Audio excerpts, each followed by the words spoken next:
Алексей Губарев. Серия упорядоченная. Эрго 2. Нулевой мир. Текст читает Дементьев Илья.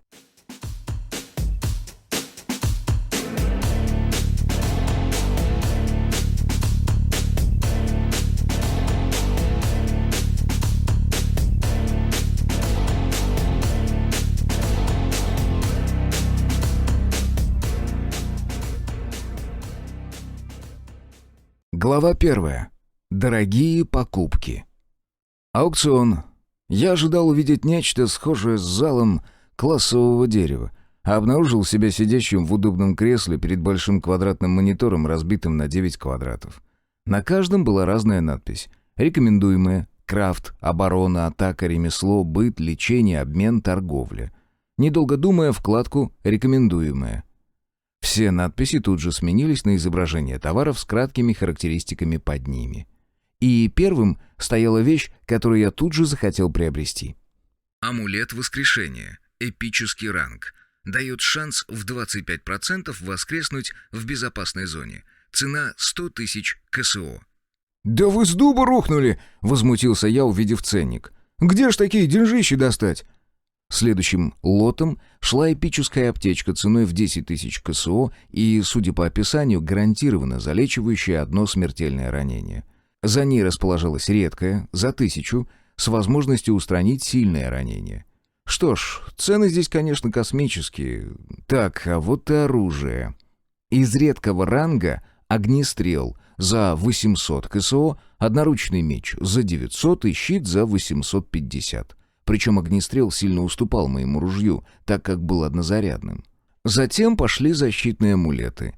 Первые 2 от магии, от способностей на основе эргов, по 700 каждый, а вот универсальный, обороняющий от всего, стоил уже 1000.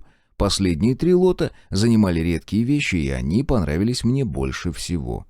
Эрго-щит — защитный амулет редкого ранга, работающий от эргов. Эрго-меч — нечто напоминающее мне джедайский меч, только клинок был из металла, сплошь покрытого энергетическими разрядами. И эрго-бой — однозарядное оружие, похожее на короткий посох. Все по 800 КСО. «Идите-ка вы нахрен с такими рекомендациями», — пробормотал я. «Вернуться в предыдущее меню». Поразмыслив, выбрал обмен. И тут же наткнулся на ограничение. Без лицензии я мог выменить вещи лишь простого и улучшенного ранга. С торговлей было почти то же самое. Впрочем, я уже знал об этом, так что следующим попробовал крафт. Увы, но здесь был огромнейший список различного сырья, считай вся таблица Менделеева, помноженная на 10. Тогда я попробовал ремесло, и вот тут задержался. Уже готовый инструмент, приспособления и прочее, причем разбитые по категориям. Отдельно под класс, под расу, задачу. Разумеется, меня заинтересовало все, что касается моего эрго. Модули. Множество от простых до эпических, все встраиваемые в тело носителя. Только я назвал бы их скорее протезами. Здесь было все, начиная с уже установленного мне накопителя эргов до механических конечностей. По сути, я мог заменить себе все тело, оставив лишь мозг. Странно, что это все вывели в отдельное окно, а не оставили в разделе торговли. Киберпанк, который мы заслужили, само собой вырвалось у меня. Помимо встраиваемых модулей, были различные усилители, которые можно было одевать и снимать, когда тебе требуется. Например, подобие моего визора было 2. Имелись даже экзоскелеты и полноценный эргоскафандр эпического ранга, стоивший 200 тысяч КСО. Пересмотрев почти 200 лотов, я остановился на 2 вещах, которые мне понравились больше всего. Редкий щуп контроля. Прибор, усиливающий на 10% мои классовые умения из ветви контроля. Стоимость 800 КСО, но я посчитал, что оно того стоит. И редкий имплант, встроенный накопитель емкостью 50 эргов, без возможности улучшения. Стоимость импланта кусалась 500 КСО. Разумеется, я выбрал щуп, так как накопитель еще требовалось установить, а это дополнительно 500 игровой валюты за установку. И неизвестно, во сколько обойдется, чтобы потом его заменить на более совершенный. Нет уж, пичкать свое тело неизвестно чем, лучше уж повременю. Посетила меня и другая мысль. В случае, если не удастся снять браслет подчинения, можно всегда отсечь ногу и заменить ее протезом. Улучшенный, с уже установленными модулями того же ранга, обошелся бы мне в 300 КСО. и это небольшая цена за возможность стать свободным. К тому же я видел весьма интересные протезы эпического ранга, возможности которых превосходили обычную ногу в несколько раз. Получив в руки щуп, черный металлический предмет по форме напоминающий школьную указку, только меньшего размера и с кнопкой-активатором, я хмыкнул. И здесь экономия. Могли бы чехол в цену включить, а так придется самому его делать из подручных материалов. «Хочу выйти в Реал», — произнес я, и тут же очутился там, где был до переноса, в ремонтном цеху. «Ну, наконец-то вернулся!» — прозвучал рядом голос Мидаса. «Исчез аж на полчаса!» «Ты говоришь, что для изготовления патронов не хватает какого-то сырья?» — поинтересовался я, и в этот момент меня словно осенило. «Постой! Ты же давно получил 5 уровень, верно?» «Верно», — согласился помощник. «Только осознал себя совсем недавно, благодаря твоему присутствию, между прочим». «У тебя есть кристаллы или КСО?» — продолжил я развивать свою мысль. «Кристаллов много, а вот КСО появились после знакомства с тобой. Сейчас их 230, только я не знаю, куда их можно потратить». «То есть у тебя нет доступа к аукциону?» Чем больше я задавал вопросов, тем сильнее запутывался. Что такое из себя представляет Мидас? Он же явно выпадает из общей картины. Может, он как-то связан с уникальной цепочкой заданий? «Нет, у меня нет доступа ни к аукциону, ни куда-либо еще. Я не могу пропадать из реальности, как ты», — ответил разумный робот. «Из даров упорядоченного только информационные сообщения, уровни и возможность установки модулей. Сейчас у меня установлен уникальный модуль «Разум» с 3% развития. Откуда он взялся, неизвестно. Диагностика не может это определить». «Сколько у тебя кристаллов?» — поинтересовался я. 100 простых, 150 улучшенных, 40 редких и 2 эпических», — сообщил заместитель, и от озвученных цифр у меня глаза на лоб полезли. «Они нужны тебе?» «Они нужны, чтобы ты смог улучшить себя, а мы усилили оборону космопорта. Возможно, есть еще способы, как продуктивно использовать кристаллы». «Тогда принимай», — сообщил помощник, и у меня тут же перед глазами высветилось сообщение.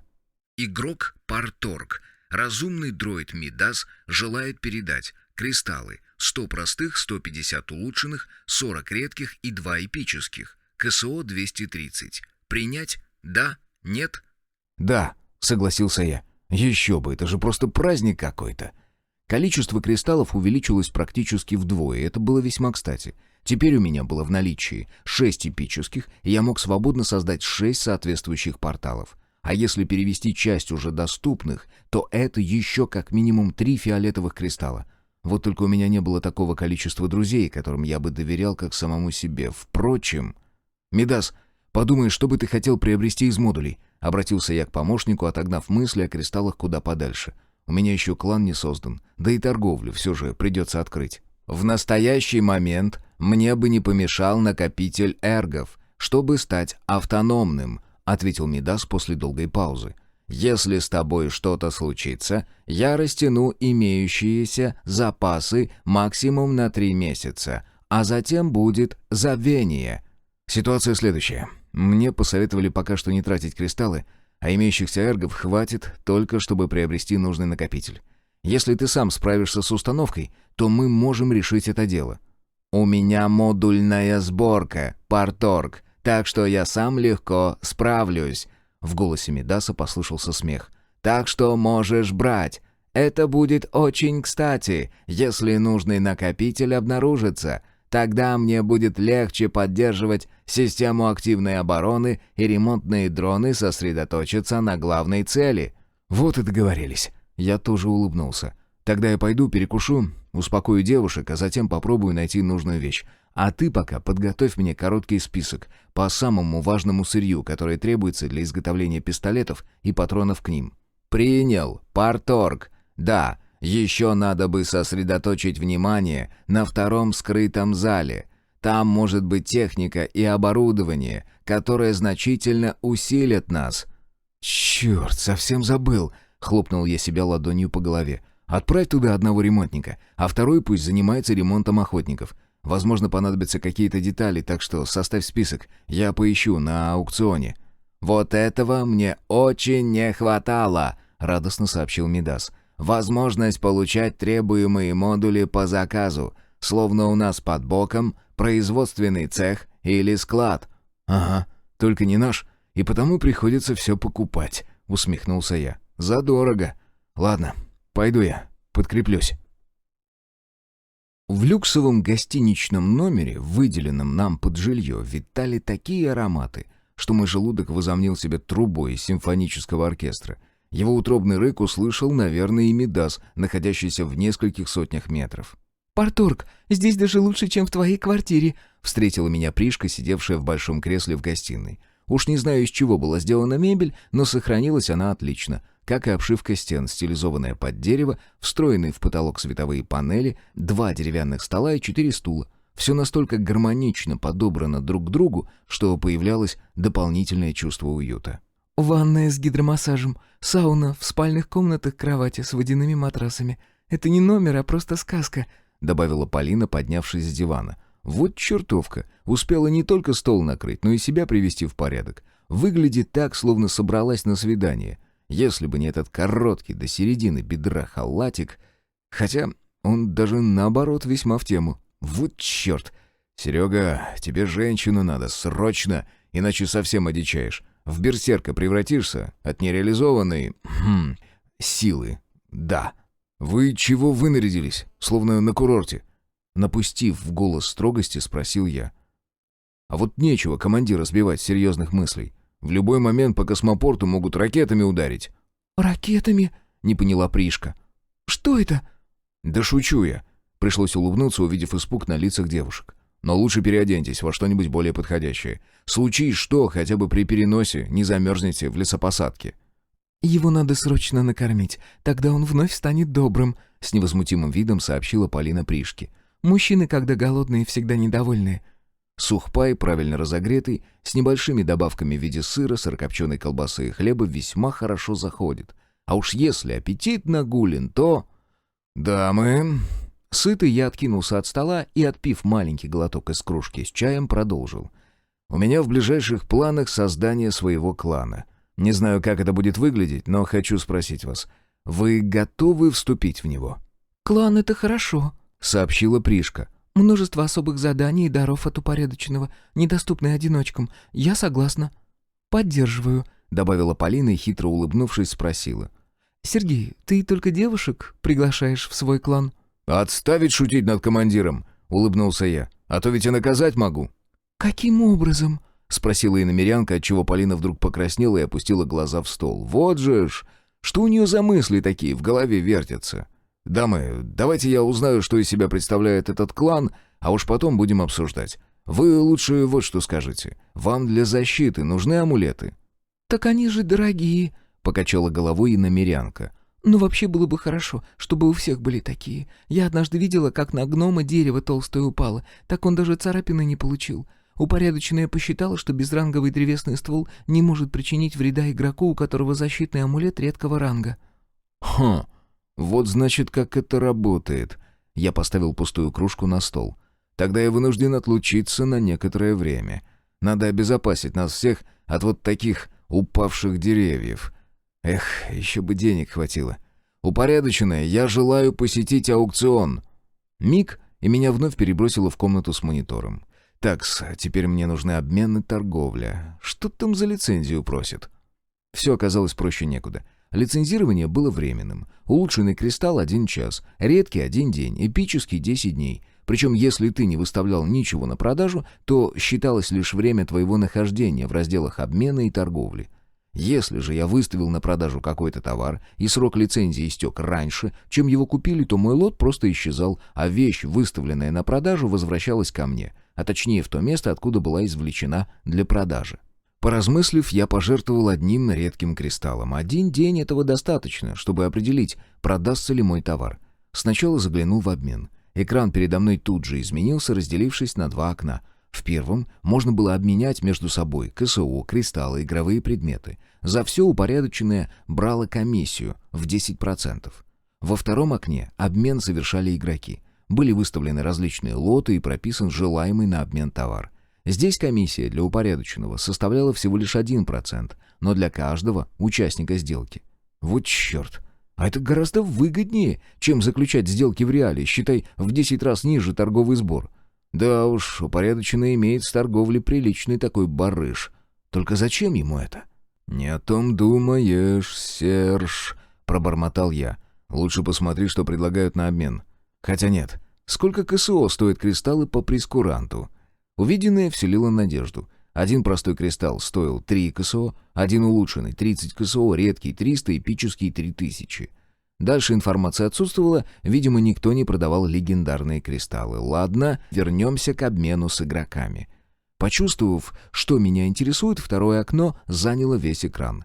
Так, обмен кристаллов на КСО. Неинтересно, пока что убрать.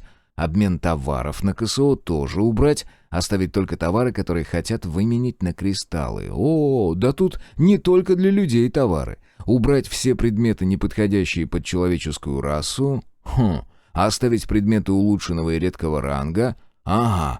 А теперь сократить все это добро, оставив лишь оборонительное. И под конец оставить лишь амулеты, работающие на основе эргов. Черт! Я ожидал множества предложений, но передо мной осталось всего лишь 4 товара. Неужели среди всех миров упорядоченного нашлось только это? 3 улучшенных и 1 редкий. Радовало лишь то, что 2 товара были во множестве. 10 улучшенных защитных браслетов и 10 редких оборонительных наручей. Причем последние были парными, что значительно повышало их цену. 2 первых, единичных слота я сразу отсеял, несмотря на низкую стоимость. Слишком плохой процент общего состояния, ниже 50. А вот браслеты и наручи были представлены во множественном числе. Судя по названию, минимальному износу и какому-то общему стилю делал их какой-то один мастер. Цена немалая, но оно того стоило. За пару наручей 3 редких кристалла плюс 1 улучшенный. Комиссия. Недешево, но всяко лучше цены, что предлагают упорядоченные. Браслеты стоили по 4 улучшенных кристалла.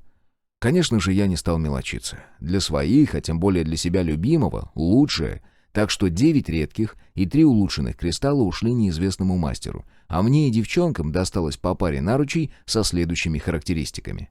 Наруч Кразу. Левый. Защитный артефакт. Редкий ранг. Общее состояние 95%. Год производства 117 от пришествия упорядоченного. Доступное улучшение 0 из 3. Установлено. Редкий модуль батареи на 10 эргов. Не активирован. Для активации необходимо использовать редкий кристалл. Редкий модуль «Защитная сфера». Активирован. Улучшенный модуль «Искажение пространства». Не активирован. Для активации необходимо использовать улучшенный кристалл. «Хрена себе!» — выругался я, представив, сколько мне еще придется потратить дефицитных средств, чтобы все 6 наручей стали полноценно работать. Так не захочешь, а сам начнешь заниматься крафтом. И ведь не узнаешь заранее, активированы у будущей покупки модули или нет. Или есть способ. Я тут же, глядя на монитор, пожелал убрать те лоты, улучшения в которых были неактивными. И ничуть не удивился, когда изделия некоего Кразу исчезли. «Ничего, и дурака можно чему-то научить», — вырвалось из моего рта философское утверждение. «Ладно, вернуться в изначальный раздел аукциона. Мне нужны все накопители эргов редкого и эпического рангов с высоким процентом общего состояния. Приоритет модулей, которые подойдут к тяжелому оборонительному дроиду модели Мидас. Поиск по всем категориям. Или...» Я прервался, уставившись на 9 окон с лотами. Верхние 6 подсвечены фиолетовым, эпические, остальные синим, редкие. 5 первых я сразу отбросил, стоимость каждого от 2 до 5 тысяч КСО. Нет у меня сейчас столько местной валюты. А вот с 6 предлагали приобрести всего за 2 эпических кристалла или 21 редкий. Такая высокая цена была неспроста. В отличие от других, этот модуль имел не батарею, а накопитель, что было ценнее в разы. Без раздумий я тут же купил лот, зная, что дополнительных трат не последует. Модулям не требовалось активировать улучшения, у них было другое — проценты прогресса развития, и развивались они, судя по моим наблюдениям, во время активного использования. Что ж, посмотрим, что мне досталось. Эпический модуль, встроенный накопитель, объем 10 эргов. Общее состояние 69%, только для тяжелых оборонительных дроидов Брэдсиза. Год производства 13 от пришествия упорядоченного. Уровень накопителя 1. Прогресс развития 37%. «Ну вот, совсем другое дело», — произнес я шепотом, боясь спугнуть удачу. Конечно, меня насторожил год производства. Судя по нему, модуль могли сделать здесь, в Брэдсизе. А значит, кто-то мог попытаться выяснить, куда ушел столь дорогой и весьма специфический лот. Впрочем, можно и спросить разъяснение у упорядоченного. Вдруг ответит. «Есть ли шанс, что меня отследят по приобретенному товару?» Поинтересовался я у незримого, но всемогущего наблюдателя. И тут же получил ответ в виде привычного виртуального окна с текстом. «Любые торговые действия в аукционе анонимны. Если кто-то желает, чтобы о нем узнали, он добавляет к товару свое игровое имя». «Вот за это огромное спасибо», — обрадовался я. «Ладно, выпускай меня обратно, в реальный мир». Удивительно. Вроде только что находился в комнате с монитором, вот уже в гостиничном номере, за столом, на котором располагаются все мои покупки. 3 пары металлических и явно высокотехнологичных наручей, слегка отливающих синевой, и массивный фиолетовый куб со стороной примерно в 40-45 сантиметров. «Сергей!» — вскрикнула Полина, сидевшая напротив. «Напугал!» «Извини, не хотел», — улыбнулся я девушке. «А где Пришка? Я вам подарки принес». «В ванной. Наслаждается». Полина тоже ответила мне улыбкой. «Человек всю жизнь мечтал о воде и, наконец, дорвался. А что за подарки?» «Держи, это твое». Я пододвинул девушке ее пару наручей. Они универсальные, на любое предплечье подойдут. Да, надеюсь, у тебя есть в запасе редкий улучшенный кристалл. Было бы хорошо, чтобы ты сама активировала все модули». «Есть», — обрадовала меня Полина. «Даже один эпический имеется». «Эпические не трать. Благодаря им можно будет сделать любого землянина игроком. У тебя есть те, кого бы ты хотела спасти? Вот на него и потратишь». «Только тетя. Мамина сестра, но она где-то на юге живет», — растерянно произнесла Полина. «Нет, давай ты сам выбирай, кого пропустить в такой портал, а я открою, когда надо будет». «Не спеши. Может, он тебе пригодится для чего-то более важного», — остановил я девушку. «Ладно, давай ложиться спать, а то я чувствую, что прямо здесь за столом вырублюсь. Какой уже день по счету нормально не отдыхал. Ваша которая спальня?» «Та дверь», — ответила девушка и задумчиво посмотрела мне в глаза. «Мы все уже застелили, но я бы рекомендовала сходить в душ. От тебя за версту несет потом и кровью». «Черт!» — выругался я, чувствуя, что краснею. Совсем запарился. «Долго еще Пришка будет мыться?» «Здесь душевые комнаты в каждой спальне». Девушка улыбнулась и, подмигнув, добавила. «Тебе спину потереть?» «Не откажусь», — ответил я, а сам для себя отметил, что рад видеть Полину такой, как раньше. Улыбающейся, искренней, готовой поддержать любую шутку. Или это было сказано всерьез? «Ух, вот это здорово!» — раздался довольный возглас иномерянки, вышедшей в гостиную. «О, порторг уже вернулся. А это что?» «Куб не трогать!» — строгим голосом произнес я, поднимаясь из-за стола. При этом от меня не укрылось, как Полина отвела взгляд в сторону, прикусив губу. «Пришка, вот это твои наручи. Надеюсь, вы разберетесь, как ими пользоваться, а я пошел. Да, вы тоже долго не засиживайтесь. Отдохните как следует». Прихватив свою пару защитных артефактов, не оглядываясь, направился в спальню. Перешагнул порог, прикрыл дверь и замер. «Твою-то тетю, это ж не кровать, а я не знаю что. 6 квадратных, не меньше. Да еще и с балдахином, чтоб его. Куча светильников, стены темно-бордовые. Ну вот, сейчас смою себя всю грязь и завалюсь спать, словно какой-нибудь падишах из персидской народной сказки». Сгрузив оружие, с которым так и не расстался, у изголовья кровати я пошлепал в ванную. Ничего, так у меня зал меньше. Все выложено белым камнем, кроме пола, он черный.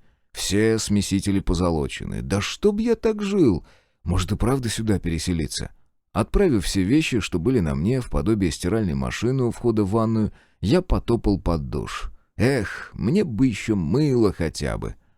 Через четверть часа, свежий и отмытый до скрипа, оказалось, что моющее средство находилось прямо в воде, я вернулся в спальню. Сразу же потопал к своему рюкзаку, расположенному на маленьком столике у входной двери, взять чистое белье. Девчонки полюбили не меня. Девчонки полюбили трубача. Ага. Напивая себе под нос, я неспешно отыскал нужное, натянул на себя и, повернувшись к кровати, замер. «Иди уже сюда, трубач», — тихо рассмеялась Полина. Повторять ей не пришлось. Я в несколько шагов преодолел разделявшее нас расстояние, и вскоре мы с жадностью целовались, от сильного желания почти кусая друг друга за губы. Девушка постановала от рвущегося наружу возбуждения, и это придавало мне еще больше страсти, готовой захлестнуть меня с головой. Мы даже не заметили, как сорвали себе одежду, что на нас была. Мои губы опустились сначала на шею девушки, которая уже вся дрожала от нестерпимого желания, затем двинулись ниже, к набухшему соску полной груди. Полина громко, не сдерживаясь, застонала, когда я коснулся его губами, а затем... «Парторг, твое присутствие срочно требуется на -1 этаже!» Словно божественный глаз с неба. Из скрытых в потолке динамиков громко прозвучал голос Мидаса. «Второе помещение распечатано. Запущен обратный отсчет. До самоуничтожения осталось 5 минут. Только ты можешь остановить его». «Сука!»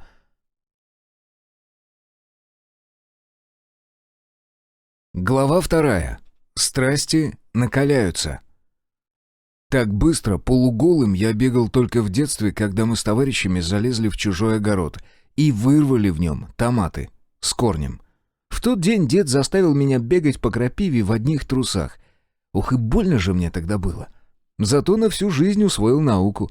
Прежде чем что-то сделать, хорошо подумай.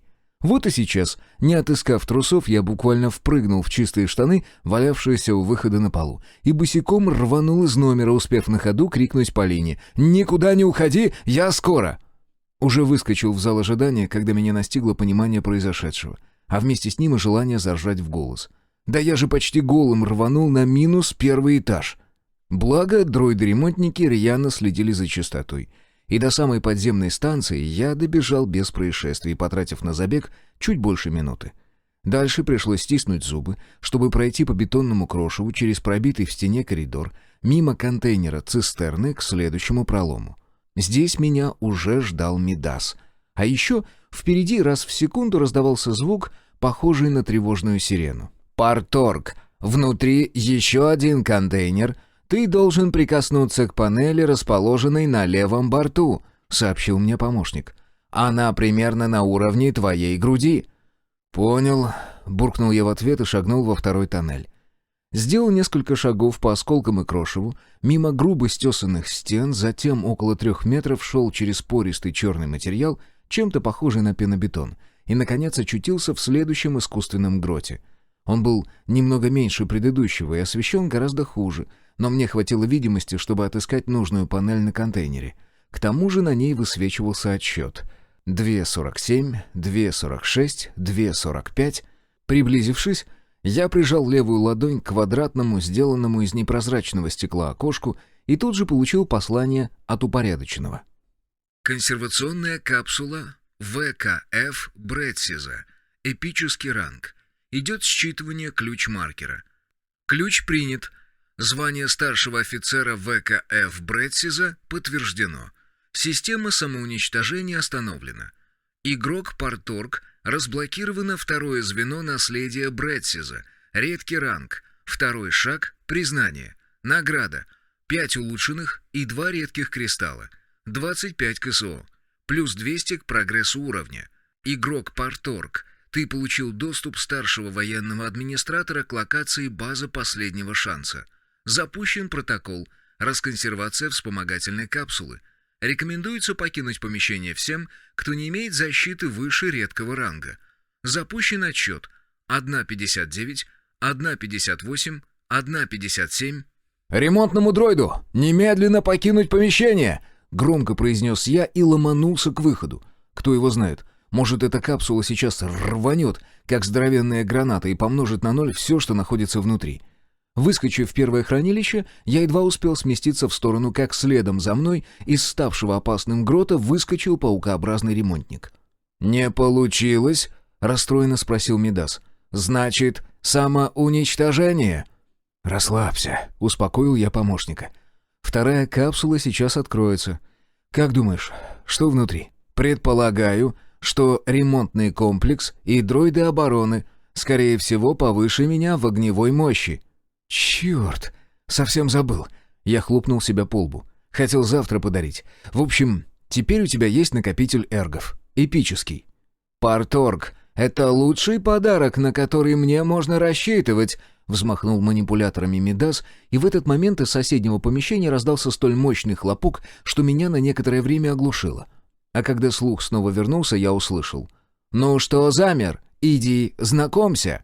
Во втором помещении стоял странный запах, не похожий ни на что, с чем мне приходилось сталкиваться. А еще в хранилище было светло, как днем. 2 десятка ярких фонарей на потолке и стенах позволили отлично рассмотреть все. Капсула превратилась в металлическую платформу, на которой происходило движение. 4 гротескных дроида, один из которых был размером с Мидаса, а 3 других лишь немногим уступали моему заместителю. Я сосредоточился на самом крупном и тут же получил от упорядоченного справку. Модель «Архей». Класс — многофункциональный ремонтный комплекс, состоящий из 3 дроидов. Ранг — редкий. Уровень 5. Прогресс 0 из 15 тысяч. Хмыкнув, я перевел взгляд на другого робота. Модель «Рух». Класс — тяжелый дроид-универсал. Ранг — эпический. Уровень — 5. Прогресс 0 из 15 тысяч. Статус — активирован. Директива — защита. Приоритет — игрок-парторг. Фрегат «Рихор». Здесь тяжелые дроиды-универсалы и ремонтный комплекс. А еще они охраняют фрегат «Рихор». Повернувшись, сообщил я своему заместителю. «Целый фрегат?» — раздался позади голос Мидаса. «Парторг, что мы с ним будем делать? На корабль подобного класса требуется экипаж, а у нас нет ни одного специалиста». «Учиться будем», — хмыкнул я. «Ты пока не лезь сюда, надо убедиться, что эти стальные ребята без загонов». «Слушайте сюда! Стальные товарищи, всем добавить директиву в мое отсутствие подчиняться моему помощнику, разумному дроиду Мидасу». Мои слова были услышаны, так как перед глазами вспыхнули очередные строки текста с поправкой в ключевой директиве. Ух, вроде слушаются. Можно и осмотреться, что у них за гора кофров и коробок посреди помещения. Разбор добра, находившегося в капсуле, закончили через полчаса. Пришлось подключить к работе обоих ремонтных дроидов, чтобы ускорить процесс. Я в происходящем мало что понимающий успел смотаться в гостиничный номер и полностью переодеться. Полина к тому времени уже исчезла из моей комнаты, так что никто не расспрашивал меня, куда так спешу. Наконец Мидас, явно довольный новым пополнением, перечислил мне все, что нам досталось. 4 портативных реактора редкого ранга, выдающих по 10 эргов в сутки каждый. Срок службы у них был невелик, всего 6 месяцев после активации, но помощник был в восторге от такого приобретения. Полный ремонтный комплект всех деталей на фрегате, имеющих малый срок эксплуатации. Мне тоже кое-что перепало. Мастер-ключ в виде маркера для активации корабельного ИСК-ИНа и, самое главное, нейросеть эпического ранга, через которую я мог поддерживать с искусственным интеллектом и дроидами постоянный контакт на расстоянии 5-10 тысяч метров. А если поблизости имелись спутники или иные средства дальней связи, то и сотни, тысячи километров. Разумеется, нейросеть для меня являлась настоящей палочкой-выручалочкой, учитывая мой мультикласс эрго. С ней я мог использовать некоторые свои классовые умения на расстоянии, например, подчинение. Правда, имелась одна проблема. Установить столь важный имплант можно было только в медкапсуле, которая находилась на борту фрегата. Вот только я не собирался распечатывать корабль. На то имелась очень веская причина. Стоило мне вскрыть стазис-капсулу, как Рихор тут же пошлет в пространство поисковой сигнал, и тогда нас обнаружат. Что будет дальше, у нас с Мидасом на этот счет было одно мнение. Нас попросту не оставят в покое, пока не устранят, чтобы присвоить корабль себе. Так что нейросеть вместе с некоторым инструментом и комплектующими остались здесь, в скрытом помещении. Мой заместитель уже продумывал, каким образом запечатать оба подземных хранилища так, чтобы в них не попал ни один посторонний. «Ну что, подведем итоги нашей чудо-кладовой?» — предложил я, когда мы с Мидасом поднялись с перрона в тоннель.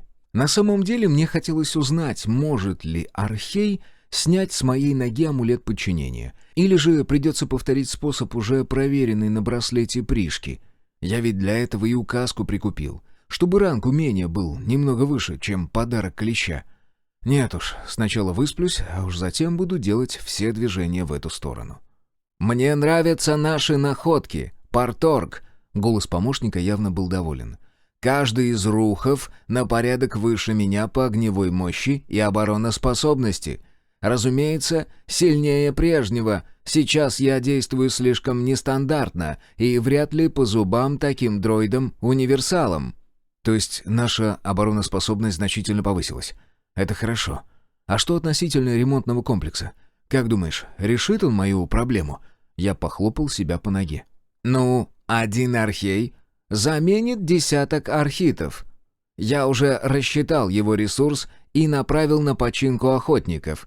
С новым инструментом и запчастями 3 он точно восстановит, причем полностью, с оружием и боекомплектом. Вопрос упирается только в некоторые металлы, отсутствующие у нас. А вот что касается браслета на твоей ноге, тут надо, чтобы он провел диагностику». «Ладно, завтра порешаем. Ты пока скинь мне список материалов и требуемые объемы. Завтра я постараюсь решить эту задачу. Да, тебе не помешало бы забрать накопитель эргов. Как раз Архей поможет установить его». «Сам справлюсь», — возмутился Мидас. «Всего лишь поменяю один из основных блоков питания. Проще простого. А ты, парторг, все же отдохни. А то я взял за правило отслеживать показания твоего организма, и они сейчас не очень хорошие». «Отдохну, если кое-кто не сдернет меня в самый неподходящий момент», — проворчал я, касаясь уха, в которое была вставлена система связи. «Черт, настолько привык к ней, что уже и забыл». Подарок помощнику понравился. Еще бы, теперь Мидас мог не только поддерживать свою электронно-механическую жизнь, но и все системы космопорта. Да, на минимуме, но все же. Считай, что заместитель получил себе сердце. Замену разумный дроид провел тут же в гостиной номера, после чего сообщил. «Парторг, ты своим подарком развеял мои последние сомнения. Я все опасался, что тебе плевать на космопорт. Думал, свалишь, как только станет опасно». Нет, я своих не бросаю.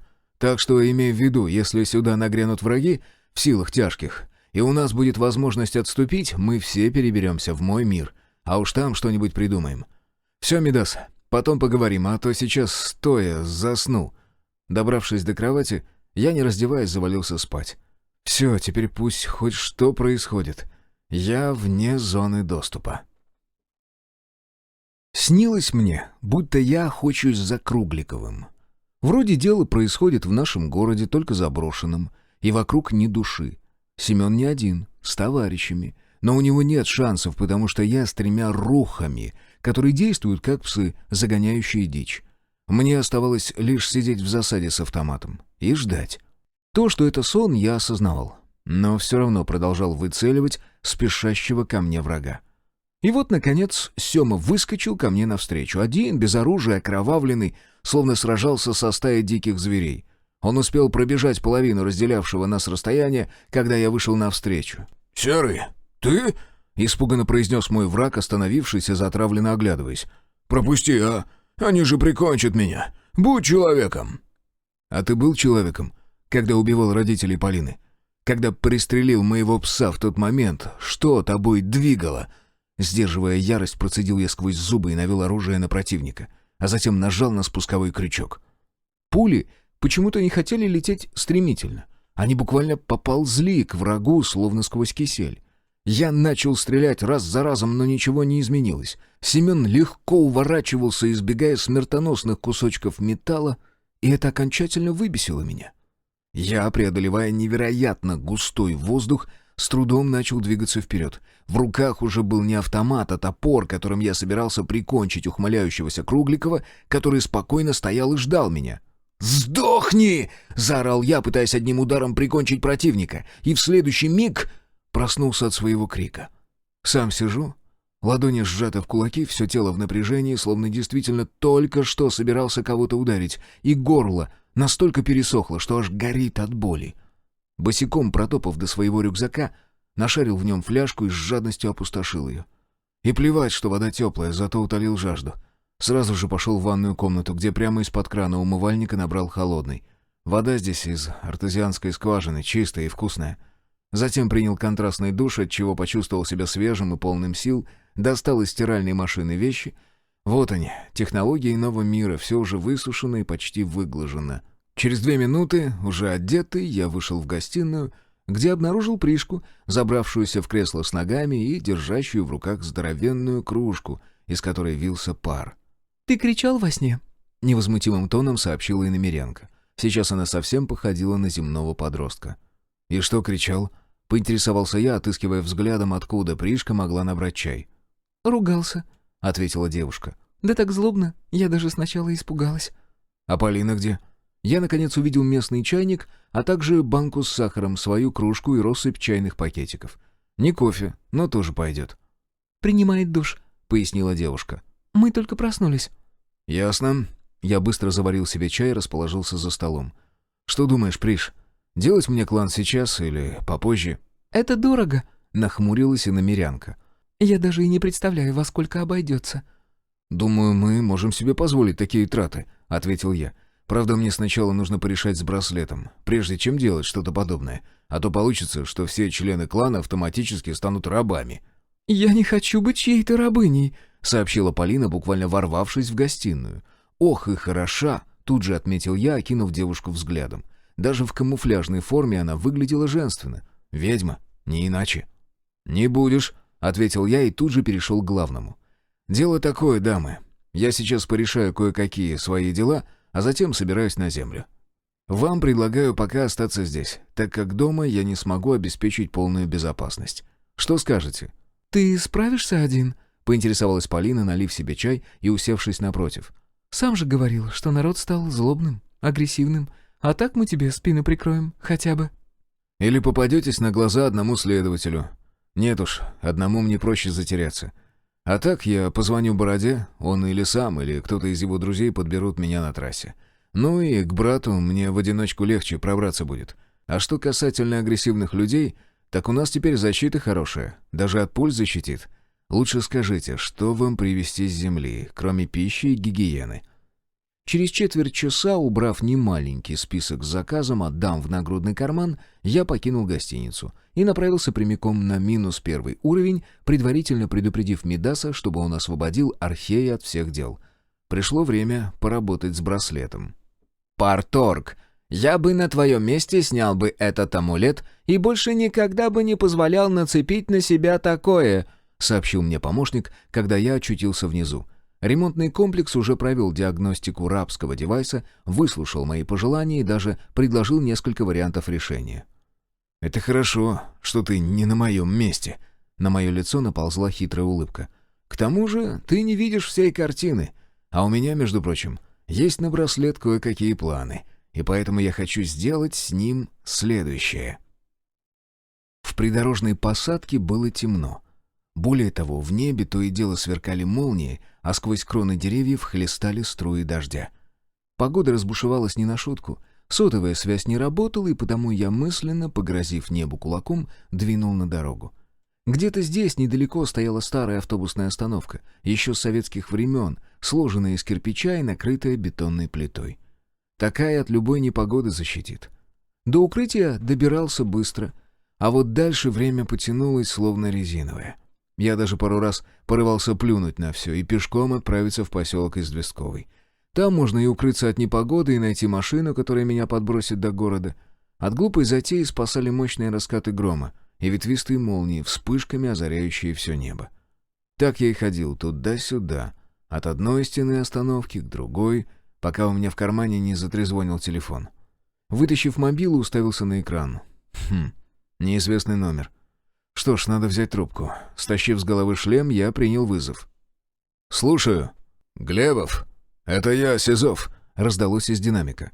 «Мне твой номер тот байкер дал, с которым вы нас выручили. Борода, вот. Мой человек его на точке выхода встретил, пока ждал эвакуационную машину.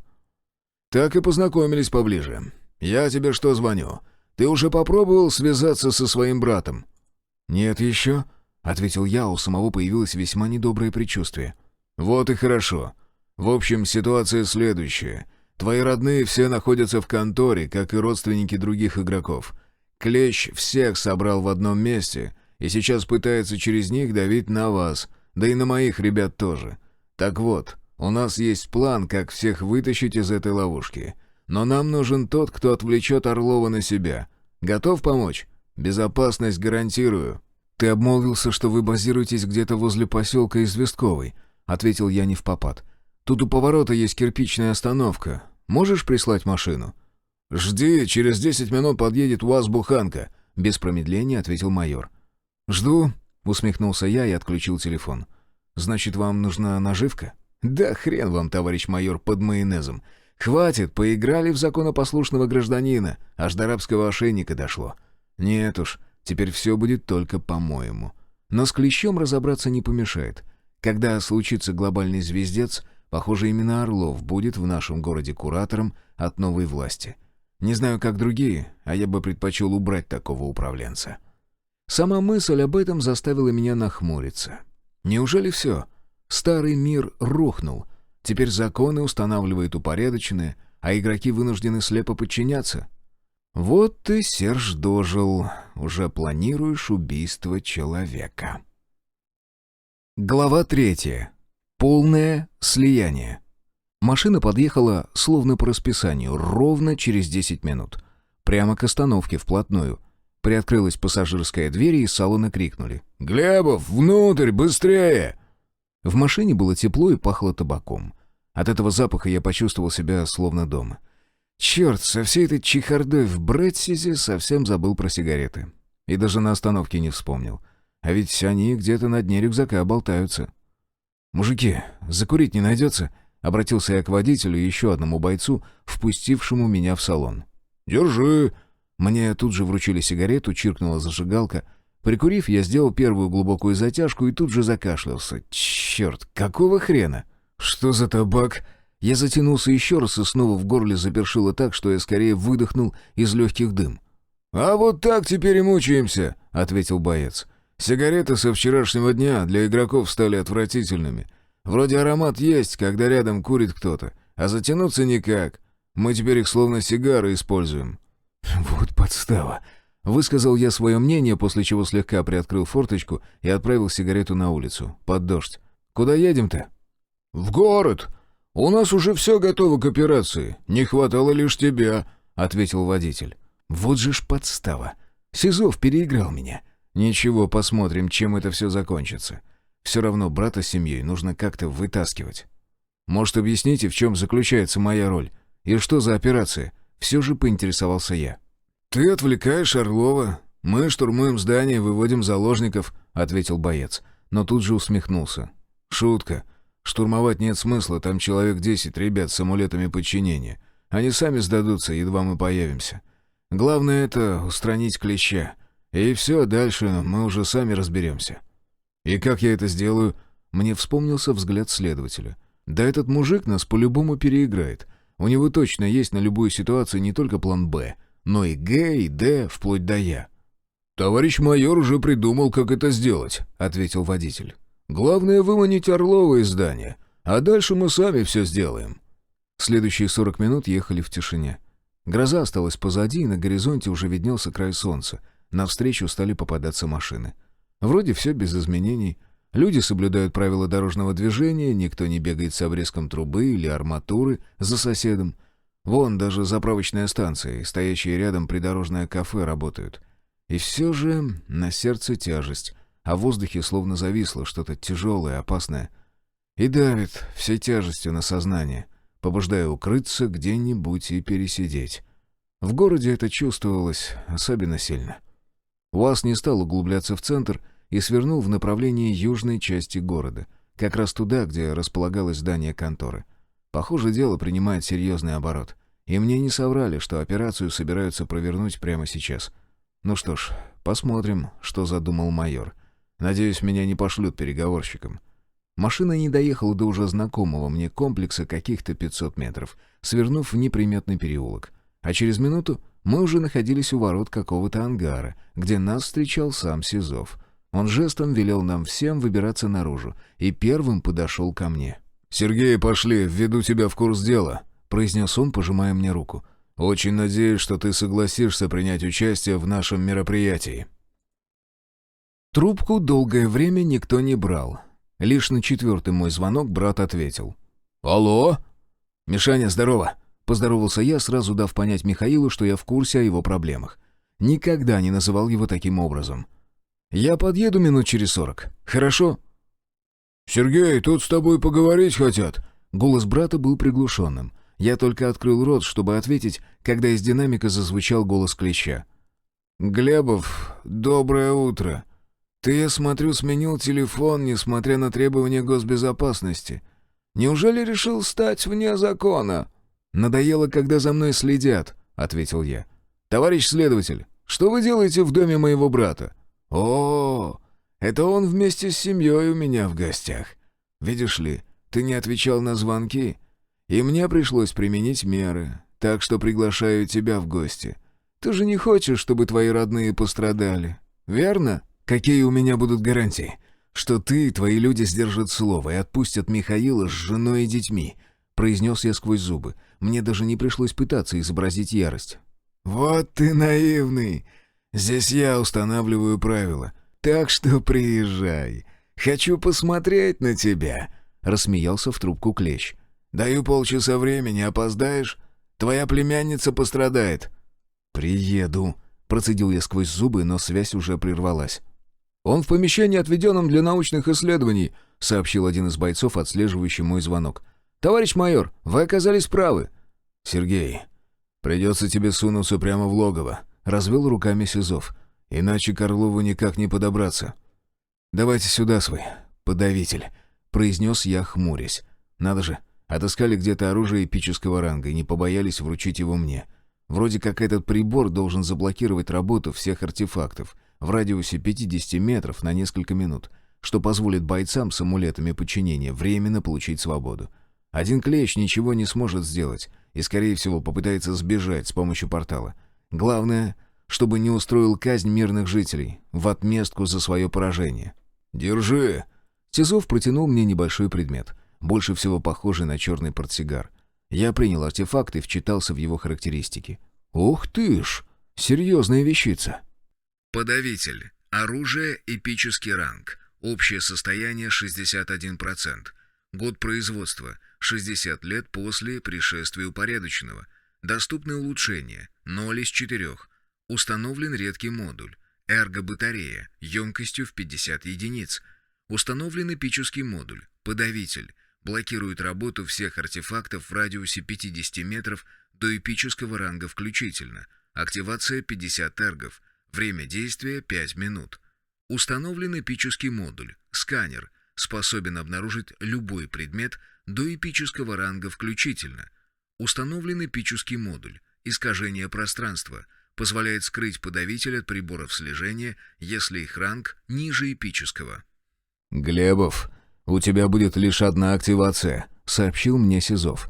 «Этот подарок нам от одного игрока из другого мира. Мои парни здорово выручили его, и чужак таким способом поблагодарил землян». «Скрыли подарок от Орлова?» — усмехнулся я, убирая подавитель в карман куртки. «Конечно, одна активация. Ага. Для кого угодно, только не для меня». Благодаря внутреннему ядру у меня намного быстрее стал пополняться накопитель, так что мне будут доступны еще 2 активации подряд, и я чувствую, что их придется использовать уже сегодня. «Давно уже не делимся с Клещом ценным. Как поняли, что он работает не на того, так и начали готовиться к автономке». С чего-то вдруг разоткровенничался Сизов. «Ох, не нравится мне это». «А на реальную власть пробовали выйти?» — поинтересовался я. «А как? Сразу на верховного главнокомандующего?» Майор повысил голос, видимо, я наступил на его любимую мозоль.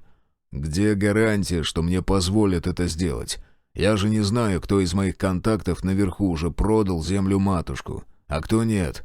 А у меня семья, между прочим, большая. Всех спрятать просто не в моих силах. Вот и приходится партизанить, да молить Бога, чтобы оставшееся время до прихода упорядоченного не сократилось как 4 раза до этого. Нам бы сейчас, по идее, в других мирах набивать очки уровня и кристаллы, а не вот это все». «Ладно, не шуми, согласен с тобой». Мне пришлось даже руки поднять перед собой, чтобы успокоить Сизова. Меня другое беспокоит. А что если Клещ взорвет здание перед уходом в портал? Или еще что-нибудь учудит? «Я же говорил тебе, у него в охране 2 наших человека. Правда, без связи, иначе мы бы уже вломились внутрь. А так, без координации нас засекут раньше, чем успеем приблизиться. Даже позвонить Орлову не можем. Вот только благодаря тебе смогли это сделать. Кстати, что в тебе такого ценного, что он так заинтересован?» «Эпический класс», — ответил я. «Ладно, скажи, когда мне выходить?» «Выезжать. Мы даже пригнали твой мотоцикл», — ответил майор. «Через 10 минут. Можешь пока прогреть своего стального коня. И еще, тебе нужно оружие?» «Спасибо. Патроны к пистолету, что ты мне дал, не помешали бы».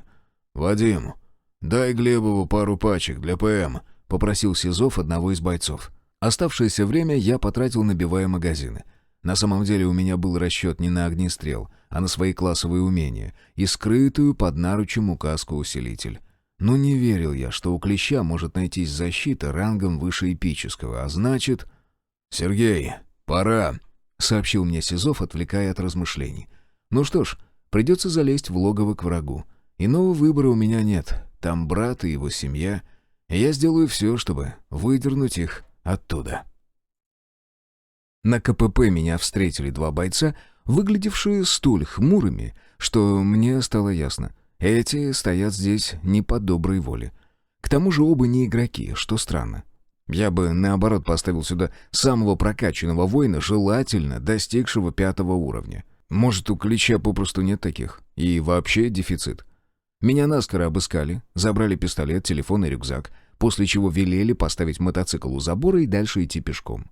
Что ж, хорошо, что не заставили снимать наручи и подавитель с тростью не обнаружили. Или наоборот, специально пропустили. На главном входе в корпус меня уже встречали 4 бойца. 2 приказали следовать за ними, и мы вошли в здание. Именно в этот момент я понял, что иду прямиком в ловушку. Что ж, была не была. На ходу, активировав подавитель, я мгновенно почувствовал разницу в восприятии. Все вокруг словно налилось тяжестью, краски поблекли, да и настроение резко начало ухудшаться. Изменения оказались столь резкими, что мне с трудом удалось сохранить равновесие и не споткнуться, а вот мои сопровождающие попадали без сознания. «Вот черт!» — выругался я и рванул вперед по коридору, молясь про себя всем богам, чтобы найти нужное мне помещение до того, как прекратит действовать подавитель. Почти проскочил поворот направо, но вовремя остановился. Вон они, 2 бойца, стоят на коленях, ухватившись за головы. Свернув, ускорился еще больше, надо успеть. Охранники оказались игроками 1-го уровня. Без труда обогнув их, я потянул на себя тяжелую металлическую дверь, лишившуюся защитников, и очутился в большом вытянутом зале. В нос тут же ударила вонь застарелого пота. Кажется, попал туда, куда нужно. Клеща не видно. Зато... «Миша!» Я рванул к брату, лежащему в 2 шагах от меня. Помимо него в помещении в различных позах лежало еще человек 10, не меньше. «Михаил!» Склонившись над братом, я влепил ему пару пощечин. Как ни странно, но это подействовало. Брат очнулся. «Миха, где твои жена и дети? Что здесь происходит?» Сходу забросал я брата вопросами. «Серый?» В глазах Михаила появилось узнавание, тут же сменившееся на тревогу. «Черт! Это ловушка, Серый! Жену с дочками в другое помещение увели, а нас оставили тут, чтобы... Черт! Это была ловушка для тебя! Нам всем конец!»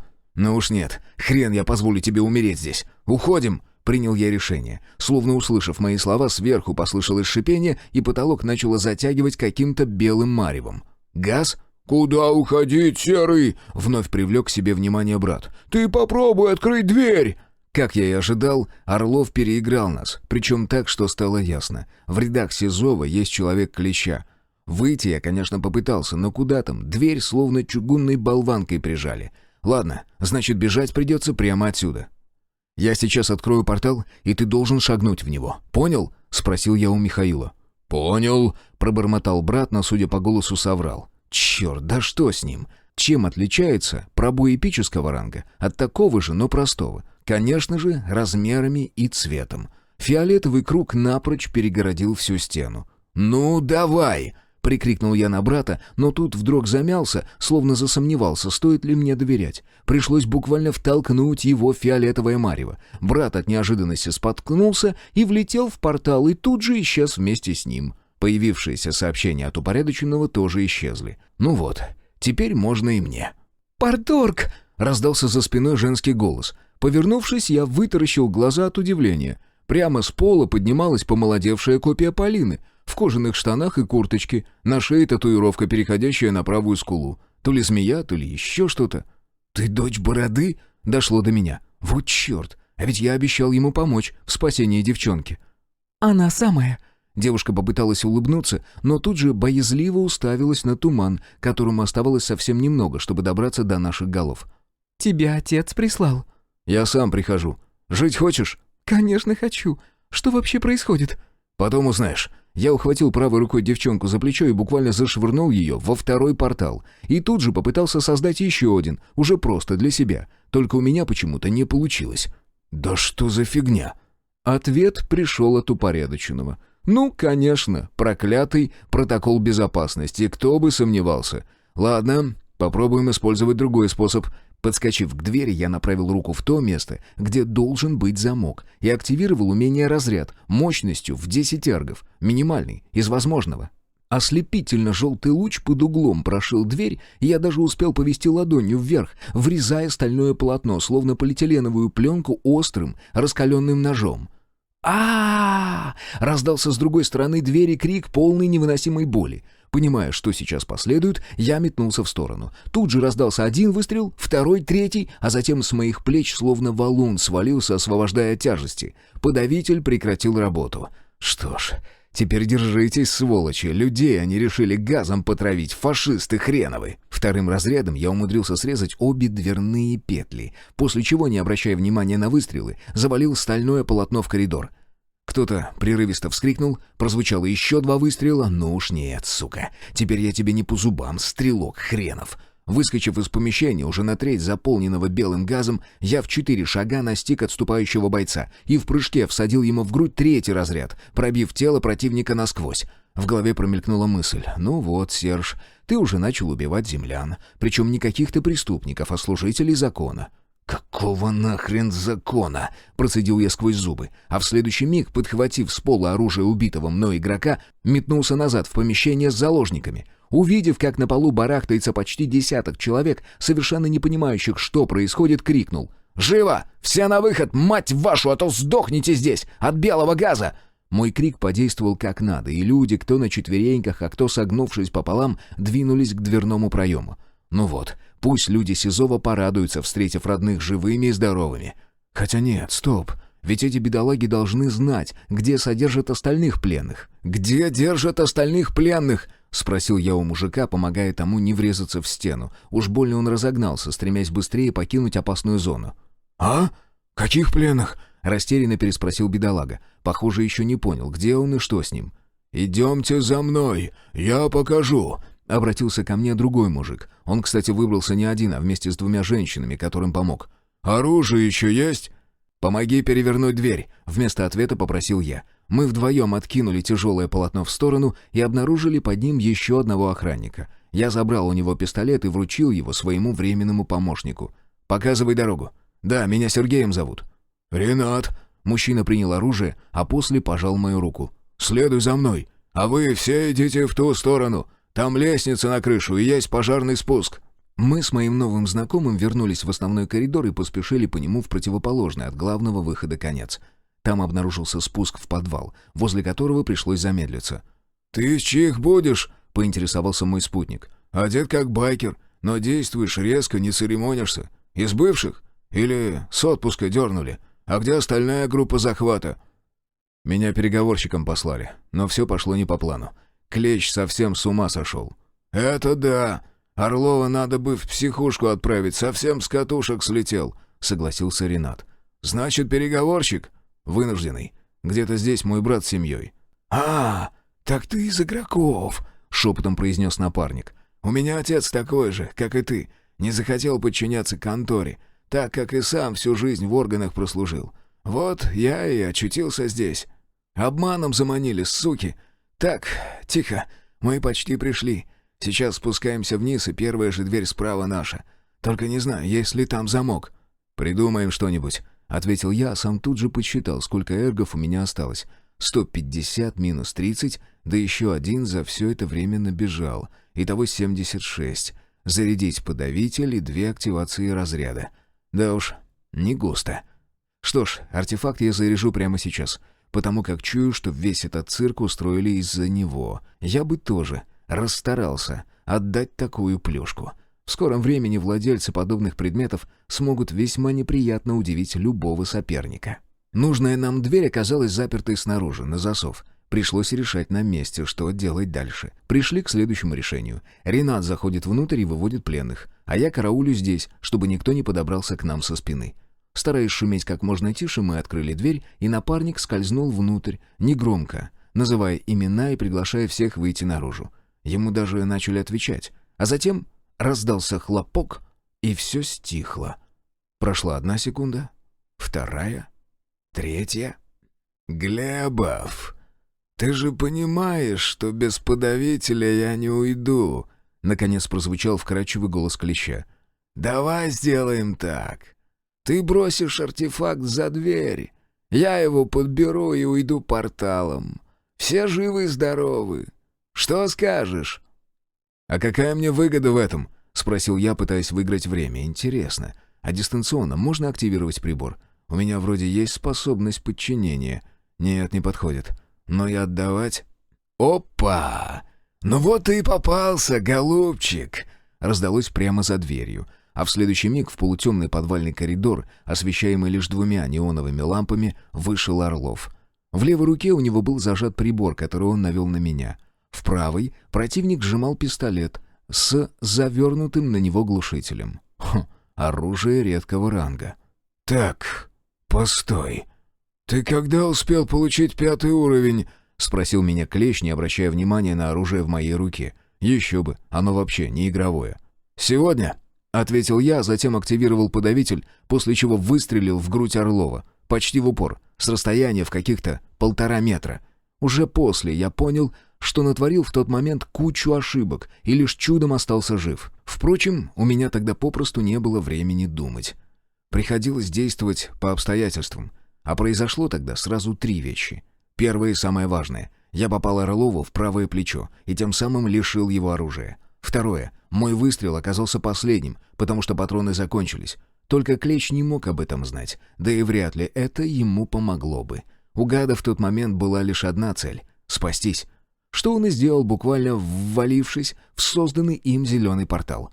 Отшвырнув разряженный пистолет, я рванул было за Орловым, но пробой в другой мир не принял второго игрока. Из-за этого я чуть не растянулся на бетонном полу, лишь чудом сдержавшись на ногах. Подобрав оброненное Клещом оружие, настежь открыл дверь и шагнул в темноту. Черт, где тут включается свет? Пока я развлекался внутри здания, Сизов с товарищами успели зачистить весь периметр и только после заглянули к нам. К этому моменту я уже привел в чувство и вывел на первый этаж 2 десятка женщин и детей. Рассадив их в одном из помещений, дверь в которое взломал с помощью разряда, отправился искать майора. Через полчаса, когда всех бывших пленных собрали в одном месте, Сизов произнес короткую речь о том, что ожидает всех присутствующих в ближайшие несколько дней. Я же все это время сидел рядом с племянницами и с супругой Михаила, успокаивая их. «Сергей, ты что-то не договариваешь», — тихо произнесла Галина, жена брата. «Скажи, он уже прошел через портал?» «Да, пришлось мне сказать правду. По идее, надо было сразу заставить всех 3 родственников пройти сквозь эпический портал, но как-то не представлялось подходящего момента». «Надо ему позвонить», — всполошилась Галина. «Успокойся, у него сейчас нет телефона», — ответил я. «Нам всем срочно нужно попасть к вам домой и ждать его там. Другого способа нет. Галя, надо подождать. Миша сильный, он справится. А сейчас лучше послушайте товарища майора, он мужик хороший, плохого не посоветует». Сизов в этот момент как раз что-то говорил, расположившись на небольшой трибуне. Правда, не все его слушали, каждый был занят своими мыслями, а кто-то и вовсе перешептывался с соседом, как и мы. Возможно, поэтому майор решил закругляться со своей речью. «Так что сейчас каждый на выходе скажет фамилию, должность и причину, по которой оказался здесь. Кого-то мы заберем к себе, остальных развезем по домам. Думаю, больше вас никто не станет похищать. А теперь по одному на выход». «Последними выйдем», — предупредил я своих. «Все равно спешить некуда. Кстати, вы голодные?» «Со вчерашнего дня ничего не ели», — пискнула младшая племянница. «Ничего, потерпите еще часик», — попросил я. «Скоро будем дома». Словно в насмешку над моими словами, перед глазами одно за другим начали вспыхивать окна с сообщениями от упорядоченного. Игрок Парторг. Задание эпического ранга «Сохранить суверенитет родного мира» изменено. Срок выполнения задания — 10 стандартных земных минут. Сроки могут изменяться под воздействием различных обстоятельств. Игрок Парторг. Задание эпического ранга «Сохранить суверенитет родного мира» провалено. Планете с названием Земля присвоен статус «Мир нулевого уровня». Запущен протокол «Полное слияние с упорядоченным». Ускоренный вариант. Глава 4. Великий перенос. «Галя, вы прямо сейчас начнете проходить через портал», нетерпящим возражения голосом приказал я и тут же использовал первый эпический кристалл. Вручив младшей племяшке свой мобильный, приказал: «Береги его. Как только окажешься снова на земле, попытайся дозвониться до майора Сизова. Он предпоследний в набранных контактах. Поняла?» «Дядя Сергей, я не хочу», — начала упрямиться девочка. «Надо, Настя», — приказал я и буквально втолкнул племяшку в фиолетовое марево. И тут же перевел взгляд на старшую. «Теперь ты». «Черт, как вас искать? Товарищ майор, мне нужен телефон, срочно!» «Лови!» Сизов кинул мне трубку мобильника, знакомую трубку. «Это телефон твоего брата. Глебов, что думаешь? Началось?» «Ни хрена я не думаю», — ответил я после того, как поймал мобильник. «Лучше еще один телефон дай». «Больше нет. Свой не взял на штурм», — ответил майор. «Хреново», — ответил я и создал второй портал. «Надя, твоя очередь. Держи мобильный. Как выберешься, позвони на мой номер. Тебе должна ответить сестра. Постарайся выяснить, где она. И береги заряд батареи. Все, давай». «Мама, я люблю тебя». Девочка рванулась к матери, но я остановил ее и как младшую толкнул в портал. «Сергей!» — возмутилась Галина. «Не сейчас!» — строго оборвал я женщину, создавая третий портал. Вытащил из-за пояса пистолет, доставшийся от Орлова. «Держи, это может пригодиться. Есть мнение, что вас выбросит в одном месте. Все, давай за девчонками». Галина схватила оружие и буквально вбежала в фиолетовое марево пробоя. Я же, отступив на шаг, опустился на стул и глубоко, полной грудью вздохнул. «Фух, кажется, успел». «А я нет», — раздался рядом со мной голос майора. «Держи, это твой пистолет. Мотоцикл с вещами ребята уже прибрали. Сдается мне, Глебов, что очень скоро начнется лютый звездец. Сейчас надо держаться вместе». «Как думаешь, где их выкинет?» — спросил я, принимая оружие. «Да, сейчас без огнестрела никуда. Когда все население планеты начнет меняться, вряд ли я смогу пройти по улицам родного города спокойно. Да что город? Скоро та группа людей, что вышла из помещения, изменится, и большая их часть попытается убить нас и друг друга». «Надо уходить отсюда, выбираться в защищенное место», — озвучил мои мысли Сизов. «У нас уже есть одна база, в Известковом, и еще Борода сказал, что подготовит свой клуб. У него там хорошее место. В стороне от города, заправка рядом». «Командир, тебе звонят на телефон, какой-то Парторг. Прием!» Раздалось из рации. «Это племянница!» — подскочил я. «Рус, сними трубку, скажи, что ты от Глебова». Тут же среагировал Сизов. «Узнай, где находится звонивший. Прием!» «Уже разговариваю. Там 5 находятся в лесу, рядом трасса. Говорят, это рядом с поворотом на Известковый. Прием!» «Скажи им, пусть никуда не уходят. За ними скоро приедет машина. Да, сворачивайтесь, мы уезжаем отсюда. Приготовьте крупняк, может пригодиться. Как понял?» Дальше я уже не слушал. 5. Все выжили, чтобы мне год пива не пить. У меня получилось. И главное, все в одном месте, фактически в безопасности. Даже оружие есть, чтобы защититься. «Я пойду к ним», — сообщил я. «Сколько еще будет длиться слияние, неизвестно. Так что я постараюсь забрать их в безопасное место».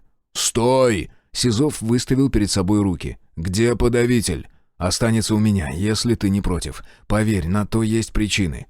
«Я боялся, что ты обменял его у Клеща на своих родных. Нет уж, давай эту штуку сюда. Для тебя это слишком мощный артефакт». «Майор, давай будем честными.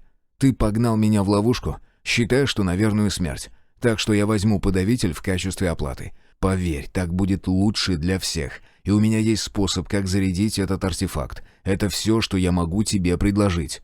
«Никто бы тебя не стал убивать, Глебов. Эпический класс — это огромная редкость. Ты сам по себе огромная ценность». «У Орлова на этот счет было другое мнение», — усмехнулся я. «Клещ просто не знает, что ты из себя представляешь, но все равно не стал бы тебя убивать. Единственный землянин, свободно находящийся на Брэдсизе больше суток. До тебя только один мой боец пробыл там 6 часов и вернулся весь израненный». Мы отклонились от темы. «Давай сделаем так. Подавитель остается у меня как залог нашего сотрудничества», — предложил я. «Майор, ты уже изучил меня и знаешь, я, в отличие от тебя, не предам». «Да не предавал я!» — вспылил Сизов. «Ты же знал, что идешь в логово. Что за предъявы?» «Подавитель не отдам». Мой голос прозвучал тихо, но уверенно. «Пошли уже. Время уходит». Словно в подтверждение, перед глазами вспыхнуло окно с сообщением. До полного слияния с упорядоченным, ускоренный вариант, осталось 20 минут. «Все, я побежал», — подвел я черту под нашим разговором и двинулся на выход. «Твой мотоцикл сейчас подгонят к проходной, порторг», — уже в спину ответил мне Сизов. «Где меня искать, знаешь? Лучше нам держаться вместе, игрок!» Пока шел по коридору, а затем через проходную успел понаблюдать, как бойцы пытаются утихомирить гражданских. Те что-то кричали, ругались и даже дрались между собой. Не все, но большинство. Похоже, началось то, о чем меня столько раз предупреждали. От осознания этого на затылке невольно зашевелились волосы. Очутившись на улице, я невольно посмотрел на небо, словно ожидал, что оттуда прямо сейчас низвергнется огненный дождь. И замер. Небо исчезло. Вместо привычной синевы облаков, солнца, все было затянуто розовым маревом, по которому то и дело проскальзывали фиолетовые молнии. Удивительное и пугающее зрелище. «Глебов, забирай свой байк!» — раздался знакомый голос. Повернувшись, я увидел Юру. «Здоров будь!» Я сбежал по ступеням крыльца и пожал оперативнику руку. Правда, сейчас он был в ОМОНовском камуфляже с автоматом за спиной, и над головой у него светилось окошко с информацией. Игрок. Имя Цезарь. Класс Стрелок. Уровень класса 3. Прогресс 300 из 4000. «Ого! Это ты когда успел так набрать уровень?» — удивился я. «С гномами схлестнулись.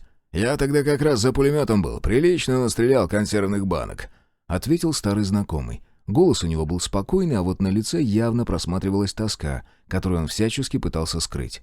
«Юра, иди сюда!» — раздался от проходной женский голос. «Я, может, не увижу тебя больше, а ты...» «Жена?» — спросил я, кивнув на высокую стройную женщину, замершую возле сторожевой будки. Тоже с оружием, в таком же камуфляже. «Боевая подруга», — ответил бывший оперативник. «Не игрок.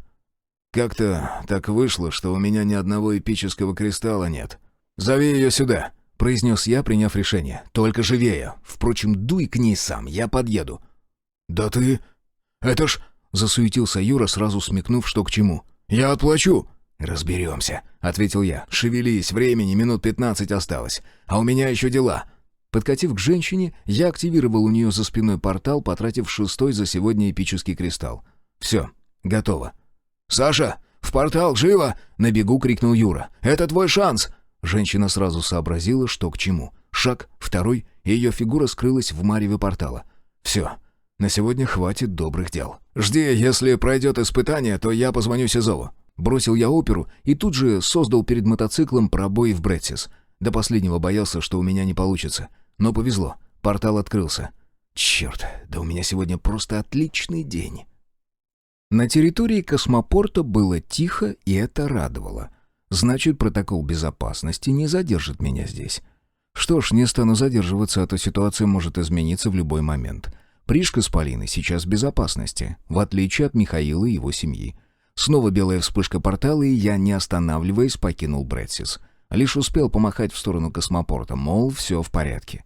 Земля встретила меня еще более странным небом, которое стало уже фиолетовым, расчерченным черными полосами.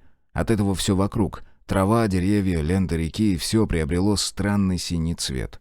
Картину дополнял монотонный рокот, напрочь перекрывающий звук двигателя. Жуткое зрелище, в полной мере дающее представление о конце света.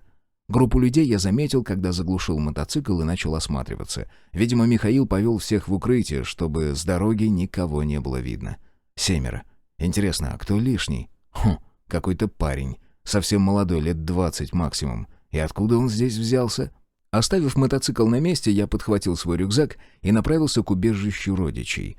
Меня, конечно же, заметили, хоть и не сразу, что неудивительно. Такой рев стоит. «Здорово, бедолаги!» — крикнул я, приблизившись к группе игроков. «Как вам представление?» «Серый, чтоб тебя приподнял и отпустило!» — крикнул брат, склонившись к моему уху. По голосу было видно, насколько Миша возбужден. «Ты погляди, что творится!» «Вижу», — ответил я тоже громко, чтобы Михаил меня услышал. «Ничего, немного осталось. Скоро все закончится!» В рокот с небес добавился нарастающий свист, и мы умолкли, уставившись вверх. «Твою же в душу!» Стало настолько жутко, как никогда в жизни. Небо стремительно наливалось чернотой, и мир вокруг буквально исчезал, растворяясь в непроглядной тьме. Сука, страшно-то как! Сейчас не станет ни земли, ни нас, и этому никак не противостоять. Чтоб меня! Вспышка! В себя пришел рывком, словно спал, а затем резко проснулся. Почувствовав под головой что-то твердое, повернулся и натолкнулся на растерянный взгляд девушки, лицом так сильно похожей на Полину. «Ну, привет, что ли?» — я улыбнулся. «Тебя как зовут?» «Вас... нет, теперь зови меня Зена», — ответила дочь байкера. «Так будет правильней». «Ну, тогда я Парторг. Будем знакомы». Усевшись, осмотрелся. Твердая, на чем я лежал, оказалась нога Михаила, который бессовестно дрых, как и остальные. «Как чувствуешь себя, Зена?» «Могло быть и лучше», — ответила девушка. «Пить охота». «В коляске рюкзак, в нем есть фляжка с водой», — ответил я и собрался было уже подняться, но именно в этот момент перед глазами появилось первое сообщение. Слияние с упорядоченным завершено. Количество игроков — 60 миллионов 213 тысяч 40. Из них 52 миллиона 975 тысяч 321 не посетили полигон испытаний и получили классы простого ранга. Нулевой мир Земля открыт для посетителей из других миров. Тут же пришло еще одно сообщение. Парторг, твое участие в судьбе Земли равняется 0,2%. Получен статус «Борец», бонус при защите своего мира, плюс 30% ко всем боевым умениям, способностям при отражении атак иномирян, минус 90% стоимости при создании клана. Парторг, в твоем владении находятся локации из другого мира. Получен статус «Дитя двух миров». Согласно протоколу 3/15, ты имеешь право переместить принадлежащее тебе в родной мир.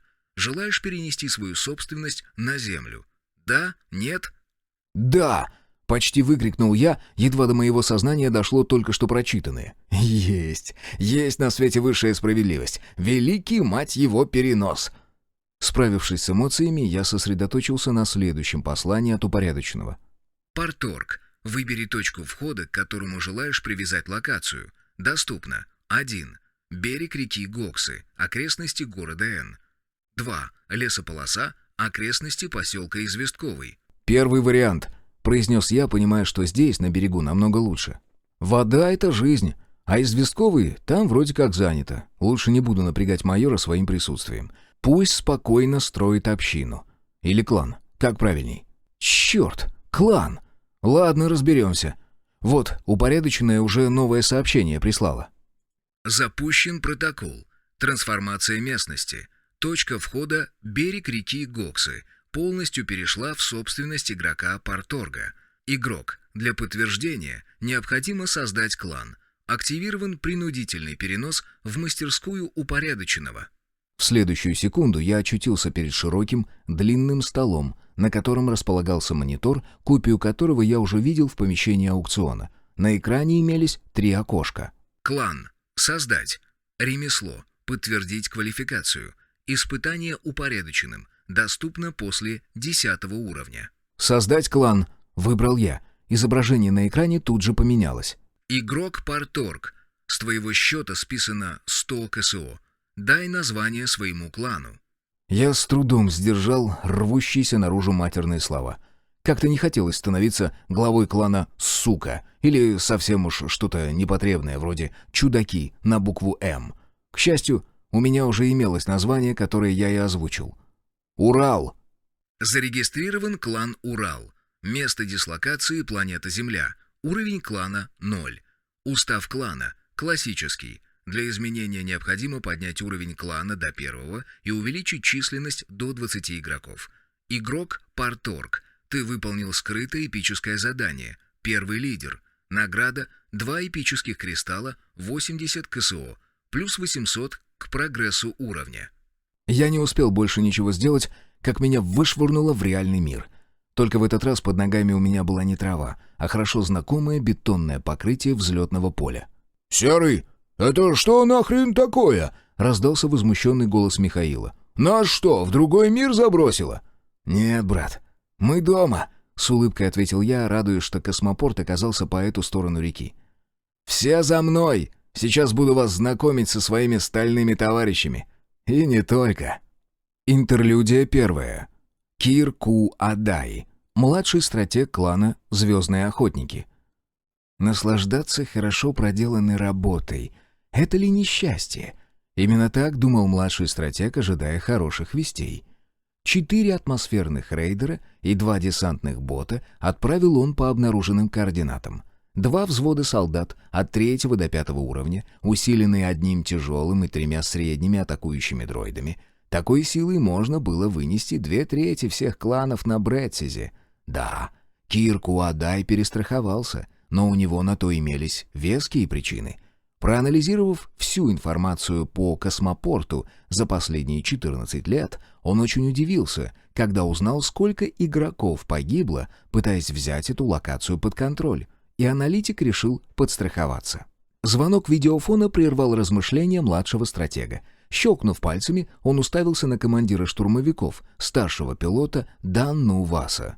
«Господин стратег, у меня неприятные новости. Космопорт исчез».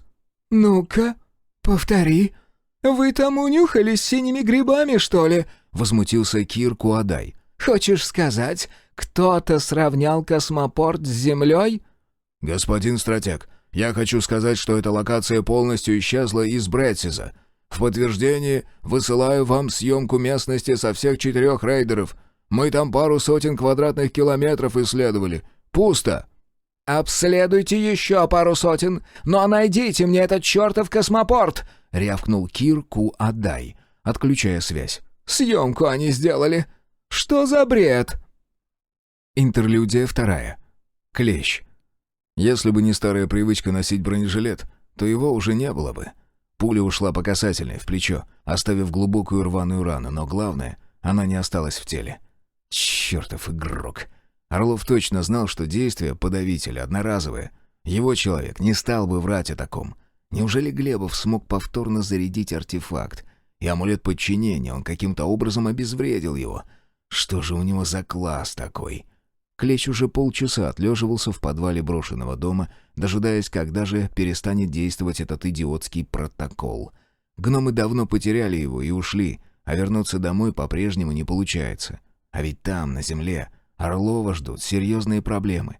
Мало того, что потерял контроль над городом, так еще и провалил важное задание. Ну да ничего. Такими кадрами, как он, не разбрасываются. Да, хозяева не прощают ошибок, но и в глупости замечены не были. А Глебова он накажет.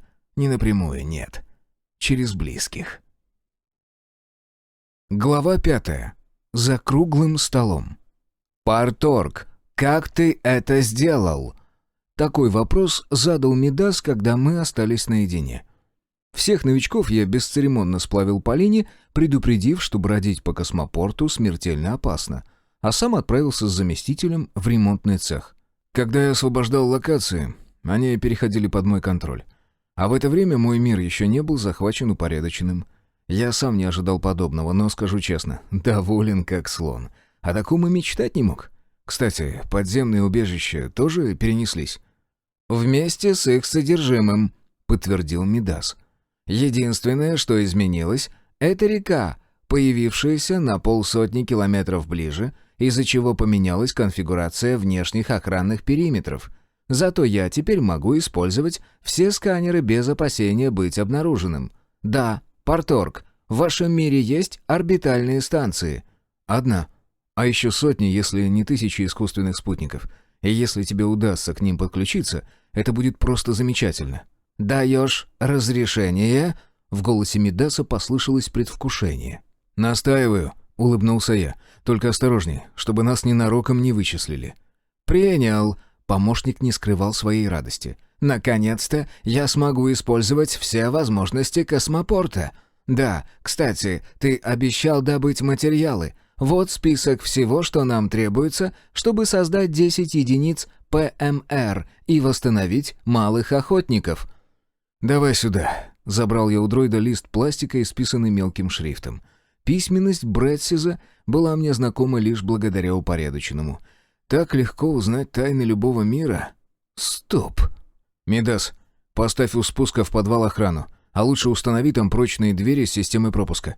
Никто, кроме меня, не должен знать о корабле и прочем. И вообще, заблокируй все двери в терминале, чтобы народ меньше шарился. Пока они для нас гости, за исключением Пришки и Полины. Особенно присматривай за игроками Сандрой и Зеной. Они могут уйти в скором времени.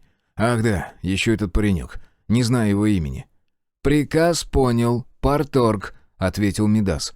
«Да, у нас появился клан, и я в нем обозначен как первый заместитель. Что это значит?» «О как!» — удивился я. «Надо бы разобраться со всем этим. А первый заместитель — это получается, что ты второй по важности лицо в клане. Сразу после меня идешь. И, сдается мне, на этой должности и останешься. Никто из людей не сможет обрабатывать такие объемы информации, с которыми ты справляешься в считанные минуты. Ну и другие достоинства у тебя имеются». Прежде чем лезть на аукцион, я решил осмотреться на местности, а затем пообщаться с гостями космопорта. Имелись у меня кое-какие планы на их счет. Стеклянная кабина лифта на секунду подняла меня на верхний, 3-й этаж терминала, а затем я по технической лестнице взобрался на крышу. И замер, на месте, медленно осматривая местность. Черт, красота-то какая! С одной стороны огромное посадочное поле космопорта, дотянувшееся аж до федеральной трассы и поглотившее ее. Черт возьми, да я теперь прямо таможенник, и за проезд по моей земле могу брать мзду. Если стоять лицом к полю, то по правую руку, почти вплотную к терминалу, расположился поселок. Тот самый, для персонала. Там даже расположение домов не поменялось. Отлично, будет куда поселить соклановцев. Позади космопорта в сотни метров текла река Гокса. Она даже изгибы русла не поменяла, осталась прежней. А вот за ней вместо густого смешанного леса была равнина, протянувшаяся до горизонта. С левой стороны было то же самое. Похоже, все локации, которые были под моим контролем, перенеслись сюда, частично сохранив свой вид, но в основном адаптировавшись к местности. Интересно, а что сейчас в Брэдсизе? Там все осталось без изменений? Или весь лес, исчезнувший здесь, закинуло туда? «Разберемся», — произнес я и улыбнулся, услышав свой спокойный, уверенный голос. «Но потом. А сейчас нужно заняться сырьем». Спустившись на первый этаж, сразу же направился к ремонтному цеху, окольным путем, стараясь не выходить в центральный зал. Не хотелось попадаться на глаза брату или еще кому-то. Пусть терзают вопросами Полину с Пришкой, а я пока займусь неотложными делами. Мидаса в цеху уже не было. Лишь один дроид-ремонтник трудился возле станка, изготавливая что-то сложное и массивное. Не мешая роботу, я прошел в угол цеха, где с удобством уселся в кабинке оператора. Раньше здесь явно управлял всем человек. Что ж, пора. Упорядоченное. Пусти меня в аукцион. Миг, и я снова в помещении с экраном. Надо же, а ведь привыкаю к этому удобству. Жаль, что с моими потребностями кристаллы очень быстро закончатся, и придется добывать новые. Много новых. Но это потом. Так, где список, что мне выдал помощник? Ага, вот он, значит, не придется напрягать память. Крафт!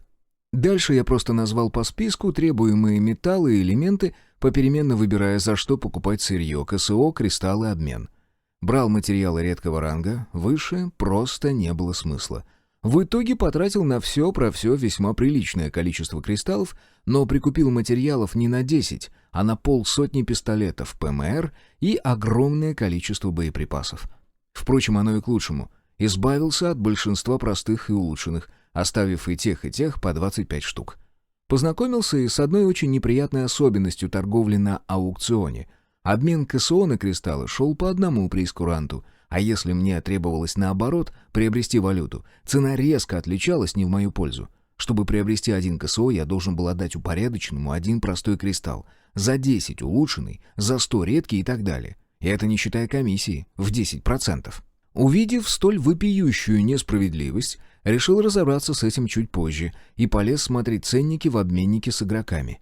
Увы, но менять одну валюту на другую никто не спешил, или я плохо искал. Ну-ка, посмотрим предложения, поступившие за последние 2-3 часа. 40 предложений. Нет, уже 30. И все хотят обменять кристаллы на КСО. Похоже, мои сородичи. Но зачем им игровые деньги? В чем смысл продавать ценный ресурс так дешево, вчетверо ниже стоимости, установленной упорядоченным? Пока размышлял, предложений осталось всего 10, и я, решившись, выкупил только что появившийся лот из 5 редких кристаллов. Ну все, теперь у меня осталось чуть больше 10 КСО, и на этом можно остановиться. Хотя нет, одну важную деталь я все же упустил. Что мы все будем есть в ближайшее время? Запасов, что я оставил девушкам, едва ли хватит на 1 сытный ужин для всех присутствующих, так что... Желаю перейти в раздел «Быт». Хочу увидеть все предложения по продуктам питания для людей, за КСО и кристаллы. Несколько лет назад я впервые зашел в только что запущенный продуктовый гипермаркет. До него в нашем городе не было подобных магазинов, а в поездках по родине и за рубеж мне как-то не приходилось посещать подобные торговые площади. Так вот, в тот раз я был поражен обилием всего, что лежало на полках. Но если сравнить с тем, что предстало передо мной сейчас... «Да тут можно пропасть на долгие годы», — вырвалось у меня. «Ну уж нет, надо сократить искомое до минимума, иначе меня попросту не дождутся. Так, что у нас имеется из земных продуктов?» На бытовые нужды пришлось раскошелиться. Пришлось потратить 10 улучшенных и 7 редких кристаллов, но теперь у нас был запас продуктов, которого хватит на 2 недели, если считать, что наш состав не изменится. Дополнительно я приобрел всякую мелочевку, которая должна была облегчить наш быт. 9 гарнитур связи улучшенного ранга и столько же маркеров с опознавателем свой-чужой. Вдобавок приобрел рюкзаки простого ранга и прочие мелочи, необходимые для выхода отряда на задание. Закончив с покупками, решил узнать, что собой представляет хранилище упорядоченного, о чем и сообщил вслух. Перенос из помещения аукциона произошел почти мгновенно, и я очутился перед экраном, на котором было написано: Доступ в хранилище. Простой. 1 простой кристалл в 10 дней. Можно хранить 100 предметов простого ранга. Улучшенный. 1 улучшенный кристалл в 10 дней. Можно хранить 100 предметов улучшенного или 1000 простого ранга. Редкий. 1 редкий кристалл в 10 дней. Можно хранить 100 предметов редкого или 1000 улучшенного ранга. Заканчивал список эпический доступ. Что значит хранить, стало ясно, когда я открыл простой доступ. Да уж, совсем не то, что ожидал. Во-первых, хранилище нужно было привязать к местности, а не носить с собой, как инвентарь в компьютерных играх. Причем место привязки должно быть значимым. Просто в лесу под деревом такое не получится создать. Нужна или точка перехода, или важный объект. Например, космопорт подошел бы, а вот поселок рядом — вряд ли. Ну, вот и все. Пробормотал я, понимая, что меня, скорее всего, уже заждались. Когда вернулся в реальность, не сразу понял, где нахожусь. Поддон с металлическими брусками различных цветов и оттенков, рядом связка толстых прутьев, мешки с чем-то сыпучим, отдельно стояли коробки и ящики с продуктами и прочей бытовой мелочью. Выглядело все так, словно в цеху разгрузили небольшой грузовичок. «Придется использовать железного помощника», — пробормотал я, поднимаясь на ноги. И тут же обнаружил Архита, уставившегося своими светящимися монокулярами на металл. «О, я вижу, ты как раз свободен. А ну-ка найди мне что-нибудь небольшое, чтобы вывести отсюда продукты». Шустрый паукообразный дроид смог не только понять мой приказ, но и почти мгновенно выполнить его. Да, тележка вся в мазуте, но ее как раз хватит, чтобы погрузить продукты и бытовуху. Так мы и отправились в крыло, где располагалась гостиница. Робот тащит телегу, я иду следом и придерживаю поклажу, чтобы ничего не потерять по дороге. Выгружаться решил в нашем с девушками номере. Он был из разряда люксовых и самый большой из уцелевших, если верить Мидасу. «Серый, ты куда пропал?» Почти на пороге встретил меня Михаил, но, увидев содержимое 1,5-метровой тележки, обрадованно произнес: «Народ, поход в город за продуктами отменяется. Хозяин вскрыл погреб». «Я позову девчонок», — сообщила Галина, в этот момент как раз помогавшая Полине накрывать на стол. «А то мы все уже второй день нормально не ели. Кроме Сандры». «Пришка, помогай разгружать», — позвал я иномерянку, расставлявшую на столе чашки. «А я схожу в другие номера, еще стульев раздобуду. Пока составьте все в угол, что нужно будет прямо сейчас, возьмите. Да, Миш, вот эти гарнитуры раздай своим и моим дамам. Сандре и Зене пока ничего не предлагай, они в статусе гостей. Все, я пошел». Через полчаса 9 человек сидели за круглым столом и с аппетитом уплетали как остатки сухпайков, так и снеть из других миров. Молодой парень за столом отсутствовал. Как выяснилось, он не спал около 3 суток, и сейчас Галина его попросту не смогла разбудить. Ну да ничего, с ним я поговорю отдельно, позже. Первые несколько минут все молчали, и лишь когда утолили первый голод, завязался разговор. «Сандра, Зена, у вас получилось дозвониться до своих близких?» — поинтересовался я. «Только сообщениями удается переписываться. И то доходят не все», — ответила подруга Титова Сандра. «В городе ужас, что творится. Люди озверели, кидаются друг на друга, рвут глотки, ничего не боятся. Юра сказал, что их отряд потерял 3 игроков в первые несколько минут после адаптации упорядоченного. Пока спохватились, поняли, что к чему, было уже поздно. Упоминал какой-то протокол, который теперь не позволяет перемещаться в другой мир, если ты находишься в бою». «Так он до сих пор на территории конторы, что ли?» — нахмурился я. «Не хотелось бы, чтобы весь отряд Сизова погиб». «Нет, уже на базу перебрались. На технике по объездной трассе как-то выехали. Но к нам пока не пробраться, разве что по реке. Юра сказал, чтобы я оставалась здесь, и что он хочет присоединиться к тебе». «Приедет, обсудим», — кивнул я и перевел взгляд на байкершу. «Зяна, ты как, с отцом смогла связаться?» «Глухо», — ответила девушка. Я и раньше заметил, что у нее глаза на мокром месте, а сейчас она и вовсе поджала губы, так, словно готова разреветься. «Будем надеяться на лучшее. Есть вероятность, что Борода перебрался в другой мир и поэтому не может ответить». Попытался я успокоить девушку, но тут же понял, насколько двусмысленно прозвучали мои слова. «Черт, лучше бы промолчал». «Я тоже на это надеюсь», — кивнула байкерша. «У него было в планах получить 5-й уровень, чтобы стать сильнее, так что, возможно, ты прав». «Что делать-то будем со всем этим?» — включился в беседу Михаил. «Я так понимаю, тихая мирная жизнь нам больше не светит?» «Будем набирать уровни, кристаллы, КСО, ну и собирать артефакты, помеченные упорядоченным. Я тут прикинул...» Мне пришлось встать из-за стола, чтобы все увидели меня. «Если все правильно сделать, можно из нашего убежища такую мощную крепость создать, что любой враг зубы обломает. Кстати, теперь к нам могут заглядывать гости из других миров, а они, как я уже убедился, на 99% враждебны. По сути, это грабители, которым плевать на нашу планету. А еще чужаки подготовлены к тому, что у нас сейчас происходит. В их мире это норма». «Коротышки, остроухие, мохнатые, зеленые», — начала перечислять Пришка. «Раз много, и все они ненавидят друг друга и людей с такой силой, что готовы убивать при встрече. Будет тяжело с ними воевать, но в первые 2-3 месяца никто не сунется в этот мир, кроме совсем чокнутых игроков. Сейчас здесь очень опасно». «Так», вновь опустившись на стул, я сосредоточился на своей приемной дочери. «Ты у нас самая опытная. Можешь вкратце рассказать, что нас ждет в ближайшее время?» В нашем загоне была одна старая женщина, которая любила рассказывать, как в ее мир пришло упорядоченное.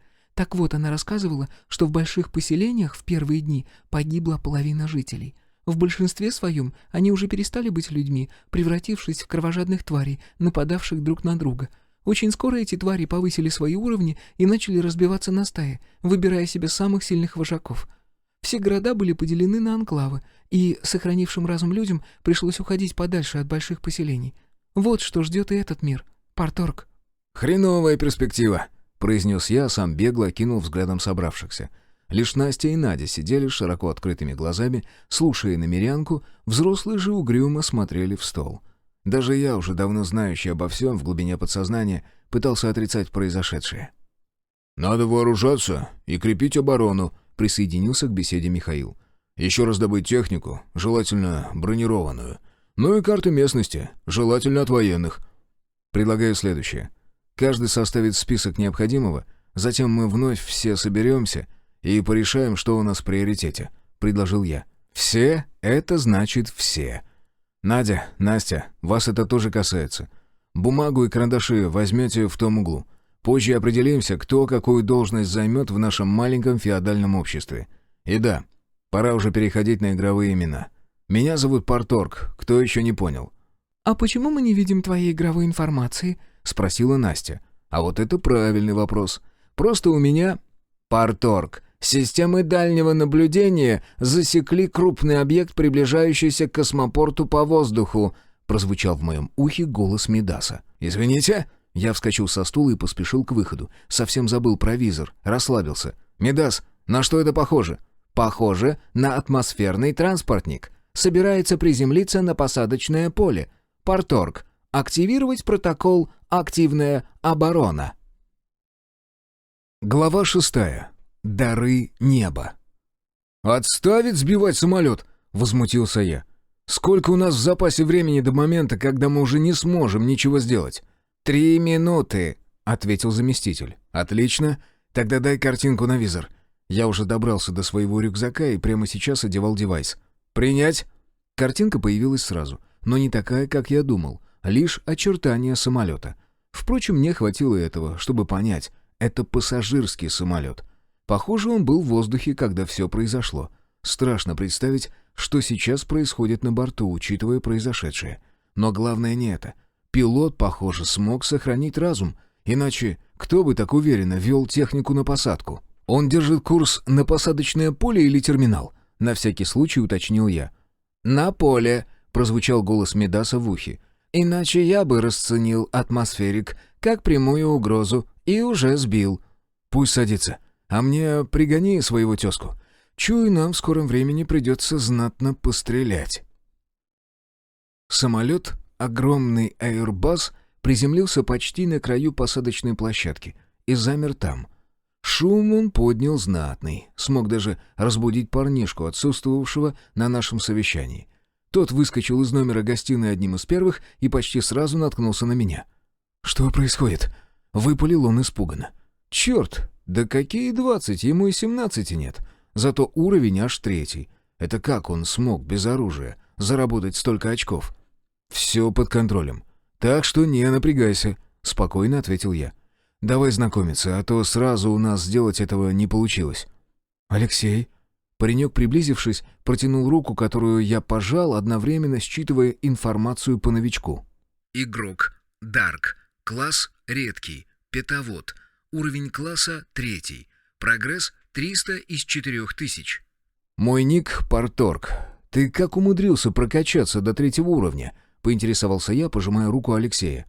«У меня мелкашка была, и я хорошо стреляю, но и с остроухими схлестнулся, перед тем, как вернуться на землю». «Ты убивал эльфов?» — уточнил я, а про себя подумал. «Паренек не так прост, как кажется». «Я целую неделю провел в их лесу. Сначала на зверя охотился, а затем с туземцами столкнулся. Они первые стрелять начали, но мне повезло, не попали. Пришлось защищаться.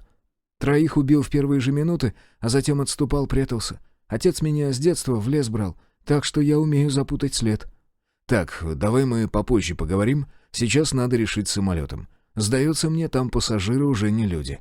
Чудо еще, что в пилотской кабине остался кто-то, способный посадить судно». «Что значит «не люди на борту»?» — переспросил Алексей. Да ты, Дарк, ничего не понял, похоже. Все, нет больше старой земли. 90% населения, включая животных, изменились и теперь убивают друг друга и тех, кто еще сохранил разум. Так что готовься. И хорошо, что умеешь стрелять. Это повышает твои шансы». «Это... А как же отец? Получается, он тоже стал измененным?» Парень стиснул зубы. «Нет, так не должно быть». «Но так случилось. Мой тебе совет — готовься к самому худшему. А уж как будет на самом деле, жизнь покажет. Может, твой отец сохранил разум и выжил. Он где должен находиться сейчас?» «В Известковом. Это поселок такой, недалеко от города», — ответил Алексей. «О, тогда тебе повезло. Там группа игроков есть, так что помогут твоему родичу, если он сохранил разум. И вообще, сейчас некогда разговаривать. Надо решать, что делать с самолетом». К транспортнику отправились всем составом. Я, Полина и Михаил с автоматами. Пришка, Зена и Сандра получили по пистолету. Алексею досталось мое ружье, ну а племянница и Галина пошли налегке. Пусть пока вникнут в происходящее. Да и не умеют они пользоваться оружием. Да, было рискованно вручать огнестрел всем подряд. Но двигающийся позади нас тяжелый дроид модели Мидас отбивал всякое желание совершать глупости. Сам самолет уже находился под прицелом тяжелого дроида-универсала модели Рух. Я не сомневался, что эта махина за пару минут превратит Airbus в груду металла, если Мидас увидит хоть какую-то угрозу для меня и моей команды. Поэтому мы смело приблизились к огромному самолету на расстояние в 50 метров, остановившись сразу за боевым роботом. «Я слышал, что пилоты этих махин могут выставить стекло кабины и выбраться наружу», задумчиво произнес Михаил, как и все, задрав голову вверх.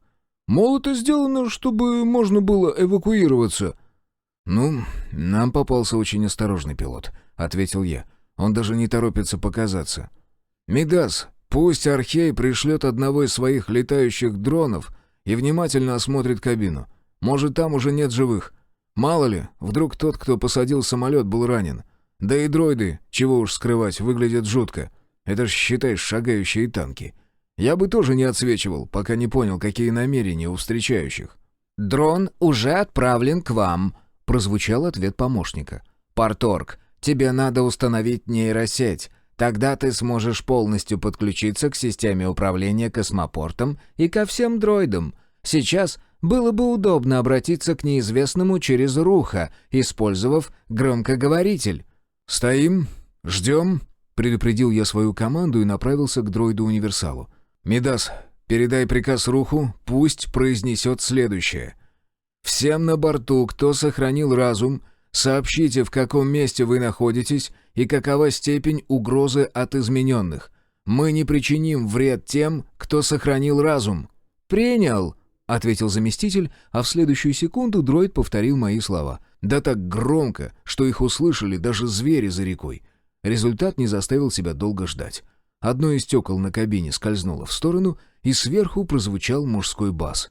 «Русские! Охренеть! Я думал, меня в другой мир занесло. Други, что вообще происходит? У меня в пассажирском отсеке люди друг друга жрут. Второй пилот набросился. Повезло, что я в этот момент на ногах был». «Ты один сохранил рассудок?» — задал я встречный вопрос. «Где-то в багажном отсеке Стюарт спрятался. Но я не знаю, жив ли он. Его вроде ранило. Остальные с ума сошли. Но их едва ли 5 осталось. Попереубивали друг друга». «Скинуть вниз какую-нибудь веревку сможешь?» — поинтересовался Михаил. «Чтобы мы смогли взобраться и зачистить всех измененных». Наверх вызвался лезть Алексей. С собой он взял мое ружье и пистолет, который я затрофеил у Орлова. К нему было всего 5 патронов. Должно хватить для борьбы с измененными, сумевшими выжить. Пилот остался наверху, пообещав помочь справиться с обезумевшими пассажирами. Остальным оставалось лишь ждать. Первым раздался ружейный выстрел, за ним второй, третий, потом присоединился пистолет. Грохнуло всего 7 раз, а затем все затихло. Мы с Михаилом переглянулись, и я покачал головой. «Ждем». Через минуту раздался грохот еще одного выстрела, а вскоре отворился аварийный люк, из которого выглянул пилот в черной форме. «Сейчас я аварийный трап сброшу. Вы там не дергайтесь, а то начнете стрелять». «Действуй», — махнул я рукой и уже тише добавил. «Мидас, слышал?» «Все под контролем, командир», — ответил помощник. Трап разложился прямо с крыла, а вскоре наружу вышел и Дарк. Он помахал нам рукой. 6 тварей первого уровня на борту было, остальных буквально на куски разорвали. Никогда бы не подумал, что люди могут настолько измениться». «Что со Стюартом?»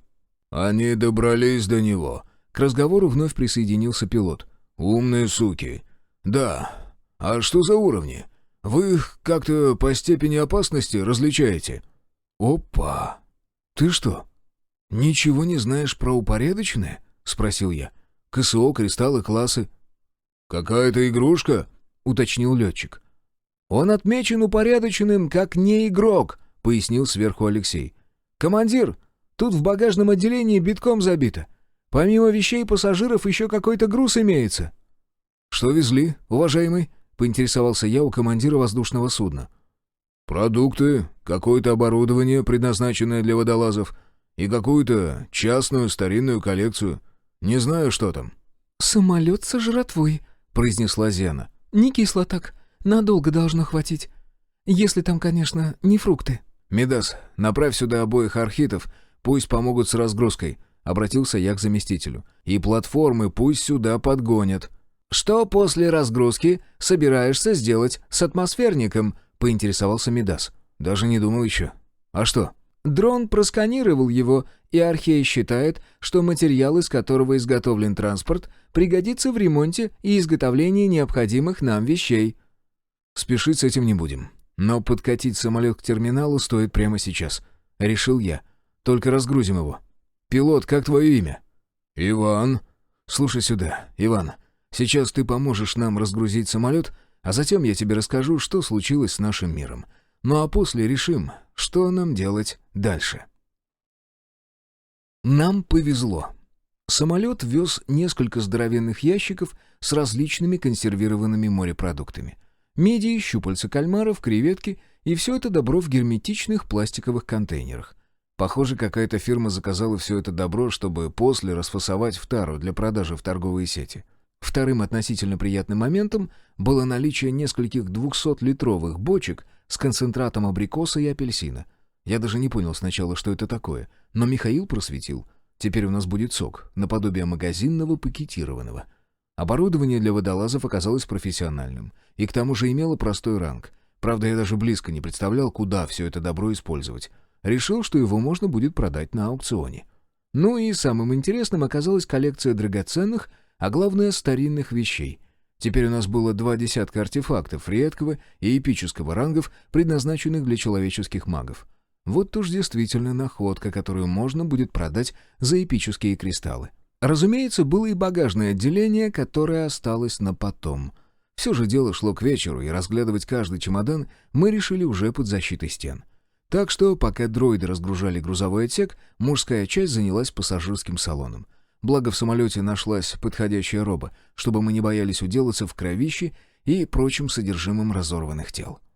Вонь в салоне стояла такая, что мы пооткрывали все, что только возможно, прежде чем смогли хоть как-то дышать. Ну а дальше было несколько утомительных часов грязной работы. Зачем это понадобилось лично мне? Я этот вопрос задавал себе раза 3, выбрасывая за борт очередную окровавленную клешню или шипастый хвост. Ответ был один — изучить получше Алексея и Ивана. И в целом, когда мы наконец выкинули последнего застреленного мутанта, обоими остался доволен. Испачкаться не боятся, от увиденного не млеют, психика здоровая. Более того, мне удалось расспросить пилота, есть ли у него семья. Как оказалось, нет. Родители умерли больше 10 лет назад, семьи нет. Никто нигде его не ждет. Мужику за 40 уже, успел повидать всякого. Но потом, когда мы уже освободили салон Аэрбаса от плоти и собрали вещи из багажных отсеков, а затем спустились вниз, я позвал всю нашу женскую команду. Они должны были тоже увидеть, во что превратились люди. В это же время Михаил, Алексей и Иван хранили у реки истерзанного Стюарта. Женщины, особенно дочки брата, были впечатлены увиденным. Кто-то даже не смог удержать содержимое желудка. Да, зрелище не для каждого мужика, но они должны на это посмотреть, чтобы понять, с чем им предстоит столкнуться. Руки-щупальца, собачьи челюсти, длинные хвосты с острым шипом на конце. Сейчас все это выглядело не столь устрашающим, как могло стать позже, когда измененные достигнут 5-го уровня. А потому нам придется не отсиживаться в защищенном месте, а выходить на охоту, пока все не получат доступ к классовому древу. Ну а мне пока что есть чем заняться. Например, вскрыть капсулу с фрегатом. Нейросеть, опять же. Да и торговлей можно заняться. Те же пистолеты должны пользоваться большим спросом, как и патроны. Эх, мне бы еще начать создавать оружие, использующее эрги. Тогда можно будет сорвать куш и значительно усилить возможности нашего небольшого клана. Так, размышляя обо всем сразу, я добрался до гостиной, которую мы решили использовать в качестве столовой и комнаты для совещаний. Женщины, кто пришел в себя или легко перенес увиденное у самолета, уже накрыли стол и сейчас требовали от мужчин принять душ, прежде чем садиться трапезничать. Что ж, вполне разумно, учитывая, как мы упрели в рабочей одежде. Пробравшись в свою комнату, я сбросил одежду и тут же отправил ее в стирку, а после и сам пошел под воду. Мылся почти кипятком, надеясь, что он заберет с собой мерзкий запах, впитавшийся не только в кожу рук, но и в сами легкие. Нет уж, больше я в подобном веселье участвовать не буду. Клан-лидер я или кто? Отмывшись, прошлепал в спальню и, вставив в ухо гарнитуру и нацепив на голову визор, начал одеваться. Параллельно обратился к помощнику. «Мидас, что скажешь про самолет? Пустим его в переработку?» «Пока в этом нет нужды», — ответил разумный дроид. «Ты добыл достаточное количество материалов, чтобы изготовить более 10 пистолетов и автоматов редкого ранга, а также создать несколько тысяч патронов разного калибра, в том числе и к моим автопушкам». «Что с орбитой планеты? Удалось взять под контроль хотя бы один спутник?» «К сожалению, действующих осталось совсем немного, около 10, и они все обладают защитой редкого ранга. Мне потребуется около суток, чтобы взломать их системы обороны. Вообще странно, что на орбите вашей планеты есть такие спутники. В Брэдсизе подобного не было. Похоже, кто-то хорошо готовился к приходу упорядоченного». «Стоп. Ты сказал, спутники были созданы из расчета, что наш мир захватит упорядоченное? Скажи, а те, кто сейчас управляет ими, узнают, кто перехватил их орбитальную группировку?» «Если я первым возьму под контроль сразу все спутники, то никто вообще не узнает, что случилось. Более того, я могу давать ложные данные бывшим хозяевам, но для этого мне потребуется как следует изучить вашу планету. И да, для одномоментного контроля всей орбитальной группы потребуется много времени, порядка 10 дней. Это при условии, что я выделю на выполнение данной задачи половину имеющихся у меня ресурсов. В случае, если произойдет нападение на космопорт, время увеличится». «Работай», — одобрил я нужное дело. «Да, надо бы уже вскрыть контейнер с военным кораблем и установить мне нейросеть. Это значительно упростит многое, в том числе и работу с инструментами упорядоченного». «Командир, ты же знаешь, все это можно сделать без моего участия», — в голосе Мидаса послышалось веселье. «Но скажу честно, нейросеть откроет тебе не только новые возможности, но и проблемы. Тебе быстро надоест знать все, что происходит вокруг, и тогда придется учиться фильтровать информацию, выделяя из потока самое важное. Да, чуть не забыл, дверь на подземный этаж уже установлена, и у меня имеется еще одна новость». «Рассказывай», — усмехнулся я. «Ты смотри, уже начал нагонять интригу, прямо как человек».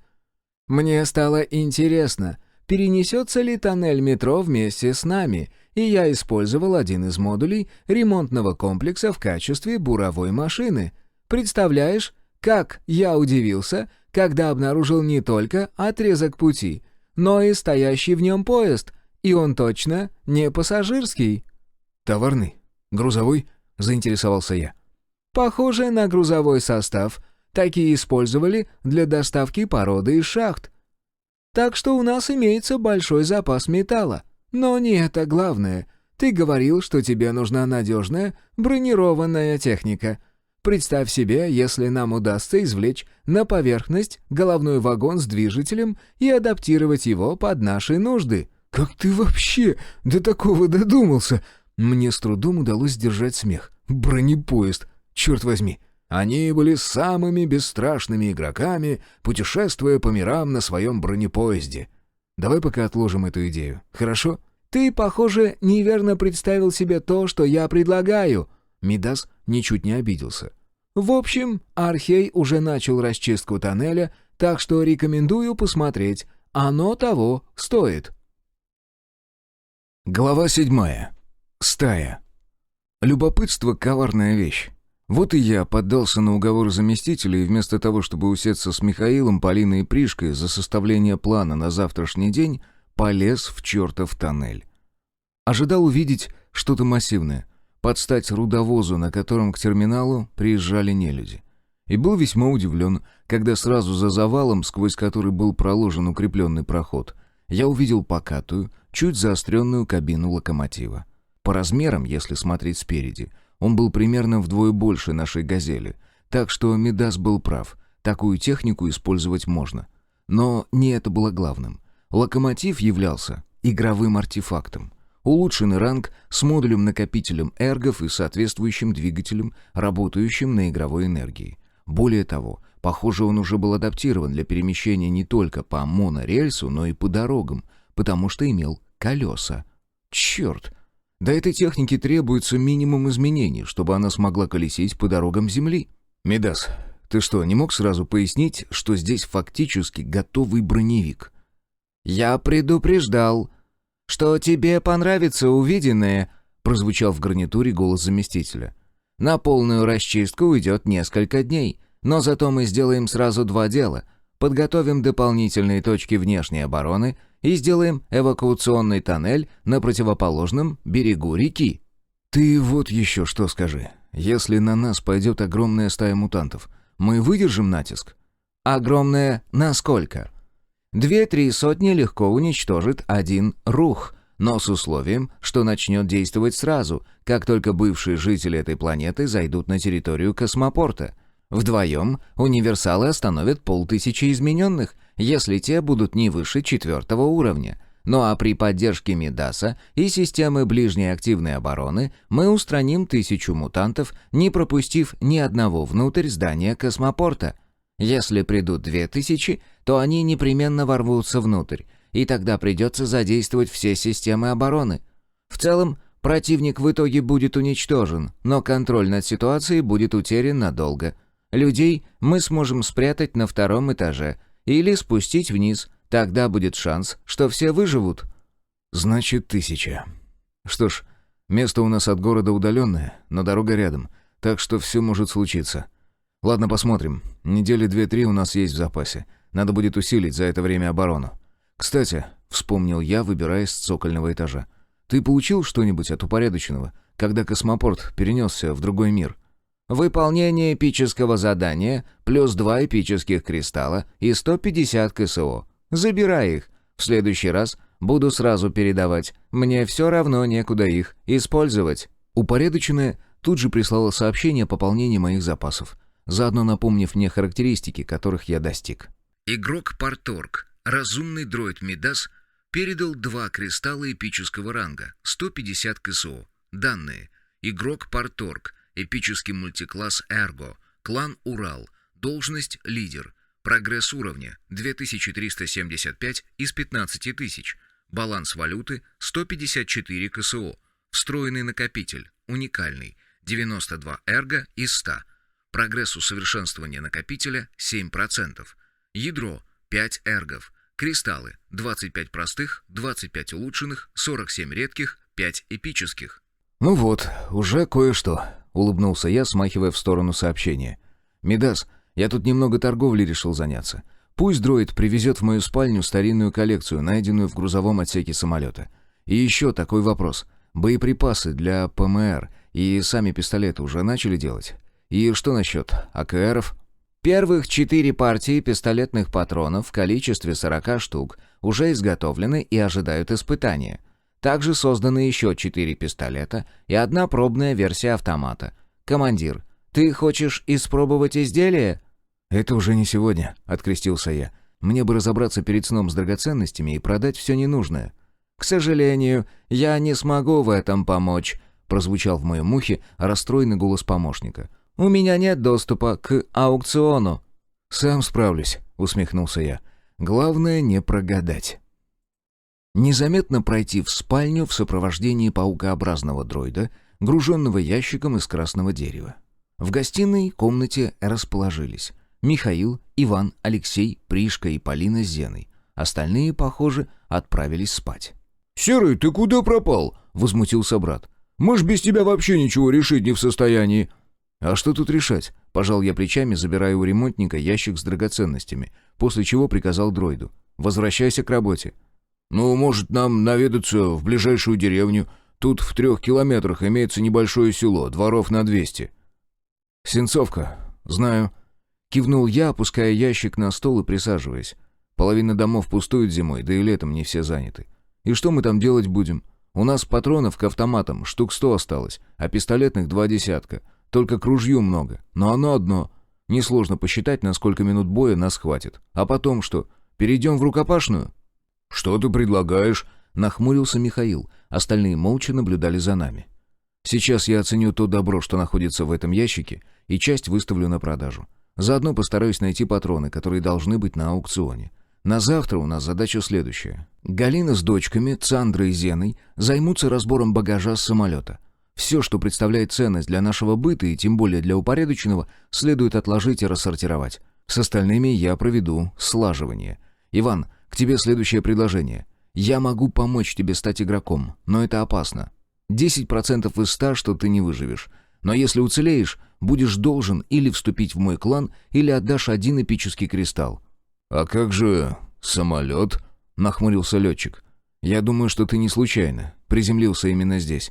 В других местах это нереально сделать, верно? А значит, ты дважды обязан мне и моим людям жизнью. Самолет со всем его содержимым — достойная цена за спасение, не правда ли? И заметь, я не ставлю ультиматума. У тебя будет выбор после получения 5 уровня. Или остаться, или уйти». «Некуда мне идти», — развел руками Иван. «Мою историю ты знаешь, а самолет...» Стоило попытаться выбить себе послабление или особый статус. У меня ни у кого не будет особого статуса. Все во благо империи. И да, я не считаю себя императором. Так что сейчас предлагаю распределить ночное дежурство, разбившись на пары. Алексей с Зеной, Иван с Пришкой, я с Полиной, Михаил с Галиной. По 2 часа первыми заступают байкерша с питоводом, затем Михаил с женой, после Пришка с летчиком. Дежурство простое. Находиться здесь или в зале ожидания. Не спать. Пора привыкать к тому, что мы отныне живем не в спокойном мире, а в гребаном, мать его, апокалипсисе. Все. Отбой. Подхватив ящик, я направился в свою спальню. Протопал с ящиком прямо к кровати и уже собрался вскрывать его, как услышал за спиной голос Полины. «Так почему все-таки парторг?»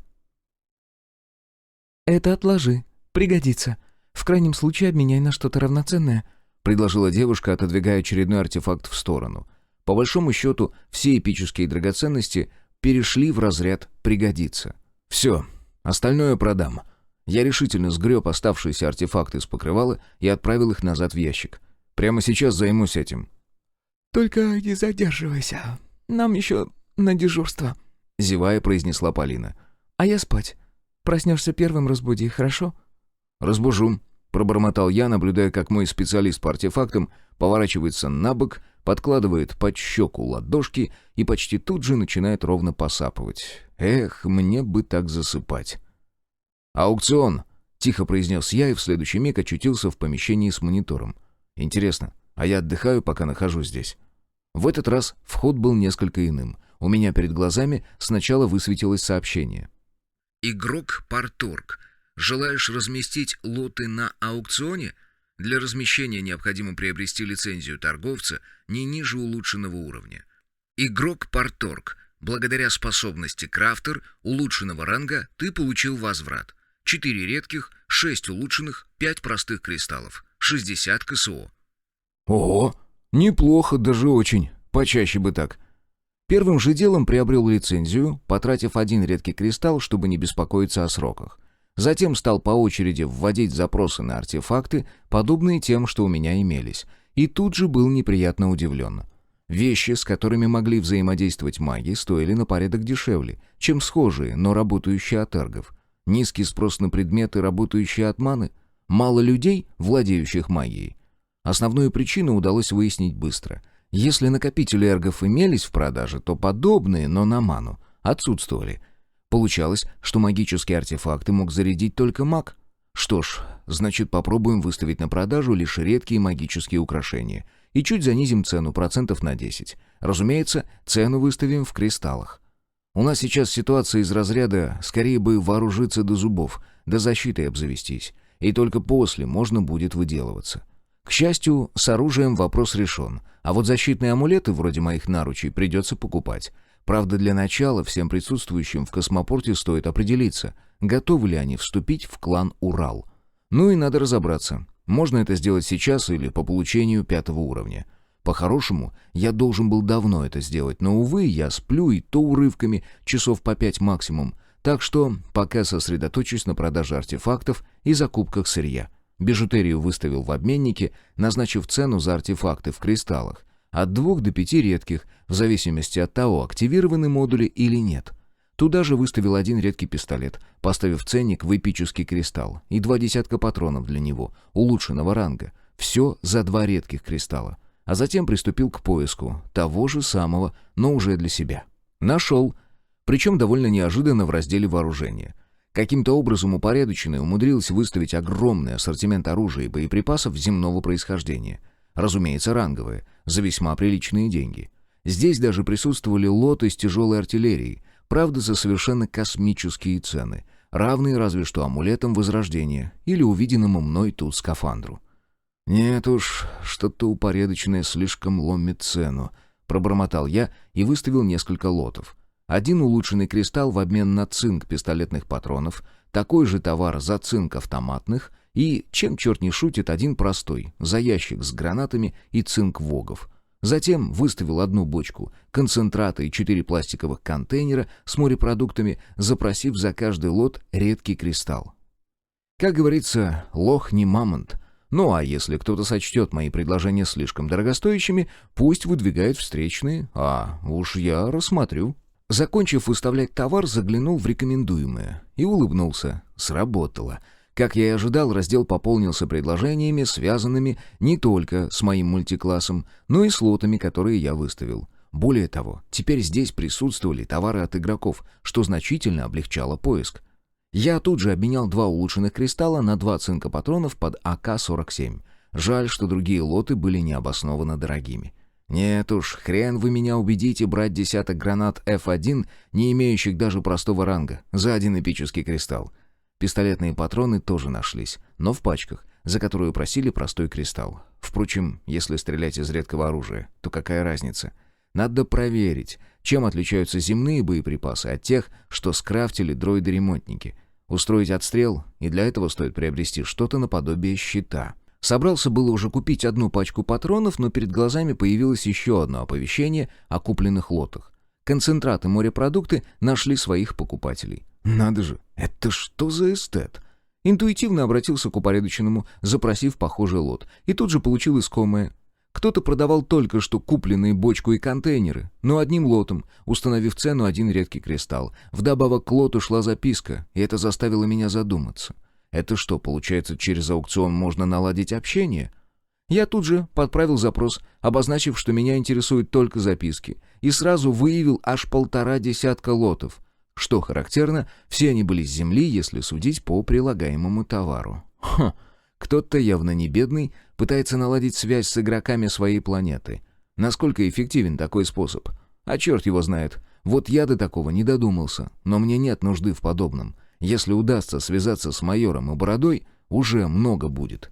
И все же я купил свои контейнеры и бочку чисто из любопытства. Все равно в плюсе, так что внутренняя жадность меня не придушит. Во время ночного дежурства ознакомлюсь, что там в записке, поделюсь информацией с Полиной, Мидасом, вместе что-нибудь придумаем.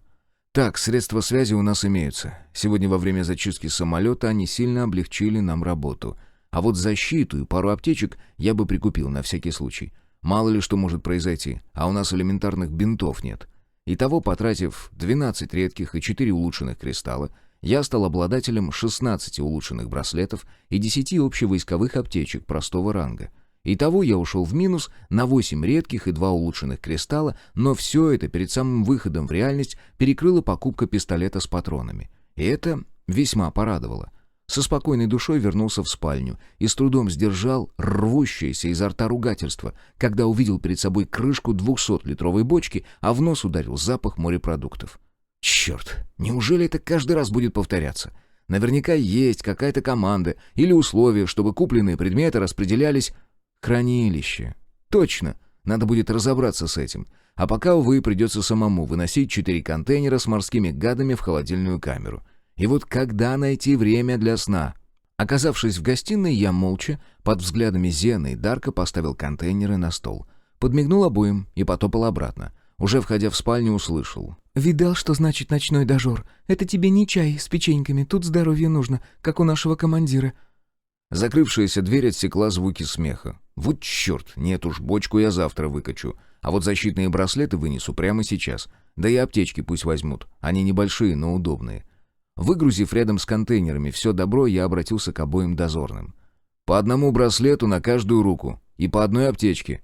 Возьмите себе и по смене передайте. Вещи казенные, поэтому обращаемся бережно, экономим. Если заряд батареи сильно ослабнет, подойдете ко мне, я придумаю что-нибудь.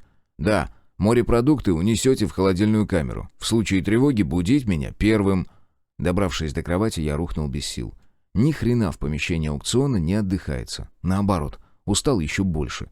Засыпающий мозг попытался напомнить про записку, но у меня больше не осталось сил. Потом. Все потом. Разбудил меня какой-то надоедливый голос, требующий подняться. Организм ни в какую не желал возвращаться в реальность, изо всех сил цепляясь за распадающийся на лоскуты сон. Однако раздражитель извне оказался сильнее. «Командир, системы сканирования засекли большую группу измененных, приближающуюся к локации космопорта. 4-17 особей движутся параллельно нашим координатам, но это временно». «Все, Мидас, я услышал и проникся. Можешь дать 2 минуты, чтобы я окончательно проснулся?» «Отлично. Остальных разбудил?» «Нет, командир, тебя решил предупредить первым». «Вот и хорошо. Сейчас я им устрою веселое пробуждение в стиле рота подъем», — пробормотал я и, повернувшись, встретился с сонными, встревоженными глазами Полины. «Привет, красавица. Готова пострелять по движущимся мишеням?» Глава 8. Записка.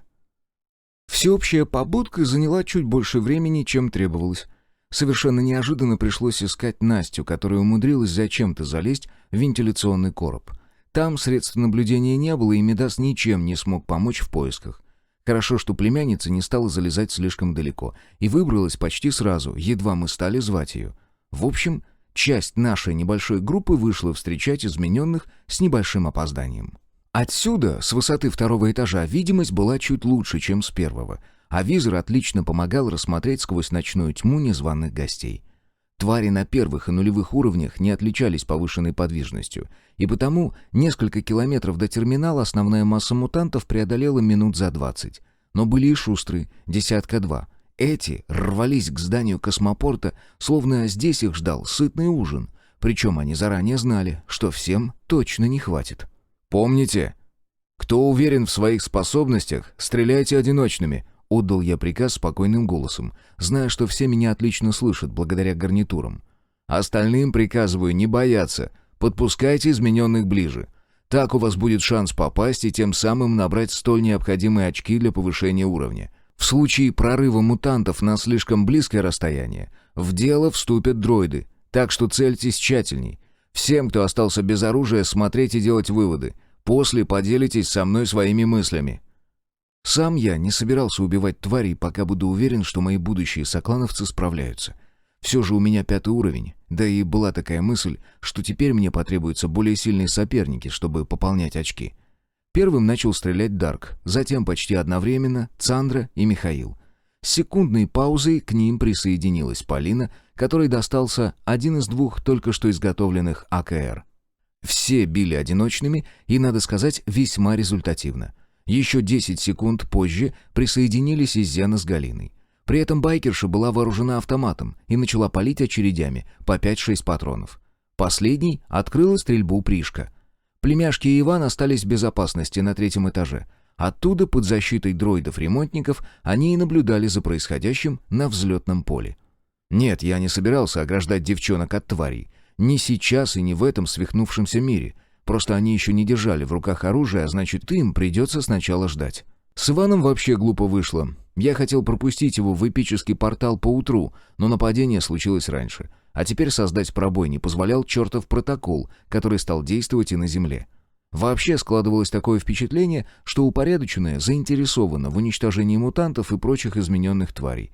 Впрочем, ничего удивительного. Те чудовища, в которых превращались люди, вряд ли могли существовать самостоятельно в обычном мире. Сейчас их жизнь что-то или кто-то поддерживает, что само по себе весьма затратно.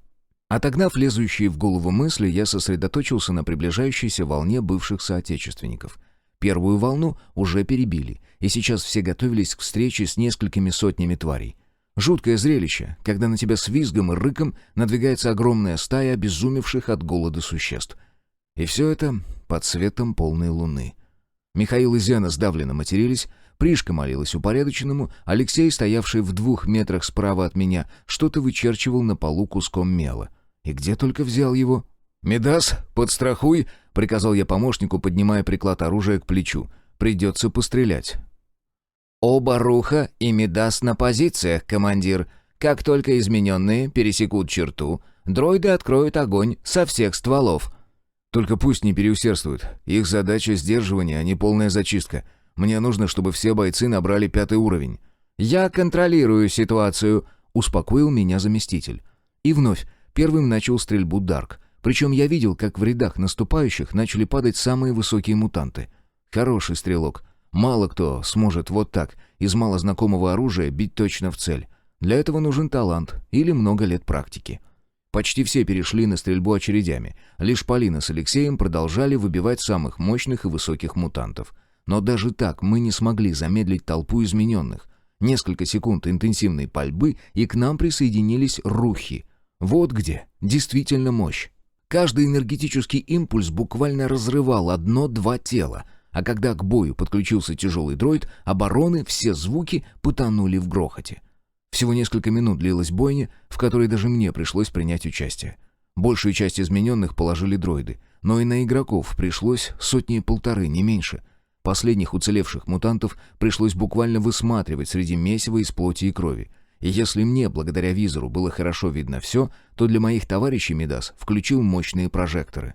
«Мерзость!» — высказал Алексей всеобщее мнение от увиденного. «Как это все убирать? И главное, куда?» «Не отвлекайся.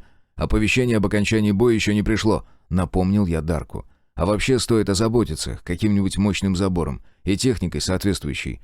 Если подобные стаи будут часто сюда захаживать, хорошего будет мало». Словно желая меня успокоить, перед глазами проявилось окно с текстом. Игрок Парторг, клан Урал, ты выполнил скрытое задание эпического класса. Защита дома от большой стаи измененных. Награда: 70 улучшенных, 19 редких и 4 эпических кристалла. 225 КСО, плюс 2710 к прогрессу уровня. Игрок Парторг, заместитель клан-лидера, разумный дроид Мидас, передал кристаллы: 30 улучшенных, 11 редких, 1 эпический и КСО 117.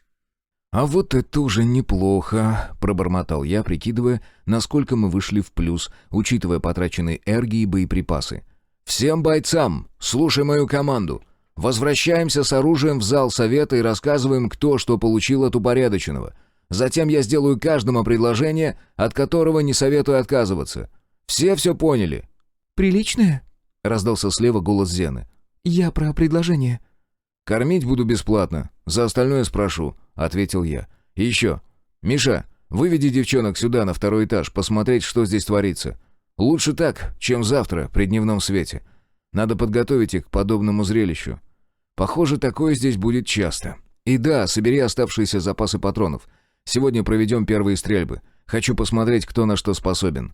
Похоже, в нашем изменившемся мире владение огнестрелом становится одним из самых важных умений». Пока все собирались в гостиной комнате моего с девушками номера, я вызвал в зал ожидания Ивана, где поставил ему условие. Или он вступает в мой клан в качестве игрока, или я снабжаю его всем необходимым, кроме огнестрельного оружия, и он может идти, куда пожелает. «Сергей, мы же все обговорили уже, и я дал свое согласие», — насупился летчик. «Я уже достаточно увидел, чтобы понять, простому смертному в этом аду не выжить. Так что отправляй меня уже в этот чертов портал, даст Бог выживу. Вернусь же я сюда, верно?» «Вообще должен появиться здесь минут через 5, может 30, от тебя зависит. Объяснять, что и как делать не буду, там у каждого по-разному. Можешь взять с собой пистолет». «Не надо. Твои племянницы сказали, что там нечего бояться. Не тяни, Сергей, мне самому страшно». «Ну, тогда проходи», — проворчал я и мысленным приказом открыл фиолетовый портал. Вспышкой в зале ожидания образовалось кольцо диаметром более 5 метров, почти до потолка. А ведь в такой пробой не то что грузовик, фрегат можно загнать. Надо будет на досуге обмозговать это дело. «Не пуха!» — успел я бросить в спину Ивану, стремительно шагнувшему в сиреневое марево. Ответа не услышал, будущий игрок скрылся из видимости. «Мидас, как только наш летчик появится на взлетном поле, сразу сообщи мне». «А если кто-то неизвестный?» «Черт, а ведь правда. Здесь мог появиться и Борода, и майор со своими ребятами. Но это при условии, что им известно, что сейчас находится на берегу реки». Только они об этом не знают, и потому ни за что не пожелают перемещаться в неизвестное место, как и любой другой здравомыслящий человек. «Командир!» — напомнил о себе Мидас. «Любому, кто появится, приказывай стоять на месте и предупреждай, что в случае неповиновения открываешь огонь. Не подчиняться, первый выстрел делай под ноги. Когда и после такого предупреждения продолжат движение, бей на поражение. Дураков нам не надо. А вот то, что от них можно получить, очень даже». «Я предполагаю, что ты можешь заблокировать доступ к точке выхода всем чужакам», — предположил помощник. «Да я просто не успеваю за всем, что происходит вокруг», — усмехнулся я. «Даже поспать нормально не получается. Скоро на стимуляторы перейду, с таким бешеным графиком. Кстати, что там с нашим головным вагоном?» «Еще день-два, и мы сможем его вытащить в левое крыло космопорта. Предлагаю сделать в той половине ангар для различной техники, а со временем перенести ремонтный цех. Места много, можно наладить производственную линию». «Хорошее предложение. А я все это время думал, что второй подъем с посадочной платформы заблокирован». «Так и есть, но я в любой момент могу расчистить его». «Ладно, Мидас, развлекайся. И подумай на досуге, куда можно убрать трупы. Если их сжечь, то нас заметят по дыму, в реку сбросить. Сейчас, конечно, не до экологии, но я бы хотел услышать от тебя еще какой-нибудь вариант». «Командир, я постараюсь решить эту проблему», — ответил заместитель. «Еще будут какие-нибудь приказы?» «Все остальное по плану», — ответил я, взявшись за ручку двери, ведущей в номер гостиной. «Надо же, сам не заметил, когда шел сюда. Ничего, разберусь с кланом и подчиненными, а уж потом с другими делами порешаем». «Все в сборе!» Мой голос заставил собравшихся повернуть головы к выходу. Ну а мне оценить решительность будущего костяка клана. А ведь все серьезно, дальше некуда. Даже Настя с Надей. Ну еще бы, им хватило наглядного примера, расположенного перед терминалом. А ведь место бойни уже завтра начнет пованивать. Нет, завтра же надо будет организовать вывоз тел и плевать на экологию. Сейчас все, кто не пожелает по каким-то причинам вступать в мой клан, покинут гостиную. Предупреждаю сразу, вступившие уже не смогут уйти без серьезных для себя последствий. Почему так, объяснять не буду. Сами понимаете, в каком положении мы все оказались. Более того, я больше чем уверен, что у нас одно из самых защищенных мест на Земле. Вдали от города, хорошая система сканирования, предупреждающая об опасности заранее. Мощные защитники, не боящиеся измененных. Здесь комфортные условия проживания, которые вряд ли сохранились где-то еще. Так что с моей стороны все весьма заманчиво. «Что требуется от нас?» — поинтересовалась Зена. «И можно ли в будущем приглашать сюда родственников и друзей?» Отвечаю по порядку. От вас потребуется подчинение. Не слепое и безоговорочное, ведь я не святой и могу ошибаться. Для этого будет совет, на котором мы разберем любое предложение и критику. Бывают и форс-мажоры наподобие сегодняшнего, тогда следует слушаться беспрекословно. Это вопрос выживания. Что касается новых членов клана, тут все сложно. Скорее всего, будет некий испытательный срок, после которого будем сообща принимать решения. Например, твоего отца, Зена, я бы не взял сразу, да и он вряд ли пойдет ко мне». «А вот я пойду, даже если отец откажется», — неожиданно произнесла байкерша. «Ты, как бы это точнее сказать, не могу подобрать слово. Надежный», — присоединилась к разговору Цандра. «И правильный, в хорошем смысле этого слова. Я это поняла, когда ты вместе со всеми полез в самолет, хотя мог вообще этого не делать». «Вот да», — Зена щелкнула пальцами. «В точку. В общем, я согласна вступить в твой клан». «Я тоже согласна», — поддержала байкершу Цандра. «И Юру перетяну к нам. В этом даже не сомневайся, командир». В клан вступить пожелали все присутствующие. Пока обсуждали, я все это время поглядывал на отсчет, выставленный на визоре в правом верхнем углу. Увы, но прошло уже 20 минут из 40 мной отведенных, а Иван все еще не появился. «В общем так, бойцы», мне пришлось встать из-за стола, чтобы все меня видели. «Пока я не разберусь, что из себя представляет клан, запросы кидать никому не буду. Так что пойду прямо сейчас со всем этим разбираться. В мое отсутствие старшим будет Мидас, вы его видели. Сейчас он может связаться с любым из присутствующих, гарнитуры есть у всех, так что проблем не возникнет. Что касается взаимоотношений, обращайтесь к Полине или Пришке, они все решат. А сейчас всем спать. Мой заместитель разбудит, если что опять случится. На дежурстве постоят дроиды». «Наконец-то хорошее предложение», — проворчал Михаил. «Нам всем нужно выспаться». «Вот и не рассиживайтесь тут», — улыбнулся я. «Все, не теряйте. Мне надо разобраться с кланом». Одно пожелание меня перебросило в мастерскую. Так, теперь выбрать подраздел «Клан» все тем же мысленным приказом, и можно приступать к изучению.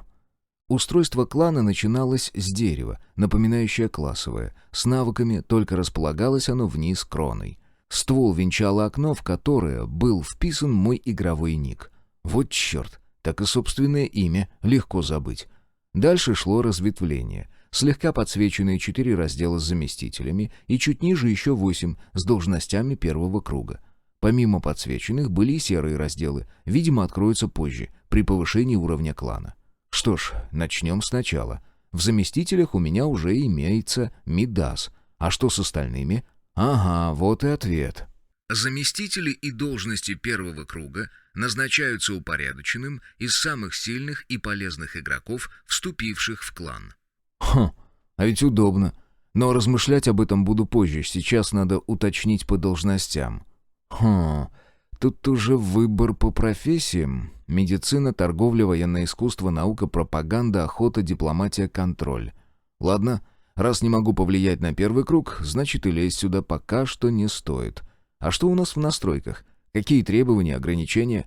Ага, 50% кристаллов и КСО уходят в казну клана. Остальное можно тратить по собственному желанию.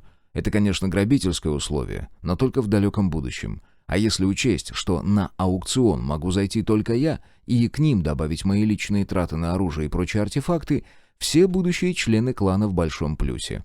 Теперь требования и прочее. Первоначальный взнос. 1 улучшенный кристалл, игрок должен быть выше нулевого уровня и одной расы с лидером. Вполне адекватное ограничение. Что еще? Вступившие в клан обязуются соблюдать все правила, лидер обязан придерживаться, досрочный выход из, условия, причина изгнания. Черт, кто все это составлял? Я, конечно, понимаю, что упорядоченное заинтересовано, чтобы игроки социализировались, объединялись в группы и анклавы, но с таким подходом многие скажут для себя: «Нахрен мне это все нужно?» И будут, по большому счету, правы, потому что многое зависит от отношения лидера и заместителей к остальным членам клана. «Разберемся», — произнес я, потирая подбородок. «Но позже. Желаю вернуться на землю». Миг, и я вновь очутился за столом. Интересно, сколько времени проторчал в мастерской? Все уже спят, так что и мне следует поторопиться. Урвать хотя бы пару часиков. Полина, похоже, окончательно перебралась ко мне. В спальне появились ее рюкзак, сумка и оружие, аккуратно лежащее рядом с моим. Что ж, я не против. Я уже собрался было лечь на кровать, прямо в одежде, но наткнулся на металлическую бочку. Вот черт! Совсем забыл про записку. А ведь она прилеплена скотчем прямо к верхней крышке. Ну-ка, что там у нас? Оторвав скотч, я извлек из пластикового файлика вчетверо сложенный лист и развернул его. Надвинул на глаза визор, чтобы внимательно прочесть написанное, так как в спальне было темно. Только это и спасло меня от неприятностей. Артефакт мгновенно залил весь обзор алым светом, заставив меня дернуться и часто заморгать. Когда свечение спало, я смог снова нормально видеть, перед взором висела надпись. Обнаружен вражеский артефакт. Заблокировано магическое воздействие эпического ранга «Гипноз». Встроенный в очки дополнительной реальности модуль-визор уничтожен. Что в вашу Машу только что произошло? Глава 9. Дела клановые. Сон. Короткий, прерывистый, от него устаешь еще больше. Но, увы, настал новый день, а значит, пора вставать. Об этом мне напомнил Мидас, вновь раз за разом повторявший. «Командир, время пришло! Командир, время пришло!» «Да не сплю я уже», — пришлось произнести мне. «Что случилось, помощник?» «Ты просил разбудить, когда больше половины соклановцев проснутся». «Соклановцев? Когда я успел всех принять в клан? У многих из них и...» «Стоп. Иван вернулся?» «Нет, Ивана не было», — сообщил грустную новость Мидас. «В клан ты тоже никого не принимал еще, иначе мне бы стало известно. Я просто повторил твои слова, произнесенные перед сном». «Сергей, что-то опять случилось?» Полина повернулась ко мне лицом и приподнялась, опершись на локоть. «Утро пришло», — ответил я. «И по такому случаю я предлагаю тебе вступить в мой клан. Согласна?» «Да». Чуть растерянно ответила девушка, а затем ее глаза забегали из стороны в сторону. Похоже, читает сообщение. Закончив знакомиться с текстом, она уточнила.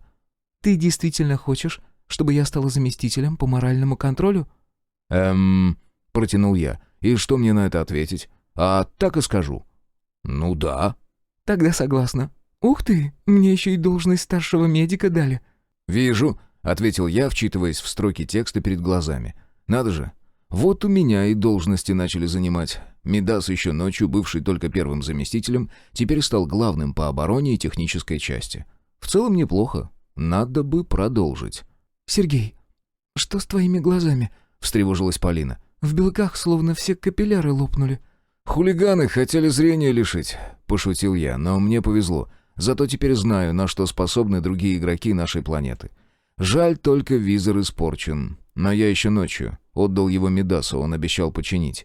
«То есть ты чуть не ослеп?» — удивилась Полина. «Но как?»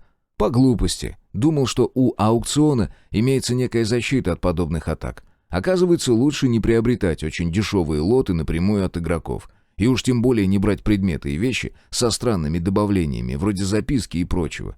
Ладно, хватит болтать, пора подниматься. Кто у нас сегодня главный по кухне?» «Галина с дочками», — ответила Полина, поднимаясь с кровати. «Чур я первая в душ». В клан вступили все, кроме Юми и Юки, то есть Насти и Нади, племянниц. Они были нулевого уровня. Зато у меня теперь имелись все 4 заместителя, и большая часть должностей первого круга была занята. Следующим этапом была передача КСО и почти всех кристаллов в общий котел. Все понимали, что доступ к аукциону имею лишь я. И уже знатно на всех потратился. Уже сейчас каждый имел защиту, средства связи и оружие. И это не считая крышу над головой, удобство и защиту, которую мало кто может предложить. В итоге мой личный баланс, на который и упали все переданные активы, пополнился на 1117 КСО, 53 простых, 70 улучшенных, 25 редких и 10 эпических кристаллов. Оказывается, за отражение стаи измененных все получили хорошее вознаграждение. Дальше я, опираясь на занимаемые товарищами должности, надавал всем задач, а сам, взяв с собой племянниц, повел их обучать стрельбе. Главное — увести девчонок подальше от того ужасного зрелища, что расположилось перед терминалом. Увы, но после нескольких выстрелов и из АКРа, ПМРа и ружья мне пришлось наведаться на аукцион и, потратив 8 редких и 6 улучшенных кристаллов, приобрести 2 энергетических ружья редкого ранга. Отдачи никакой, прицельная дальность стрельбы более 100 метров, энергоячейка емкостью на 5 эргов и, соответственно, на 1,5 десятка выстрелов. 2 запасных эрго-батареи и еще один плюс — оружие было легким. С новым оружием девчонки показали себя отлично. Смогут не только защитить себя, но и поддержать основную группу при случае. Но главное, я убедился, что племянницы готовы к новому, изменившемуся миру. Возможно, лучше, чем взрослые. «Мы словно в «Звездных войнах», — высказала свое мнение Надя, расстреляв первую энергоячейку. «Там такие же эффекты от бластеров». «Ага. Еще бы световые мечи», — добавила Настя, «и космический корабль, чтобы улететь отсюда, когда нас придут захватывать имперцы». «Не отвлекаемся, дамы. У вас еще один подход», — пришлось мне прервать разговор сестер. «А насчет корабля? Так нам лететь некуда. Наоборот, нужно здесь строить свое будущее. Сейчас мы имеем преимущество перед чужаками, и хорошо бы его сохранить до тех пор, пока мы не превратимся в по-настоящему сильный клан. Вот тогда можно будет уже выбирать, где жить». «Папа сказал, что миров, куда можно уйти, много, но все они непригодны для жизни», — сообщила Надежда. «И еще есть миры первого уровня, но в них не открываются порталы». «Может, и открываются, но для этого нужны непростые кристаллы и уровень повыше», — подумалось мне. Но вслух ничего не сказал. Лишь жестом велел девчонкам стрелять по мишеням. Обе не подвели, с расстояния в 50 метров поразив все щиты. Способные ученицы. На лету ухватили все, что им объяснили перед обучением. «На сегодня стрельб достаточно», — сообщил я, когда все 4 эрго-батареи разрядились.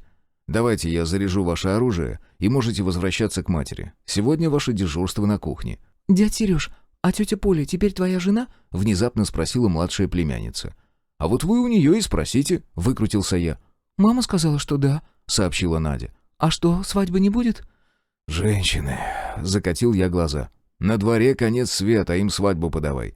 Будет вам праздник, но не сейчас. Некогда отдыхать. Все, бегом к матери. И не забывайте, оружие должно всегда находиться рядом с вами, на расстоянии вытянутой руки. И матери донесите эту истину. Теперь только так можно будет выжить». Перед терминалом вовсю кипела работа. Мой первый заместитель наконец-то починил большую платформу. Правда, не до конца, и теперь его копия, тяжелый оборонительный дроид, выступал в роли тягача. В это время 2 архита и 1 модуль архея грузили тела измененных в импровизированную телегу. Михаил, Алексей и Зена, облачившись в робу, по мере сил помогали роботам. Что ж, вроде пределе, и это радует. Полина с Цандрой выполняли поручения Мидаса, убирались в недавно восстановленной морозильной камере. 2 оставшихся модуля архея продолжали работать, 1 над расчисткой тоннеля, 2 в ремонтном цеху контролируя. В общем, все шло своим чередом. Ради любопытства я проверил, не заработала ли недавно пропавшая сотовая связь. Увы, но чуда не случилось. Что ж, значит, будем надеяться, что Юра Титов найдет дорогу к космопорту. А мне пора озаботиться созданием хранилища.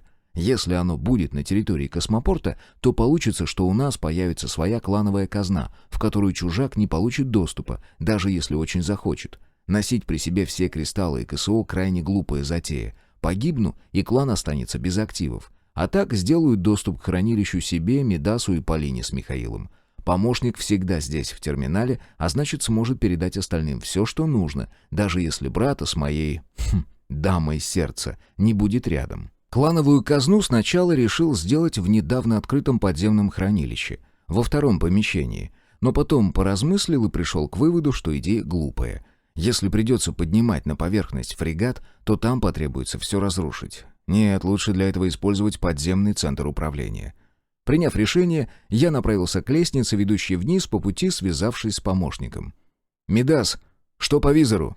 Архей уже восстановил его, как и 2 малых охотников. Командир, нам достался отличный помощник, способный заменить любой модуль на, казалось бы, совсем несовместимый. Представляешь, он использовал энергоячейки, добытые в поселке, и благодаря им увеличил автономность охотников вдвое, а затем приспособил АКР под манипуляторы, и теперь оба малых дроида практически восстановили свои возможности. Так что у нас прибавилось еще 2 боевые единицы улучшенного ранга. «Как продвигаются твои дела по спутникам?» Медленно, но я предупреждал, там спешить нельзя. На всякий случай пришлось установить мощные помехи над всей территорией космопорта, чтобы нас не засекли раньше времени. Поэтому я бы не отказался от 100 запасных эргов. «Сейчас спущусь вниз», — успокоил я разумного дроида. «Ты где?» «В центре управления. Отсюда легче контролировать все». «У меня кое-какая идея возникла. Поделюсь с тобой. Может, предложишь что-то получше?» Я коснулся автоматического замка, и тот, считав мои данные, разблокировал дверь, ведущую вниз. Ну вот, словно темный властелин, втайне от своих слуг, спускаюсь к источнику богатства и света, пока все занимаются важными делами. Добравшись до спуска к перрону, я прислушался. Звук работающего ремонтного комплекса совсем хорошо слышно. Значит, скоро мы обзаведемся настоящим броневиком. Эх, надо бы еще посмотреть для него тяжелое вооружение. Шагая дальше по тоннелю, я задумался о том, выдержит ли защита от моих редких браслетов одиночный выстрел, или, скажем, авиационной пушки, не имеющей ранга. Как-то же упорядоченное высчитывает, какой силы необходимо воздействие, чтобы снять эффект брони. Надо бы провести по такому случаю испытание, желательно на противнике. «Заходи, командир!» — встретил меня Мидас. «Ого! Ты что, обновил себе броню?» — удивился я, разглядывая своего помощника. И ведь действительно у разумного дроида изменился не только цвет грудных бронеплит, но и автопушку на левом манипуляторе заменило энергетическое орудие. «Да, запасные бронепластины Руха оказались на порядок прочнее моих, и орудие я заменил. Накопитель Эрго позволяет содержать такое. Зато теперь всегда вооружен и не завишу от боеприпасов, которые при длительных боевых действиях имеют свойство заканчиваться». «Так, давай я передам тебе 70 эргов, а затем мы обсудим одно важное дело», — предложил я. «Что в этот раз придумал?» — заинтересовался заместитель, протягивая ремонтным манипулятором коннектор, через который я передавал эрги Мидасу, а он преобразовывал их в привычную для космопорта энергию. Согласовав с помощником место хранилища, я тут же создал его, оформив соответствующий допуск товарищам. Забавное дело. Теперь стоило мне появиться в центре управления, как перед глазами вспыхивало сообщение. Парторг. Желаешь посетить хранилище эпического ранга? Время действия 9 дней, 23 часа, 39 минут. Да? Нет? «Нет», — озвучил я свой выбор, после чего повернулся к Мидасу. «Слушай, может, вскроем все-таки хранилище с фрегатом?» «Ты действительно этого хочешь?» — уточнил Мидас. «В случае вскрытия все ресурсы Архея придется сосредоточить на корабле. Потребуется замена некоторых расходников, запуск реактора. Все это потребует внимания. Но, с другой стороны, у нас появится медкапсула, а это возможность вытащить человека практически с того света». «Вот и неоспоримый довод», — улыбнулся я. «Но сначала все же вытащим на поверхность головной вагон и расчистим площадку перед терминалом. Затем архиты займутся производством боеприпасов и оружия, а Архей возьмется за фрегат. Ну а я к тому времени проверю, на что способны мои соклановцы». «Боевой выход?» — голос Мидаса прозвучал настороженно. «Выезд. На бронепоезде у нас будет хотя бы какой-то шанс. А вот так, без... сомнительное занятие. Проще в другой мир прогуляться. Но я склоняюсь к тому, что сейчас самое вкусное здесь, в нашем мире. Артефакты и игровые предметы валяются везде, практически под ногами. Пока чужаки не пошли на землю потоком, нужно получить максимальную выгоду». «В таком случае охотники вам пригодятся», — задумчиво произнес Мидас. «И я попрошу установить на транспорт автопушку с моего правого манипулятора. Она эпического класса, бронебойная, с повышенной скорострельностью и специальным охлаждением ствола. С таким оружием вам будет легко отбиться даже от местной военной техники». «Да ты мысли мои читаешь», — усмехнулся я. «Как раз думал об этом, когда пошел сюда».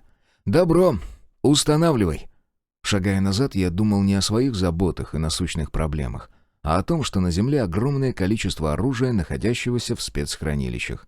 Те же танки, произведенные во второй половине 20 века. Это же раритеты, которые просто обязаны получить от упорядоченного ранг, причем редкий или эпический. Если с умом распорядиться всем этим добром, то можно спокойно организовать столь мощную оборону, которую никто не сломит. Вот только кто всем этим будет заниматься? Никто. Проще продать все кому-то и наслаждаться безбедной жизнью, где-нибудь в безопасности. Во всяком случае, хозяева следователя Орлова так и поступили. И Константин тоже. Поднявшись на первый этаж, я сразу направился к выходу. Посмотреть, как решаются дела с трупами. И ничуть не удивился, когда обнаружил, что тела измененных большей частью уже убраны. Михаил с Алексеем стояли в стороне и наблюдали, как дроиды-ремонтники собирают последних убитых, а тяжелый робот ходит за ними по пятам, словно тягач с прицепом, грузовой платформой. «Парторг, ты где был?» — раздался позади голос Зены. «Решал судьбу полученных от вас кристаллов», — честно признался я. «А вы, значит, уже закончили дела?» «Да, роботы сами доделают оставшуюся работу», — ответила девушка и тут же выпалила, словно стесняясь сказанного. «Слушай, у меня к тебе вопрос». «Когда отправимся выручать отца? Завтра, может, послезавтра сделаем выезд в город. Если условия будут приемлемые, то прокатимся до байкерского клуба». «Нет, я не об этом. Скажи, отец видел Полину?» «Тоже обратила внимание», — усмехнулся я. «Да, Борода не только видел, но и расспрашивал про нее. Удивительное сходство». «Я пробовала расспросить твою подружку о родителях, но она как-то странно среагировала». «Убили их за несколько дней до пришествия упорядоченного. Так что ты лучше у меня спроси. Что знаю, расскажу». «Да нет, такое... Хотя ты должен знать. У нее на правой груди есть родинка? Вот здесь, примерно». Зена тут же показала, где именно. «Нет, ты уж такое у нее самой спрашивай». Мне больших трудов стоило отвести взгляд от черного топа, обтягивающего аппетитные полушария. «Еще вопросы есть?» «Да ладно, Парторг, я же не просто так спрашиваю. Понять хочу, родственники мы или просто двойники?» «Я поговорю с Полиной», — пришлось ответить мне. «Кстати, ты же хорошо знаешь своего отца. Как думаешь, он сразу отправится тебя искать?» «Скорее всего, да». У девушки на лице напряглись скулы. Видно, что переживает. «Сергей, вот ты где!» — раздался голос Галины. «А я ищу тебя. Скажи, я могу заказать тебе кое-какие продукты? Очень надо». «Список приготовила?» — поинтересовался я. «Разумеется», — улыбнулась супруга брата, протягивая сложенный вдвое листок. «Кстати, ты вот эти ружья девочкам выдал. Может, их в оружейную комнату поместить? Все же дети». «Галина, ты вчера своими глазами видела, насколько опасен стал наш мир. Пусть привыкают даже спать с оружием. Это пойдет только на пользу. Продукты посмотрю, что есть приобрету. Зена, сходи узнай, как дела у Полины с Цандрой. Если уже заканчиваю, то можешь помочь, чтобы дело ускорилось. Затем в столовую. Я кое-что расскажу всем, прежде чем мы пообедаем». «У меня как раз все будет готово», — Поняла мой намек Галина. Уже удаляясь, она добавила шепотом, не зная, что я слышу. «Господи, что вообще происходит? Как мы выживем в таком мире?» «Наивная. Выживем, привыкнем и даже сможем радоваться такой жизни. Главное не попасть в рабство. А для этого нужно лишь две вещи. Быть сильным и не привлекать внимания. Пока не привлекать». Словно прочитав мои мысли, упорядоченная тут же подкинула очередную задачку. «Командир, системы сканирования обнаружили колонну транспорта, движущуюся по трассе, прилегающей к космопорту», — раздался в ухе голос Мидаса. «Судя по внешнему виду, это гражданская техника». «Эти могут и мимо проехать», — пробормотал я. «Но ты все равно отдай приказ, чтобы все, и люди, и дроиды, скрылись в стенах терминала. Да, можешь вывести картинку на какой-нибудь монитор». «В ремонтном цеху», — предложил Мидас. «Поторопись». Не дослушав, я со всех ног бросился в указанном направлении. Лишь возле дверей притормозил, чтобы не врезаться. Монитор обнаружился на одной из приборных панелей. Изображение было намного хуже, чем у визора, но мне хватило того, что смог разглядеть. «Гражданские, говоришь? Мидас, скажи, мы можем накрыть колонну чем-нибудь мощным, чтобы никто не выжил?» Интерлюдия 3. Семен Кругликов. Круглому нравилось его новое положение в новом обществе. Всю жизнь до того странного портала, который появился прямо во дворе тюрьмы, Семен пытался чего-то добиться. Даже пробовал вести честную жизнь, когда познакомился с Полиной. Но потом сорвался. Тогда он был никем, простым работягой, затем сидельцем, но упорядоченное дало ему шанс. И вот он уже один из бригадиров Седова, весьма уважаемого в нужных кругах человека. У пахана имелись связи не только на земле, но и за ее пределами. И благодаря этому Круглый сейчас руководит десятком игроков и таким же количеством простых людей. Сегодня они ехали в город. Да, рискованно, но если промедлить, можно лишиться самого вкусного — игровых предметов. А это непростительно. «Бугор, у нас какая-то хрень нарисовалась», — раздалось у Семена в ухе. «Тут вместо леса аэропорт появился. Мы точно правильно едем». «Что ты несешь?» — удивился Круглов, ехавший за рулем последней, замыкающей колонну машине. «Давай тормози. Выйдем, Договорить Семен не успел. Именно в тот момент, когда деревья по правую руку кончились, и Круглому даже показалось, что он действительно увидел вдалеке самолет, на дорогу обрушился огненный ад. Глава 10. Ни минуты покоя. «Серый, что происходит?» Встретил меня брат в зале ожидания. Дарк, стоя у него за спиной, молчал, но взгляд его был вопрошающим. Полина, Цандра, Зена, Пришка. Боевой костяк клана. С оружием в руках ожидал дальнейших распоряжений. «Михаил, Дарк, за мной!» — приказал я. «Остальным занять позиции на втором этаже и ждать. Мидас, мне нужен один универсал и оба охотника для прикрытия и полную информацию по разбитой колонне». «Серега, ты что, по людям ударил?» — насторожился Михаил. «Теперь люди разные, Миха. Есть нормальные, а есть шакалы. И если с одними можно строить новый мир, то других лучше уничтожить сразу, пока они не набрали силу и не установили свои порядки. Скоро сам увидишь, о чем я говорю.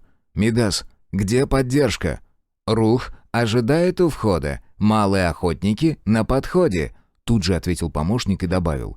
«Командир, 7 противников выжили после удара и сейчас спешно отступают 2 группами. Одну я успею накрыть, а вот вторая почти вне зоны поражения. Похоже, у них была техника эпического ранга и осталась на ходу. Слишком быстро удаляются». «Нам нужен пленный», — произнес я, обращаясь больше к Мидасу, чем к группе. «Кого назвал? Не отставать!» «Я постараюсь лишь с краю накрыть ближайшую группу беглецов, но не гарантирую, что там кто-то уцелеет», — прозвучал в ухе голос заместителя. «Плазменные снаряды активной обороны предназначены для уничтожения техники и дроидов. Людям практически невозможно выжить под таким обстрелом». Прямо из-под земли Сразу в нескольких местах посадочного поля в небо выскользнули заряды, больше всего похожие на маленькие голубые солнца, и по дуге устремились в сторону разбитой колонны. «Черт! Километра 3 бежать. Не успеем». «Михаил, идешь вместе с Рухом следом за нами. Дарк, мы на мотоцикле». Принял я новое решение и поспешил к Уралу. «Мидас, охотники остаются на защите космопорта». Урал взрыкнул двигателем, и мы с Алексеем выкатили наружу, постепенно набирая скорость. Черт, как же не хватает визора. Ну почему я лишился его в самый нужный момент? «Командир, держи направление на левый угол взлетного поля», скорректировал маршрут Мидас и тут же добавил. «Жаль, что у нас нет военных летающих дронов. Тогда бы никто из колонны не смог уйти». Отвечать я не стал. Смысл орать, когда мотоцикл уже под 80 километров разогнался. Эх, надо бы опять отсоединить коляску. Ни к чему она. А идея с летающим дроном хорошая. Это в первую очередь разведка, как вокруг космопорта, так и на выезде. Ну а если он сможет атаковать, так и вовсе ему цены не будет. Но уверен, такая вещь окажется запредельно дорогой. Далеко впереди и слева загрохотало, но ничего не видно. Где-то за деревьями. Что ж, надеюсь, Мидасу удалось накрыть беглецов. А вот что с другой группой делать? Защитные наручи у меня хитрые. Я могу некоторое время восполнять потраченные у артефакта эрги и таким образом выдержать больше попаданий. Конечно, если бьют не из эпического оружия, в чем я сильно сомневаюсь. Это ж каким древним и качественным должен быть огнестрел, чтобы иметь столь высокий ранг. «Командир, в дальней группе выжило 2 противника», — сообщил Мидас. «Один остался на месте, второй только что скрылся в складках местности, системы сканирования не видят его. И я должен предупредить, еще 2 таких залпа, и мы окончательно опустошим запасы эргов». К этому моменту Урал уже подъезжал к шоссе, и я сбросил скорость, а затем задал вопрос.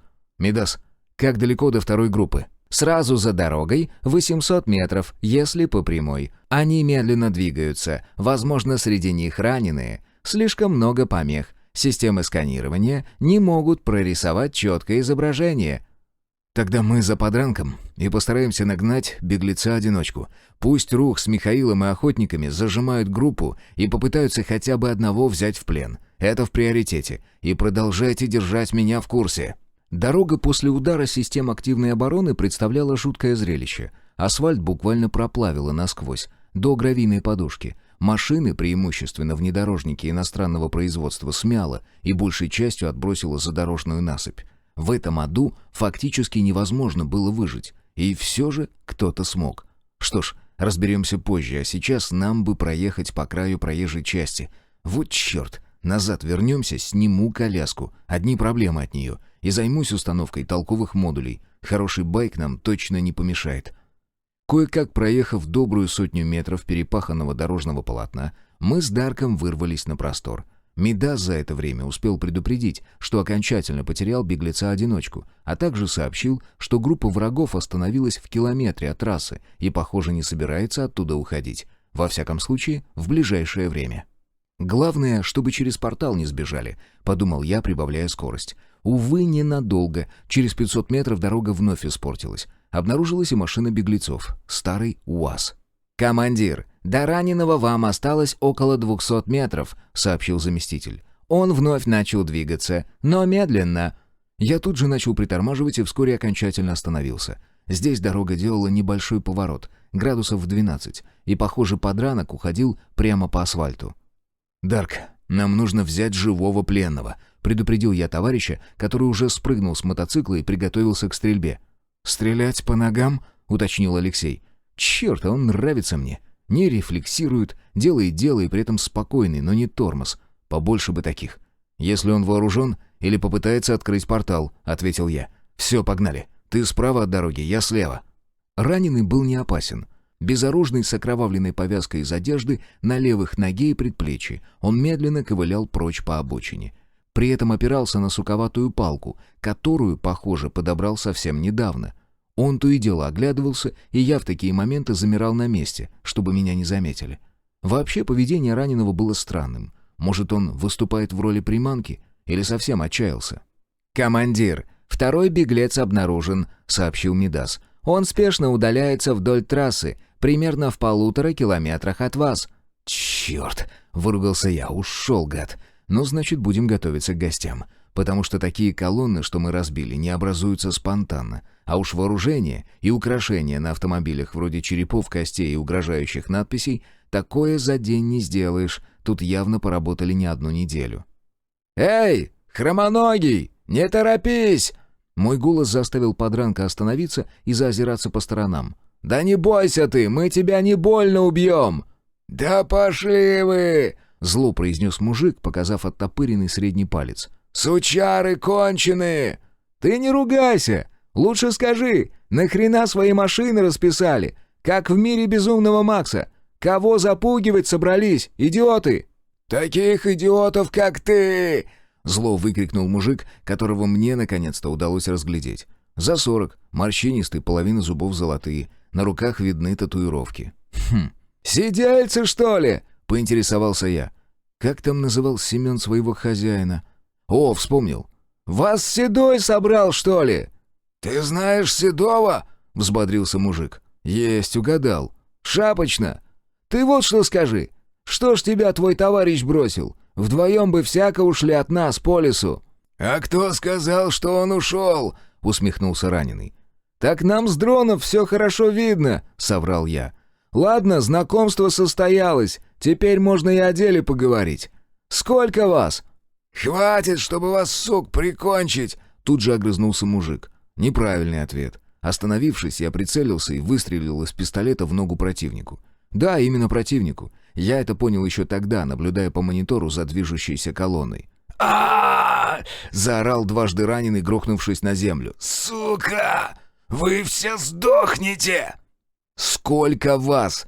Игнорируя крик мужика, повторил я свой вопрос. «Слушай, ты все равно сдохнешь. Так хоть отомстишь тем, кто тебя втянул во всю эту бодягу.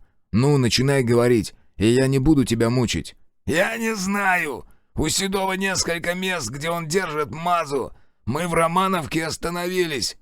«Что с населением сделали?» — уточнил я. «Кого-то приняли к себе, остальных в слуги записали.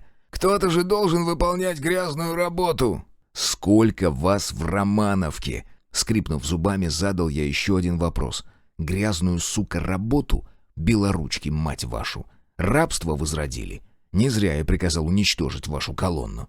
«Сейчас, наверное, меньше 10. Все в рейд выехали». «Про город что-нибудь известно?» «Откуда? Связи-то нет. Наши бугры в другом мире встречаются со шнырем от Седова. Тот им указания раздает».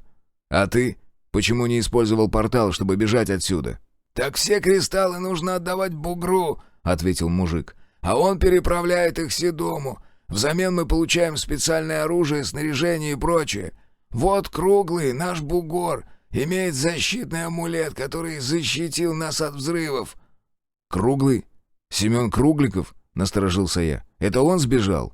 «Ты знаешь нашего бугра? Мужик, может, отпустишь меня? Столько общих знакомых, а? Разрулим недоразумение, еще и...» «Сейчас ты мне расскажешь все. Где в Романовке расположены наблюдательные посты, какой график дежурств, в каких домах поселились ваши, куда определили слуг, и в каком месте открывается портал».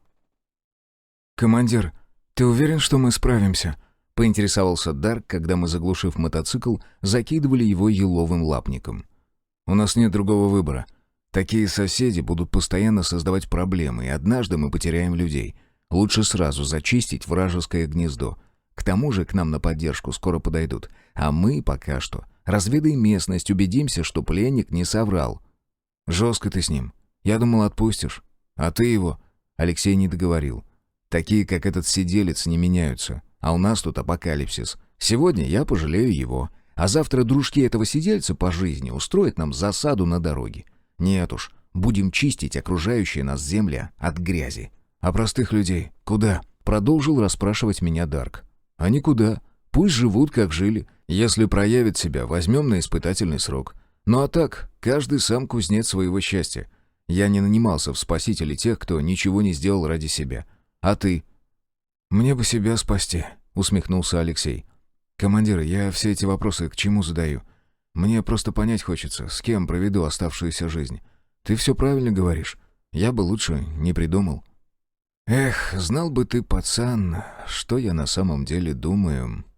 У нас есть минут 10, прежде чем Рух с охотниками войдут в поселение. Так что поторопимся. Я бросил последнюю еловую ветвь на мотоцикл. С 3 метров ни черта не понятно, что здесь что-то скрыто. Романовка — маленькая деревня, дворов на 40. Между ней и Сенцовкой было чуть больше 5 километров. И для людей Седова она была оптимальным местом для базы. Все же село было намного крупнее, и соваться туда без подготовки было опасным делом. А здесь и 150 человек не набралось, из которых всего с десяток оказались нормальными.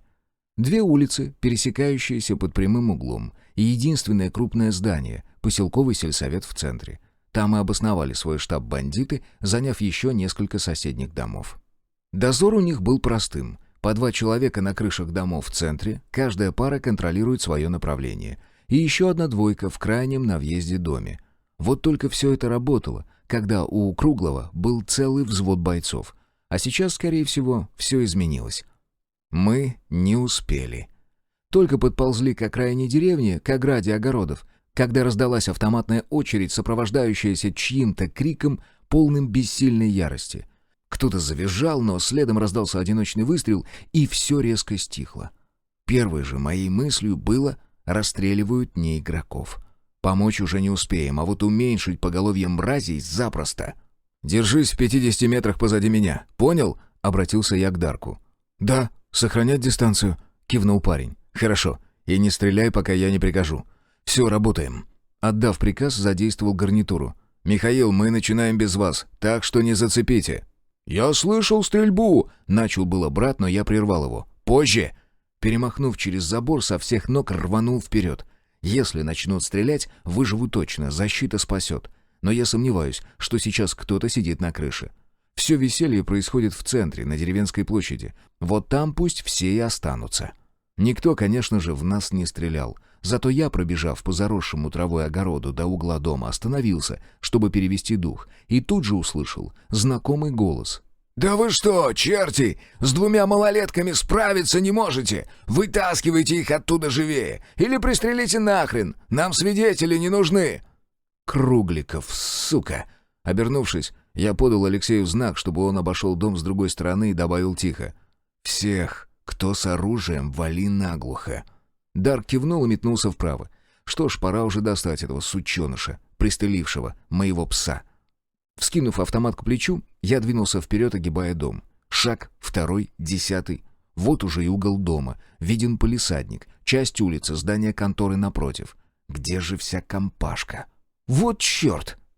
Зеленое сияние портала и чья-то спина, которая прямо сейчас скроется в пробое. «Та-та-та!» — выдал АКР короткую очередь. Пули буквально втолкнули неизвестного в портал. Вот и хорошо, это точно не жилец. С другой стороны дома раздалась еще одна очередь, затем вторая, а после полной ненависти голос Алексея. «Сдохни, сука! Мразь! Ненавижу!» Выскочив в палисадник, я одним взглядом окинул деревенскую площадь.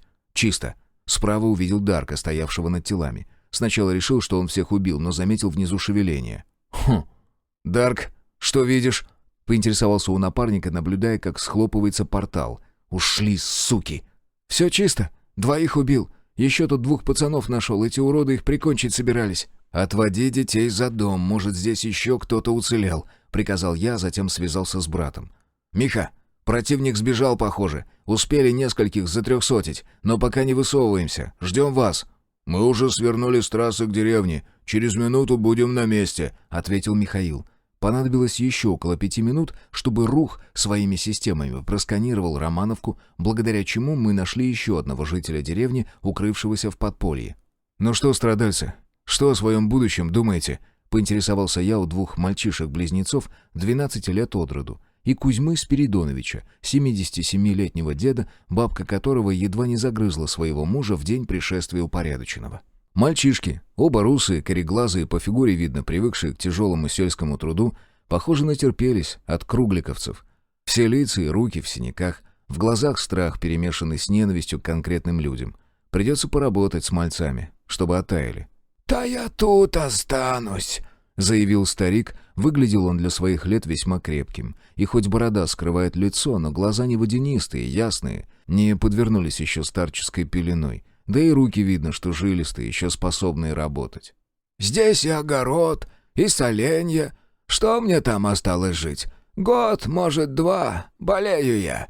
А вам в наше-то сумасшедшее время нахрена такая обуза? И без меня неплохо проживете. Мальчишек только заберите, пропадут ведь оболтусы. Это Машкины сыночки, соседки моей. Если б не они, я под жажды помер. Рассолом-то жажду не очень утолишь». «Всех заберем», — ответил я. «И кое-что из добра местного прихватим. Машины-то есть в деревне? Хоть какие, главное на ходу». «В деревне нет. Эти пришлые урки все, до чего добрались, все забрали», — ответил дед. «А вот на старой лесопилке мой сынок кое-что успел припрятать. Самому ему это не пригодится уже никогда. Обратился он, как и моя бабка». «Что за старая лесопилка?»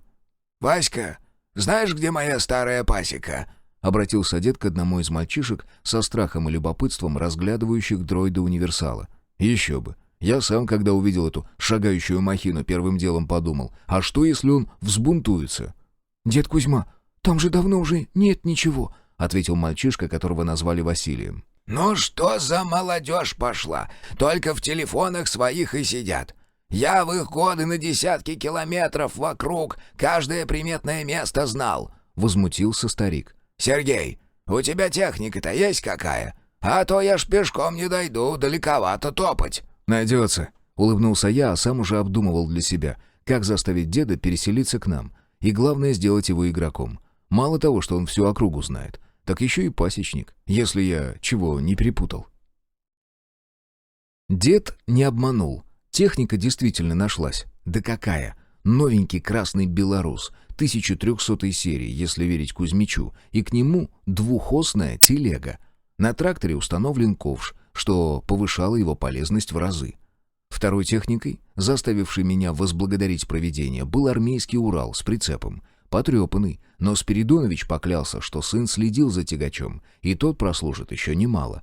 Правда, мне хватило одного взгляда, чтобы понять, что техника в хорошем состоянии, так как машина подсветилась у меня игровым предметом. Урал 432001. Транспорт. Редкий ранг. Общее состояние 79%. Год производства 36 до пришествия упорядоченного. Доступны улучшения 3 из 3.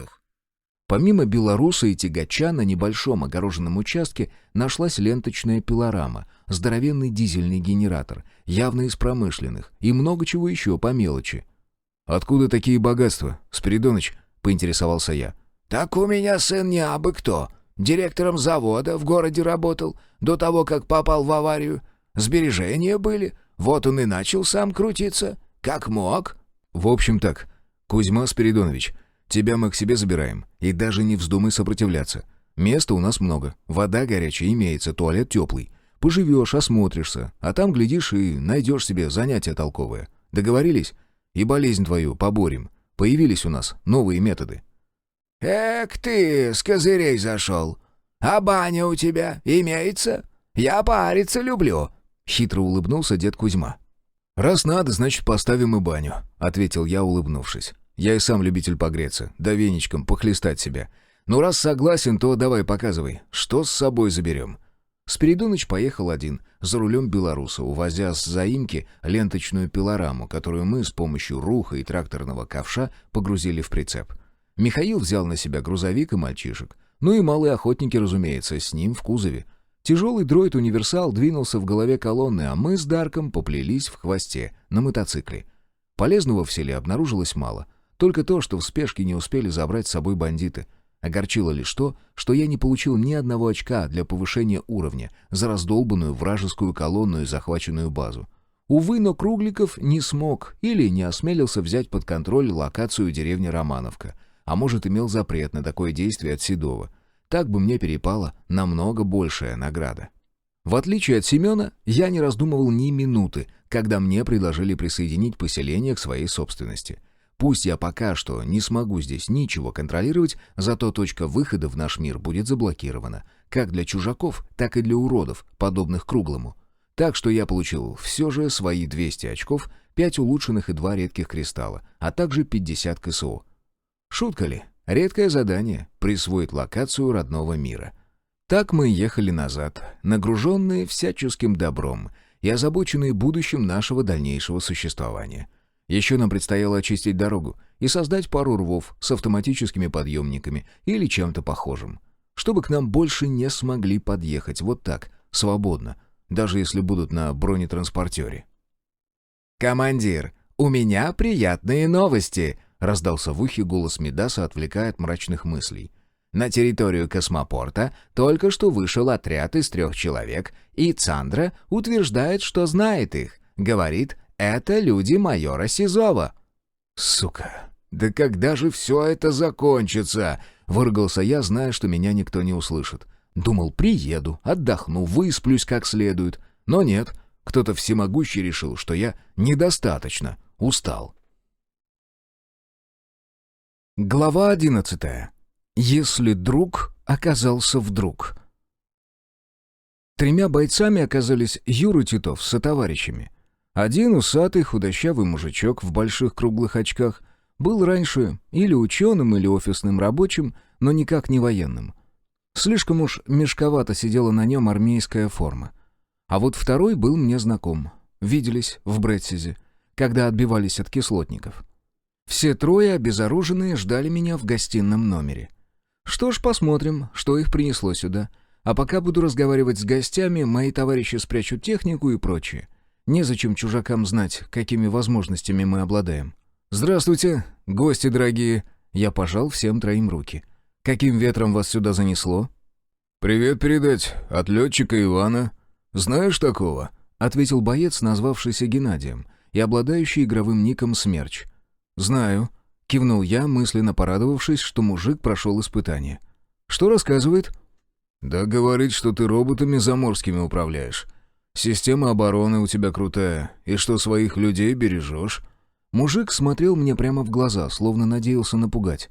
«Не поделишься, откуда такие блага получил?» А тут скрывать нечего. Захватил несколько локаций на Брэдсизе, еще до активации упорядоченного, а потом все перенеслось сюда, к нам. «Мужик, у тебя эпические роботы 5-го уровня в подчинении, и ты говоришь, что скрывать нечего?» Лицо Гены расплылось в улыбке. «Я говорю, что вы зачем-то пришли сюда, и не вижу среди вас Ивана, с которым у меня договоренности». Глядя прямо в глаза Смерчу, ответил я. Внутри уже начала закипать злость. Они что, до сих пор не поняли, что мир изменился? Да этот хрен, рассевшийся на моем, сука, стуле, лично мне жизнью обязан. А ведет себя, как княжеский слуга, пошедший к крестьянину за оброком. «Майор!» — начал было Геннадий, но я прервал его. «Мне глубоко плевать и на майора, и на его желания и мнения. Где мой человек?» «Глебов, ты ничего не перепутал? Много о себе возомнил?» Гена начал подниматься со стула. «Вот идиот! У него всего 4-й уровень, куда он прет? Я же его могу убить одним прикосновением. И, похоже, убью прямо сейчас». «Геннадий, на жопу сядь!» В разговор, готовый перейти в короткую потасовку, вмешался Титов. «Сергей прав. А ты, похоже, так и не понял, что мир изменился. Мне кто-нибудь ответит, что с Иваном?» В который раз повторил я.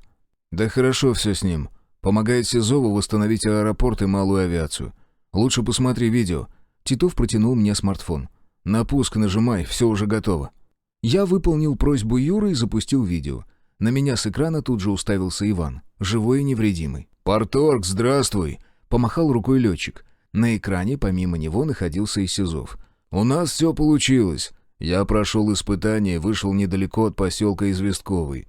Тут меня встретили, сразу же направили к начальству. Ну а дальше? В общем, я решил пока что остаться здесь. У них есть доступ к аэропорту, несколько самолетов, а вот пилотов нет.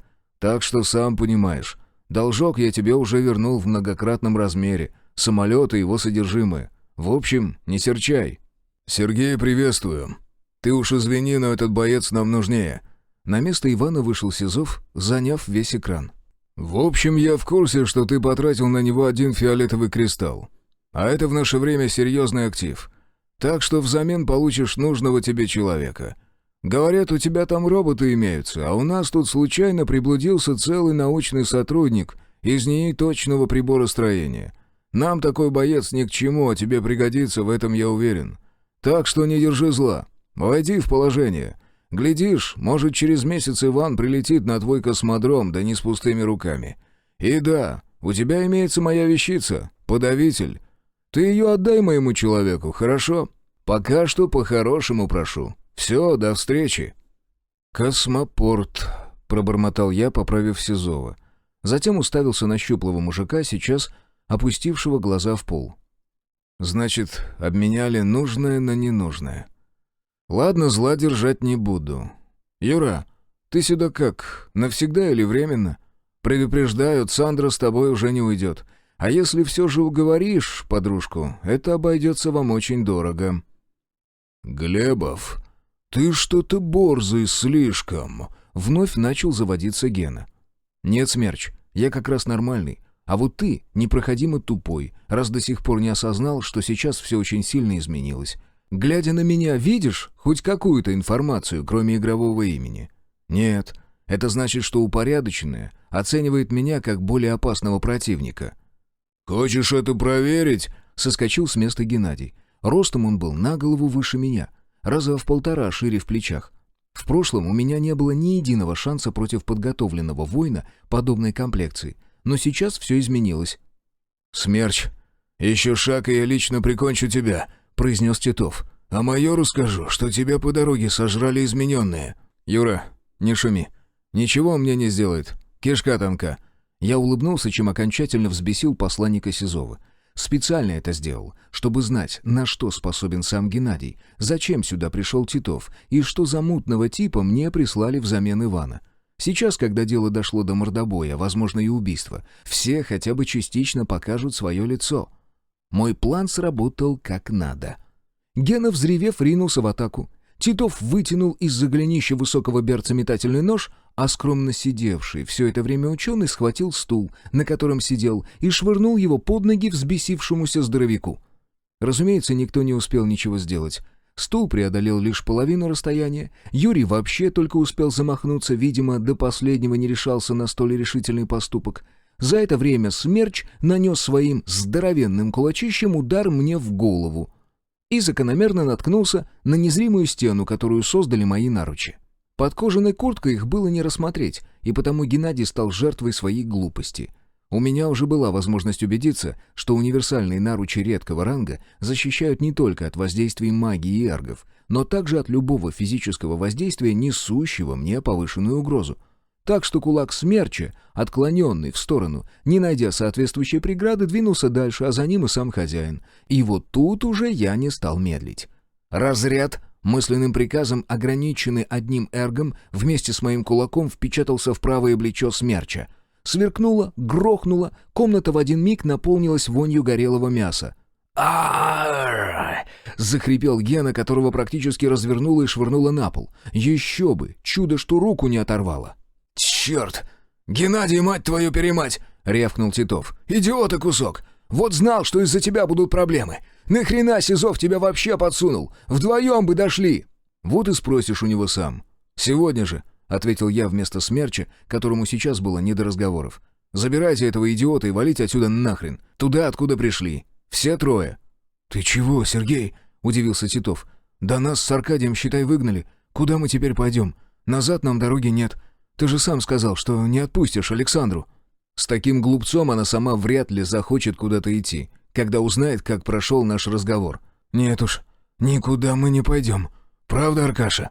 «Чтобы опять выслушивать, какой я никчемный, лучше сразу сдохнуть», — ответил парень в очках. «Видите ли, плохой у меня класс, и работать в команде я не умею». «Так что без вариантов, Сергей. Или принимаешь, или мы поселимся где-нибудь рядом, но назад не пойдем.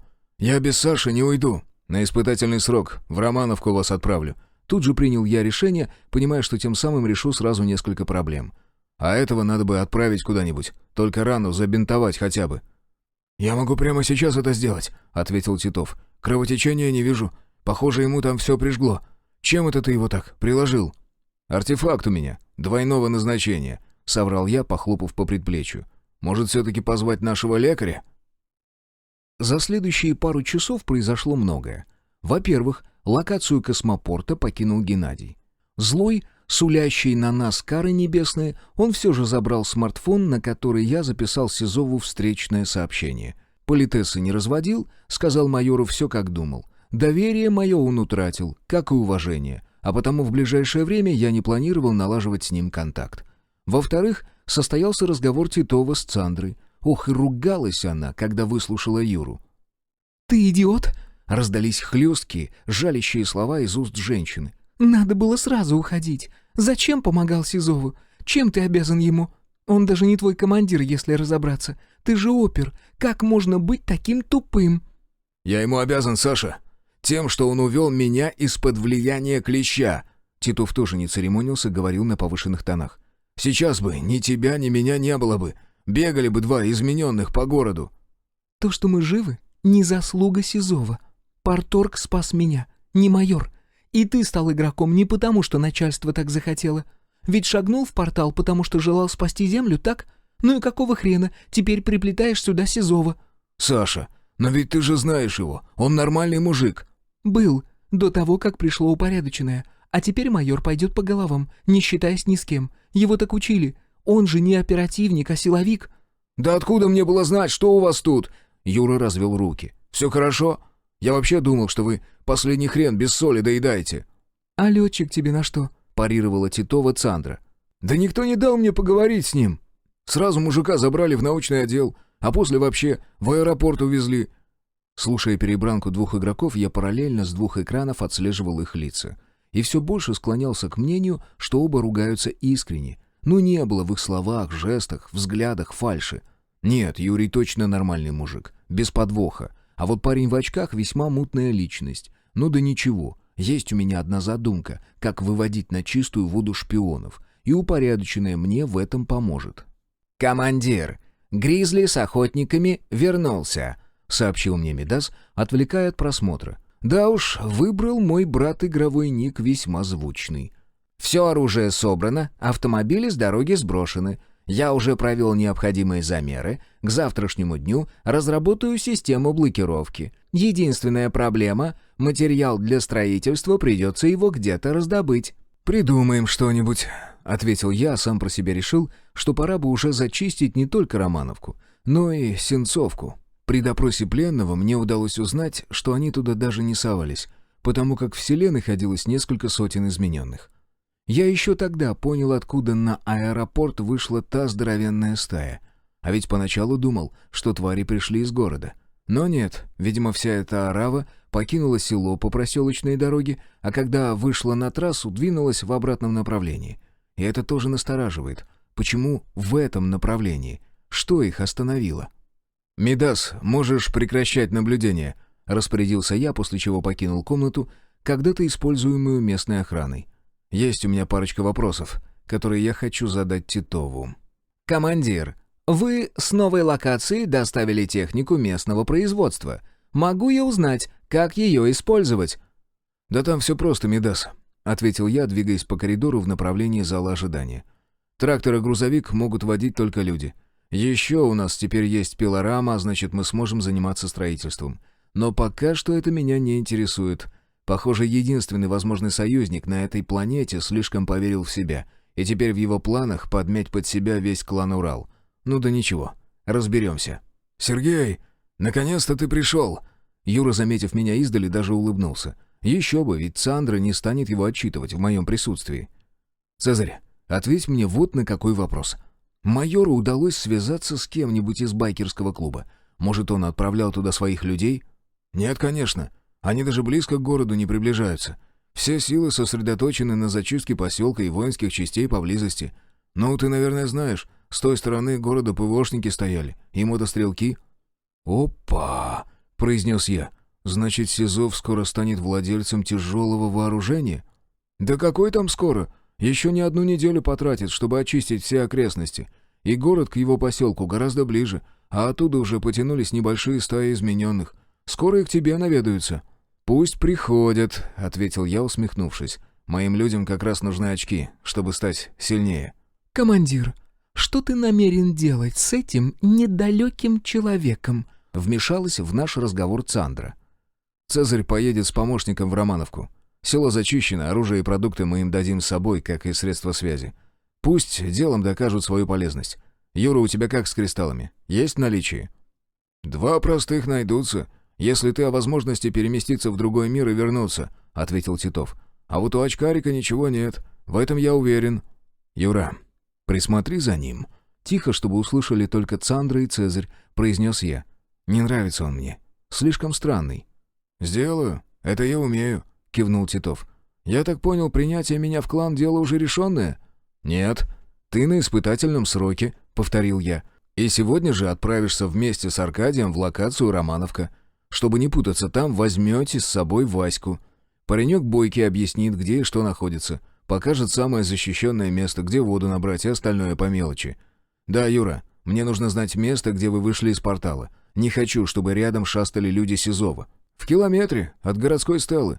Там есть небольшое придорожное кафе «Азори». Вот прямо напротив, возле родника». «Знаю это место», — кивнул я. «Ну, тогда собирайтесь. Мои ребята отвезут вас до деревни. Цандра, подойди к Герде, пусть она выдаст продуктов на 3 на неделю. Пришка с Зеной тебе в помощь, я сейчас отдам распоряжение. А мы пока с Юрой посмотрим, что им выдать из трофейного оружия. Пошли, Цезарь, познакомлю тебя с братом». Отличная вещь — контролируемая локация. На довольно большой территории создать пробой могут только твои люди. Причем как отсюда, так и сюда из другого мира. Поэтому неудивительно, что меня, да и других игроков всегда забрасывало в заброшки или вовсе в дикие земли. Отвозить испытуемых не пришлось. Я всех 3 перебросил с помощью улучшенного портала. Увы, простой кристалл не позволил мне перемещаться по родному миру. Но зато я теперь знал, как быстро перебросить бойцов с одной локации на другую, если они имеют точку выхода. На контролируемых мной землях их оказалось аж 4. Правда, 2 находились за рекой, но это и хорошо, не нужно лезть в воду. Уже вечерело, когда мы обновленным составом уселись за стол. Его пришлось увеличить, чтобы за ним уместились 12 человек. Разумеется, никто не разговаривал первые минут 10, разве что периодически раздавались хвалебные реплики в адрес повара. Особенно понравилось Спиридоновичу и Саньке, второму пацаненку, привезенному с Романовки. После говорили обо всем и ни о чем.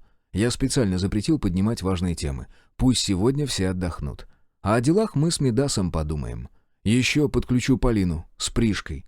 Они помогут расширенно взглянуть как на наши проблемы, так и на их решение. Но все это позже, перед сном. А сейчас, одним из первых, закончив ужинать, я поблагодарил Галину, а затем, сославшись на небольшую техническую проблему, покинул гостиничный номер. И почти сразу же, едва удалился на несколько метров, обратился к заместителю. «Мидас, наши планы изменились. Вскрываем капсулу с фрегатом. Чую я, скоро на нас, как на лакомый кусок, слетятся все, у кого есть силы и хоть капелька амбиций. Отзывай Архея. Пусть сразу же займется приведением корабля в боевую готовность». Интерлюдия 4. Клещ. «Господин Асташев, я же говорю, у него какой-то непростой класс». Орлов стоял перед своим начальником и боялся поднять глаза, зная, что могло последовать за этим. Этот напыщенный павлин способен использовать свою проклятую магию. Я так и не смог прочитать о нем информацию, а спросить у меня попросту не было времени. Сизов своим предательством спутал все карты. «Кстати, по Сизову...» Асташев, владелец редкого мультикласса стихийника Ника Кресс, приподнялся из-за стола и направился к барной стойке. Там он плеснул себе в стакан чего-то янтарного из пузатой бутылки, зачерпнул щипцами несколько кубиков льда в стоящем тут же ведерке. Затем чуть взболтнул получившуюся смесь в стакане, прислушиваясь, как звенит лед о стеклянные стенки. И только сделав небольшой глоток, явно принесший ему наслаждение, продолжил. «У тебя остались там агенты?» «Конечно, остались. Только сейчас они действуют по инструкции, и я понятия не имею, как там обстоят дела. Старые способы связи не работают, а новые еще не придумали». «Вот этим и займись. Сейчас меня больше интересует, чем дышит Сизов и его миньоны. Он мужик бывалый, хоть и глуповат. Может в будущем создать нам проблемы. Так что выясни, что у него происходит. Ну и про Глебова не забывай. Хотя я уверен, он уже давно под нашим бравым майором. Все, свободен». Очнувшись в коридоре, Орлов несколько раз глубоко вздохнул, успокаивая рвущуюся на волю ярость. «Сука! Крес, хренов, совсем берега попутал. Возомнил себя феодалом? Ну уж нет, хватит с него. Всю свою жизнь Клещ кому-то служил, выполнял чьи-то приказы, порой настолько грязные, что ему, профессионалу своего дела, становилось мерзко. А ведь он, Орлов, не мальчик, всякого повидал. Лишь покинув здание, следователь позволил себе высказаться вслух.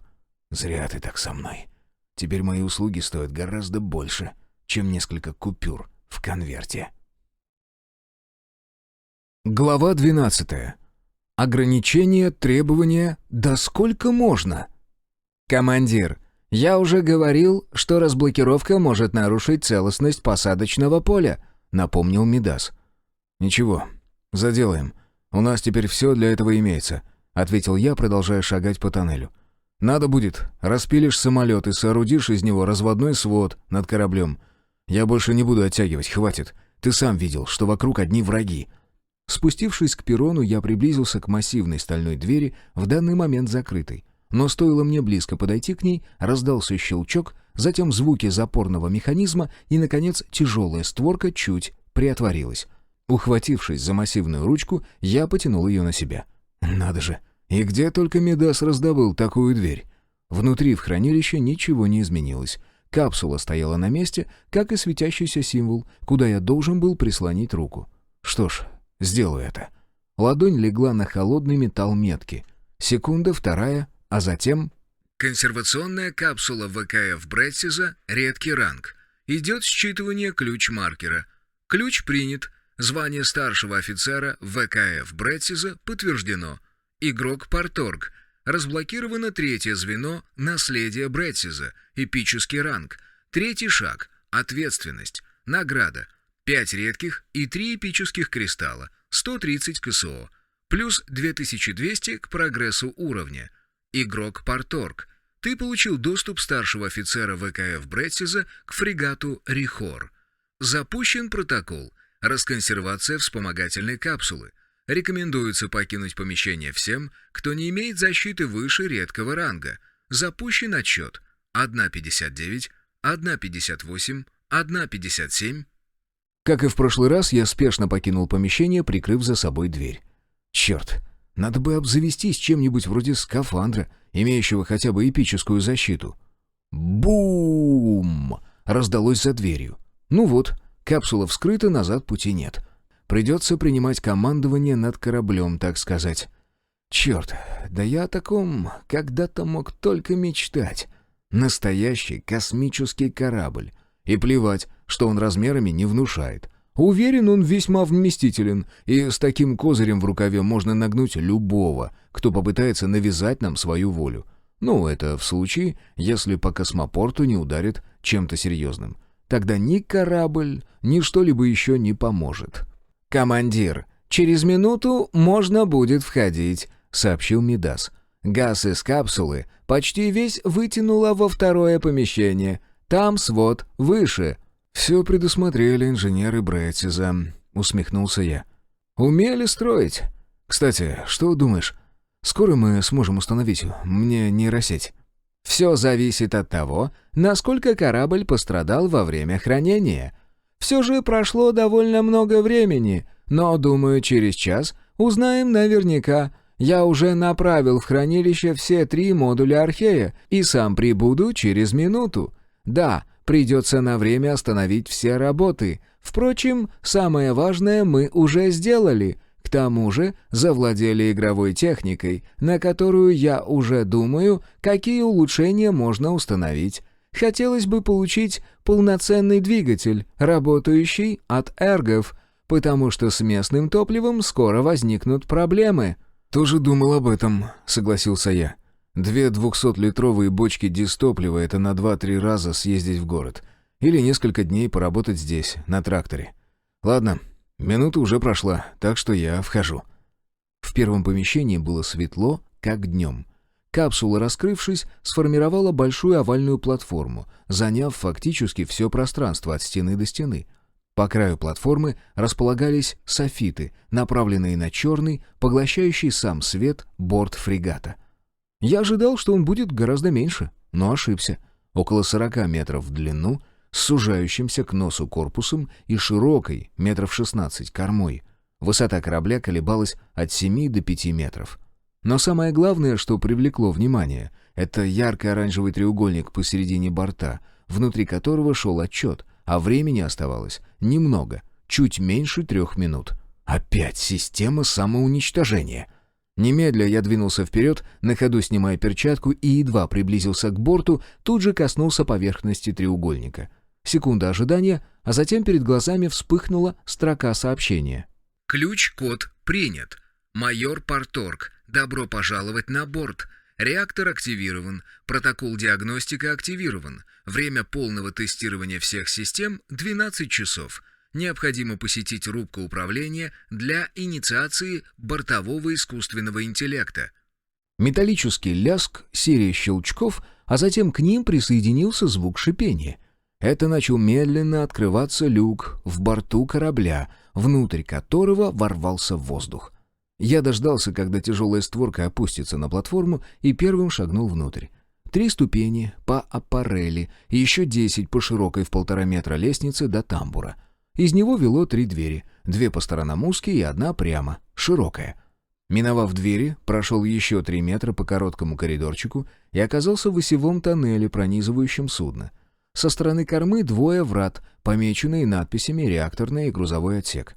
Туда мне точно не надо. Так, а с другой стороны у нас что? Ага, рубка управления.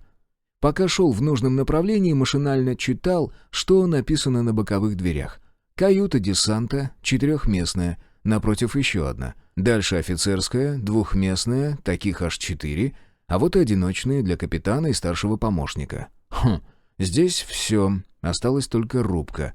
Значит, всяческие отсеки, вроде медицинского, располагаются в кормовой части. Ничего, позже разберемся. Позади послышался шум. Оглянувшись, я увидел, как в осевой коридор проникают модули Архея. Один из них тут же шустро взобрался по стене, вскрыл незамеченный мной люк и исчез. Второй спешно двинулся в направлении дверей, ведущих в реакторный отсек, а третий, головной, последовал за мной. В манипуляторах он держал какие-то контейнеры, похоже, захватил с собой нейросеть и еще что-то. «Жутковато», — пробормотал я, а у самого рука невольно скользнула к кобуре на поясе. «Отставить, Глебов. Этому дроиду выстрел из ПМР, как тебе из детского пистолета. Да и не будет он нападать, наоборот, жизнь свою отдаст, защищая. Пожалуй, преданней собаки будет, ибо совсем не ведает страха». Вход в рубку пришлось разблокировать ключ-кодом, и я наконец-то очутился в центре управления настоящего космического корабля. Место капитана определил сразу. Установленное на возвышении кресло с широкими подлокотниками и высокой спинкой. Перед креслом консоль с широкой панелью управления. Именно на ней призывно мигал уже знакомый оранжевый треугольник. Что ж, интуитивно все понятно. Надеюсь, так будет продолжаться и дальше. Усевшись в кресло, я положил ладонь на мигающий символ. Секунда ожидания, затем достаточно неприятный укол в запястье, после чего рыбка начала оживать. Один за другим включились экраны, имитирующие прозрачный фонарь рубки. На них были видны стены помещения, словно я и правда смотрел сквозь стекло. Затем начала оживать консоль, превращаясь в полноценную приборную доску, от которой даже у пилотов пассажирских самолетов голова пойдет кругом. Нет уж, легко точно не будет. Я уже сейчас чувствую себя обезьяной с гранатой. А корабль, словно собираясь добить влезшего в него аборигена, заговорил из динамиков женским грудным голосом. «Добро пожаловать на борт фрегата «Рихор», майор Парторг. Желаешь получить капитанский доступ к кораблю?» «Желаю», — пришлось ответить мне, а сам я в этот момент всем нутром почувствовал, что все, назад дороги уже не будет. Теперь только вперед. Подключение корабельного искусственного интеллекта к разуму капитана невозможно. Отсутствует нейросеть. Для установки нейросети необходимо посетить медкапсулу. Весь функционал медотсека будет доступен после завершения диагностики. «Искин, это ты?» — поинтересовался я вслух. «Да, капитан. Я Искин 3-го поколения. Серийный номер Арта 475 Лига 7». «Отставить серийный номер», — прервал я. «Ты же искусственный разум, а значит, у тебя должно быть имя». «Имя бортовому Искину дает капитан», — ответил, а точнее ответила ИИ. «Значит, даю тебе имя Мария», — Принял я решение. А что, и коротко, и воспоминания с этим именем у меня хорошие. Так что в самый раз. «Благодарю, капитан». В голосе ИИ прозвучала благодарность. Черт, почему меня окружают разумные искусственные интеллекты? Не связано ли это с моим мультиклассом? Именно в этот момент передо мной появилось очередное сообщение от упорядоченного. Игрок Парторг. Разблокировано 4-е звено наследия Бретсиза. Легендарный ранг. 4-й шаг. Знакомство. Награда. 7 эпических и 1 легендарный кристалл. 1500 КСО. Плюс 11 тысяч к прогрессу уровня. Игрок Парторг. Ты взял под полный контроль фрегат Рихор. Активирован протокол «Наследник Бретсиза». Для прохождения следующего звена необходимо получить 8-й уровень развития класса. Не успел я прийти в себя, как перед глазами всплыло еще 2 сообщения. Игрок Парторг. Выполнено скрытое задание легендарного ранга. 1-й легендарный на Земле. Награда. 5 эпических и 1 легендарный кристалл. 11 тысяч КСО. Плюс 10 тысяч к прогрессу уровня. Возможность приобретать на аукционе изделия легендарного ранга. Только напрямую от упорядоченного. «Да это просто праздник какой-то!» Невольно вырвалось у меня, после чего я перешел к чтению следующего сообщения. Получен новый уровень. 6-й. Награда. 8 редких, 2 эпических кристалла. 1 классовое умение заблокировано до получения 10-го уровня. Получено ограничение от упорядоченного. Миры нулевого ранга заблокированы. Исключение. Родной мир Земля. Бретсиз. Очки прогресса можно добыть только с игроков и существ не ниже 6-го уровня развития или от выполненных заданий не ниже редкого ранга. «Приплыли!» Нахмурившись, произнес я и, наконец, решил ознакомиться с последним сообщением, от которого так и веяло проблемами. Игрок Парторг. Фрегат Рихор отправил в пространство сигнал-запрос. Сгенерировано новое задание легендарного ранга, забытые в космосе. Требования для выполнения. 1. Установка нейросети. 2. 7-й уровень. 3. Время. 12 суток. Наказание за невыполненные требования. Устранение уникальной цепочки заданий наследия Бретсиза. Нулевой мир Бретсиз навсегда потеряет шанс поднять уровень. Откинувшись в кресле, я обхватил голову руками, с которой пытался выгнать тяжелые мысли. Нахрена я вскрыл 2-ю капсулу? Куда, мать его, спешил? Хотел получить защиту? Ну а чего добился? Хапнул проблем полные карманы, хоть раздавай. Хреновый из тебя клан-лидер, Серж. «Командир, что-то случилось?» В гарнитуре тут же раздался встревоженный голос Мидаса. «Случилось», — ответил я, поднимаясь с кресла. «Зря я тебя не послушал. Не надо было вскрывать 2-ю капсулу. Подождал бы месяц-другой, и все было бы хорошо. А теперь мне придется вооружаться и экипироваться по полной, а затем отправляться в мир 1-го уровня, где срочным образом набирать очки.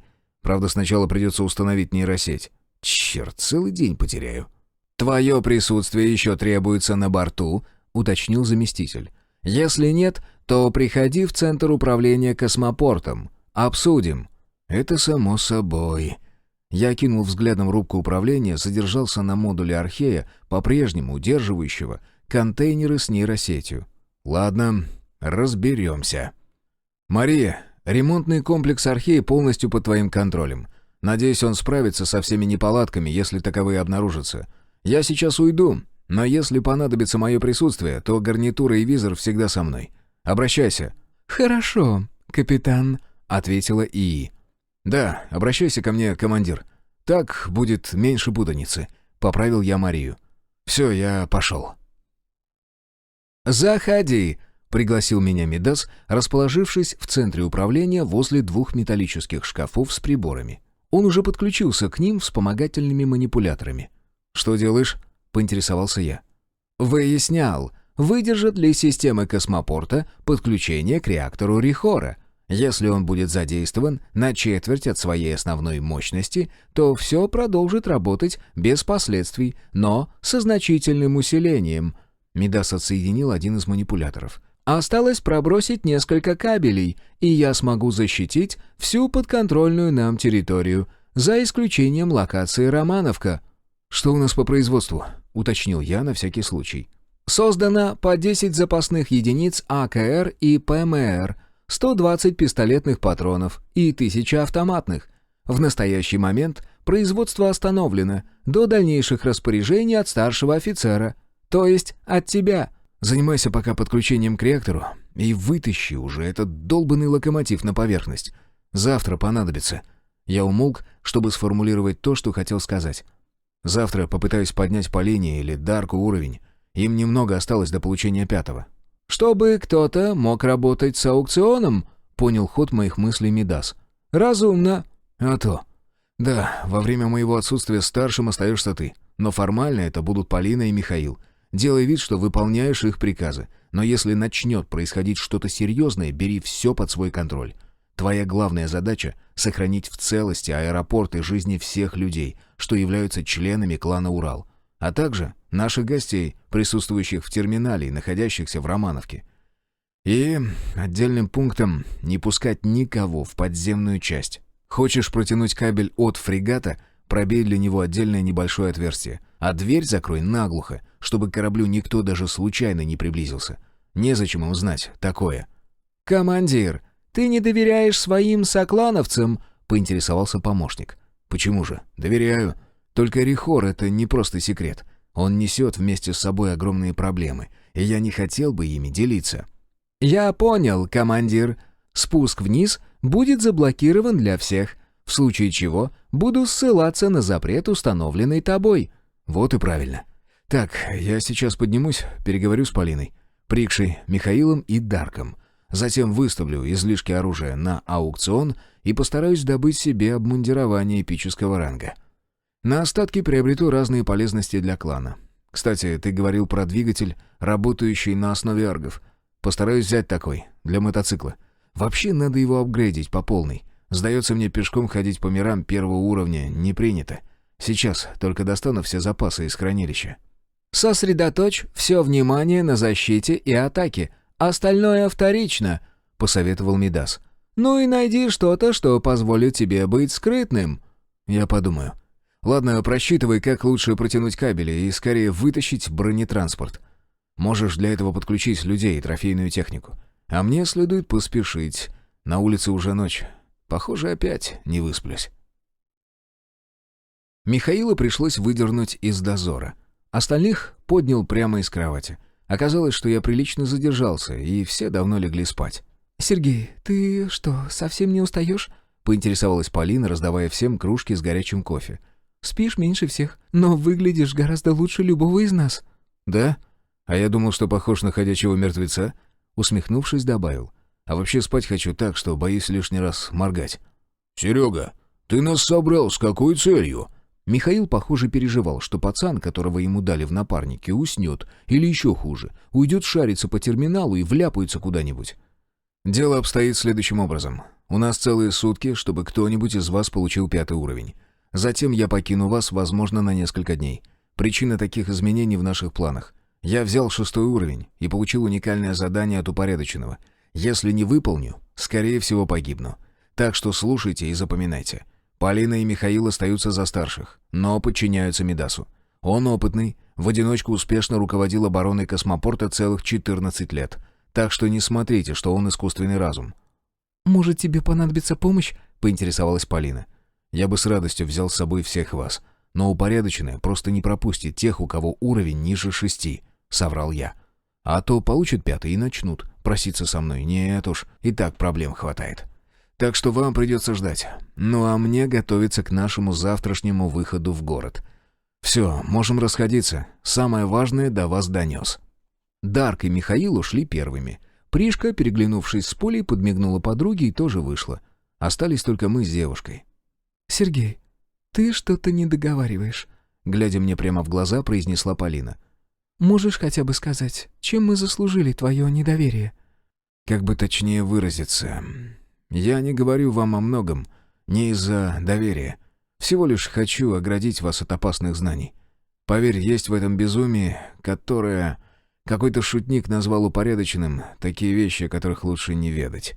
Я вот узнал и теперь должен выполнить определенные условия. Или погибну. Как-то так». «Пошли спать», — устало произнесла девушка, поднимаясь из-за стола. «А то опять исчезнешь здесь. Мне как-то спокойнее знать, что ты совсем рядом». «Пошли», — согласился я, а про себя подумал. «Меняешься ты, Серж, в неправильную сторону. К черту все эти срочности и условия. У тебя рядом такая красивая девушка. Какие еще могут быть важные дела? Успеешь. Не впервой работать в режиме дедлайна». Глава 13. И снова аукцион. «Мидас, сколько осталось времени до завершения диагностики?» — спросил я, принимая контрастный душ. Было еще очень раннее утро, и я намеревался 2-3 часа провести в аукционе и знатно там потратиться. 4 часа, командир!» — раздалось из динамика. Хорошая гарнитура, не боится воды, ни температуры, только механическое повреждение. «Отлично!» Я перекрыл воду, начал растираться большим полотенцем, купленным в разделе обмена. Закончив, быстро оделся, вооружился, про себя посмеявшись. Все же топор, ружье, пистолет и автомат, плюс запас патронов — все это немало весело. Посмотрел на себя в зеркало. Штаны с защитой, мотоциклетная куртка, уже потерявшая весь свой лоск, на глазах визор. Если смотреть издали, то почти неотличим от солнцезащитных очков. Шлем? Надо бы, но не сейчас. Бросил взгляд на широкую кровать. Улыбнулся. Надеюсь, звукоизоляция здесь хорошая, и никто не слышал нас с Полиной. Кто ж знал, что мы оба так изголодались по теплу и ласке? Мысленно отодвинув произошедшее ночью на второй план, пожелал перенестись в игровой аукцион. Вот же, почему-то стал мыслить игровыми понятиями, хотя вокруг далеко не игра. Привыкаю, причем слишком быстро. И вновь помещение со стеной, на которой расположены 9 экранов. Только выбирай. О, а вот и сообщение от продажи моих лотов. Что ж, неплохо. Остался лишь один редкий амулет и АКР. Остальное все ушло. Итого, за вычетом всех комиссий, мне перепало 3 эпических и 5 редких кристаллов. Похоже, кто-то оптом скупил мои магические амулеты. Что ж, так даже лучше. Первым делом вновь продлил лицензию на всякий случай, после чего заглянул в рекомендуемое. Пробежался по лотам, после чего отсеял все, кроме эпических и легендарных. Список предлагаемого сократился раз в 20. Что ж, теперь хотя бы приценюсь к тому, что предлагают. Выбор остановил на защите. 15 предложений. Сразу же отсеял те, у которых общее состояние ниже 70%. Туда же пошли лоты с полностью установленными модулями. Хороший крафт продавать не будут, самим нужен. В этом я уже убедился. Глядя на 3 лота, нахмурился. Какая-то техники-раса, от одного вида на который у меня начал дергаться глаз. Это что за, мать их, звездно-десантная броня? Вторым был энергетический доспех с немыслимым для подобного изделия ценником. 1 легендарный кристалл. Может, вещи стоящие, но я не имел желания таскать на голове, руках и ногах здоровенные увесистые обручи. А вот последнее предложение меня заинтересовало. Бронекостюм гонщика, эпического ранга. Мысленно, кликнув на лот, пожелал рассмотреть его поближе. Тут же перед глазами появились характеристики брони, как и его увеличившаяся копия. Бронекостюм гонщика. Защитный артефакт. Эпический ранг. Общее состояние 81%. Год производства 1 год до пришествия упорядоченного. Доступны улучшения 2 из 4. Установлены модули. Первый. Эрго-батарея эпического класса, емкость 45 эргов, общее состояние 79%. Второй. Эрго-кокон эпического класса. Энергетическое поле, блокирующее любое агрессивное воздействие до эпического класса включительно. Эрго, магия, физическая, ментальная. Ценник кусался. 9 эпических кристаллов. Но оно того стоило. Так что я без промедления расстался с ценным ресурсом. Следующей покупкой была эпическая аптечка. Ее пришлось покупать напрямую у упорядоченного, и обошлось мне это аж в 7 эпических кристаллов. Крепилось это чудо, не имеющее ни года производства, ни каких-то еще данных, кроме функционала, на грудь. Этакий квадратный мягкий пластырь фиолетового цвета, со стороной в 7 сантиметров и толщиной около 2. Зато теперь я гарантированно мог выжить при одном смертельном ранении. Серьезный плюс к выживанию. Частично закончив защитой, перешел к выбору оружия. Тут выбор оказался в разы лучше. Около 100 единиц различного вооружения, которое пришлось значительно сократить. ограничив привычным мне видом и зарядом от эргов. И вот тут я нашел свою прелесть. Эрго-штуцер. Оружие. Эпический ранг. Общее состояние 95%. Год производства. 14-й. Год после пришествия упорядоченного. Мастер Микадло. Мир первого уровня Синея. Доступны улучшения 2 из 4.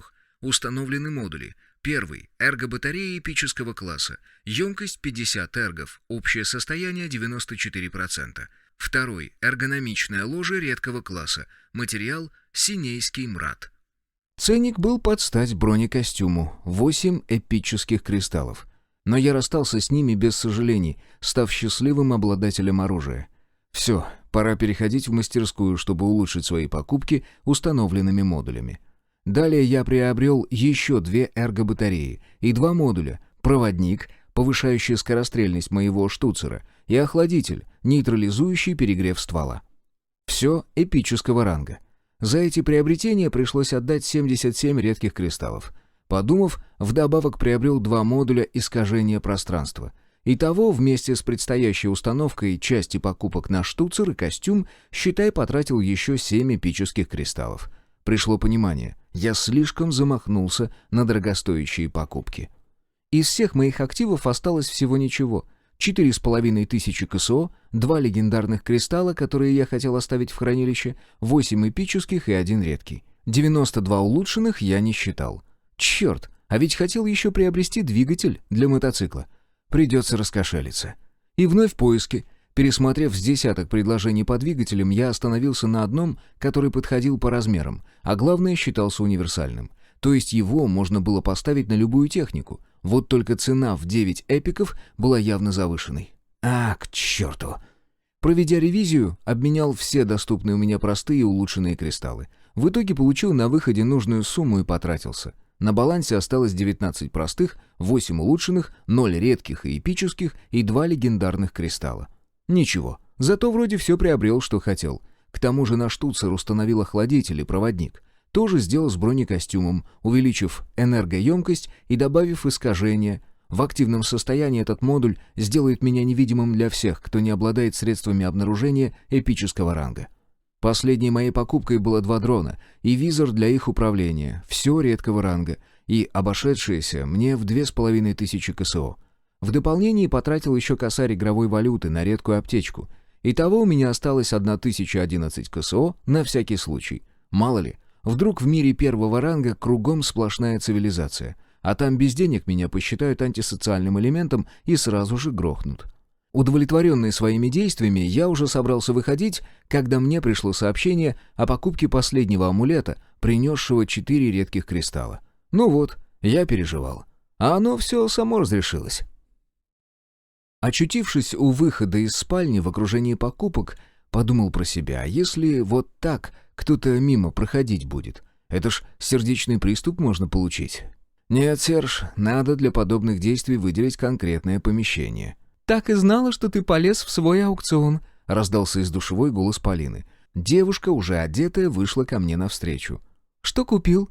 «Да всего понемногу», — улыбнулся я, любуясь своей женщиной. Вот она, настоящая русская красота, без всякой косметики. «Вот, эту штуку возьми, тебе как главному лекарю положено такое иметь. Излечит одно серьезное ранение». Обитатели терминала уже проснулись. Дед Кузьма о чем-то беседовал с Настей, Надей и Санькой. Дети с вниманием слушали Спиридоныча. Завидев меня, бывший пасечник помахал рукой. «Здрав будь, председатель! Где пропадал утром?» «Дела были», — ответил я. «Дед Кузьма, ты по хозяйственным делам обращайся к Михаилу, Гале или Полине. Они подскажут». «Да я про игру эту вашу. Неужели благодаря ей можно здоровье поправить?» «Ну, тут могу сказать лишь то, что сам знаю. Можно лекарство получить, что излечит любую болячку, или самому набирать очки уровня. Тогда чувствуешь, что тело становится сильнее, а возможностей больше. Вроде как здоровье само улучшается». «Значит, сделаешь меня игроком?» — принял решение старик. «Глядишь, еще сгожусь на что. А то сейчас могу лишь советом подсказать. Да воздух испортить». «Спиридоныч, здесь же дети», — пожурил я деда. «Так я ж правду сказал», — хрипло рассмеялся Кузьма. «Ладно, мне простительно. Так когда игроком сделаешь?» «Жди теперь. Не просто это. Я одному помог так, и он угодил в другое место, в общем, и назад не горит желанием возвращаться. А стать игроком — это удовольствие не из дешевых. В общем, придется потерпеть». Дав несколько распоряжений Мидасу, в основном касающиеся мотоцикла, я отправился на поиски Михаила, которого обнаружил возле трактора. Брат как раз собирался его заводить. Видимо, решил прокатиться до трассы, как мы вчера обсуждали, и сделать из остовов машин подобие временной баррикады. Один из рухов уже ожидал его снаружи космопорта. «Миха, отложи пока работу. Вот, держи».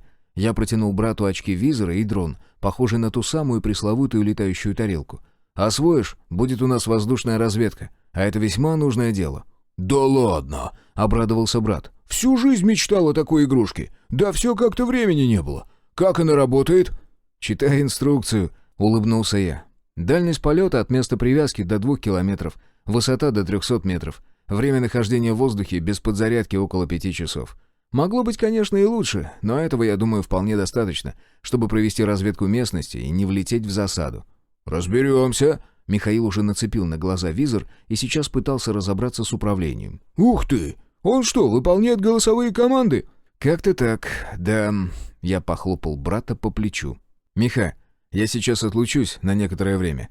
Насколько точно, не знаю. Но, возможно, меня не будет несколько часов. Потом вернусь на пару часов и исчезну уже надолго. Возможно, на неделю или дней 10. Как получится».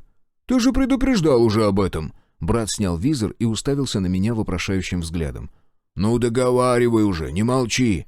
«Это я на случай, если все пойдет наперекосяк.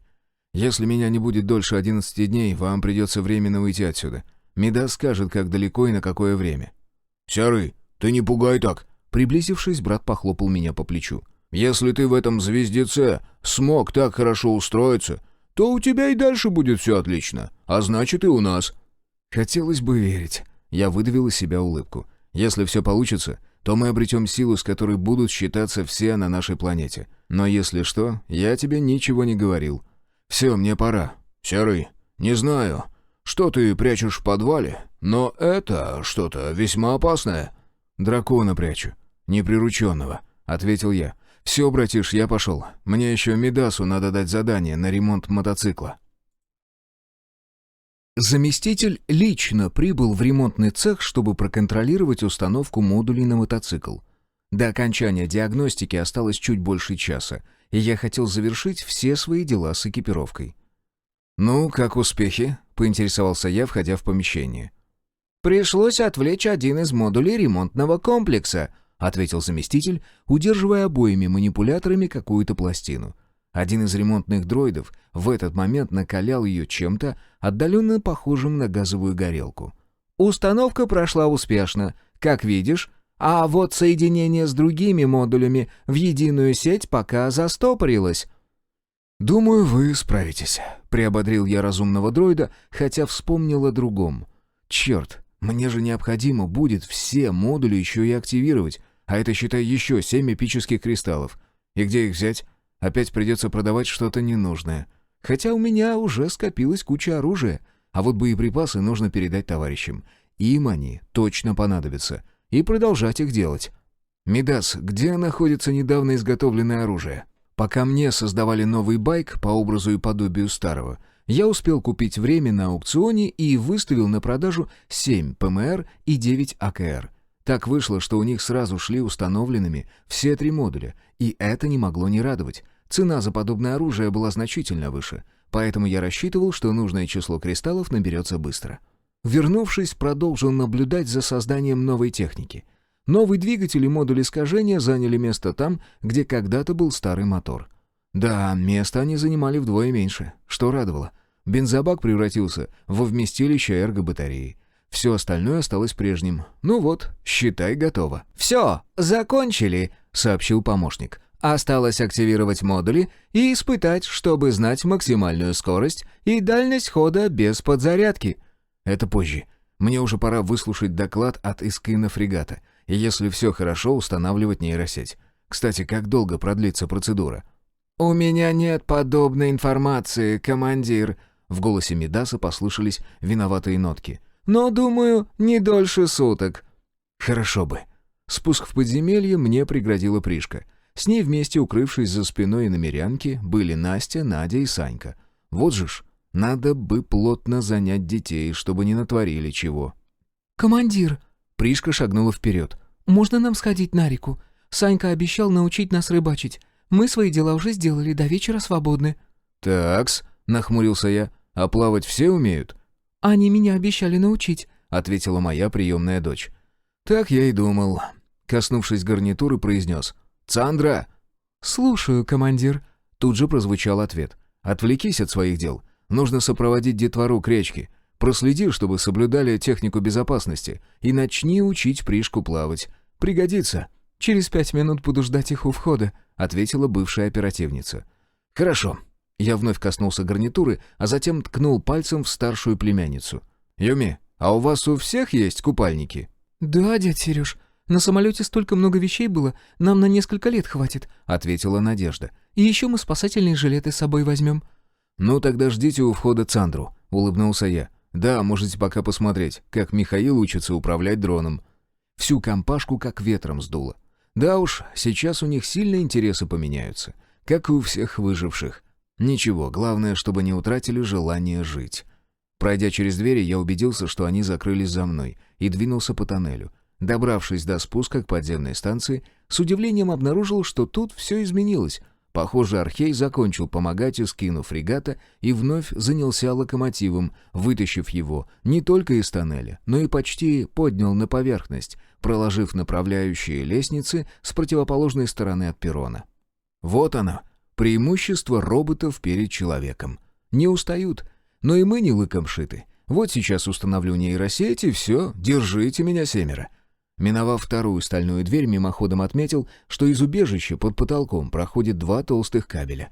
Мидас расстарался. Что ж, это хорошо. Значит, в эргах космопорт не нуждается. Бортовой люк внутрь фрегата был открыт, и из него выходили те самые 2 толстых, скорее энергопровода, каждый толщиной сантиметров 10 в диаметре. Поднявшись по ступеням, миновал тамбур и вскоре очутился в осевом коридоре. Едва шагнул в него, как гарнитура щелкнула, и в голове раздался приятный голос Марии. «Добро пожаловать на борт, капитан. За время вашего отсутствия была проведена полная диагностика всех корабельных систем. Выявлены и устранены 4 незначительных поломки. Реактор выведен из консервации и в настоящий момент работает на 30% от максимума. Для выхода на полную мощность требуется 36 часов». «Есть что-то, что следует починить или устранить? И что по медотсеку?» Прервал я ИИ, понимая, что доклад может затянуться надолго, а у меня как бы время уходит. «Фрегат Рихор полностью исправлен, капитан. Медотсек в полностью исправном состоянии. Нейросеть уже находится в медкапсуле и ожидает вас». «Вот и хорошо», — обрадовался я, скользя взглядом по бежевой обшивке коридора. «Так, надо двигаться в кормовую часть. Вот и нужный мне отсек». Едва приблизился, створка двери ушла в стену, открывая проход в белоснежное, ярко освещенное помещение. Ага, слева у стены кушетка, за ней кресло, похожее на стоматологическое, а справа — нечто похожее на здоровенный кокон, верхняя часть которого прозрачная. Стоило мне перешагнуть через порог, как верхушка скользнула в сторону, а голос Марии произнес: «Капитан, необходимо полностью раздеться и лечь внутрь медкапсулы». «Да понял уже», — ответил я, снимая с себя одежду и бормоча под нос. «Однажды инопланетяне похитили алкоголика Васю и очень сильно пожалели об этом». Освободившись от вещей, забрался в капсулу, оказавшуюся предметом эпического ранга, и, подчиняясь указаниям Марии, улегся как положено. К этому моменту меня уже накрыло стеклянным куполом. Затем мои запястья, щиколотки, грудь и лоб перехватило широкими ремнями. Под левую лопатку что-то кольнуло, заставив меня насторожиться, но Мария успокоила. «Капитан, тебе только что ввели сильнейшее снотворное. Процедура установки нейросети крайне болезненная. В сознании ее очень тяжело перенести». Только и смог ответить я, так как внезапно тело перестало меня слушаться. А потом пришла боль. Интерлюдия 5. Круглый. Семен, еще когда создавал портал, решил не возвращаться к Седому. Мало того, что потерял всех боевиков, так еще и лишился локации с таким трудом зачищенной. Нет уж, к черту. Лучше свалить куда-нибудь подальше. Например, переметнуться к военным. Или к чужакам. Главное, чтобы это были люди. К счастью, у него имелась в запасе одна точка выхода, о которой никто не знал. А там схрон, можно перекантоваться с недельку-другую. Так что, решившись, Кругликов начал действовать. Сначала одной короткой очередью из автомата прикончил последних 2 бойцов, сбежавших вместе с ним. Получив от убитых аж 100 единиц опыта и целых 4 простых кристалла, улыбнулся. Хоть кто-то из предоставленного ему сброда принес пользу.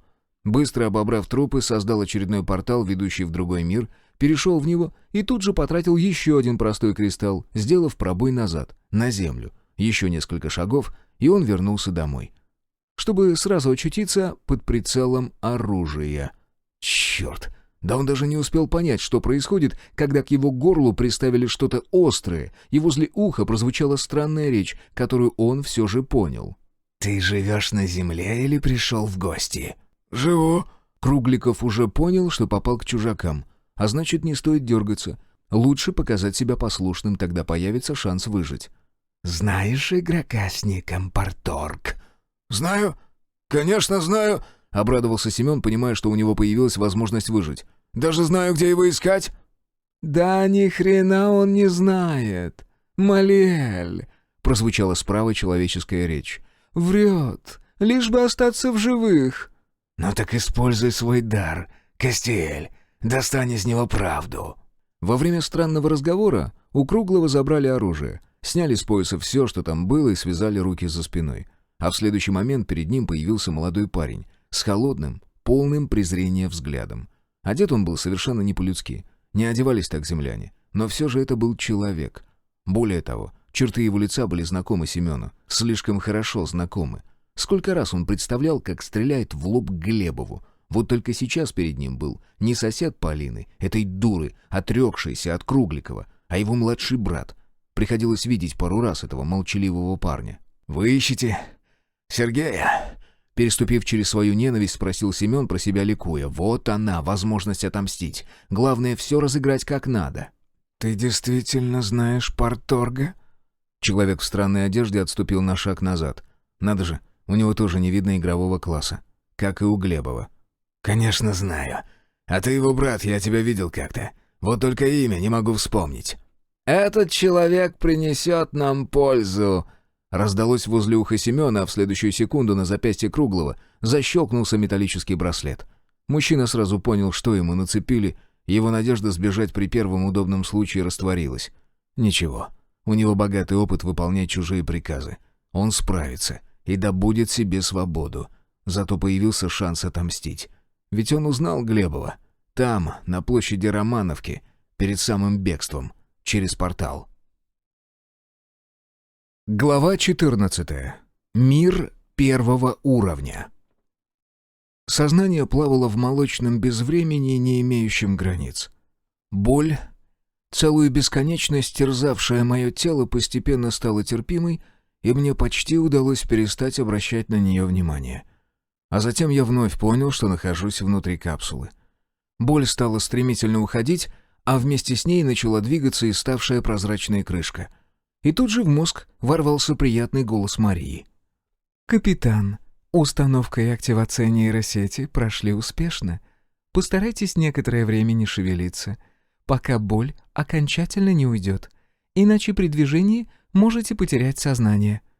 «Хорошо», — прошептал я, разглядывая всплывшее перед глазами окно с текстом. Парторг. В твое тело интегрирован модуль эпического ранга. Нейросеть Бретсис-4. Военная модификация. Выполнено скрытое задание эпического ранга. Внедрение. Награда КСО 210. 6 редких и 3 эпических кристалла. Плюс 2100 к прогрессу уровня. «Неплохо началось пробуждение», — улыбнулся я. «Мария, а сколько времени прошло с начала установки нейросети?» 18 часов, капитан», — ответила ИИ фрегата. «Вот черт!»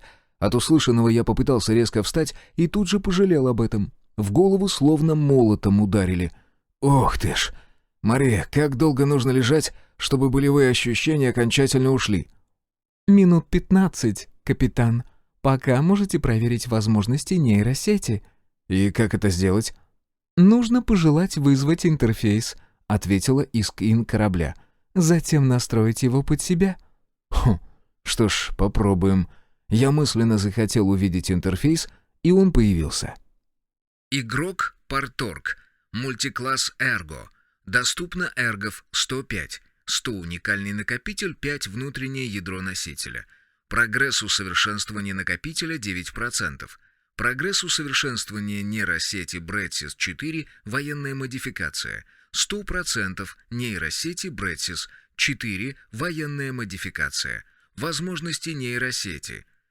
Первое. Система сканирования эпического ранга. Радиус действия 100 метров, точечная цель 1000 метров. Второе. Блок связи редкого ранга. Третье. Система взлома эпического ранга. Способна переподчинить устройство, работающее на основе эргов, от простого до редкого ранга включительно.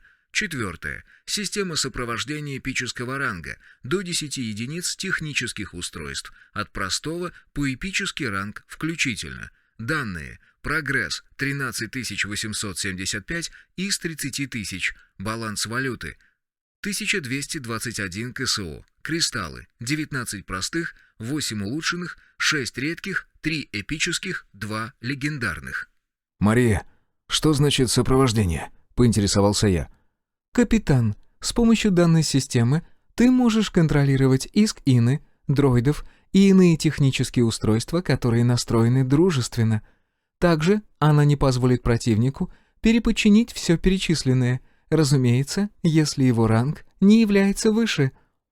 Я представил, какие перспективы передо мной открываются, и понял, что упорядоченное словно толкает меня на путь какого-то хакера. Сам защищен, но способен взламывать большинство техники, во всяком случае среди игроков среднего достатка. Черт, а ведь меня могут прикончить только за это. Прогнав тяжелые мысли, я сосредоточился на текущих задачах. Так, что из моих дел не ждет?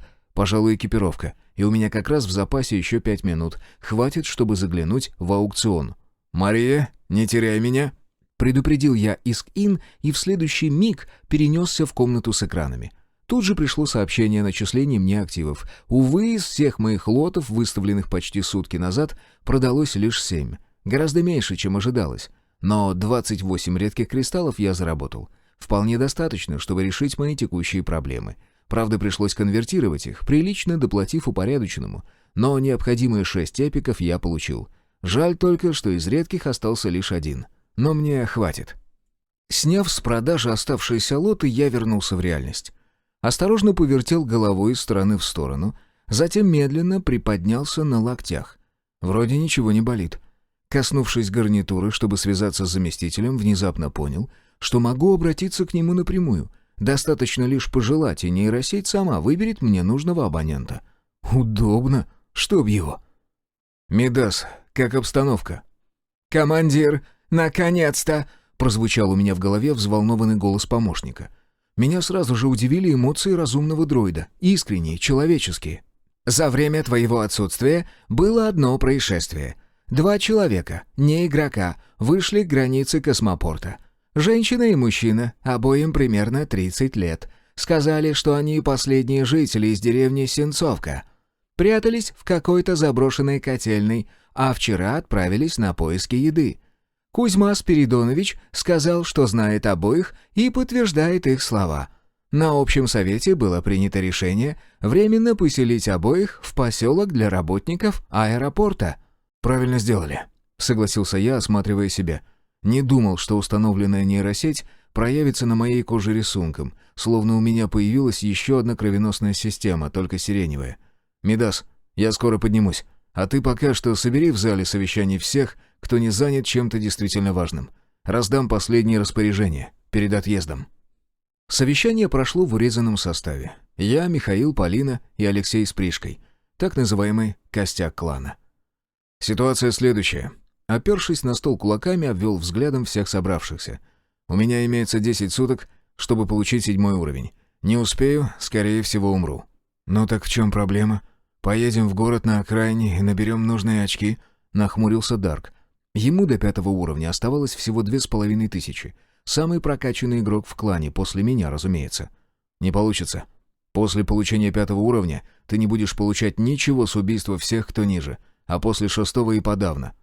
«Так у тебя 6-й уровень?» — воскликнула Пришка, вскакивая с кресла. «Тогда тебе действительно нечего здесь делать. Придется идти в мир 1-го уровня. А что за задание такое?» «Этого я сказать не могу», — слукавил я. «Нечего им переживать лишний раз. Но думаю, что справлюсь. Осталось набрать 16 тысяч очков». «Нам какие указания дашь?» — поинтересовался Михаил. «Рекомендую прокатиться всем кланам до города. Новый транспорт уже видели?» «Транспорт», — хмыкнул брат. «Ты скажи, бронированный грузовик. Смотрел я его и даже обкатал. Управление простейшее, скорость приличная. Правда, неуклюж будет на поворотах. Зато у него водительский отсек и спереди, и сзади. Мидас сказал, что сегодня установит в него платформу для тяжелого охранного дроида, и тогда техника вообще превратится в танк на колесах». «Вот и хорошо. Значит, риск будет минимальный. Но вглубь города все равно не заезжайте. Только по окраине. Если встретите других игроков, наладьте контакт, но в гости не приглашайте. Незачем чужим знать о наших возможностях. Простых людей можете вывести в безопасное место, но не на территорию нашего клана. Например, в Сенцовку. Заодно посмотрите, что происходит в деревне». «Серый, что делать, если встретим людей Сизова или Бороды?» — поинтересовался Миша. «С бойцами майора пообщаться можно, но не больше. Тоже с байкерами, но...» Я прикрыл глаза, размышляя, как поступить. Можете одного из них взять с собой, чтобы наладить прямой контакт с отцом Зены. И главное, броневик покидать только в самом крайнем случае. Никакого мародерства. Пока что у нас все имеется для комфортной жизни». «А если нам встретятся чужаки?» — спросил Дарк, когда я уже решил, что все обсудил и собрался покинуть гостиную. «По обстоятельствам. Но не людей лучше сразу валить. Вон Пришку расспросите, как они к нам относятся». «Хуже, чем к животным», — ответила девушка. «Все, пошел собираться», — прервал я дальнейшие вопросы. «Надеюсь, буду появляться здесь хотя бы раз в 3 дня. Так что ждите. Провожать не надо. Не люблю этого». Отбояриться от всех не получилось. Полина двинулась следом. На мой прищуренный грозный взгляд девушка лишь помотала головой из стороны в сторону, но все равно не отстала. Что ж, значит, ей достанется все, в чем я уже не нуждаюсь. «Полина, раз пошла за мной, принимай подарки», — сообщил я девушке, когда мы подошли вплотную к ремонтному цеху. «Это мой визор и гарнитура, которая повыше рангом, чем твоя, и связь держит на большем расстоянии». «А как же ты без всего этого?» — удивилась Полина. «Видишь, у меня все тело в линиях». Я задрал рукав куртки, показывая паутину нейросети, скрывшуюся под кожей. «Это заменит мне все. Потому и пропадал почти на сутки». «Что у тебя в подвале, Сергей?» — задала девушка вопрос. Самое смешное, что я и сам не знал, что может дать нам фрегат, кроме проблем. Разве что возможность занять достойное место в упорядоченном. «Там наше будущее». Я все же нашел, что ответить. В смысле, не твое и мое, а всего клана, а может и всех людей. Как-то так. Большего не скажу, чтобы не подвергать тебя опасности. «Только попробуй не вернуться из своей командировки, Глебов», — погрозила мне пальцем моя женщина. «Задержишься, и я найду тебя». Я ни капли не сомневался. Найдет. Сборы были недолгими. Активация модулей бронекостюма, эрго-штуцера и мотоцикла, покупка пищевых рационов, уложить все необходимое в рюкзак и последний штрих — активация портала. Как я и ожидал, в мир 1-го уровня лично мне можно было попасть только с помощью кристалла редкого ранга. Улучшенные использовались для пробоя между мирами лишь на 5-м уровне. Еще одно ограничение для игроков, заставляющее развиваться. Или наоборот, прекратить набирать очки. Урал. Внешний вид почти не изменился, за исключением объема двигателя. Зато стал значительно легче и гораздо быстрее, если верить заместителю. Появились и крепления для оружия и дрона. Подобные изменения не вредили игровому артефакту, но и сами не воспринимались упорядоченным. В общем, помощник постарался сделать все так, как надо. Единственное, что мы почти забыли, это простой модуль «комфортное сиденье», но я в последний момент перед отправкой исправил это недоразумение. И не пожалел. «Все, Мидас, мне пора». Я похлопал разумного дроида по массивному манипулятору, удерживающему автопушку. «Ты уж сделай все, чтобы члены клана Урал остались целы и невредимы». «Теперь это и мой клан, командир», — в голосе заместителя послышались веселые нотки. «Сделаю все, что в моих силах. а они сейчас намного выше, чем до встречи с тобой, Парторг. Я буду беречь космопорт. У меня это хорошо получается. А ты возвращайся поскорее». «Вернусь. Куда же еще деваться?» — усмехнулся я и активировал портал прямо в ремонтном цеху. «Ну, с Богом». Игрок Парторг. Ты пытаешься открыть портал в мир первого уровня. Доступные миры. Первый. Ангей. Доминирующая раса эльфы 50%. Люди 35%. Локация «Заповедник Искара». Рассчитана на игроков от 6 до 7 уровня. Собственность клана Марияса. Ранг опасности – синий. Незначительный шанс добыть редкий кристалл. Второй. Гутиния. Доминирующая раса люди – 70%. Орки – 20%. Локация – город Хелдинг. Рассчитана на игроков от 5 до 7 уровня. Ранг опасности – белый. Нулевой шанс добыть кристалл. Для выбора мира мысленно или вслух произнеси название мира. «Город Холдинг», — произнес я, памятуя об отношениях между расами, а затем чуть выкрутил рукоять газа. Чисто по привычке выжал сцепление и включил первую передачу. В новом двигателе что-то зажужжало едва слышно, и мотоцикл плавно въехал в пробой. Я только и успел, что извлечь ПМР из кобуры. Мало ли, что меня может ждать по ту сторону. Миг леденящего саму душу холода. И вот я уже нахожусь посреди огромной круглой площади, обнесенной высокой, метров 6 стеной. Поверху расположены орудийные стволы, направленные внутрь, почти на меня. Хмыкнув, я медленно вернул пистолет в кобуру и лишь после отыскал взглядом выход с площади. Их было два. Один широкий, метров 20, и второй поуже, около 6 метров, оба затянуты сиреневой пеленой. Что ж, мне, скорее всего, в малый. Не столь я и важная птица. Повернув руль, я чуть прибавил газу и вскоре подъехал к узким воротам. С той стороны меня уже встречали два здоровенных, зеленомордых детины, ростом под 2,5 метра и обладающих 7 уровнем. Вооружены здоровенными тесаками, с 1,5-метровым лезвием и какими-то мини-гаубицами. Ну, это для меня. Сами здоровяки держали эти пушки, как я свой ПМР. Рядом с зеленомордами, которых я окрестил орками, стоял человек 7 уровня, и вот он, несмотря на худощавое телосложение, показался мне в разы опаснее здоровяков. Еще бы, у мужика был редкий мультикласс «Повелитель воздуха», да и ник под стать — «Вихригон». Что ж, надеюсь, он не сможет прочесть мои характеристики. «Цель прибытия, Парторг 6 уровня», — скучающим голосом поинтересовался маг. А это точно был он. «Охота, торговля, поиск работы», — на ходу придумал я, а сам в это время ругал себя последними словами. «Идиот и кусок! Чем думал, когда перся в развитый мир? Ведь сам совсем недавно размышлял, что мой класс опасен для других. Неужели не мог поискать в аукционе какой-нибудь артефакт, искажающий информацию о моем игровом статусе? Ничего, доберусь до защищенного места и все порешаю. Зря, что ли, у меня 2 легендарных кристалла лежат нетронутыми. И плевать, что это небывалая ценность. Еще заработаю». Для торговли гостевая пошлина, 1 улучшенный кристалл в сутки. Первый день оплачивается заранее, все последующие перед отъездом. Будничным тоном начал объяснять Вихригон. Охотничья пошлина, 1 простой кристалл сразу и 10% со всей добычи перед отъездом. Разрешение на выполнение заданий стоит 1 улучшенный кристалл, оплата сразу и 10% налог в казначейство города Хелдинга. От заработанной суммы оплата производится перед отъездом. «Готов оплатить обе пошлины и разрешения», — ответил я. И в следующий миг перед глазами вспыхнуло окно с сообщением. Союз кланов города Хелдинга запрашивает 1 простой и 2 улучшенных кристалла в оплату. Торговые пошлины, охотничьи пошлины, разрешение на трудовую деятельность. Передать? Да? Нет? Я мысленно нажал «да», после чего сообщение сменилось другим. Добро пожаловать на Гутинию. Игрок Парторг.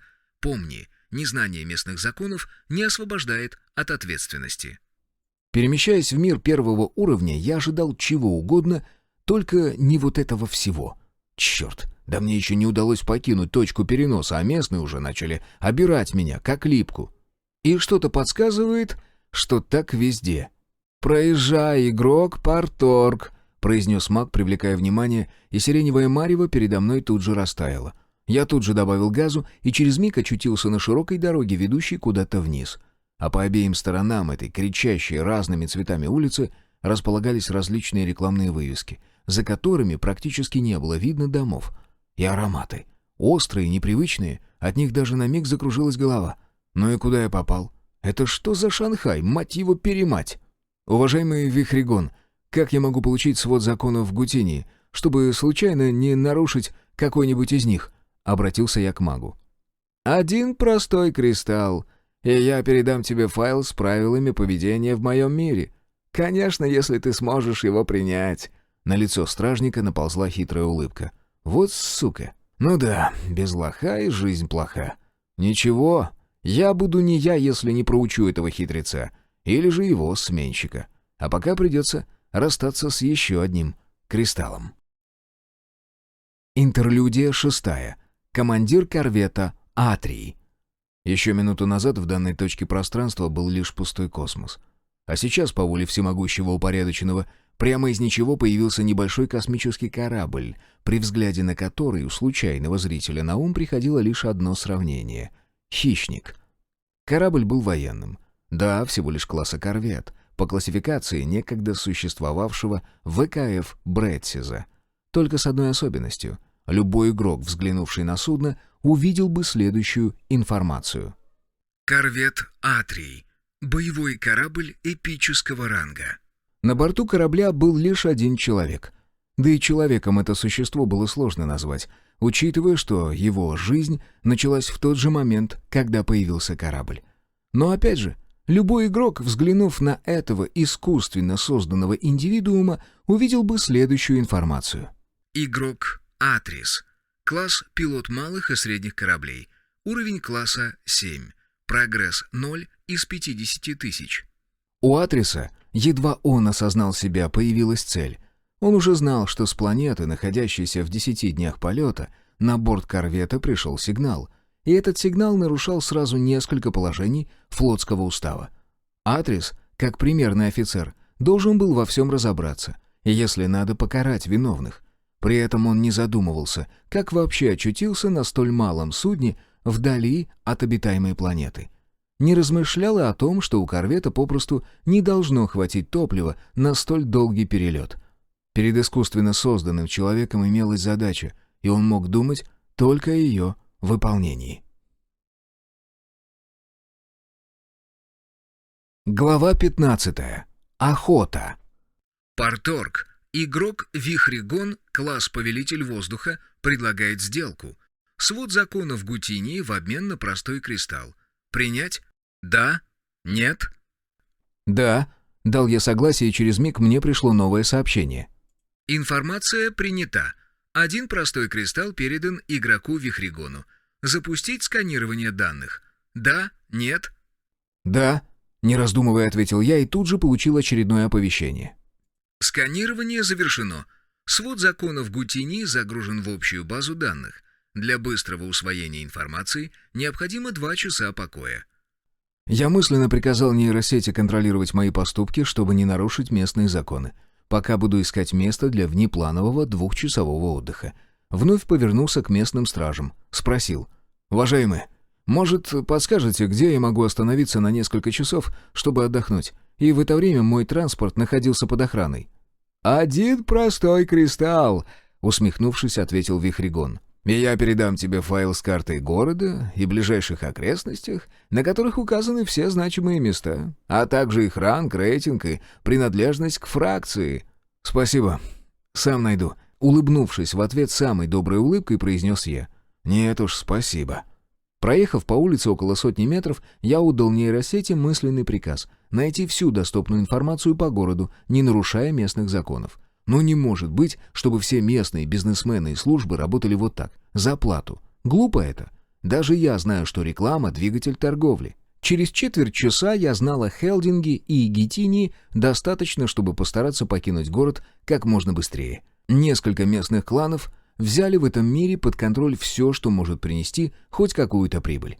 Более того, пошлины и требования — все это было не глупой угрозой. Казалось бы, найди место для охоты, убей несколько десятков сильных тварей, а затем спокойно возвращайся на свою планету, не заплатив требуемые сборы. Вот только сюда ты уже не сможешь вернуться, если только не найдешь неучтенную точку перехода. А это практически нереально. Планета обследована полностью.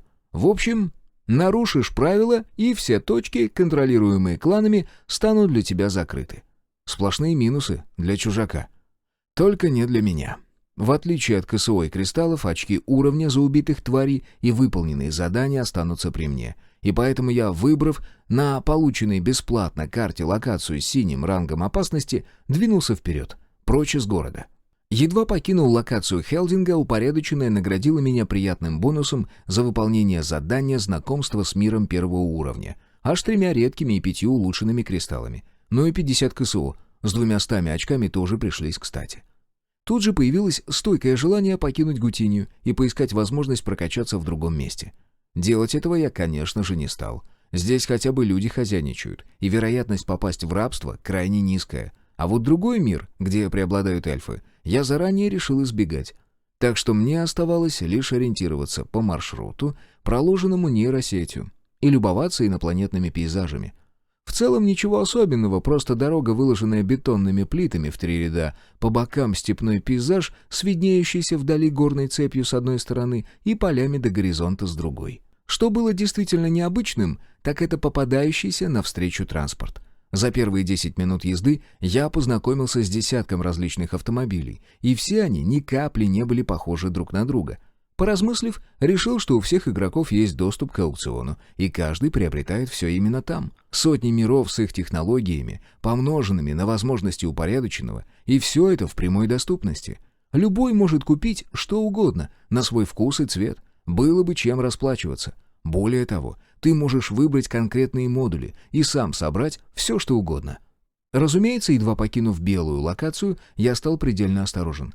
В первую очередь сразу же поднял дрон и пустил его вперед по маршруту с отрывом примерно в 200 метров. Нейросеть тут же показала свои повышенные возможности. Она сама распределяла увиденные камерой птички по степеням опасности и сразу же сообщала мне, если видела потенциальную угрозу. Пришлось привыкать к периодически всплывающим перед правым глазом окошкам с изображением и сопутствующей информацией. Сначала я ожидал нападения из-за любого укрытия, от техники, двигавшейся навстречу, но через полчаса езды принял тот факт, что мир первого уровня практически не отличается от моей Земли до пришествия упорядоченного, и когда осознал это, даже остановился, чтобы выплеснуть бушевавшие в груди чувства. «Суки! Суки! Ах, твари!» — рвалось из меня. «Столько людей из-за вас погибло! Миллиарды!» Хотелось найти тех, кто продал мой мир, и лично своими руками придушить этих ублюдков. Ради чего? Зачем? Чтобы сохранить власть? Но это же глупо. Был шанс сохранить все как есть, но при этом значительно увеличить возможности. Но кто-то просто предал мою планету, буквально слил жителей Земли в унитаз ради своей шкуры, которой цена грош. Нет уж. Хриплым, сорванным голосом произнес я, когда наконец смог совладать с эмоциями. Сначала я отберу у вас спутники, затем найду ваше логово и уничтожу, потому что не хочу жить в одном мире с такими мразями. Добираясь до синей зоны, я успел проехать еще 2 зеленых зоны, в которых расположились. Небольшое поселение, обнесенное 2-метровым забором, из все тех же бетонных плит, и одинокая придорожная гостиница, тоже имеющая высокую ограду. И там имелись на стенах вывески, на которых описывалось, какие услуги может получить игрок, остановившись на постой. Меня все это не интересовало, но на обратном пути я все же решил заехать, чисто посмотреть, как живут местные вдали от города. Ну а потом я наконец-то добрался до синей локации. Еще подъезжая к опасному месту, понял, что местные игроки проделали огромную работу, чтобы вновь сделать свой мир безопасным. Еще бы, ведь впереди, прямо поперек дороги, расположилась металлическая решетка высотой 5 метров. Ограждение уходило влево и вправо, и конца ему не было видно. Похоже, местные попросту окружили опасную зону забором и спокойно продолжали жить, не опасаясь тварей. Дорога привела меня к блокпосту, расположившемуся так, что стало понятно. Укрепление стоит здесь, чтобы встречать твари из синей локации, а не для гостей вроде меня. Но и ко мне навстречу тоже вышел зеленокожий великан, вооруженный огромной лупарой. Что ж, будем знакомиться. «Доброго дня, уважаемый Годзор!» — поприветствовал я 6-уровневого орка. «Могу я поохотиться в синей локации?» «Ты один, что ли, собрался туда лезть?» С усмешкой поинтересовался зеленомордый здоровяк. Голос у него оказался грубым, глубоким, словно кто-то говорил басом из бочки. «Не боишься, что тебя сожрут?» «Я далеко заходить не буду». «Ну-ну, недели не проходит, чтобы какого-нибудь чужака не сожрали. Но дело твое. Мотак свой с собой берешь или здесь оставишь? За 1 улучшенный кристалл в сутки мы приглядим за ним. Оплата вперед. Сразу на все дни, которые рассчитываешь провести в локации. Правила знаешь?» «Да, игроков не убивать, оказывать помощь, если кто-то попал в беду», — ответил я. «Места, где убил твари, помечать на карте, после сообщить вам». «Все верно. Ну так сколько дней ты собираешься охотиться?» 3 суток», — ответил я. «Кому внести оплату за охрану мотоцикла?» 3 суток? Ты что, бессмертный, что ли?» — удивился орк. «Там и на 2 суток задерживаются, только если нарываются на крупную стаю хищников. Так, может, передумаешь?» 3 суток», — повторил я. «Ну, раз у тебя имеются лишние кристаллы, это твое право!» Зеленомордый вновь расплылся в улыбке. «Но предупреждаю, оплату тебе никто не вернет, если завтра решишь покинуть синюю локацию». И вновь старшим по блокпосту оказался человек, хотя орк, с которым я общался, был явно не глуп. Маг по имени Клок, обладатель 6-го уровня, быстро оформил договор, после чего Годзор показал мне место, куда нужно поставить Урал. А через минуту я уже ждал, когда зеленомордый откроет небольшую калитку, встроенную в ворота. «Далеко не заходи», — напутствовал он меня. «Вижу, что ты стрелок, поэтому дам добрый совет. Уходи сразу вправо, вдоль ограды. Через километр будет большой холм, ты его увидишь. Забирайся наверх и жди.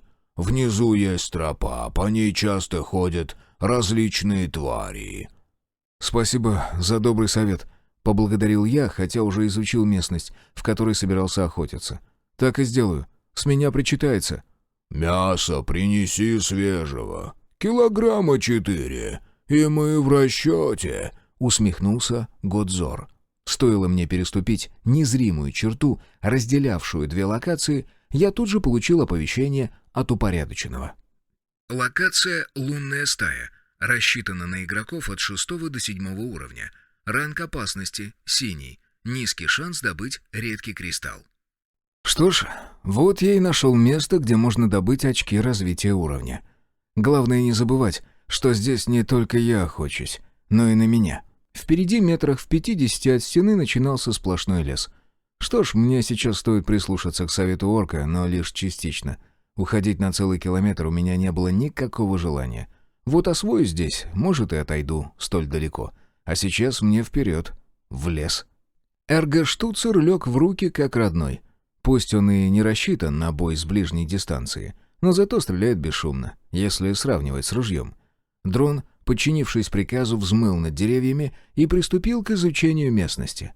Тварь, обладающую скрытым, он, конечно, не заметит. Ну, так мне и тех, что не спрятались, будет достаточно.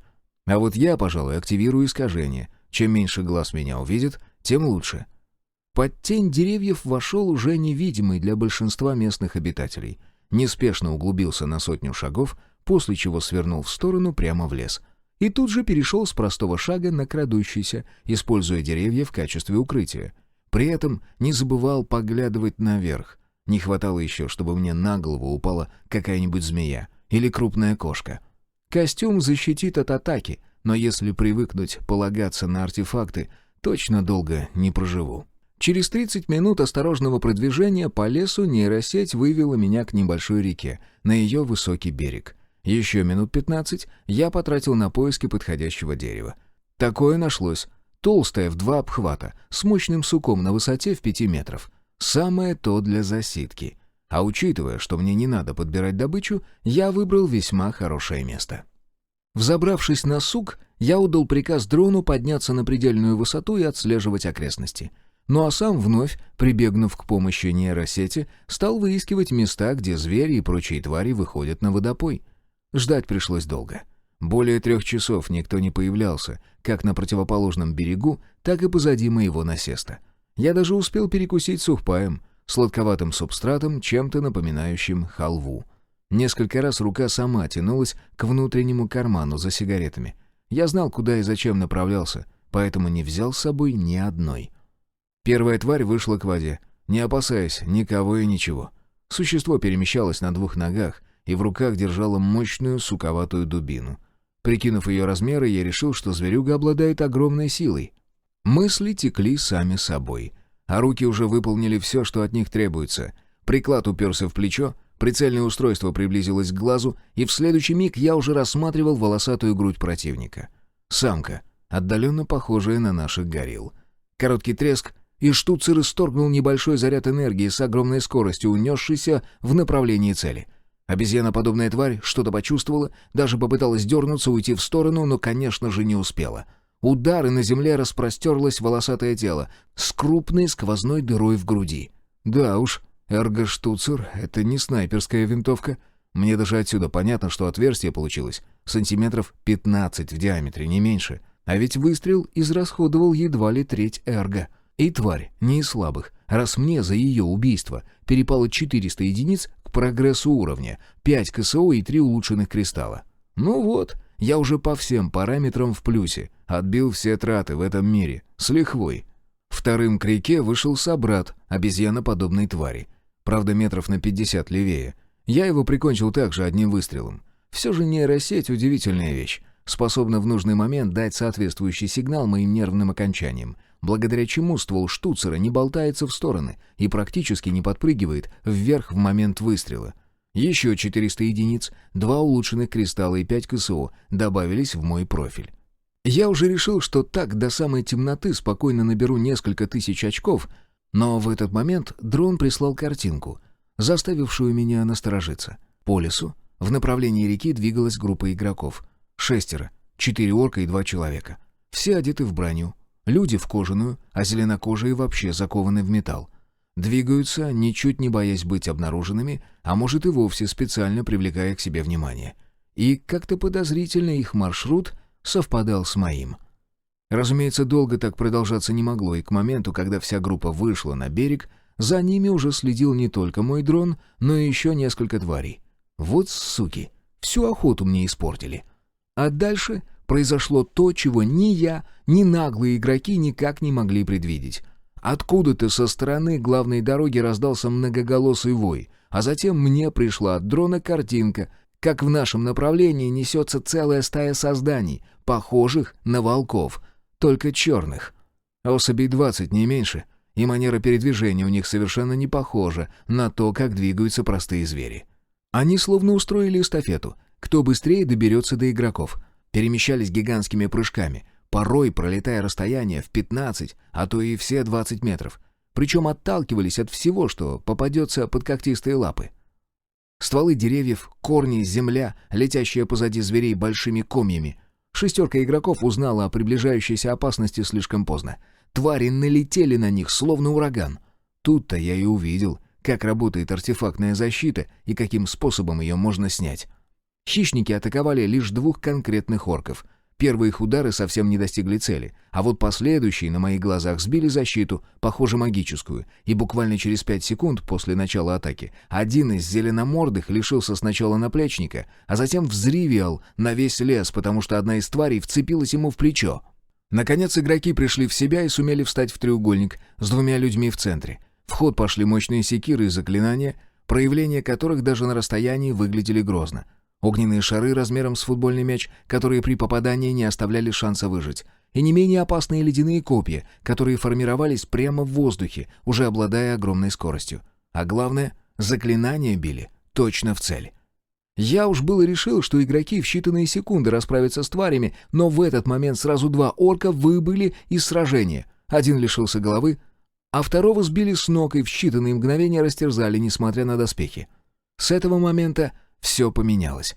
Маги, вместо того, чтобы продолжить сокращать поголовье стаи, теперь сосредоточились на личной защите, скрывшись под полупрозрачными сферами. В это время погиб еще один орк, а последний, 4-й, взревел и начал размахивать секирой, словно обезумевший. При этом его тело начало наливаться алым, а затем, взревев, словно бешеный медведь, воин ускорился и начал убивать зверей одного за другим. Он успел прикончить 3 черных волков, прежде чем твари сменили свою тактику. Теперь они дразнили орка, стремительными тенями проскакивая вне зоны досягаемости его оружия, и одновременно с этим усилили натиск на магов, полосуя когтями светящиеся сферы.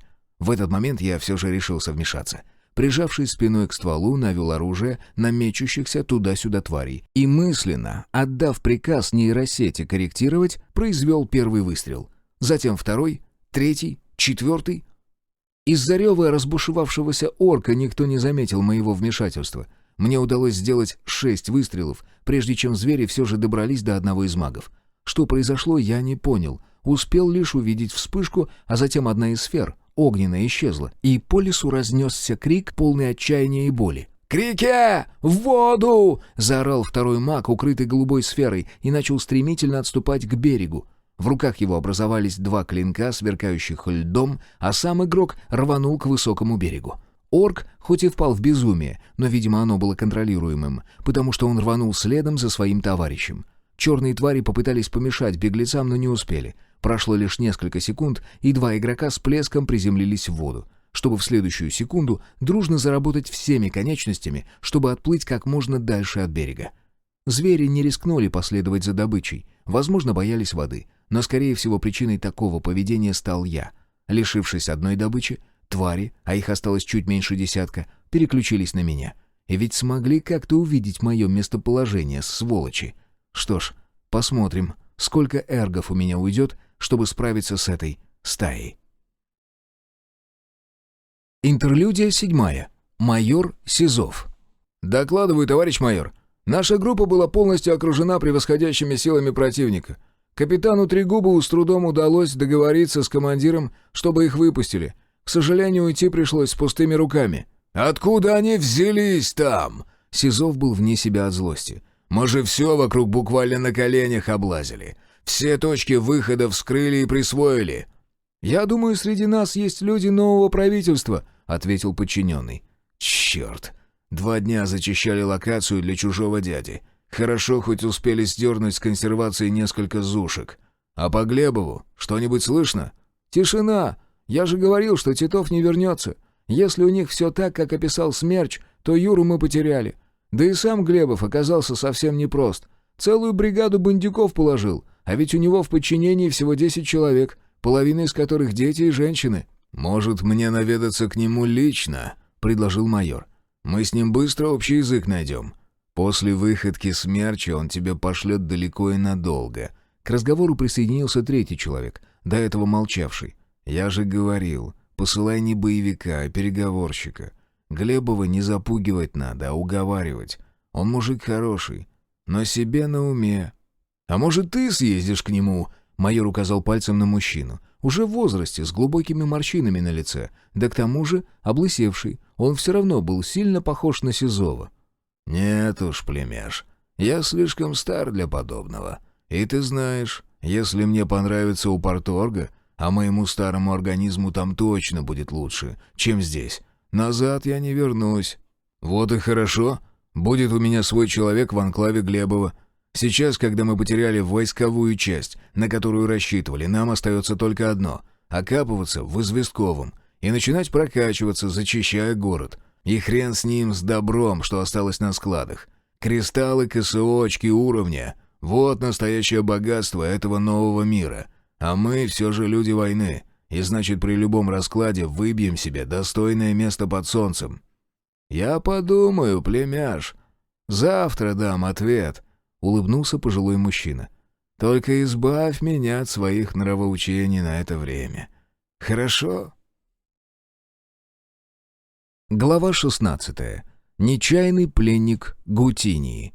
Из штуцера я успел сделать 4 выстрела, прежде чем первый зверь попытался достать меня. Добраться до моей позиции оказалось непросто. Она находилась в 3 метрах от обрывистого берега. Звери не рискнули прыгать с разбегу, похоже, опасались упасть в реку. Вблизи черные волки оказались еще крупнее. Я таких здоровенных только в фильмах видел. В голове даже мелькнула мысль. Это ж сколько ж жрать ежедневно требуется, чтобы накормить такую тушу?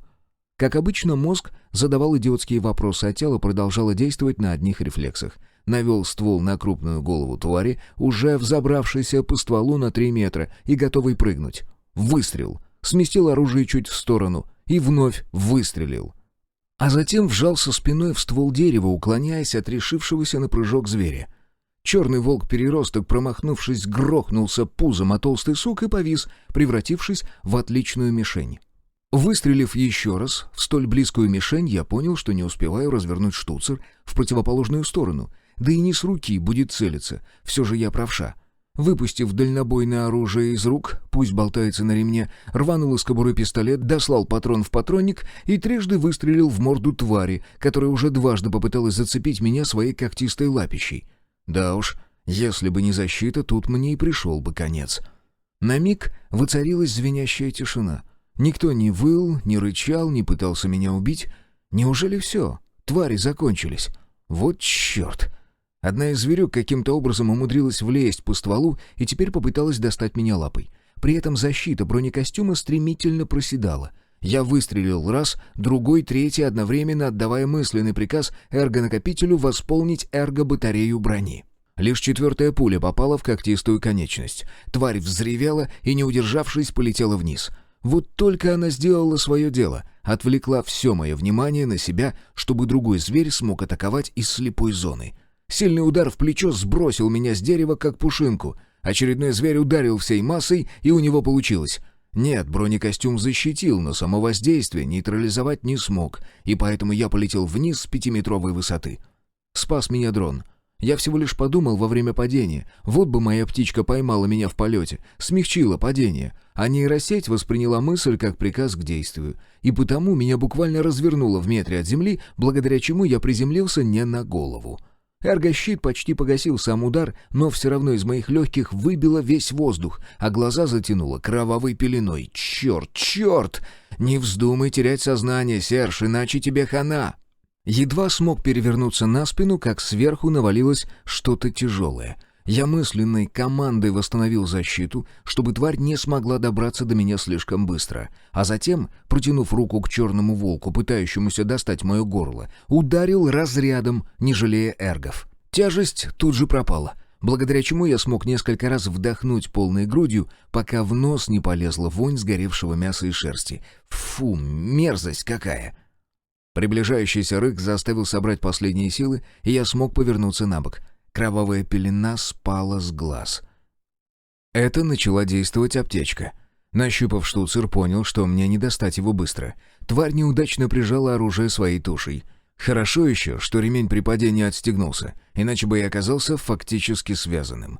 Пистолет при падении выбило из рук, но, к счастью, у меня оставалось еще более полусотни эргов и ружье, которым я и воспользовался. Правда, приклад сложен, ну и черт с ним. Бах! Заряд картечи пришелся прямо в морду двигающейся на 3 лапах зверюги. И, похоже, попал удачно, потому что зверь, завалившись на бок, задергался в конвульсиях. Видимо, картечины угодили в открытую пасть или в глаз, достав до мозга. Да плевать. Главное, что я, кажется, отбился. Поднявшись на ноги, осмотрелся. Да, весело тут было. 2 десятка черных лохматых туш, каждый размером с бычка, чуть в стороне истерзанные тела игроков. О, а вон тот зверь, еще живой. Приблизившись к пытающемуся ползти зверю, заглянул в его глаза. «Ты смотри, какой умный взгляд. Все понимает и как бы говорит, ну чего смотришь, добей». Наведя оружие на зверя, выбрал спусковой крючок. Грохнул выстрел. Все. Словно дожидаясь этого момента, перед глазами появилось окно с сообщением от упорядоченного. «Игрок Парторг, ты в одиночку уничтожил стаю лунных псов. Получено 10 улучшенных и 3 редких кристалла, 170 КСО. плюс 4200 к прогрессу уровня. Желаешь собрать награду с игроков, находящихся в поле видимости? Да? Нет? Конечно же да. Эти уроды притащили ко мне стаю зверей. Я из-за них чуть не погиб. Надо бы компенсировать. К тому же упорядоченная говорит, что это награда, а ее за плохие поступки не дают. Игрок Парторг. Ты получил вознаграждение с 4 игроков, входивших в клан «Сыны Балло-Болла». Получено 14 простых, 21 улучшенный, 4 редких и 2 эпических кристалла. 5420 КСО. «Ну вот, компенсировал затраты на аптечку», — проворчал я и принялся искать свои оружие и вещи. Увы, дрону пришел конец. Его буквально расплющило. Ничего, зато он мне жизнь спас. Пистолет удалось найти лишь благодаря нейросети, которую я попросил подсветить все игровые предметы в округе. Зато обнаружил кучу добра на телах погибших. Приблизившись, осмотрел всех внимательно и приступил к мародерству. Им амулеты и артефакты больше не понадобятся, а у меня свой клан, который чуть не остался без лидера по вине этих идиотов. Быстро осмотрел все игровые предметы и выругался. На всех вещах стоял магический модуль, привязка артефакта к клану. Судя по описанию, всем этим добром могли пользоваться только сыны Балло-Болла. Плохо, что я до подобного не додумался. Раз у игровых вещей существует подобная способность, значит, это востребовано. Более того, я же фактически являюсь ходячей приманкой для любого игрока. И мой мотоцикл тоже. Гастрит мне в желудок. Где гарантии, что эти сыны Балабола не за мной шли, чтобы снять с меня всю экипировку, весьма дорогую, надо заметить. И ведь верно, шли по следу. А я, дурак, понадеялся на модуль искажения пространства. Даже лунные псы смогли увидеть меня. Что говорить про игроков, у которых могли быть соответствующие артефакты. Век живи, век учись, если раньше не помрешь. И вот что мне теперь делать? Возвращаться? Попробовать посетить мастерскую и привязать к себе всю экипировку?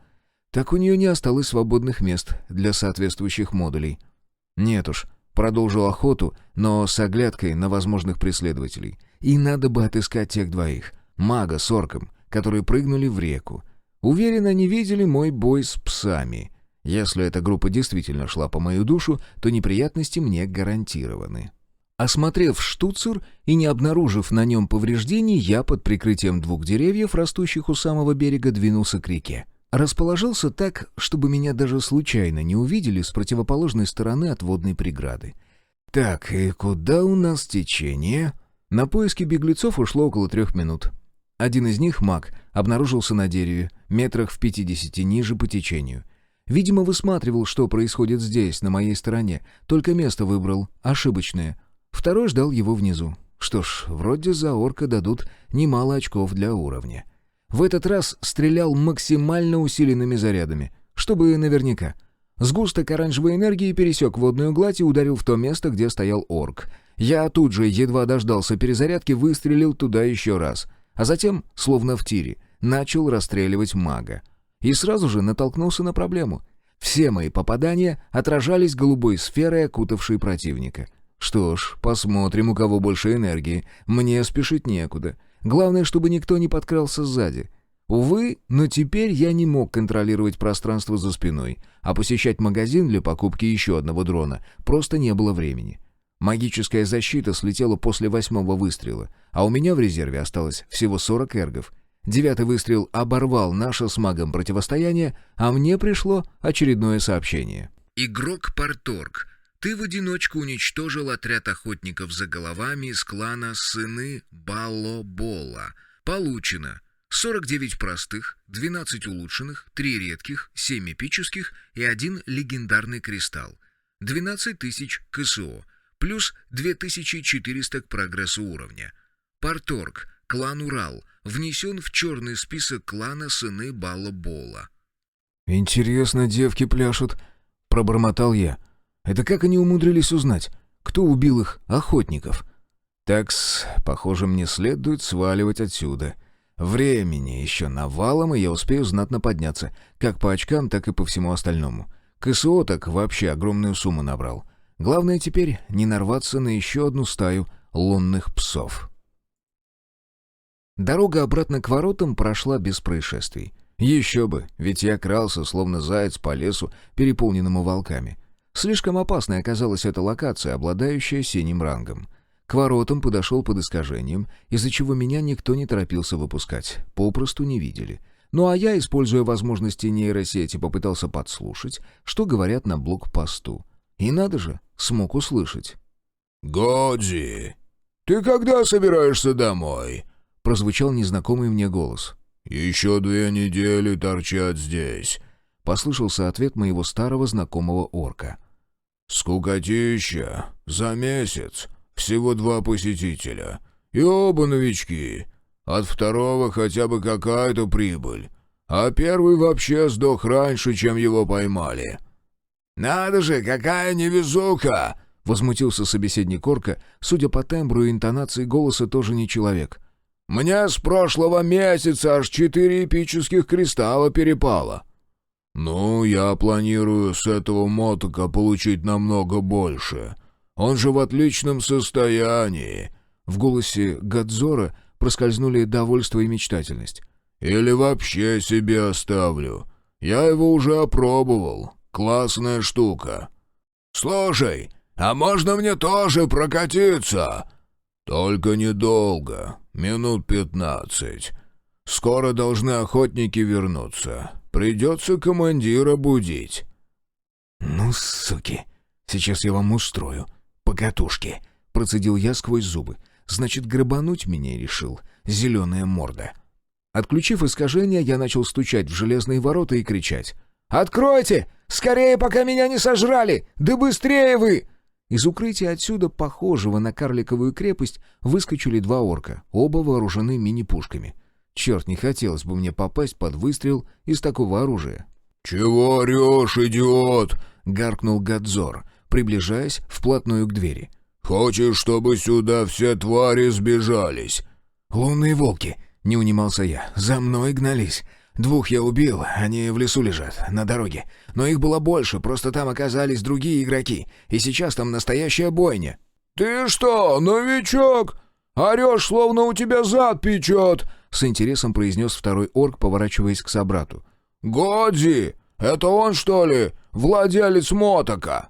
«Он!» — кивнул Гадзор, открывая дверь. «Ну так объясни ему, что...» Дослушивать я не стал. Просунув руку сквозь прутья, активировал разряд. Затем еще раз. Орк, обладатель ника Рогатык, даже вскрикнуть не успел. Вторая активация классового умения снесла ему голову. «Ты что творишь, идиот?» — возмутился Гадзор, наводя на меня свое оружие. «Не успеешь, зеленомордый». Еще 2 выстрела сбили с орка защиту и оставили в груди здоровенную дыру. Прошло не больше 5 секунд, а я уже находился с противоположной стороны ограды. И пока что никто не спешил на меня нападать. «Шакалы!» — вырвалось у меня, когда проходил мимо 2 поверженных стражей, которые на самом деле занимались совершенно иным делом. Наводили на одиночек охотников и имели с этого небольшую, но совершенно безопасную прибыль. Клока я застал на выходе из укрытия. В руках у него оказался толстый короткий жезл, который он навел на меня явно не для того, чтобы исцелить. Поэтому я, не задумываясь, выстрелил. Разумеется, вокруг мага тут же образовалась уже знакомая голубая сфера. Ничего, это мы уже проходили. Продолжая приближаться к противнику, я раз за разом стрелял из эрго-штуцера, пока не уперся стволом в магическую защиту. Тогда к оружию добавилось атакующее умение. После первого же сдвоенного удара Клок получил страшную рану на животе, к тому же его отшвырнуло назад, на стену. «Извини, но вы первые начали», — произнес я, глядя в испуганные глаза мага, и сделал еще 1 выстрел. «Готов». Все можно сваливать из локации, да и вообще из этого мира, где к чужакам относятся как к способу быстро и легко заработать. Задержусь, и меня точно грохнут какие-нибудь охотники или местные спецслужбы.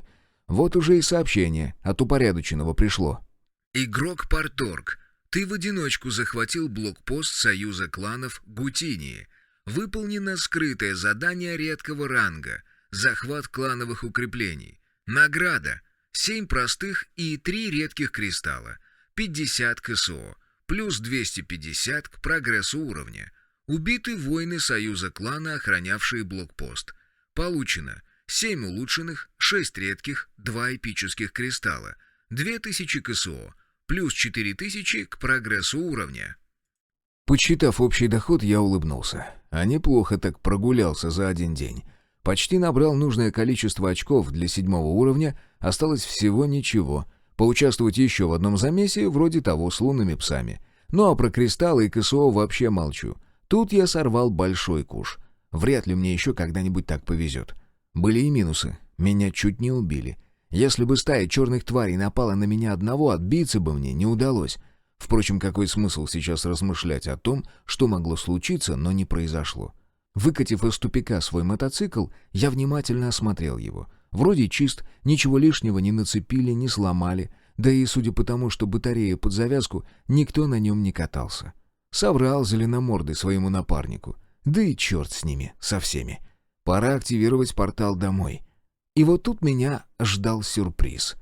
Стоило мне пожелать создать пробой, как перед глазами появилось окно с сообщением. Игрок Парторг. Открытие портала в данной локации заблокировано, согласно директиве 39-го протокола безопасности. «Капец котенку», — произнес я, после чего сделал единственно верное решение. Запустил двигатель Урала. Раз не могу создать портал здесь, значит, отъеду подальше. Где там начинается соседняя локация? Да вот же она, за забором. Только, думается мне, тут все не так просто. Как я и ожидал, внутри синей локации портал не сработал. Причина та же — 39-й протокол. Интересно, а на этой планете вообще есть такое место, которое не подчиняется директиве? Должно быть, иначе я попал в клетку размером с планету. «Под лежачий камень вода не течет», — произнес я и, развернув мотоцикл, двинулся назад. «Только уеду не сразу. Кое-что сделаю». Урал наматывал на колеса километр за километром, удаляясь от локации синего ранга. Позади остались трупы охранников, а к ним прибавились обрушенные ворота и несколько пролетов ограды. С тел убитых я не стал брать ничего из артефактов. Нет уж, спасибо. Не хочу, чтобы меня выследили по каким-нибудь маркерам. Скоро наружу выйдет зверье, а оно точно это сделает. Я перед отъездом знатно пошумел. Так вот, если они доберутся до трупов, то вполне возможно, что сожрут все подчистую, и местные правоохранители не станут меня искать. Ну или хотя бы выиграют для себя немного времени. Все же модули искажения скрывают меня и мотоцикл от большинства глаз. Главное убраться как можно дальше от места происшествия и восстановить эрги для предстоящих стычек. Может, их и не будет, но подготовиться не помешает. Интерлюдия 8. Кир-Ку-Адай, младший стратег клана «Звездные охотники». Кир-Ку-Адай с трудом сдерживал дрожь, пробивающую все его тело. Его непосредственный начальник, стратег Мал-Босс, имел дурную привычку держать посетителей, стоящих ниже рангом, в жутко холодной приемной. Да и вся планета, на которой он находился, больше напоминала ледяной ад. Даже Бретсис с его свихнувшимися флорой и фауной был гораздо гостеприимней. «Младший, ты принес дурные новости. Лишиться активатора возвышения мира на моей памяти такого еще не было. Есть мысли, кто мог его забрать?» «Я провел расследование, господин». Младший стратег низко поклонился. «Все, кто имел контакт с чужаком, мертвы. Единственная зацепка — это клан Лютые Гырхи. Они долгое время вели наблюдение за гражданским космопортом. Судя по всему, активатор возвышения забрал абориген из только что присоединившегося к упорядоченному мира. Я навел справки и обнаружил 2 новых, после чего сразу же отправил поисковые отряды. К сожалению, сейчас на новых планетах творится настоящий ад, и поэтому поиски сильно затруднены». «Я выделю тебе малую боевую единицу из новобранцев», — произнес Мал-Босс после короткой паузы. «И 500 000 КСО для подкупа аборигенов. Время на поиски — 10 стандартных суток. Не справишься — найду тебе замену». «Слушаюсь, господин». Кир-Ку-Адай поклонился так низко, как мог. «Разрешите выполнять ваш приказ?» «Поторопись, младший!» Едва выйдя из приемного зала, Кир-Ку-Адай сразу же открыл портал на Бретсис, в свою резиденцию. 10 дней, а затем, если не уложится в срок, его устранят. Звездные охотники не прощают ошибок. даже если ты не виноват. Что ж, значит он, младший стратег, сделает все, вывернет эту землю наизнанку, но отыщет проклятый космопорт и тех игроков, что вмешались в поиски активатора. Глава 17. На разведку. Вместо того, чтобы держать путь к малообжитым локациям, я направлялся к городу, из которого вчера только выехал. Но въезжать в него не стал, свернул приблизительно в 5 километрах от окрестностей Хелдинга, двинувшись в направлении другого крупного поселения. За все это время успел проехать 2 различных локации, но так и не смог активировать портал. И это, если честно, напрягало. Мне что, так и торчать здесь, пока кто-то неизвестный снимет блокировку? А еще через час я ругал себя, но в большей степени упорядоченное, за то, что оно скрывало важную информацию. А началось все от того, что у меня от безысходности возникла идея. Проехав очередную локацию, я понял, что выбраться с планеты мне не светит. Похоже, хозяева этого мира поставили блокировку для всех чужаков. Тут же возникла мысль: не должно у игроков быть столько власти, слишком уж на поверхности. И поэтому я решил создать портал, применив эпический кристалл. Тут-то перед моими глазами и высветилось сразу несколько сообщений, из-за чего пришлось остановить байк, поддавшись к обочине. Игрок Парторг. Ты выполнил скрытое задание эпического ранга «Тайны упорядоченного». Получена награда: 5 редких и 2 эпических кристалла, 100 КСО, плюс 1000 к прогрессу уровня. Получено новое знание. 6-й протокол безопасности действует до редкого ранга включительно. 39-й и 72-й протоколы до эпического ранга включительно. 74-й до легендарного ранга включительно. Парторг. Ты открыл 2 тайны упорядоченного. Получено уникальное глобальное задание «Замысел упорядоченного». Сроки отсутствуют. Награда неизвестна. «Чем дальше, тем сложнее», — произнес я, после чего попытался открыть портал, использовав легендарный кристалл. Да, расточительно, но у меня нет желания скитаться по этой чертовой планете неизвестно сколько времени. Больше сюда ни ногой. Зрелище, открывшееся передо мной, заставило напрячься. Портал, который я открыл, был очень сильно похож на тот, через который меня затянуло вместе с машиной.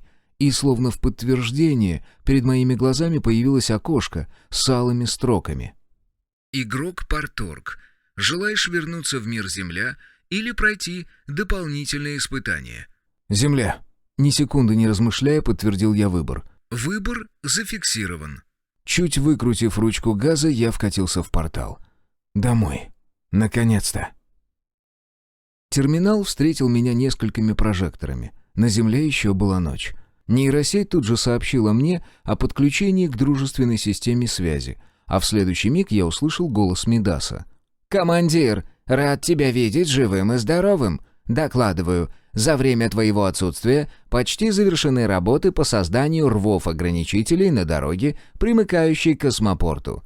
Также была произведена разведка местности, вплоть до окраины города. Обнаружена группа выживших в количестве 17 человек, среди них 1 игрок 2-го уровня. Потерь и ранений среди личного состава нет. Начат демонтаж самолета. Я оценил его полетные характеристики и признал транспорт неэффективным. Проще из материалов, добытых с него, создать что-то компактное и полезное. Доклад окончил. А как прошла твоя прогулка по миру 1-го уровня?» «Цель почти достигнута, но неприятный осадок остался», — ответил я. «Но вообще доволен от поездки. Узнал много нового, и теперь хотя бы знаю, что ожидать от чужаков, посетивших наш мир. И вот что тебе скажу, Мидас. Эти твари сделают все, чтобы превратить нас в рабов. Не сразу, возможно, на это уйдет несколько десятилетий, но если мы им позволим, итог будет один. Земля превратится в рабский мир». «Командир, я не вижу способа что-то изменить. С нашими возможностями единственное, что мы можем сделать, это создать сильный анклав людей. Но этого мало для противостояния тому, у кого в руках ресурсы нескольких планет». «Посмотрим, у кого больше ресурсов», — усмехнулся я. «До полномасштабного вторжения еще есть немного времени, чтобы подготовиться. А сейчас чужаки не решатся жертвовать своими бойцами. Нас спасает ограничение, установленное самим упорядоченным. Максимум 5 уровень для чужаков. Говорил я одно, а в мыслях было совсем иное. В уникальной цепочке заданий наследия Брэдсюза мне уже удалось выполнить легендарное. Сколько еще осталось звеньев? Думаю, 1 или 2, не больше. Пройду их, и, если правильно все понимаю, у меня имеются все шансы получить что-то весьма ценное. Возможно, даже контроль над целой планетой. Более того, уже стоит задуматься, как и где искать подобную цепочку заданий на Земле. Задача не из простых, если в Брэдсюзе за 14 лет не отыскали. А поиски велись, я более чем уверен. Так, размышляя насущным, подъехал к главному входу, у которого стоял тяжелый дроид-универсал. Рух, при моем приближении, не издал ни звука, лишь моя нейросеть выдала голосовое предупреждение. «Зафиксировано облучение системой свой-чужой». Оставив мотоцикл в зале ожидания, я направился не в спальню, чтобы наконец-то отдохнуть, а на осмотр нашего бронепоезда. Он расположился в специально подготовленном боксе, как и вся наша техника. По пути бросил взгляд на самолет и остановился, увидев, что с него уже начали снимать обшивку. Занятное зрелище. А днем так вообще, наверное, выглядит жутковато. Словно с огромного зверя содрали шкуру, и теперь всем видны его внутренности. «Мидас, надо будет быстрее разобрать самолет. Про небольшой летательный аппарат это ты хорошо придумал. Но сейчас лучше сосредоточиться на создании вооружения, способного усилить нашу оборону». «Наша оборона и так избыточно мощная, командир», — в голосе заместителя послышались веселые нотки. «Благодаря реактору фрегата и мини-реакторам, обнаруженным во втором помещении, у нас сейчас переизбыток энергии, и поэтому я прошу у тебя о приобретении еще одного ремонтного дрона». «Посмотрю, что есть в продаже», — ответил я. «Но не сегодня». «Ох ты ж!» Войдя в освещенный бокс, размерами больше похожий на ангар, я уставился на колесный бронепоезд. «Черт! Да это же мощь! Только нужно усилить его не тяжелым охранным дроидом, а 4 тяжелыми орудиями, пусть и улучшенного ранга. Думаю, таким можно будет пробить мою эпическую защиту. Эх, как бы рассчитать разницу между ручным оружием и артиллерией? Разве что опытным путем. Как в рейде проявил себя Мидас, поинтересовался я у заместителя. «Дважды выстрелил в тварей, забравшихся на корпус броневика», — ответил помощник. «Он больше отпугивал других игроков». «Понятно. Ну, тогда испытание бронепоезда считаю успешным. Нам бы еще найти несколько танков, желательно эпического ранга, и экипажа к ним. И все, можно начинать покорять мир. Кстати, что по Сенцовке?» «Чисто там. Ты правильно определил, что стая пришла из этого поселка. Наши даже присмотрели там кое-что. Михаил тебе завтра доложит». «Вот и хорошо». Я еще раз осмотрел наш автопарк. Урал, бронепоезд, которые с легкостью проедут сквозь портал, и трактор. Еще бы народу набрать толкового и надежного. Но ничего, завтра посмотрю, кого там подобрали разведчики. А сейчас в душ и спать. Мидас, меня не будить. Сны. После того, как я стал игроком, они стали больше походить на постоянную гонку или кошмар. Вот и сегодня мне пришлось постоянно бегать за кем-то, а в конце, когда почти догнал, превратиться из охотника в дичь. Но все это было неважно, ведь я в кои-то веки смог выспаться. Проснулся не от сигнала тревоги, крика или грохота, а потому что организм стал давать весьма недвусмысленные знаки. Пустой желудок вступил в соревнование с мочевым пузырем и, конечно же, второй выиграл с разгромным счетом. Пока шел до санузла, мысленно попросил нейросеть показать время и улыбнулся. Полдень. Через 10 минут я свежий, в чистом бронекомбезе, вышел в гостиную. По ушам тут же ударил счастливый визг, а секундой позже мне на шею бросилась Настя. «Дядя Сергей проснулся! Ура! Всем красный свет!» «Ты чего кричишь, мелкая?» — возмутился я. «Так ведь и оглохнуть можно!» «Мне папа велел ждать, когда ты проснешься», — сообщила племянница. «Я, если честно, уже устала ждать. Дядь Сереж, а когда мы поедем получать 1 уровень? А то у многих уже 4, а Дарк с Полиной и Пришкой скоро 5 получат». «Скоро», — пообещал я, после чего мысленно пожелал связаться с заместителем. «Мидас, общий сбор, всех без исключений. Все дела подождут». Народ собрался за 15 минут. Помимо соклановцев, к нам присоединился Спиридоныч с Санькой. Этих двух вместе со вторым мальчишкой я планировал сделать игроками в первую очередь. Для того и решил устроить небольшую прогулку в сторону города. Чтобы прошедших инициацию игроков не закинуло далеко, мне требовалась свободная точка перехода, не принадлежащая никому. Во всяком случае, я думал, что это сработает. «Командир, как прошла поездка?» Первой, не сдержавшись, спросила Зена. «Удачно, во всех смыслах», — поделился я своим мнением. «Во-первых, я узнал, что в мирах первого уровня чужакам вроде нас делать нечего. Во всяком случае, одиночкам, обладающим хорошей экипировкой. Обворуют и убьют, не спрашивая имени. А во-вторых...» К беседе присоединился Михаил. Брат хорошо знал меня и решил поторопить, чтобы я не впал в длинные рассуждения. «А во-вторых, нам всем нужно заработать 5-й уровень», — улыбнулся я. «Тогда мы сможем открыть свои умения. Кто-то первый и последний, а у кого-то будет возможность все повторить на 10-м уровне. Да, еще очень важная деталь. Каждый из нас должен иметь в экипировке эпическую аптечку. Вчера этот магический артефакт спас мне жизнь. Ну и да, защита и оружие максимального ранга. Я столкнулся с игроками из мира первого уровня, у большинства из них минимальный ранг игровых предметов эпический». «Насколько это дорого?» — поинтересовалась молчавшая до этого Цандра. «Каждый подобный артефакт стоит от 3 до 10 эпических кристаллов, плюс установка модулей и, в общем, может выйти в 2 раза больше». «Ох ты ж, ни хрена себе!» — воскликнул Дарк. «Это получается, командир потратил на нас больше, чем мы ему принесли?» «Ты лучше вот о чем подумай», — прервал я питовода. «Где добыть столько кристаллов и КСО, чтобы хватило на броню, оружие и аптечки?» «Так в городе, командир. Больше негде», — развел руками Алексей. «Для города мы еще не окрепли», — ответил я. «А вот для села, расположенного дальше по трассе, вполне. Прокатимся сегодня на разведку, посмотрим обстановку, заодно заглянем в Романовку. С собой возьму обеих племянниц, Герду, Гризли, Цандру и Кузьму с Саньком. Полина, Пришка, Дарк и Зена остаются на хозяйстве. В следующем выезде всех возьму, будем полноценно работать. В общем, всех, кого назвал, через час с оружием и рюкзаками. Жду вас в бронепоезде». «Мы ему имя придумали», — с улыбкой сообщил Михаил. «Ильич». «Кто это у нас такой шутник?» — улыбнулся я, поднимаясь со стула. «Вы бы его еще большевик назвали. Ладно, я пойду, немного подготовлюсь к выезду. Не опаздывайте». Отправился прямиком в ремонтный цех посмотреть, что у нас с изготовлением оружия и боеприпасов. По пути поинтересовался у Медаса, как обстоят дела с взятием под контроль спутников. «Командир, в целом я прямо сейчас могу взять орбитальную группировку под свой контроль, но об этом тут же узнают старые хозяева», — ответил помощник. «Дай нам с Марией еще день, чтобы сделать это незаметно». «Иск-Ин тебе помогает?» — удивился я.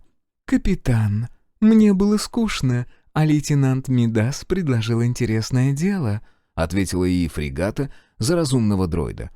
«В свое оправдание могу сказать, что сам бы он долго еще обходил систему защиты». «Всего лишь 3 дня!» — с явно наигранной обидой в голосе ответил заместитель. «Вижу, вы уже подружились», — усмехнулся я. «Тогда вот вам новое задание. Мне не нравится, сколько стоят любые артефакты на аукционе. Думаю, все это дешевле производить самим. Так вот, скажите мне, на что максимум я могу рассчитывать от вас?» «Редкий ранг — это наш предел. Возможно, изредка будут получаться эпические изделия, но это будет в порядке исключения», — расстроил меня Мидас. «Для производства эпика нужно легендарное оборудование или игроки с соответствующим классом и умениями». «Печально», — произнес я. «Ладно, раз не можем делать качественнее, возьмем объемом. Только воспроизводить нужно то, что наиболее востребовано. А еще нужно выяснить, есть ли в нашем мире какие-то вещи, продукты, предметы, которые высоко ценятся среди игроков». «Увы, у меня нет доступа на аукцион», — посетовал разумный дроид. «А вот это можно исправить, пусть и частично», — с явным интересом произнесла и фрегата. «Капитан, нейросеть может передать мне твои воспоминания. Тебе нужно лишь посетить аукцион и пройтись по ключевым названиям. Например, наиболее востребованные — оружие, защита, техника. И так несколько раз, с определенным интервалом между посещениями». «Хм, а ведь это толковое предложение», — потер я подбородок.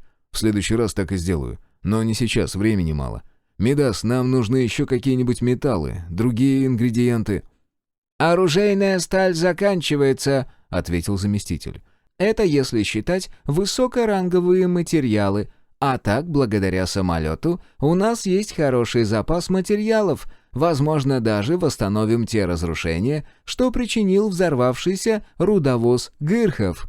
«Сталь добавлю в покупки», — озвучил я свои мысли. «Все, мне надо идти на аукцион. Времени совсем немного осталось».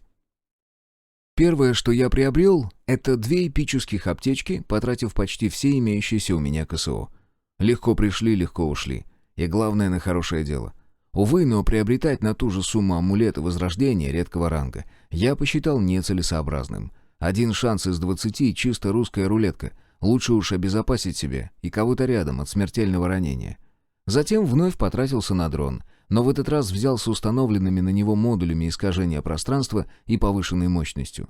Вдобавок закупил 50 килограмм оружейной стали и продуктов. Не удержался, когда увидел лот свежеиспеченный хлеб, закупив разом аж 20 булок. По цене простой кристалл за 1 позицию. Надо же, кто-то в этом аду нашел возможность сделать выпечку.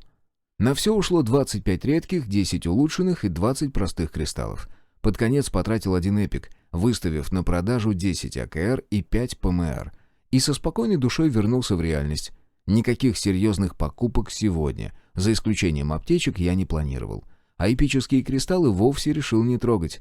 Пора задуматься об увеличении численности клана. Отряд разведчиков уже ждал меня у широкого бортового люка, ведущего в бронепоезд. Все игроки, даже племяшки, вооружены. Спиридоныч с Саньком оружия не имели, но за спиной у каждого висел рюкзак. Мародеры апокалипсиса. Чтоб меня. «К машине!» — скомандовал я, опираясь на сидушку Урала. Дождавшись, когда все окажутся внутри, а тяжелый оборонительный дроид разместится в гнезде на крыше, я с помощью одного из роботов-ремонтников закатил мотоцикл внутрь и вновь отдал приказ. «Выезжаем!» За рычагами управления, что меня ничуть не удивило, расположилась Цандра. Михаил тут же занял соседнее место, натянув на глаза визор. Герда с девочками и Кузьма уселись на подозрительно знакомые сиденья, расположенные вдоль бортов, а Санька тут же полез к одному из узких окон бойниц, с интересом рассматривая в узкую щель происходящее снаружи. Похоже, он уже успел облазить Ильича вдоль и поперек, и сейчас его больше интересовало то, что происходит снаружи. Еще бы, увидеть измененных. Это же жуть жутчайшая. Интересно. Вопреки моим ожиданиям, броневик показывал высокую маневренность и, несмотря на приличную длину, легко вписался в крутой поворот, прогрохотав по металлическому барьеру, который в скором будущем должен блокировать подъезд к взлетному полю. Легко миновав испорченную взрывами дорогу и оказавшись на асфальтированной трассе, Ильич значительно прибавил скорости. «Цандра, как машина слушается рычагов управления?» — поинтересовался я, размышляя, а не поднять ли мне тоже свой дрон в воздух. Все будет легче проводить разведку. Наверное, так и сделаю после того, как заглянем в Романовку.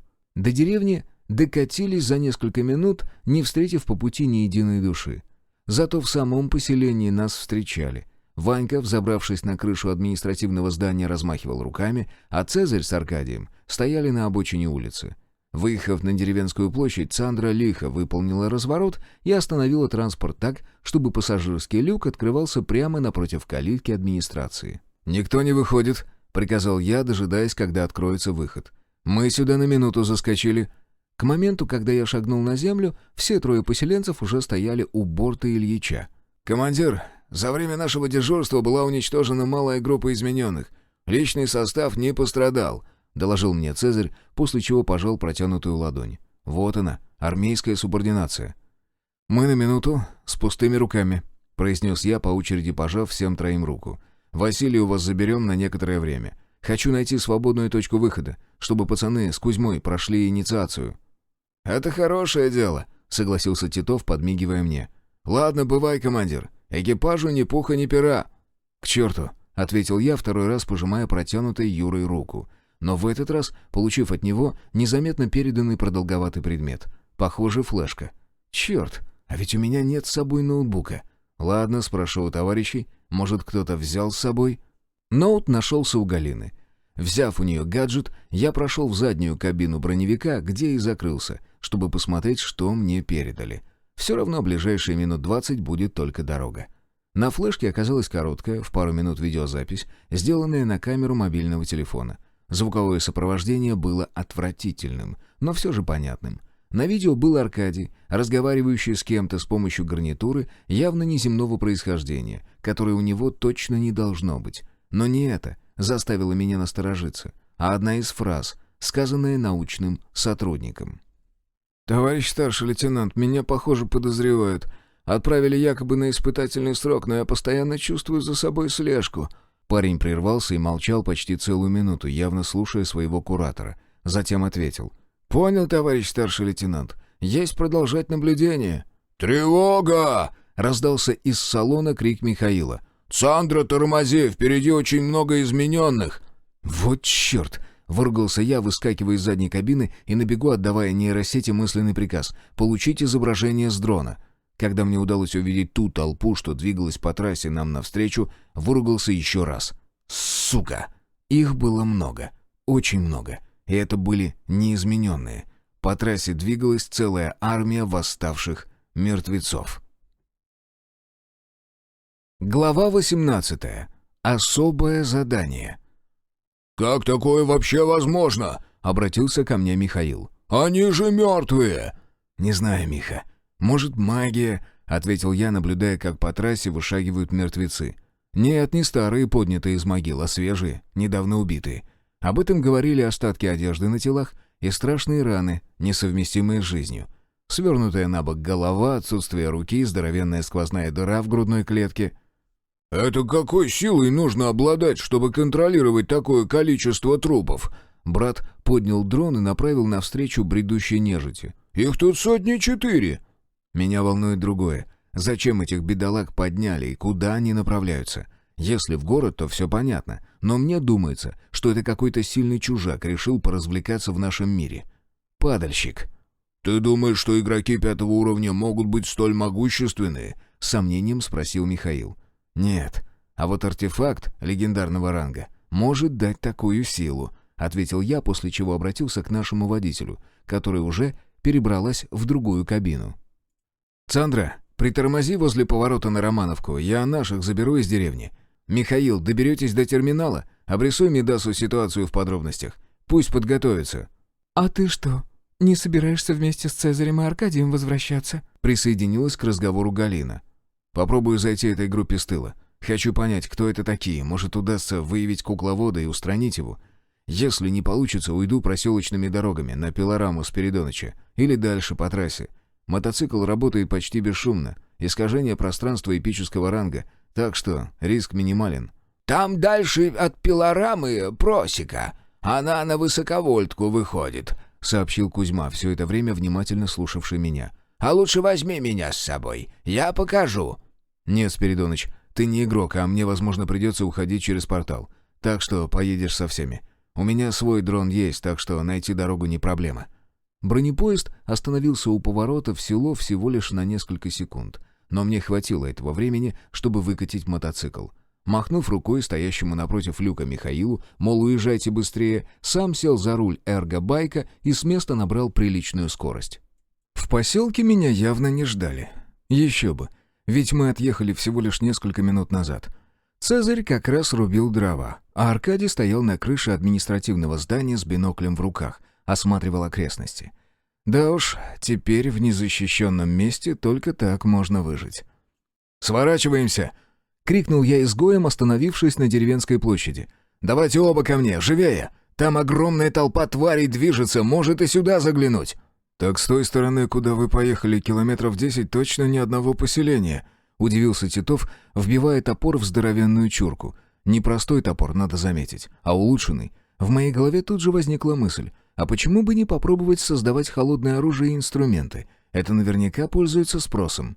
«Юра, вам все объяснят в космопорту. Сейчас каждая минута на счету», — поторопил я бывшего оперативника. Впрочем, в этом не было надобности. Он подобрал лежащее рядом оружие и бросился к входной двери дома, чтобы запереть ее на замок. Аркадий к этому времени уже спускался вниз по старой хлипкой лестнице. «Надеюсь, ничего серьезного». Дождавшись, когда напарник выйдет за ним следом, со двора уточнил Цезарь. «Как сказать?» — — усмехнулся я, создавая портал к взлетному полю. «Давайте быстрее. Только на той стороне резких движений не делайте. Я сейчас свяжусь с терминалом, предупрежу о вас». Закончив с изгоями, я через нейросеть попытался дотянуться до Мидаса. Но, увы, похоже, нейросети, имеющиеся у меня гарнитура, не добивали до космопорта. Ну да, тут расстояние около 10 километров, если по прямой. Возможно, если бы я поднялся на крышу, то связаться бы удалось, но на это нет времени. «Нужна хорошая система связи», — пробормотал я. «И вообще, поскорее бы взять контроль над спутниками». К трассе возвращался неспешно, активировав и на байке, и на бронекостюме искажение пространства. У самого перекрестка вообще выключил эргодвигатель. Достал дрон и поднял его в воздух, после чего еще 50 метров толкал мотоцикл вручную. Успел, можно сказать, в последнюю минуту. Приметив удобное расположение деревьев, прямо у самой трассы укрылся за ними и стал вслушиваться в приближающийся шум, одновременно отслеживая происходящее на дороге с помощью дрона. Топот сотен ног по асфальту вместе с картинкой от птички создавали жутковатую атмосферу. И это я еще не пытался подвести дрон таким образом, чтобы было видно лица ходячих мертвецов. Они не стали сворачивать к деревне, продолжая идти вперед по трассе. Жуткое зрелище. Окровавленные лохмотья, черная спекшаяся кровь, волочащаяся по земле внутренности и смрад, тяжелой волной движущейся перед отвратительной колонной нежити. Мои наблюдения прервало упорядоченное самым бесцеремонным образом. Перед глазами вспыхнуло окно с сообщением, отличающееся от простого алым цветом и величиной букв. Игрок Парторг. Ты столкнулся с проявлением некронта. Получено обязательное задание легендарного ранга — зачистить некротическую скверну, обнаружить и уничтожить адепта некронта. Награда — 1 артефакт легендарного ранга на выбор, 1 секрет упорядоченного на выбор. За отказ от задания или провал — наказание. Ранг класса будет понижен на 1 ступень. Уровень будет понижен на 3 единицы. «Какого лешего?» — хотелось выкрикнуть мне, но я сдержался, хоть и с трудом. Прочитал сообщение еще раз и понял. Все плохо. Мне недвусмысленно дали понять, если не уничтожу всю нежить и их поводыря, будет плохо. Что ж, мне не оставляют иного выбора, как вписаться во всю эту движуху. Вот только как мне со всем этим справляться? Есть ли вообще способ борьбы с нежитью? Сжигать или достаточно срубить голову?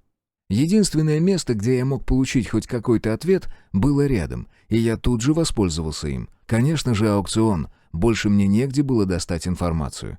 Здесь хотя бы интуитивно, наводящими вопросами, можно было выяснить, что способно причинить вред немертвым. Очутившись в помещении с экранами, тут же перешел в раздел вооружения и отдал мысленный приказ получить оружие против порождений некронта. Ожидал всего чего угодно, но не того, что увидел. Всего лишь 2 лота. Первый — простейший. Негатор. Некротической энергии. Оружие простой ранг. Предназначен для уничтожения некротической скверны. Общее состояние 100%. Год производства неизвестен. Цена — 1 простой кристалл. К Негатору шли и патроны. По цене 100 штук за 1 улучшенный кристалл. Само оружие выглядело как устаревшая однозарядная винтовка, разве что выполненная из черного пластика и вороненого металла. И второй. Ликвидатор некронта. Оружие. Легендарный ранг. Предназначен для уничтожения адептов некронта. Общее состояние 100%.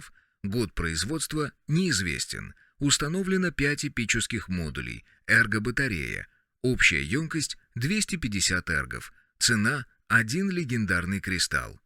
Хмыкнув, я потратил улучшенный кристалл и попытался посмотреть, нет ли подобных артефактов в продаже от игроков. И не нашел ни одного лота. Похоже, то, с чем я столкнулся, крайне редкое явление. Да уж, везет мне словно утопленнику. Что ж, нечего жалеть, дело серьезное. Не раздумывая, я взял сразу 10 единиц негаторов, к ним 1000 патронов и 1 ликвидатор, очень напоминающий антидроновое ружье. Осталось позаботиться о защите. Такая нашлась в разделе обороны. Всего 1 лот. Поле отрицания. Охранный артефакт. Легендарный ранг. Предназначен для защиты от воздействия энергии некронта. Общее состояние 100%. Год производства неизвестен. Установлено 5 эпических модулей. Эрго-батарея. Общая емкость 250 эргов. Цена — 1 легендарный кристалл. Ну вот, все покупки сделал. Правда, теперь у меня нет ни одного легендарного кристалла. Зато появился шанс справиться с новой напастью. Сейчас главное уничтожить погонщика, а с вонючей нежитью разобраться будет проще. Черт, это несносная вонь, надо как-то избавиться от нее. Я быстро отыскал индивидуальный воздушный фильтр, цена которого была явно завышена. Безранговое изделие стоило 1 улучшенный кристалл. Что ж, придется брать втридорого.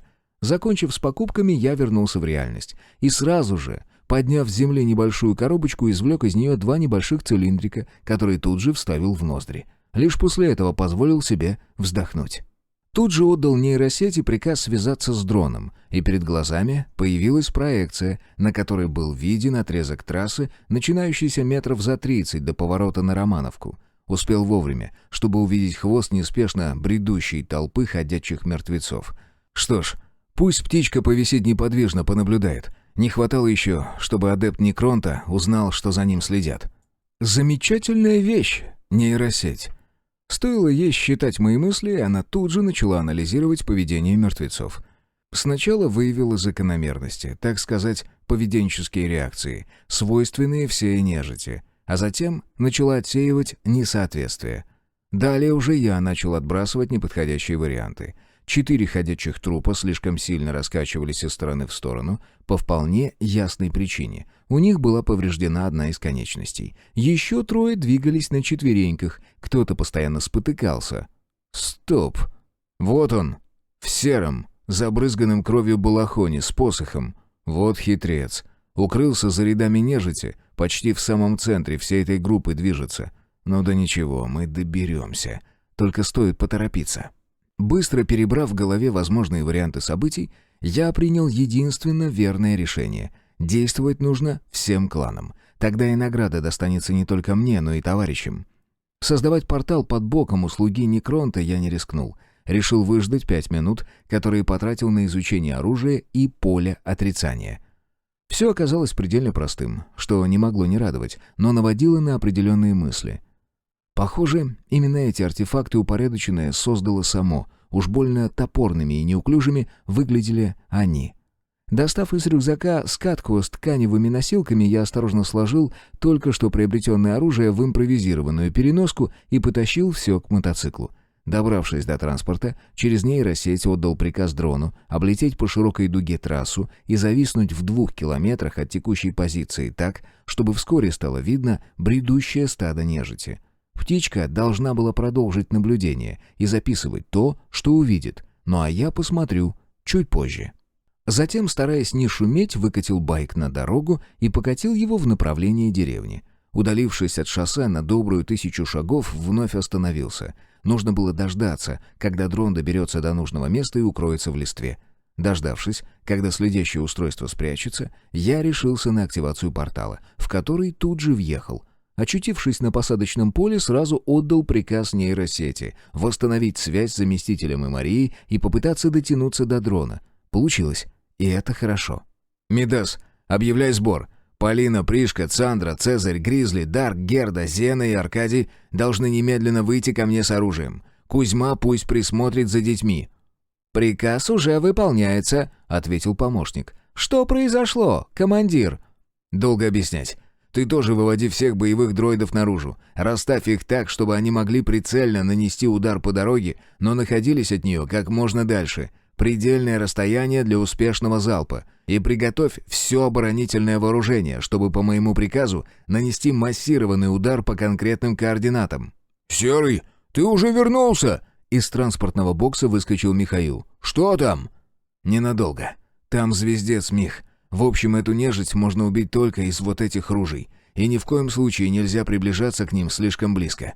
И также нельзя, чтобы хоть один мертвец прошел мимо космопорта в сторону города. Так что готовьтесь к тяжелой схватке, пока я буду выслеживать поводыря нежити. Смотри, как тут все работает». Накидав задач Михаилу, Мидасу и Марии, я вновь сел за руль и через минуту проехал через очередной портал. Уже находился на обочине шоссе, недалеко от поворота к Романовке. Развернувшись, вновь активировал оба искажения пространства и двинулся в направлении космопорта. При этом в голове крутилась лишь одна мысль: хоть бы адепт Некронта не заметил мои приготовления. В очередной раз, наладив связь с дроном, успокоился. Неспешно бредущее мертвое воинство только что миновало то место, где висела птичка, и камера засекла погонщика, идущего в хвосте группы. Хорошо, значит, пока все идет по плану. Атаковать в одиночку не спешил. Первыми должны были ударить соклановцы, привлекая к себе максимум внимания. Затем в драку должны были вступить дроиды, шквальным огнем остановив волну немертвых. Это их не уничтожит, но значительно задержит нежить, а многих и вовсе обездвижит навсегда. Все же калибры у универсальных роботов тяжелые, мощные. Главное — не упустить погонщика в балахоне. Подобраться как можно ближе и прикончить адепта. Интересно, а он может видеть меня под искажением пространства? Или я останусь незамеченным? И опасность, что несут все немертвые, к ним ко всем нельзя прикасаться, или только к погонщику. И насколько он опасен? Какими умениями и способностями владеет? Есть у него класс? Или адепт под другой заразой, и ему не приходят окна с оповещениями? С мотоцикла решил не слезать до последнего, а в идеале вообще всю основную работу проделать не спешиваясь. Продолжая ехать в 500 метрах позади мертвецов, я ждал условный сигнал, когда начинать атаку. «Та-та-та-тах!» — раздалась впереди автоматная очередь, оповещая меня о начале операции. Я тут же сдавил рукой висевший на груди охранный артефакт, активировав поле отрицания. Затем схватил левой рукой ликвидатор, до этого лежавший передо мной поперек сиденья, и выкрутил ручку газа до упора. Все, назад пути нет. Мотоцикл резко ускорился и начал стремительно нагонять медленно плетущихся немертвых. Секунда, вторая, третья, я, не останавливаясь, поднял ликвидатор Некронта, вжимая массивный приклад в плечо и мысленно приказав нейросети навести оружие на цель. Перед глазами тут же появился красный кружок, скачущий словно мяч-попрыгунчик. Я тут же сориентировался и навел оружие на человека в балахоне, одновременно сбрасывая скорость. До задних рядов осталось 50 метров, и подъезжать ближе было опасно. Враг почувствовал меня, а может быть, услышал, как шуршит асфальт под шинами. Резко обернувшись, он тонко, пронзительно закричал: «Анах!» Я начал стрелять сразу же, едва понял, что меня сейчас засекут. Ликвидатор работал бесшумно, посылая еле видимую, невооруженным глазом волну белесой энергии. Первые потоки этого странного света, почти добравшись до противника, разбились о взметнувшийся вокруг адепта мрак, так и не уничтожив чужака. Выжав тормоз, я чуть вывернул руль, заваливая байк на бок. Урал пошел юзом, пробороздив задним колесом асфальт и замерев точно поперек дороги. Все, можно продолжать стрелять. Третий и четвертый выстрелы угодили в тело нежити, попытавшейся прикрыть своего поводыря щитом из мертвой плоти. Однако белесая энергия легко прожигала тела мертвецов, оставляя в них огромные дыры. Послушные миньоны попросту не успевали создать еще один барьер, и я вновь начал попадать в защитный купол, укрывший противника мраком.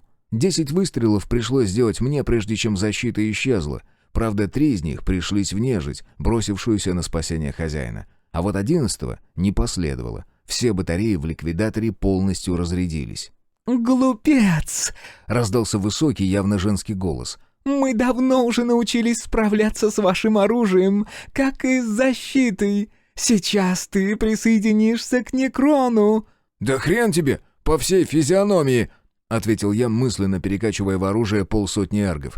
Именно в этот момент адепт нанесла свой удар. Перед ней в воздухе соткался шар черного дыма размером с волейбольный мяч и стремительно понесся в моем направлении. Удар оказался сильным. Моя защита вспыхнула ослепительно белым светом и распалась клочьями тумана. Черт, это ж какой мощью обладает адепт, что одним разом обнулил 250 эргов. Да я попросту не переживу второго удара. К счастью, зарядка оружия закончилась чуть раньше, чем в меня выстрелили второй раз, и я, почувствовав это, вновь нажал спусковой крючок. «А как тебе такой сюрприз, сука?» Глава 19. Некронтово отродье. Луч света ударил в грудь адепта и... Внешне не произошло никаких изменений. Даже балахон в месте попадания не изменил свой цвет. Однако слуга Некронта через миг рухнула на землю, словно из нее выдернули душу. На всякий случай я сделал контрольный выстрел, после чего закинул странное оружие себе за спину и, чуть довернув руль, выкрутил газ до упора. Заднее колесо мотоцикла пошло юзом, но через секунду шина нашла сцепление с асфальтом, и я начал стремительно отрываться от безмолвной толпы мертвецов. Проехал метров 50, прежде чем бросил взгляд за спину. И тут же остановился. Нежить не преследовала меня. Наоборот, развернувшись, все немертвые неторопливо двинулись вслед за своими собратьями, ушедшими далеко вперед. Не прошло и 5 секунд, как толпа оставила после себя несколько неподвижных тел, среди которых лежала и адепт, только что убитая мной. Я, недолго думая, восстановил на себе защиту от некронта, истратив 25 эргов из 47 оставшихся, затем вытащил из креплений на корпусе байка негатор и развернул Урал к удаляющимся ходячим мертвецам. Черт, заряжать будет неудобно, но да ничего, справлюсь. Положив ствол оружия поверх руля, я вновь тронулся с места. Вообще, можно было открыть стрельбу прямо отсюда, вряд ли промахнусь, но что-то мешало так сделать. Какая-то тревога, нехорошее предчувствие сковало мое сердце. Приблизившись к лежащему телу адепта, я вновь остановился, чтобы проверить, мертва ли моя противница. Сначала хотел выстрелить из негатора, но передумал. Достал из поясной кобуры пистолет, снял с предохранителя и навел на то место, куда совсем недавно угодил сгусток света. И уже собрался стрелять, когда над телом появился текст. «Отверженная. Уровень 5». Словно почувствовав, что я в раздумьях, под балахоном прозвучал полный ненависти голос. «Идиот! Ты думаешь, я одна смогла собрать такую большую толпу немертвых? Чему вас учит ваше упорядоченное? Тупой кусок теплого мяса!» Дальше действовал, подчиняясь интуиции. Убивать говорливую слугу некронта нельзя, об этом моя чуйка прямо кричала. Но и оставлять здесь без присмотра тоже нельзя. Благо рюкзак был с собой, а в нем все, что нужно. Главное поторопиться, пока нежить не добралась до моих людей. Портал привычно перебросил меня на посадочное поле. Разве что на мотоцикле был не один. За спиной крепко связанная сидела пленница. «Медас, проследи за пленницей!» — приказал я, бесцеремонно сбрасывая тело на бетон. Грохнувшись, бывшая адепт некронта застонала. «Жива, уже хорошо». «Я уже выслал одного дроида-ремонтника», — ответил помощник и поинтересовался. «Кто это?» «Потом разберемся», — отмахнувшись от расспросов, уточнил. «Противник уже подошел?» «Конечно, подошел. Вон, уже вовсю слышны выстрелы, похожие на ружейные. Такие же раскатистые. Торопись, Серж, ты должен успеть». «Передовой отряд. Около полусотни особей. Их должны быстро перестрелять», — подтвердил мои догадки заместитель. «Медас, бей по площадям.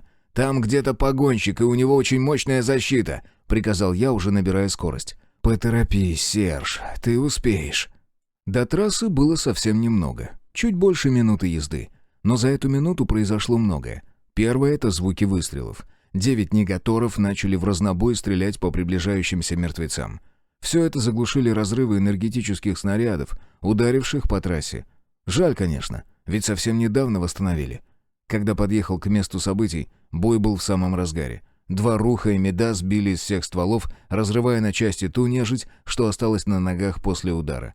Соклановцы тоже не стояли без дела. То один, то сразу несколько негаторов раскатисто хлопали. На перезарядку уходило много времени, но в целом они справлялись. Михаил и Дарк. Я не увидел их среди обороняющихся, которые укрылись за поднятой ребром разводной частью моста. Соскочив с мотоцикла раньше, чем он окончательно остановился, подхватил негатор, поменял его местами с ликвидатором и двинулся к бойцам. «Где Гризли с Дарком?» Пришлось кричать, потому что из-за грохота никто даже не заметил моего появления. «Они погнались за мужиков в балахоне!» — крикнул в ответ Юра, бросив в мою сторону взгляд. «Скоро поймают, я уверен!» «Куда побежали?» — рявкнул я, понимая, что ситуация стремительно выходит из-под контроля.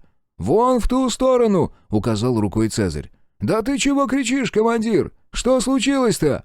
«Продолжайте уничтожать нежить!» — приказал я и рванул в указанном направлении. С разбегу, влетев в кустарник, проскочил его за несколько секунд, не обращая внимания на разлетающиеся в стороны ветви. Бронекостюм не позволит причинить мне вред. Очутившись в лесу, отдал нейросети мысленный приказ — отыскать путь, по которому прошли беглец и Михаил с Алексеем.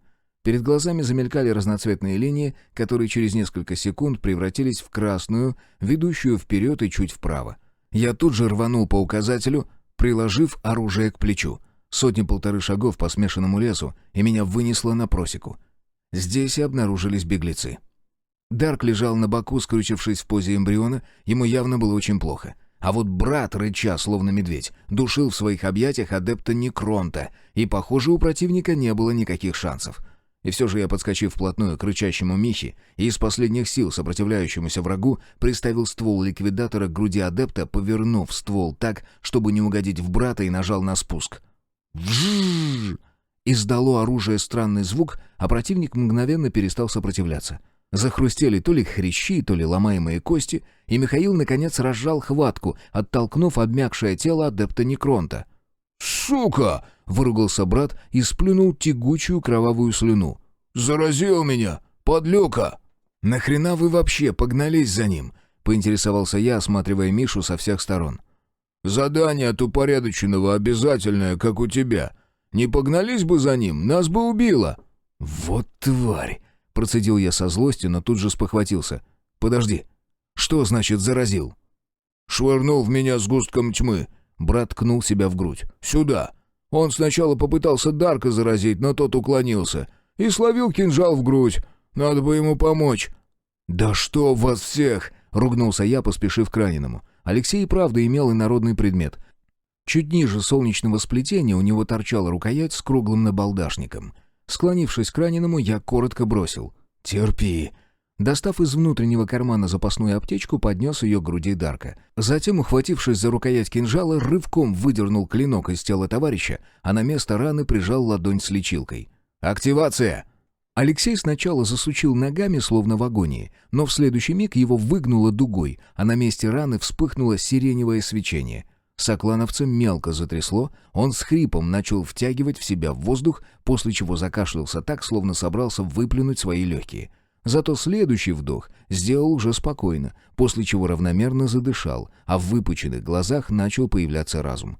«Все, выживет. Теперь нужно заняться братом. Миха, что ты говоришь про заражение?» — спросил я у родича, поднимаясь на ноги и поворачиваясь к нему лицом. «Можешь в подробностях?» После попадания черного сгустка в грудь перед глазами появилось сообщение на незнакомом языке, которое я сначала не понял. Но потом с глаз словно пелена упала, и смог все же прочитать. «Игрок, вы заражены скверной Некронта». И что-то мне это так не понравилось, что я озверел. Ну, ты знаешь, у меня такое бывало по молодости. «Сейчас что чувствуешь?» — поинтересовался я, а сам прислушивался к грохоту, раздающемуся с дороги. Похоже, наши товарищи стали реже стрелять, а дроиды вовсе прекратили огонь. «В груди жжет», — признался Михаил. «И перед глазами другая надпись. Игрок, до полного отторжения упорядоченного осталось 2 часа». «Черт!» — ругнулся я. «Надо что-то сделать, иначе тебе придется бежать отсюда. Постой, давай попробуем вылечить тебя световым лучом. Люди от него не умирают, я проверил уже». «Давай только скорее, а то нашим помочь нужно», — согласился брат.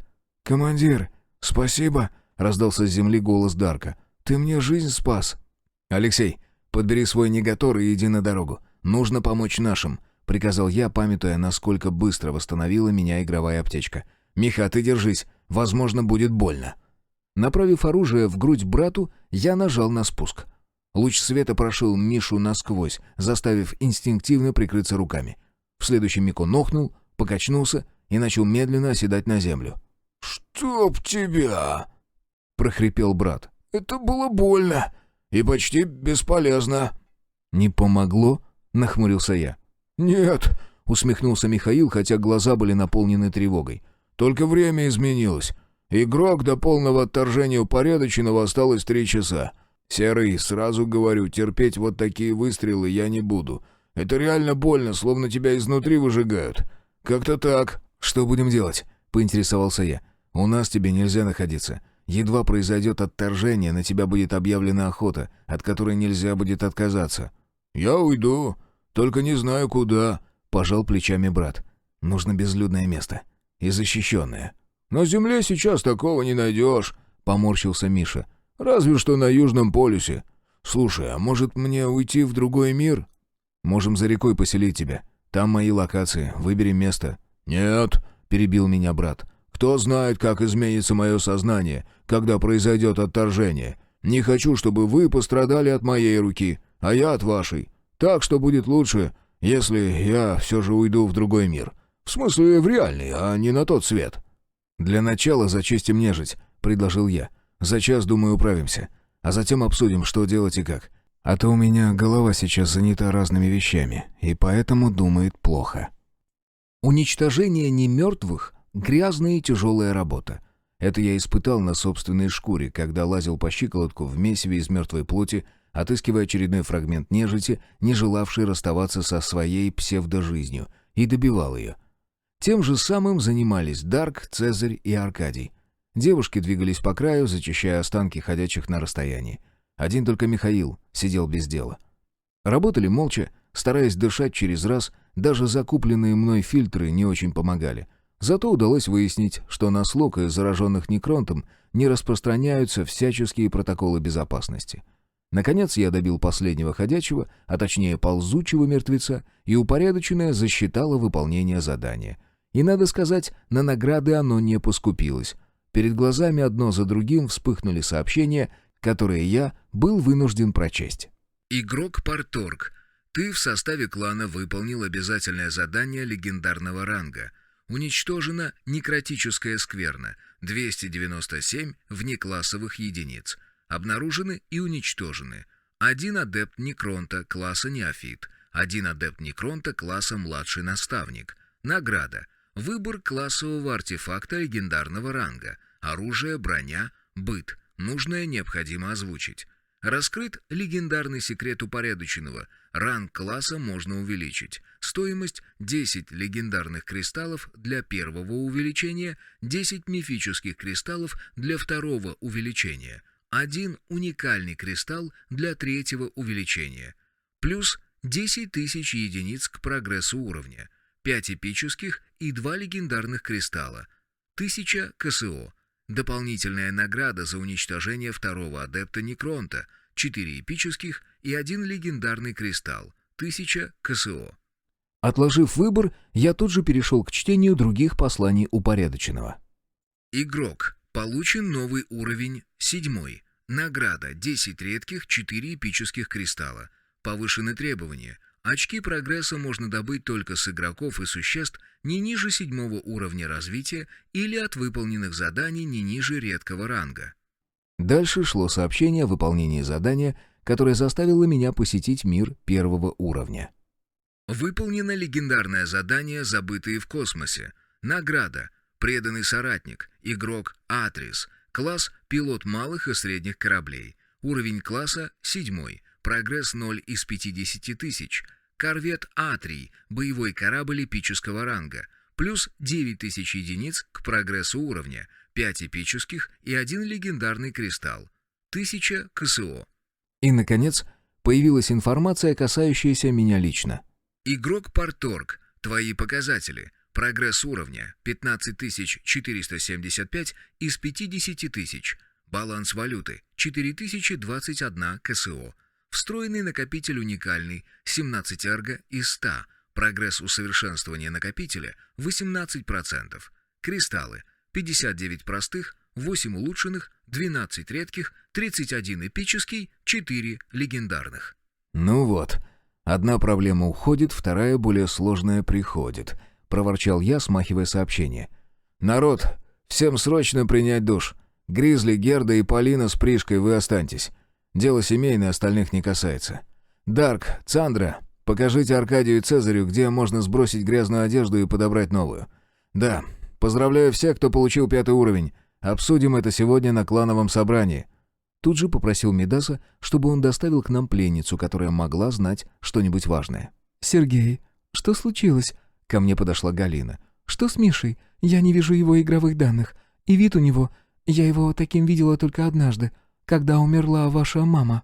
«Давай дождемся, когда лишние уши удалятся, и мы все обсудим», — уклонился я от ответа. Не было желания рассказывать одно и то же по несколько раз. Сама беседа прошла в угрюмой обстановке. Никто не перебивал нас с Михой. Все слушали внимательно. Лишь когда брат сказал, что ему осталось чуть больше часа времени, Галина попыталась обнять мужа, но натолкнулась на выставленную вперед ладонь. «Не надо, голчонок. Не хочу заразить тебя этой гадостью». Закончили на том, что мы успели обсудить на просеке. К этому моменту дроид-ремонтник в сопровождении Руха наконец-то доставил адепта Некронта, правда бывшую. «Зачем оставил в живых?» Тут же потребовала пленница объяснений, едва узнала меня. «Все равно от меня никакой пользы. Через день, может, два, я умру». «Почему умрешь?» — удивился я, а у самого в груди появилось неприятное чувство. Я-то рассчитывал, что выстрелю в брата из ликвидатора, и он вновь станет человеком. К тому же избавиться от зависимости, как Некронта, так и упорядоченного. «Ты лишил меня источника силы, которая изменила мое тело. Теперь я чувствую, как мои внутренние органы начинают отказывать один за другим. Через час, может, два, меня настигнет такая боль, что я сойду с ума раньше, чем погибну. Знаю, о чем говорю. Приходилось видеть подобное». «Скажи, есть возможность бороться с влиянием Некронта?» Задал я еще один вопрос, жестом останавливая Михаила, который вскочил с места, явно собираясь закидать пленницу вопросами. «Ты имеешь в виду остановить изменения?» — уточнила бывшая адепт и вдруг улыбнулась. «Да ладно. Неужели мой ученик сумел кого-то из вас заразить?» «У меня имеется медицинская капсула, которая, возможно, восстановит твое тело», — оборвал я смертницу, намекая, что еще не все потеряно. «Поверь, шанс выжить очень высок. Во всяком случае, если не получится, ты не будешь испытывать боль. Что скажешь?» «Ты хочешь дать мне шанс? Раб упорядоченного? Ах, да, вы же из столько недавно поглощенного мира и понятия не имеете, с кем говорите. А это будет забавно. Покажи зараженного. Впрочем...» Пленница повернулась к Михаилу. «Это ты, верно? Скажи, сколько времени тебе дало упорядоченное до полного отторжения?» 2 часа», — ответил брат. «Осталось 40 минут». «Хочешь остаться человеком? Тебя спасет только одно, будущий адепт — одиночество. Держись подальше от живых, особенно от рабов упорядоченного, и со временем ты научишься контролировать искру тьмы в своем теле. Возможно, даже сможешь жить, как простой человек.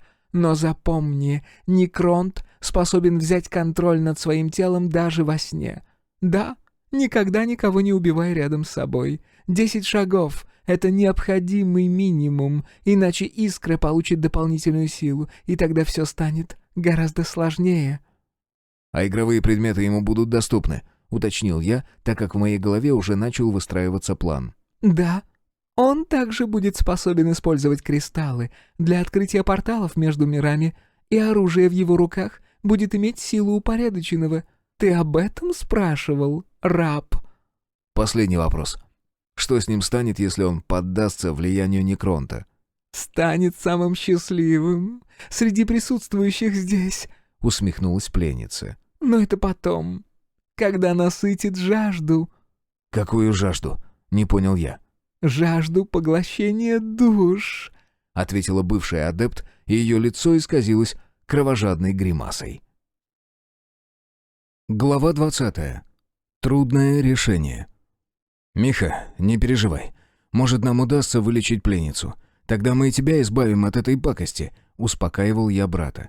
«Связь будем поддерживать 1 раз в сутки. Как это будет происходить, на месте определимся. Оружия и амуниции у тебя хватит, чтобы выстоять в бою против любого отряда игроков или стаи зверей. Ты там по уровням никого выше 5-го не встретишь. Защита у тебя эпического ранга. Дрон для разведки, патронов с избытком. Сухпая на неделю. Да, сколько осталось времени до полного отторжения?» 18 минут», — хмурясь ответил брат. «И куда делся тот весельчак, которого все знали?» «Все, открывай портал», — приказал я Дарку. У него у единственного имелся доступ на Бретсис в неизвестную мне локацию. Увы, но я опасался сам создавать пробой на то место, где раньше располагался космопорт. Его исчезновение наверняка было замечено местными руководителями самых продвинутых кланов и заинтересовало их. «Капитан, медкапсула не в состоянии восстановить нарушение пациентки», раздалось у меня в ушах, заставив вздрогнуть. Ох уж это нейросеть! И Мария со своими шутками.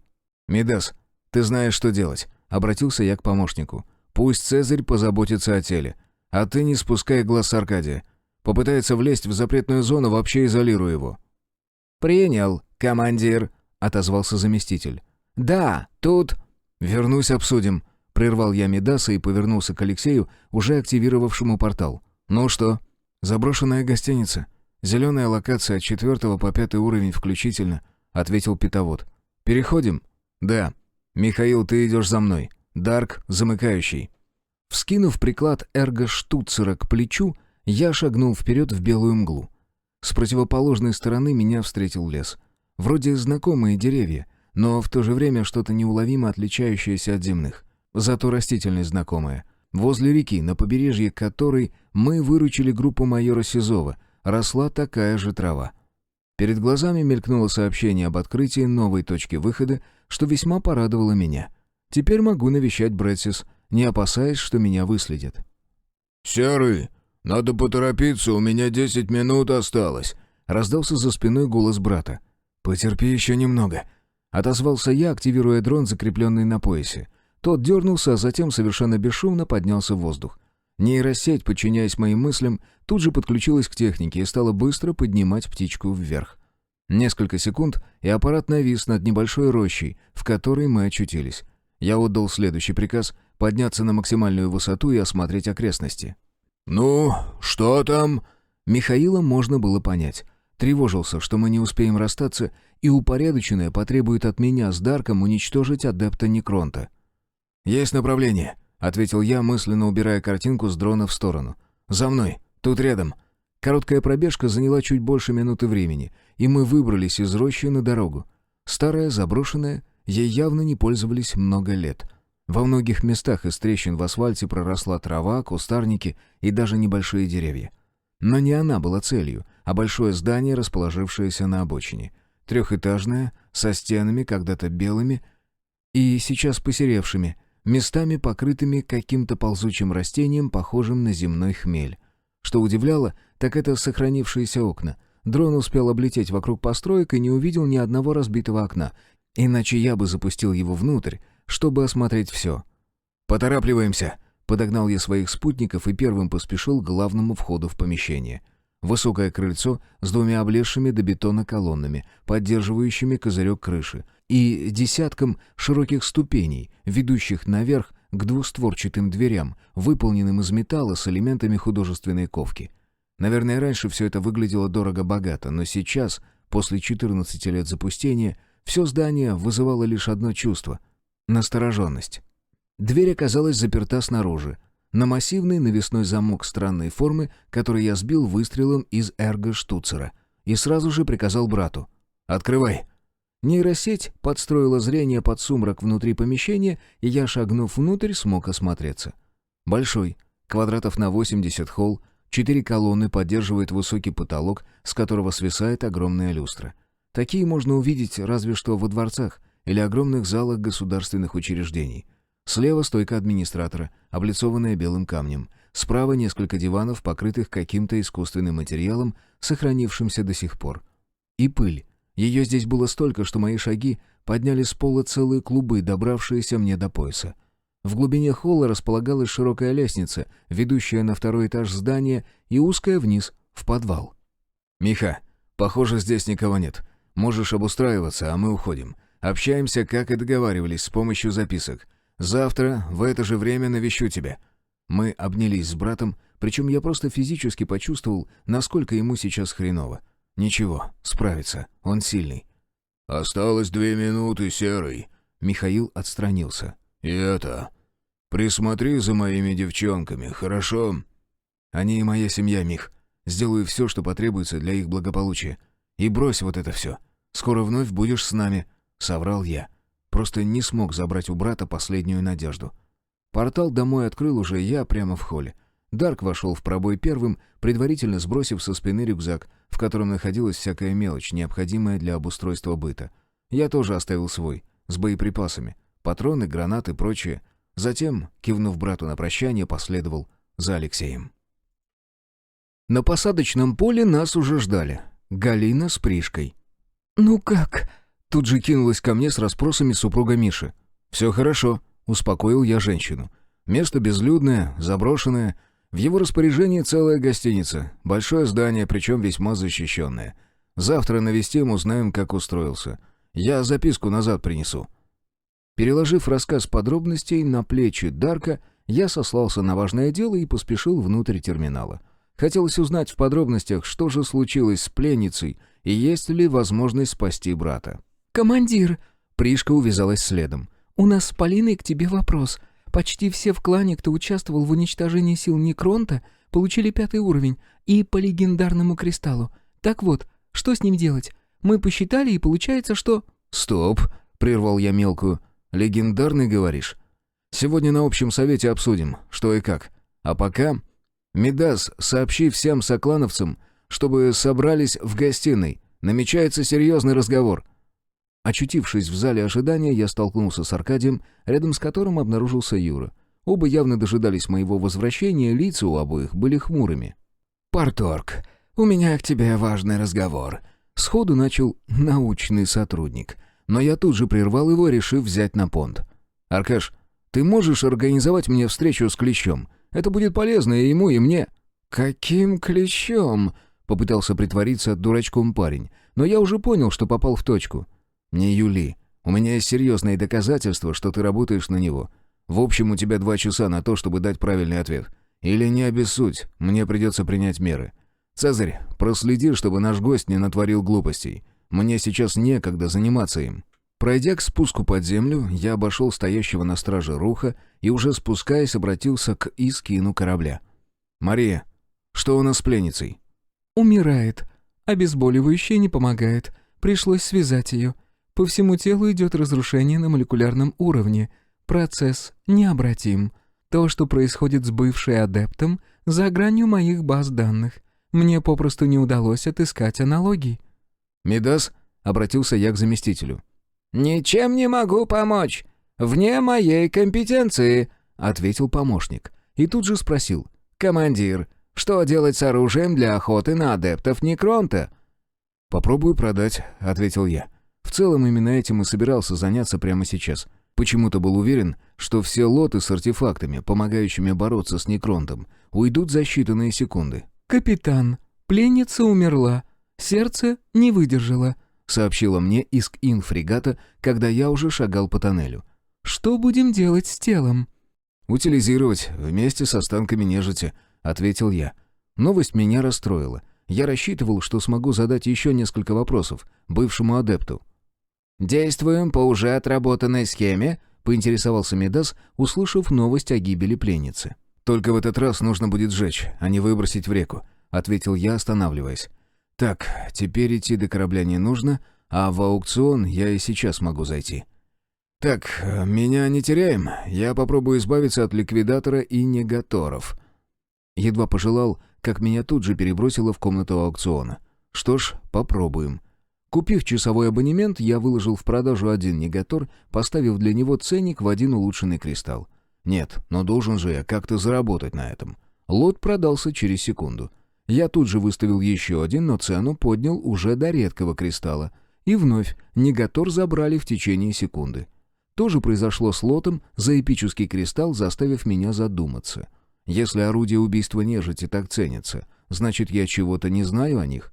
Нет уж, оставлю-ка я все это добро себе. Сначала разберусь, почему такие высокие цены. Потом решу, надо оно мне. Вернувшись в реальность, предупредил Мидаса, чтобы он озаботился созданием оружейной комнаты, после чего уточнил, как обстоят дела со спутниками. «Работаем, командир», — ответил заместитель. «Осталось совсем немного. Если бы не пленница, то к ночи закончили бы уже». «Да, мне пришлось сосредоточить все свои мощности на медкапсуле», — подтвердила Иск-Ин. «Сейчас придется повторно подключаться в работу, но к утру, надеюсь, все спутники перейдут под наш контроль». «Это хорошо», — улыбнулся я, «потому что есть опасность, что наш космопорт будут усиленно искать. И когда найдут, сюда прибудут не 2 атмосферных истребителя, а что-то гораздо серьезнее, то, с чем мы не сможем справиться». «Капитан, если ты выведешь фрегат на орбиту, то наши оборонительные возможности значительно повысятся», тут же отреагировала на мои слова Мария. А когда возьмем под контроль спутниковую группировку, то сможем отразить атаку корабля равного класса». «Конечно сможем», — согласился я. «Через 9 дней сюда прилетит еще одно военное судно, класса корвет. Если верить упорядоченному, оно будет находиться в моем подчинении, как и его экипаж. Ведь подобные корабли не летают без экипажа, верно?» «Так точно, капитан», — ответила Иск-Ин. «В нас прошито ограничение, запрещающее передвигаться без капитана или его заместителя на борту». «Хм, надо бы найти кого-нибудь, кто станет моим заместителем», — пробормотал я, прикасаясь к электронному замку. Щелчок механизма, и дверь открылась, выпуская меня из тоннеля. До моих ушей тут же донеслось: «Бежим!» Вот черт! Романовские мальчишки, совсем про них забыл. А ведь у нас еще имеются люди под боком. Те двое из Сенцовки и отряд из пригорода, собранный игроком. Надо бы познакомиться. Но позже. Как и предполагал, меня уже ждали. Весь клан в полном составе. А нет, одного человека, пожалуй, самого важного для меня, не хватает. Интересно, как там сейчас Михаил? Обустроился? Как перенес отторжение упорядоченного? «Все целы?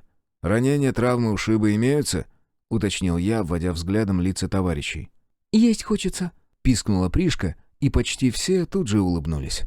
«Давайте сначала обсудим самое важное, а потом позовем остальных и поужинаем». Разговор затянулся, так как обсудить было что. Сначала подняли тему аукциона и распределения классовых умений.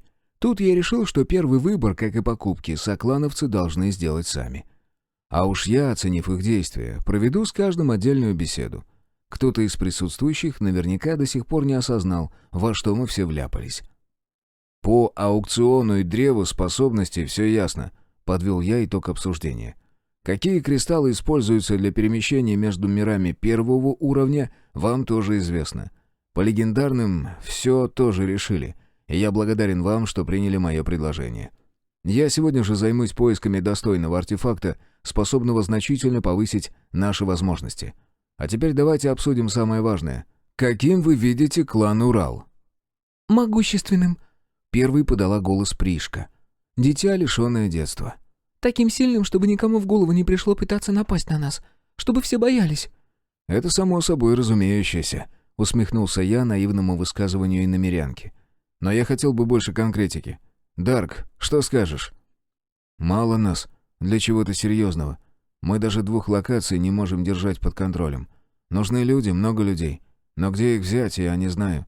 Сейчас выжившим и сохранившим разум мало веры. Нужно придумать испытания». «Разумно», — согласился я. «И да, народа слишком мало. На досуге все подумайте, как решить эту проблему. Полина, твое слово». «Нужно распределить обязанности, командир», — ответила моя девушка.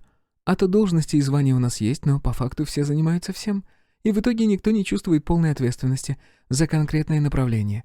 Мидас, конечно, следит за всем, но это плохо отразится в скором будущем, когда нагрузка начнет возрастать. А она увеличится. Это все понимают». «Хорошо. С завтрашнего дня все начинают отчитываться перед Мидасом о проделанной работе.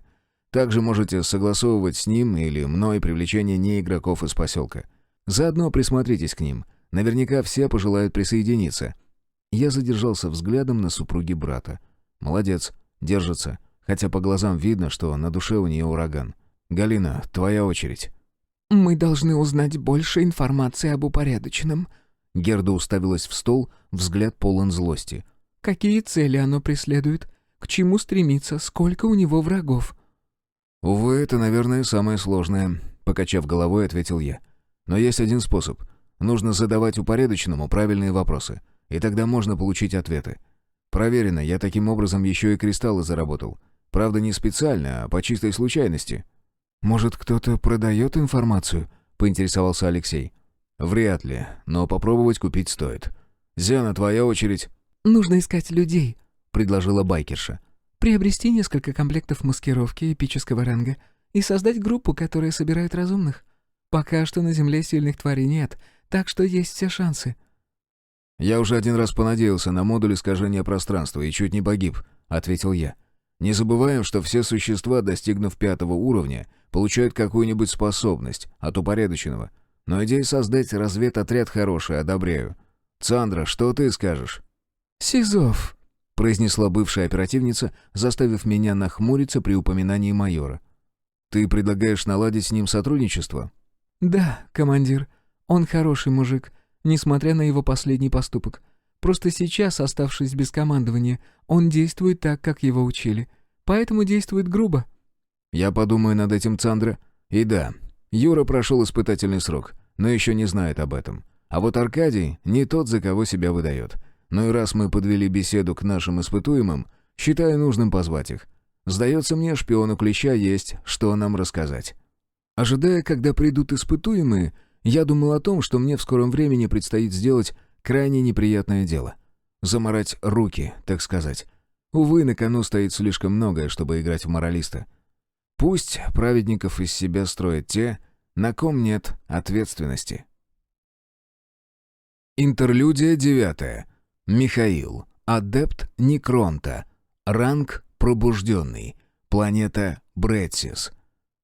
Голова раскалывалась от боли, но Гризли все же нашел в себе силы, чтобы дотянуться до рюкзака и вытащить из бокового кармана бутылку с водой. С трудом скрутив пробку непослушными пальцами, он с жадностью припал к горлышку, вливая в себя живительную влагу. С каждым глотком сознание словно очищалось от кровавой пелены, заславшей глаза. Чертов некронт, чтоб его! Даже во время испытания у упорядоченного мужчина не чувствовал себя столь хреново. «Это тебе за то, что в Бога не верил», — пробормотал Гризли и сам улыбнулся своей незатейливой шутке. Голос сработал словно активатор, и перед глазами появились строки текста. В этот раз без всякой рамки, создающей эффект окна. Просто буквы. Пробужденный Гризли. 4 уровень. Адаптация реципиента 10%. Внедрение некрононитов признано успешным. Адаптирован класс. Жрец. Не активировано. Для активации необходимо посетить Некрополис. Прогресс уровня 6800 из 7,5. Заблокировано упорядоченным. Для разблокировки необходимо посетить Некрополис. Баланс валюты 1170 КСО. Кристаллы 17 простых, 5 улучшенных, 4 редких, 1 эпический, 1 легендарный. «Ну вот, с паршивой шерсти хоть веревка для дурака. Не порвет, так потеряет», — улыбнулся Гризли, отлично помня, что у него никогда не было кристаллов легендарного уровня. Видимо, упорядоченное не смогло это заблокировать. Подобрав оружие и поднявшись на ноги, он осмотрел себя. Одежда вся в пыли, но цела, без новых дыр. Впрочем, им не с чего появиться.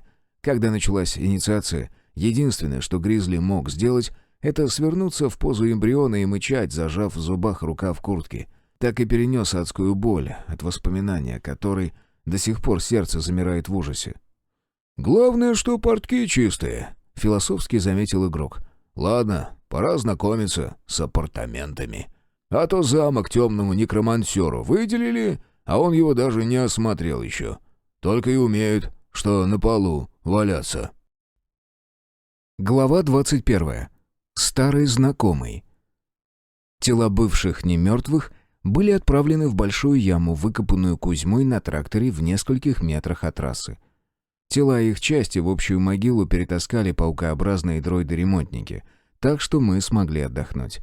Сначала я хотел все сжечь, но, поразмыслив, пришел к выводу, что столб дыма может привлечь ненужное внимание, а оно нам точно не нужно. Так что, закончив с самым неприятным, мне оставалось сделать еще одну грязную работу — устранить шпиона, которого удалось разговорить только под воздействием специальных препаратов, приобретенных мной на аукционе.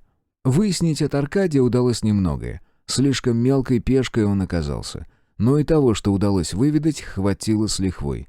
Например, я узнал, что научный сотрудник — не единственный засланный казачок в отряде Сизова. Было еще 2 шпиона, работающие на следователя. Допрашиваемый даже смог описать одного из засланцев, и Юра, присутствовавший при допросе, тут же опознал его. Задача у Аркаши была простая — сбор информации, заслужить доверие, пробиться на командную должность. Передавать все данные он должен был через портал. Как выяснилось, в пробой, ограниченный одной планетой, можно было закинуть любую неигровую вещь, и она со 100% гарантией переместится в нужное место. Вот только установленное мной ограничение на создание порталов внутри клановой территории не позволило Аркадию выполнить свои обязанности.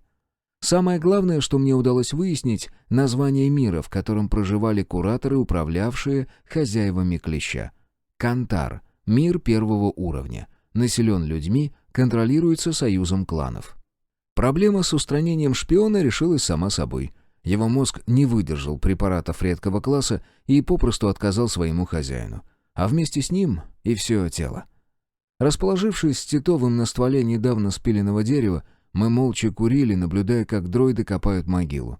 Рядом лежал сверток с трупом. На небе светили звезды, а на душе было паршиво. И, наверное, это к лучшему. В тот день, когда убийство себе подобного не в боевых условиях станет для меня рутиной, я превращусь в бездушную машину, мало чем отличающуюся от следователя Орлова. «Как думаешь, Земле конец?» — спросил Юра и сделал глубокую затяжку. Выдохнув клубы табачного дыма, он добавил: «Или можно восстановить цивилизацию?» «Думаю, у нас еще есть шанс», — ответил я. «Только для этого придется сделать очень многое». «Значит, будем работать». Цезарь бросил окурок под ноги и придавил его подошвой берца. «Кстати, ты так и не принял меня в клан». «Вот сейчас и сделаю это», — ответил я, улыбнувшись одними уголками рта. «Но у меня есть пожелание. Отдаешь мне легендарный кристалл?» «Он тебе действительно нужен?» — уточнил бывший оперативник. «Как раз одного не хватает. Хочу приобрести кое-что ценное для клана». «Договорились». Утро пришло не одно, а с заботами, оставшимися со вчерашнего дня. Предстояло провести беседы с жителями поселка, посетить Бретсис, инициировать Василия, Александра и Кузьму Спиридоновича. Но главное, что меня сейчас беспокоило, это контроль спутников, поэтому я не стал будить Полину. Тихо, стараясь не шуметь, поднялся, прихватил одежду и направился в ванную. Там принял контрастный душ, оделся и, быстро миновав гостиную, прошел сразу в столовую, где Галина накормила меня тем, что осталось с ужина. Вручив под конец завтрака большую кружку ароматного кофе, она спросила: «Как думаешь, с Мишей все хорошо?» «Это же Михаил. Он из любой ситуации выберется. Помнишь тот случай, когда у него на работе пожар случился?» — ответил я встречным вопросом и тут же продолжил. Тогда ситуация вообще безвыходная была, а он умудрился выбраться целехоньким. «Галя, все хорошо будет. Я сегодня навещу его. Так ты приготовь что-нибудь, что муж особенно любит. Передам ему. Ну и вот, на этот телефон надиктуй пару записей и девчонок попроси, чтобы они поддержали его. Только без слез и упреков, только позитив. Ему и так сейчас не весело». «Спасибо, Сереж». Супруга брата приняла из моих рук простой телефон, а у самой в этот момент глаза наполнились слезами. «Галя, только без слез. Он жив-здоров, значит, все хорошо. Возможно, скоро вернется к нам». Покинув кухню, сразу же направился в Медасово логово. Так я решил называть Центр управления космопортом. На ходу потребовал от помощника: «Медас, доклад по спутникам».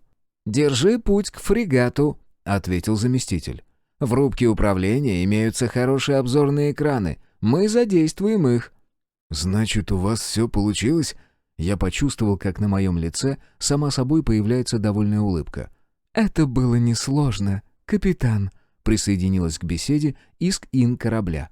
Рубка корабля встретила меня одним большим изогнутым экраном, разделенным на множество окон. Всего 28. «Не понял. Нам удалось подчинить больше спутников, чем было?» — поинтересовался я, усаживаясь в капитанское кресло. «Их количество неизменно, капитан», — ответила Мария.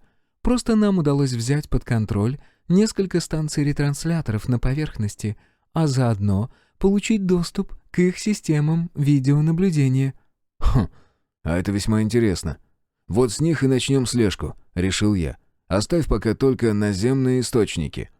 Количество окон сократилось до 16. На одних были изображены какие-то крупные помещения, в которых располагалось множество рабочих мест. Большинство из них пустовали, но примерно четвертую часть занимали люди. Было видно, что они сосредоточены. Иногда кто-то из рабочих вставал и куда-то уходил, но обычно всегда возвращался. «Это аналитические центры, капитан», — пояснила мне Мария. «В них стекается информация со спутников, Затем ее сортируют и отправляют дальше, уже на портативных автономных носителях. Я пока еще не определила, что конкретно ищут, но зато выяснила, что все данные по поискам передаются куда-то за пределы Земли. «Известно, что они ищут», — усмехнулся я. «Цепочку заданий, с помощью которой можно будет повысить уровень мира. Хотелось бы знать, с какой целью. Окончательно лишить землян возможности на относительно нормальную жизнь или же сделать вид, что спасли планету.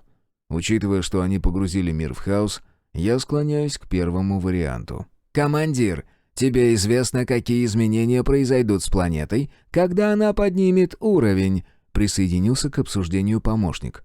«Только ничем не подкрепленные догадки, Мидас», — пожал я плечами. «Мария, скажи, ты можешь выявить, что конкретно ищут эти аналитики?» «Командир, мы с Иск-Ином корабля смогли взломать систему эпического ранга с немалым трудом, и только потому, что являемся уникальными в своем роде. Сдается мне, это напрямую связано с той самой цепочкой заданий, которую ты выполняешь». Мидас опередил Марию. «Но если мы попытаемся внедриться в аналитические центры, нас сразу же обнаружат. Тогда придется брать спутники под наш полный контроль». «Ладно, отставить лезть дальше, чем уже получилось», — принял я решение. «Тогда покажите мне поверхность планеты. Желательно большие города. Хочу понять, насколько пострадала Земля». Изображения на экранах поменялись, и я увидел нашу планету. По-прежнему бело-голубая и по-прежнему красивая. Ничего не изменилось в ее облике, и это радовало. Картинки начали наползать, и вскоре уже смог отчетливо рассмотреть поверхность Земли. Сначала очертания суши и воды, а затем и то, что хотел увидеть. Города. На несколько секунд, подчиняясь моему мысленному приказу, изображение замерло, и у меня на сердце отлегло. Никаких катастроф или массовых разрушений на поверхности. Похоже, упорядоченное взяло под контроль все, что могло угрожать катастрофой. Часть картинок, подчиняясь моей воле, приблизили поверхность планеты настолько, что в кадре оказалось всего лишь несколько городских кварталов. Картинка перестала быть статичной, и я только сейчас понял, что это не снимки, а видеотрансляция.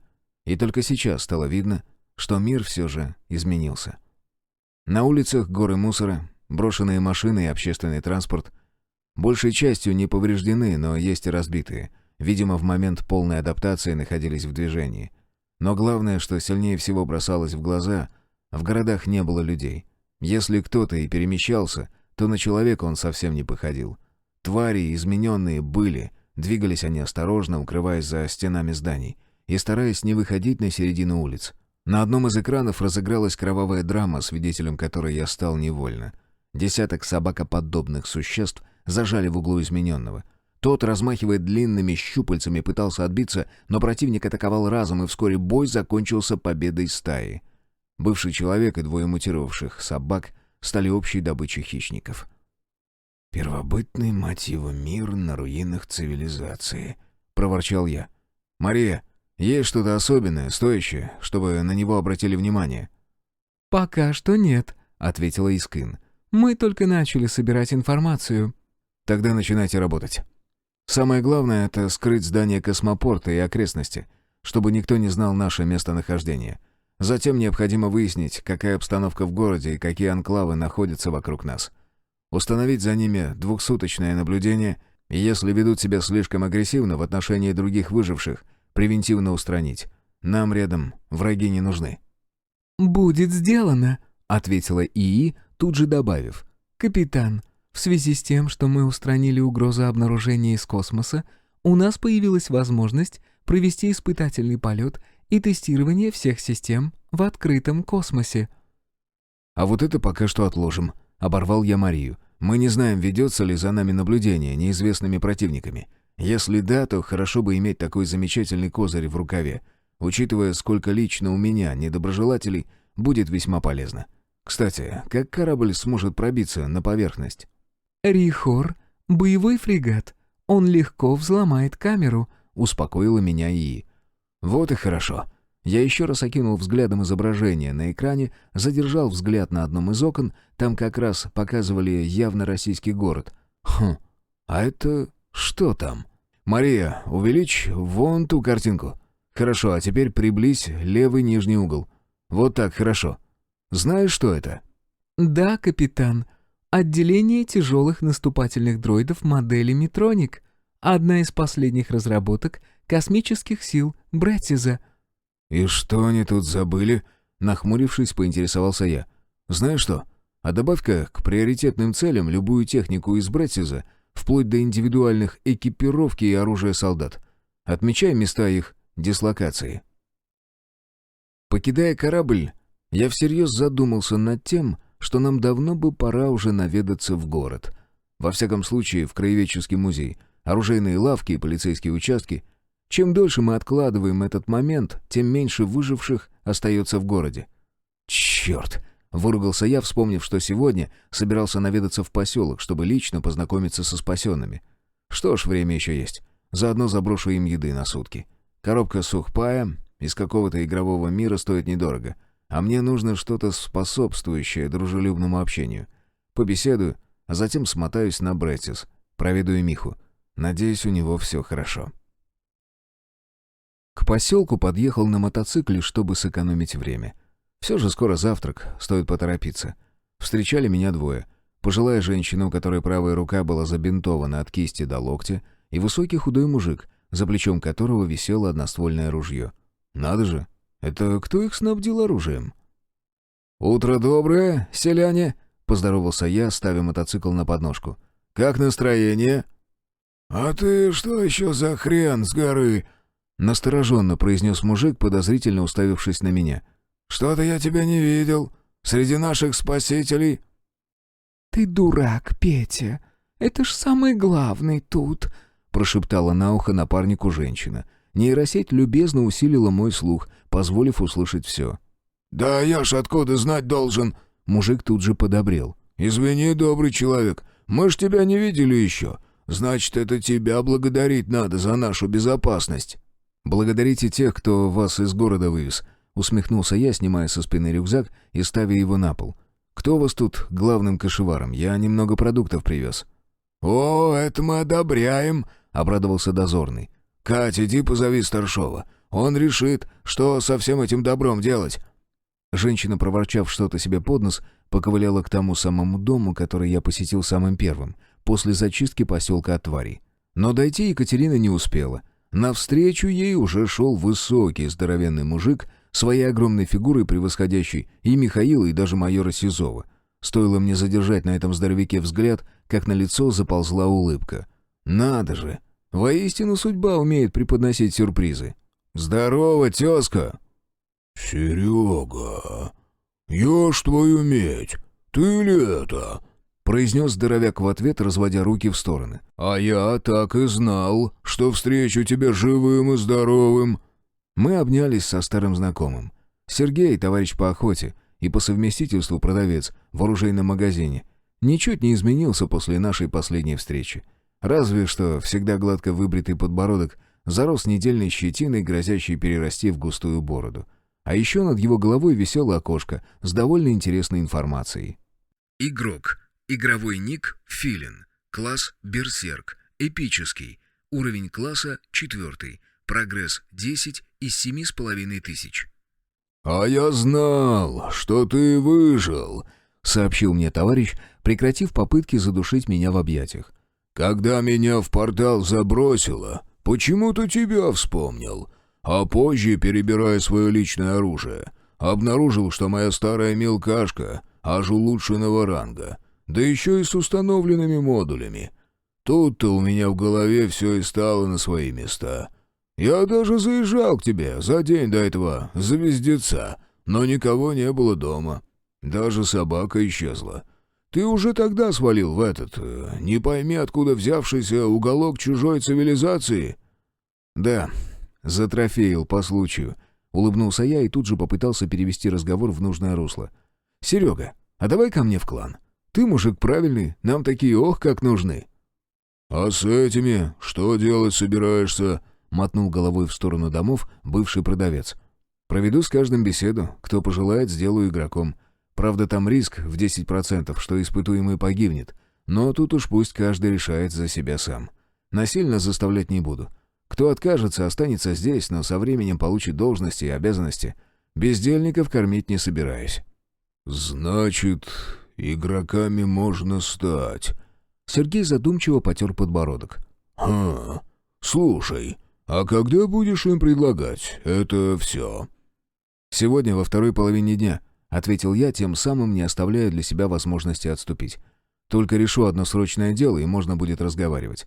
Да, всех сразу вряд ли смогу сделать игроками. У меня попросту не хватит эпических кристаллов». У меня есть таких 4 штуки. Так вот, куда их можно тратить.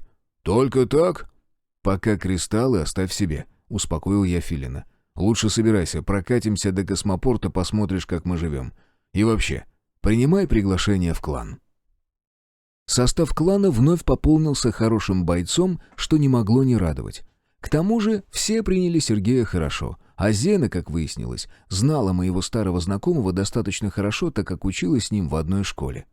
«Какие планы на сегодня, командир?» — поинтересовалась Полина, когда все уже насытились и завтрак перешел в совещание. «Спиридоныч с дроидами продолжит работу над созданием преград на трассе и ремонтом дорожного полотна. Все остальные занимаются своими делами. Дарк, Зена, посвятите Филина в наши дела. Мы с тобой, — я указал на Полину пальцем, — отправляемся в Бретсис. Затем поездка в свободную локацию и инициация игроков. Давно уже пора повысить нашу обороноспособность». «Сергей, у нас запасов еды на 2 недели хватит, если всех жителей поселка сделать игроками», — сообщила Галина. «А в Сенцовке целых 2 продуктовых магазина имеются. Нам бы прокатиться туда, забрать все, покуда туда не наведались чужие». «Вот и прокатимся в том направлении, когда будем проводить инициацию», — принял я решение. «Заодно точку выхода найдем и заблокируем локацию от других игроков. Считай, создадим зону тишины вокруг космопорта. Еще бы по трассе на город взять локацию. Но это потом, когда совершим второй рейд. Герда, ты все приготовила?» «Да, все здесь». Галина протянула мне телефон и папку, в которой сквозь матовую пластиковую поверхность просматривались рисунки. «Молодец, инициативу проявила. Мехи сейчас любая поддержка важна, чтобы выдержать, перебороть влияние Некронта. Полина, 5 минут на сборы». Я поднялся из-за стола. «Оружие, тревожный рюкзак и, пожалуй, все. Мы быстро». Интерлюдия 10. Командир корвета «Атрий». С каждым днем полета Атрис, офицер ВКС Бретсиза, все больше превращался в настоящую личность. Пошли уже 4-е сутки полета, как он осознал себя. Даже стал видеть во сне покрытое туманом прошлое. Более того, в его разуме сформировались настоящие воспоминания, как он очутился здесь, в открытом космосе. Корвет до недавнего времени находился на борту тяжелого крейсера «Армат», в настоящее время ушедшего в гиперпрыжок. Атрис выполнял задание — найти источник сигнала, зафиксированного системами сканирования крейсера. После обнаружения следовало действовать согласно уставу ВКС. «Странно это», — пробормотал офицер, вскрывая разогретый пакет с индивидуальным рационом. «Сигнал зашифрован под иск-ин корабля класса «Фрегат». Но как он здесь очутился? До Бретсиза несколько месяцев полета в гиперпространстве. Потеряшка? Или секретная миссия, потерпевшая катастрофу?» Откуда было знать искусственно созданному человеку, которому внедрили в разум фальшивую память, что у настоящего ВКС Бретсиза никогда не было двигателей, способных на гиперпрыжок? Все, что происходило с Атрисом, являлось порождением неведомой силы, практически не имеющей ограничений в своем могуществе. Интерлюдия 11. Игнат, полковник в отставке. «Ну, племяш, ну, дружил», — процедил Игнат Сизов сквозь зубы, укрываясь за углом гостиничного домика. «Закинул в самое пекло, чтоб его. Капитан, что у тебя?» «Вроде уходит, товарищ полковник», — отозвался Трегубов, стоявший в 2 метрах от Игната с визором на лице. Капитан минуту назад поднял в воздух дрон и сейчас отслеживал крупную стаю измененных сверху. «Похоже, не почуяли нас». «Значит, поживем еще», — усмехнулся Сизов. «Долго нам топать? До космопорта?» «Если по трассе, то за 1-1.5 доберемся». «Это если нам навстречу не выйдет очередная стая», — проворчал Игнат. «Сколько еще ждать, чтобы эти ушли?» 2 минуты, не меньше, товарищ полковник». «Хрен знает чем, занимаюсь на старость лет». Отставник сунул руку в карман и извлек оттуда мятный леденец. Почувствовав на себе взгляд подчиненного, пояснил. «Решил на старости бросить курить, а то скоро сигарет днем с огнем не найдешь. Лучше уж сразу избавиться от вредной привычки». «Все, можем выдвигаться», — сообщил капитан по прошествии озвученного времени. «Часть расстояния пройдем под прикрытием гостиницы, а дальше вдоль дороги, по лесу». «Главное, чтобы нас встретили, по-человечески», — ответил Игнат, переводя предохранитель своего автомата. «Ну, чего замер, капитан? Пошли!» Глава 22. Чужаки. Телефон мы нашли, хоть и с трудом. Михаил постарался спрятать его так, чтобы никто посторонний случайно не наткнулся. Хорошо еще, что оставил пометки, которые я разглядел лишь с помощью нейросети, после нескольких минут поисков. «И где он только научился такому?» — проворчал я, укладывая назад корягу, имитирующую корень. «Давай посмотрим, как Миха устроился, вдруг ему нужна помощь прямо сейчас». Разблокировав телефон простым кодом 1357, я сразу же попал в приложение «Проводник» с уже открытой папкой видео. Выбрав последнюю запись, запустил видеопроигрыватель. И тут же увидел на экране лицо брата. «Приветствую вас, Галя, девчонки, Серый. Не волнуйтесь, у меня все в порядке. Правда, теперь я не смогу поднимать уровни и использовать классовые умения, пока не посещу какой-то некрополис. Если честно, у меня от одного названия пропало все желание наведаться в это странное место». Брат замолк, прислушиваясь к чему-то, затем продолжил говорить быстро, перескакивая с одной темы на другую, словно боялся, что не успеет все рассказать. «Место мы выбрали тихое. За целый день не появилось ни одной живой души, что не может не радовать.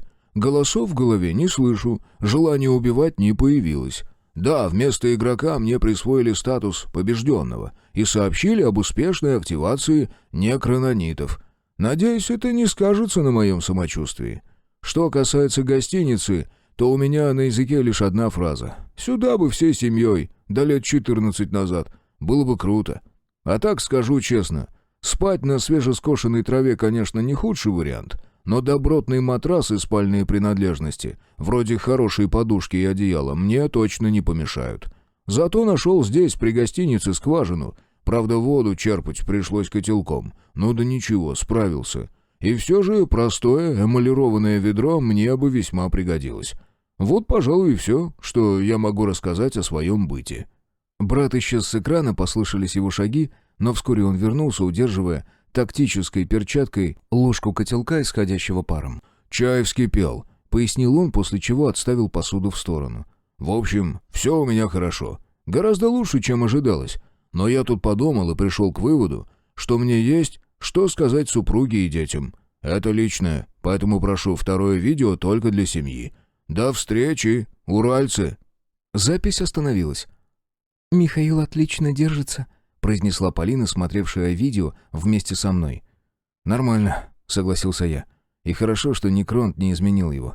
Я переживал, что брат превратится в адепта, сумасшедшего, но все обошлось». «Что будем делать с его просьбами?» — уточнила подруга. «Да, именно. Боевая подруга. Постараюсь все приобрести на аукционе. Все равно придется тратить 2 простых кристалла на дополнительное открытие порталов. Да еще и время тратить на повторное посещение. Плюс опасность встретиться с Михаилом. В общем, лучше сразу все сделать. Так что подожди несколько минут». Отдав мысленный приказ, через мгновение очутился в комнате выбора. Тут же сделал запрос на безранговые вещи, но натолкнулся на проблему. Таких у упорядоченного не было. Что ж, придется купить время для торговли с другими игроками. Ничего, не обеднею. Через 5 минут, расставшись с одним редким и 4 улучшенными кристаллами, я вернулся на лесную поляну. Полина даже не успела заскучать. «Ого! Это что такое?» — удивилась она, рассматривая мои приобретения. Ручная помпа с фильтром, шланг к ней, несколько разных емкостей под воду и все, что необходимо для комфортного сна. В общем, Миха будет доволен. Так что мы можем возвращаться. Открывай портал. Прямо к космопорту. Сидя в зале совещаний, я смотрел на гостя и думал о том, что стоит мне отлучиться из космопорта, как тут что-то происходит. Нас с Полиной не было каких-то 30 минут. может, чуть больше, а к терминалу уже вышел этот седой здоровяк, прямо сейчас оценивающий и осматривающий меня. Мидас уже доложил мне, что посетителя сопровождал еще один человек, который ушел, как только стало ясно, что гость свободно сможет добраться до космопорта в одиночку. Впрочем, здоровяк не скрывал ни своего имени, ни причины, ради которой пришел. «Игнат Борисович, я так и не понял, с какой целью вы прибыли в мою локацию». Мне не хотелось грубить этому мужчине, возраст которого явно перевалил за 6-й десяток. Было в нем что-то основательное, надежное. «Сергей, у меня нет с собой послания от племянника, так что скажу своими словами. На Земле начался раздел сфер влияния. И мы за последние несколько дней были вынуждены уступить так называемому новому правительству сразу несколько ключевых позиций. Да, они именно так себя и называют». «Что за позиции?» — уточнил я. «Части ПВО, расположенные вблизи аэропорта, у нас забрали практически с боем. Чудом обошлось без потерь», — поделился Игнат частью информации. И почему-то у меня не было желания ему не верить. «Как это произошло?» — все же спросил я. «В первом случае наши парни зачистили объекты от измененных и тут же попали под минометный огонь. Пришлось отступить, оставив все вооружение и технику. Во втором случае мы поступили иначе и стали зачищать склады по очереди и вывозить все добро до того, как продолжим работу. В общем, все же урвали немного для себя. Но когда дошли до самого вкусного, то опять получили удар в спину и предупреждение». И мы вновь возвращаемся к первому вопросу. С какой целью вы сюда прибыли, Игнат Борисович? «Лично я, чтобы принести пользу. Или же в качестве заложника, тут все зависит лично от тебя, Сергей. Но и передать предложение от моего племянника. Сотрудничество на равных правах. Тебя устроит?» «Все слишком размыто», — покачал я головой. «Нужна конкретика». «Сизов предлагает союз. Пока что территориально вы не соседи. Но со временем, если все пойдет как надо, город окажется в вашем распоряжении, и тогда важно не враждовать, а объединиться против внешней угрозы, которая наверняка попытается подмять под себя всю планету». «Они уже это сделали, показательно забрав у вас добычу», указав на очевидное, продолжил. «Я правильно понял, что те самые власти, курировавшие контору вашего племянника, пустили в наш мир чужаков?» «Да, именно они виноваты в том, что срок адаптации сократился с 3 лет до 7 месяцев», подтвердил гость. «И я предполагаю, что они с радостью выкачают из нашего мира все самое ценное, в том числе и игроков, обладающих классами выше редкого. Кстати, какой у тебя?» «Секрет фирмы», — улыбнулся я, считывая с Игната информацию. У него был редкий класс аналитика, что мне нравилось.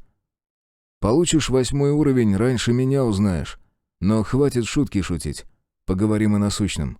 Дело обстоит так». Выезд в свободную локацию, чтобы провести инициацию неигроков, переносить не стали. Более того, я уже назначил Игнату испытательный срок в Романовке, где он будет заниматься новыми игроками. В итоге, погрузившись в бронепоезд, мы выдвинулись в Сенцовку. Из клановых взял с собой Полину, Цандру и Филина, плюс Борисыч. Кузьма с мальчишками и еще 5 неигроков, 3 мужчин и 2 женщины. Всего 8 кандидатов. Все были в курсе, что 1, а может 2 из них не выживут, но все же приняли предложение. Как сказал Спиридоныч, 2 смертям не бывать, а 1 не миновать. Я не стал говорить ему, что игроки, скорее всего, не умирают своей смертью, иначе все эти уровни и прочее не имело бы смысла. В Сенцовку добрались без приключений, разве что пришлось пробить в лесопосадке новый выезд с посадочного поля на трассу, так как старую дорогу еще не починили полностью. Село оказалось достаточно крупным, раза в 3 больше Романовки, и при этом абсолютно заброшенным. Машины брошены прямо посреди улицы или вовсе застряли в проломленных заборах. Глядя на все это, я вспомнил картинки, что передавали спутники, и меня все же пробрало. Как и всех, кто еще не видел своими глазами, во что превратился наш привычный мир. «Мы когда-нибудь сможем восстановить все это?» — растерянно спросила Цандра, выглядывающая из люка бронепоезда. «Напоминает какой-то фильм про апокалипсис. Бррр». «Восстановить? Вряд ли», — философски заметил Игнат. «А вот построить новый, так все в наших руках». «Кто не передумал проходить испытания, подходи по одному», — повысив голос, командовал я. Чтобы развеять наваждение, требовалось заняться делом. «Давай я! Мне точно терять нечего!» — произнес Кузьма, приближаясь первым. «Держи». Я вручил старшему пчеловоду ПМР с запасным магазином и вещмешок с сухпаем на 3 суток. Мало ли куда его забросит. Вдруг за несколько десятков километров отсюда. Хотя не должно, по идее, ведь локация оказалась свободной, хоть и зачищенной. Упорядоченная сразу предложила мне присвоить новый кусок земли. Пришлось отказаться на время, пока будет проходить инициация. «Ну, запускай свою магию-шмагию!» — усмехнулся Спиридоныч, закидывая лямки вещмешка на плечо. «А то я сейчас передумаю!» Секунды, и перед нами появился портал, клубящийся сиреневым то ли паром, то ли дымом. «Не пуха, Кузьма!» — произнес я. «К черту!» — махнул рукой пасечник и шагнул в пробой. Я тут же активировал дрон, стоящий на крыше старенькой шестерки, брошенной хозяином посреди улицы.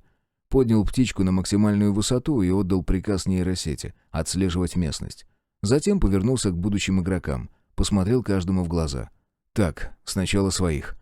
Василий, твоя очередь». Оба пацаненка прошли в портал, не задерживаясь ни на секунду. Так же было и с молодой женщиной, похоже, подругой Филина.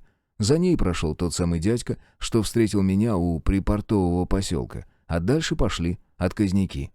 «А где они?» Вдруг поинтересовался мужик, до этого молчавший как рыба. Он даже согласие на испытание давал кивком. «Почему не появляются?» «Объяснял же, что нужно подождать около часа минимум», — ответил я. «Ага, ты много чего говорил», — подхватил второй мужчина. «Вот мы подождем час, и если все вернутся, то рискнем». «Или проходите сейчас, или возвращаетесь в поселок без инициации», — поставил я условие. «Мне трусы не нужны, убеждать тоже никого не собираюсь». «А я пойду», — сообщила женщина, шагнув вперед. В годах, полноватая, с лицом, по которому было видно, успела хлебнуть невзгод полной мерой. Ничего, если повезет, то все у нее будет хорошо. «Открывай свой портал. И не надо мне вот этих пистолетов, все равно я боюсь их. Лучше топор дай. Или лопату». «Хм...» — усмехнулся я, а затем отдал мысленный приказ нейросети, чтобы она соединила меня с бывшей оперативницей. «Цандра, в бронепоезде есть топор?» «Отлично. Принеси его, будь добра». Женщина оказалась последней, кто прошел через портал. 2 мужика отказались, еще и высказали мне, что они хотят остаться людьми, а не такими, как я, безжалостными убийцами. Что ж, насильно мил не будешь. «Раз вы приехали сюда, начинайте работать наравне со всеми», — принял я решение и указал рукой. «Это будет ваша улица. Начнете осмотр домов с правой стороны. Двери не ломать, если закрыто, идите дальше. За работу!» Ворча что-то под нос, мужики все же подчинились. «Нет, идиот, это не лечится». Слушая, как 2 отказника обсуждают, насколько несправедлив мир, я принял для себя решение. Эти экземпляры останутся в Романовке. Игнат опытный командир. Или сделает из них полезных членов общества, или они сами сбегут. Мне в клане балласт не нужен. Или полезный член общества, или вали на все 4 стороны. Хотя, учитывая мою новую способность наживать врагов, лучше таких недовольных валить наглухо. Чем меньше народа знает о космопорте, тем лучше. «Сергей, мы вскрыли магазин», — прозвучал в ухе голос Полины. «Здесь много чего раскидано, словно кто-то собирался в спешке, но товар не испорчен». «Выносите все согласно списка», — приказал я, а затем переключил все внимание на Игната. «Борисыч, ты присмотришь за этой парочкой? Хочу их тебе передать в подчинение. Может, исправишь их?» «Присмотрю», — кивнул отставник. «Но учти, жалеть этих гавриков не буду». «Вот и хорошо. Одобряю», — улыбнулся я. «Сейчас такое время, что любое проявление добродушия примут за слабость». Освободившись от кандидатов в игроки, я перешел к управлению дроном и принялся осматривать местность. Сначала облетел село, затем выбрался за его пределы, нашел заброшенное строение, расположенное между дорогой и Сенцовкой, и ради любопытства облетел его. Странно, вроде похоже на котельную, но без трубы. Может, местные разобрали. Завершив осмотр, собрался уже возвращаться, но в этот момент увидел вспышку портала в нескольких метрах от красной кирпичной стены здания. Первой мыслью было: Кузьма прошел испытание. Но портал был зеленого цвета, и вышел из него не один человек, а сразу несколько. Подчиняясь своей обострившейся паранойи, я отдал приказ дрона удалиться от незваных гостей на вдвое больше расстояния, скрываясь за деревьями, а затем стал наблюдать. Увы, большая дистанция и лес не позволили мне как следует рассмотреть гостей, но и того, что удалось разобрать, мне хватило с лихвой. Похоже, к нам пришли чужаки, и я даже разобрал, кто. «Нелюдь проклятая!» Вырвалось у меня, в следующую секунду я отдал приказ, перейдя на общую линию. «Всем немедленно вернуться к бронепоезду, и не вздумайте шуметь, иначе спугнете незваных гостей. Игнат, объясни не игрокам, чтобы сидели тихо, как мыши. Можешь даже связать обоих, если увидишь, что не понимают». Объявив сбор, я связался с Мидасом. Вкратце описав ему ситуацию, приказал отправить к Сенцовке одного Руха и Дарка с Пришкой. Пока мои бойцы собирались, я продолжал вести наблюдение за эльфами. Да, это были именно они, уж больно высокие и худощавые фигуры. Кроме двух, которые сразу же вышли на проселочную дорогу и двинулись в направлении трассы, оставшийся десяток тоже занялся делом. 4 заняли периметр по сторонам котельной, контролируя все подходы, а оставшиеся вошли внутрь. «Такс, похоже, чужаки решили обосноваться здесь надолго», — пробормотал я. «Не ту локацию вы выбрали, ушастые». «Командир, что случилось?» — поинтересовался Сергей, подойдя с Полиной одними из первых. «Чужаки», — ответил я, а сам в это время уже выстроил план у себя в голове.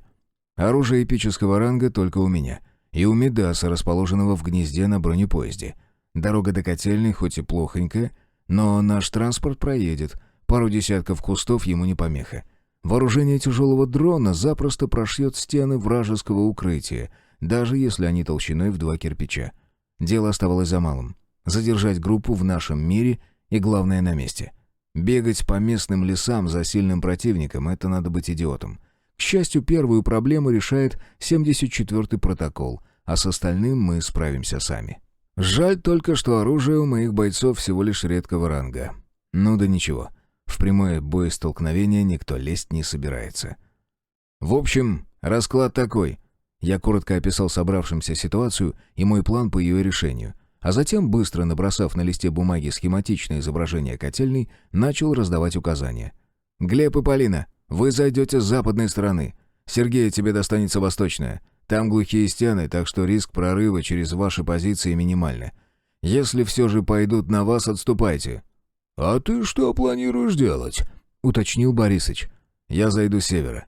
Как только все займут свои позиции, начну устранять дозорных противника. И в это же время Цандра двинется на бронепоезде прямо по дороге. Едва котельная окажется в прямой видимости, Мидас откроет огонь на подавление. Всем все понятно? Еще вопросы?» Глава 23. Встреча. Выход на позиции я контролировал с дрона, таким образом сведя к нулю возможность обнаружения.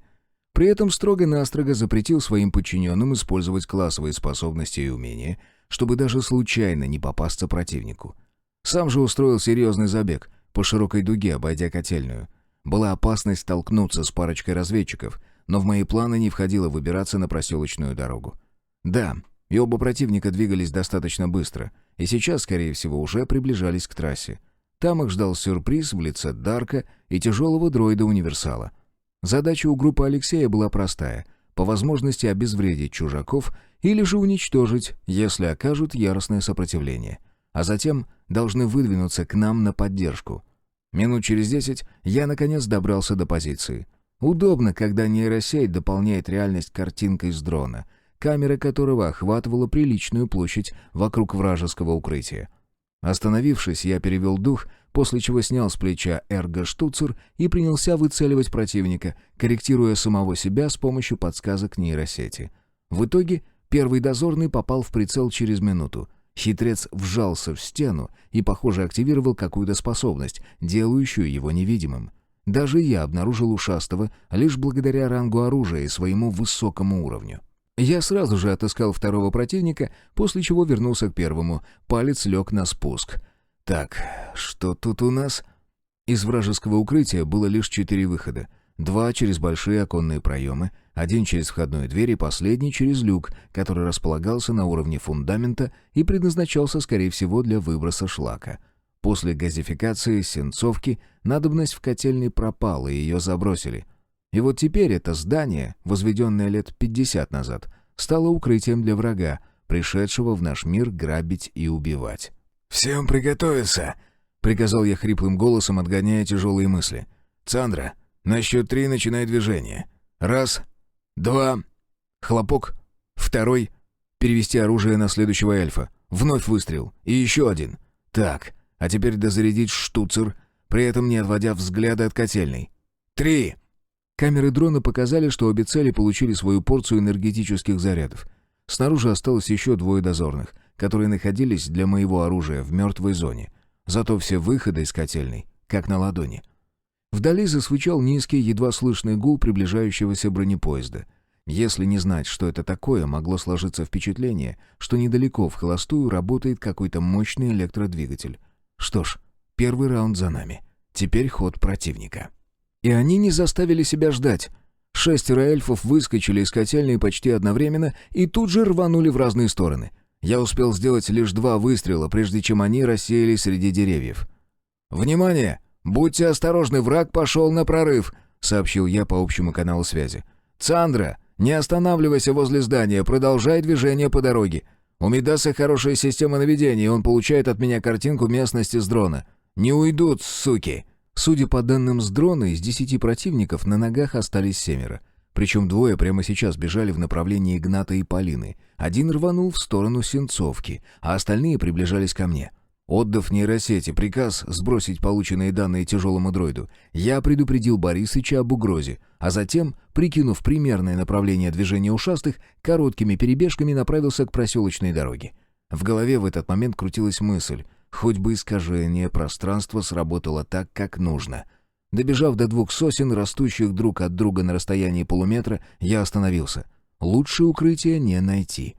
Так, эльфы должны двигаться где-то здесь. Ага, вот и первый. Нейросеть скорректировала первый выстрел, но противник словно почувствовал что-то и в самый последний миг резко сменил направление, из-за чего сгусток энергии ушел в никуда.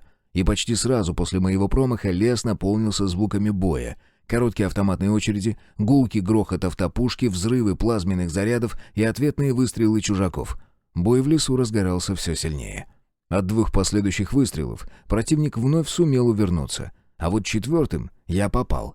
Но тут сработала вражеская защита, а затем мне стало не до ушастого. Еще 2 чужака заметили меня и открыли огонь поодиночке, возомнившему себя непобедимым. Эльфы были вооружены каким-то подобием пистолетов с приличной задержкой между выстрелами. Лишь по этой причине я не погиб сразу.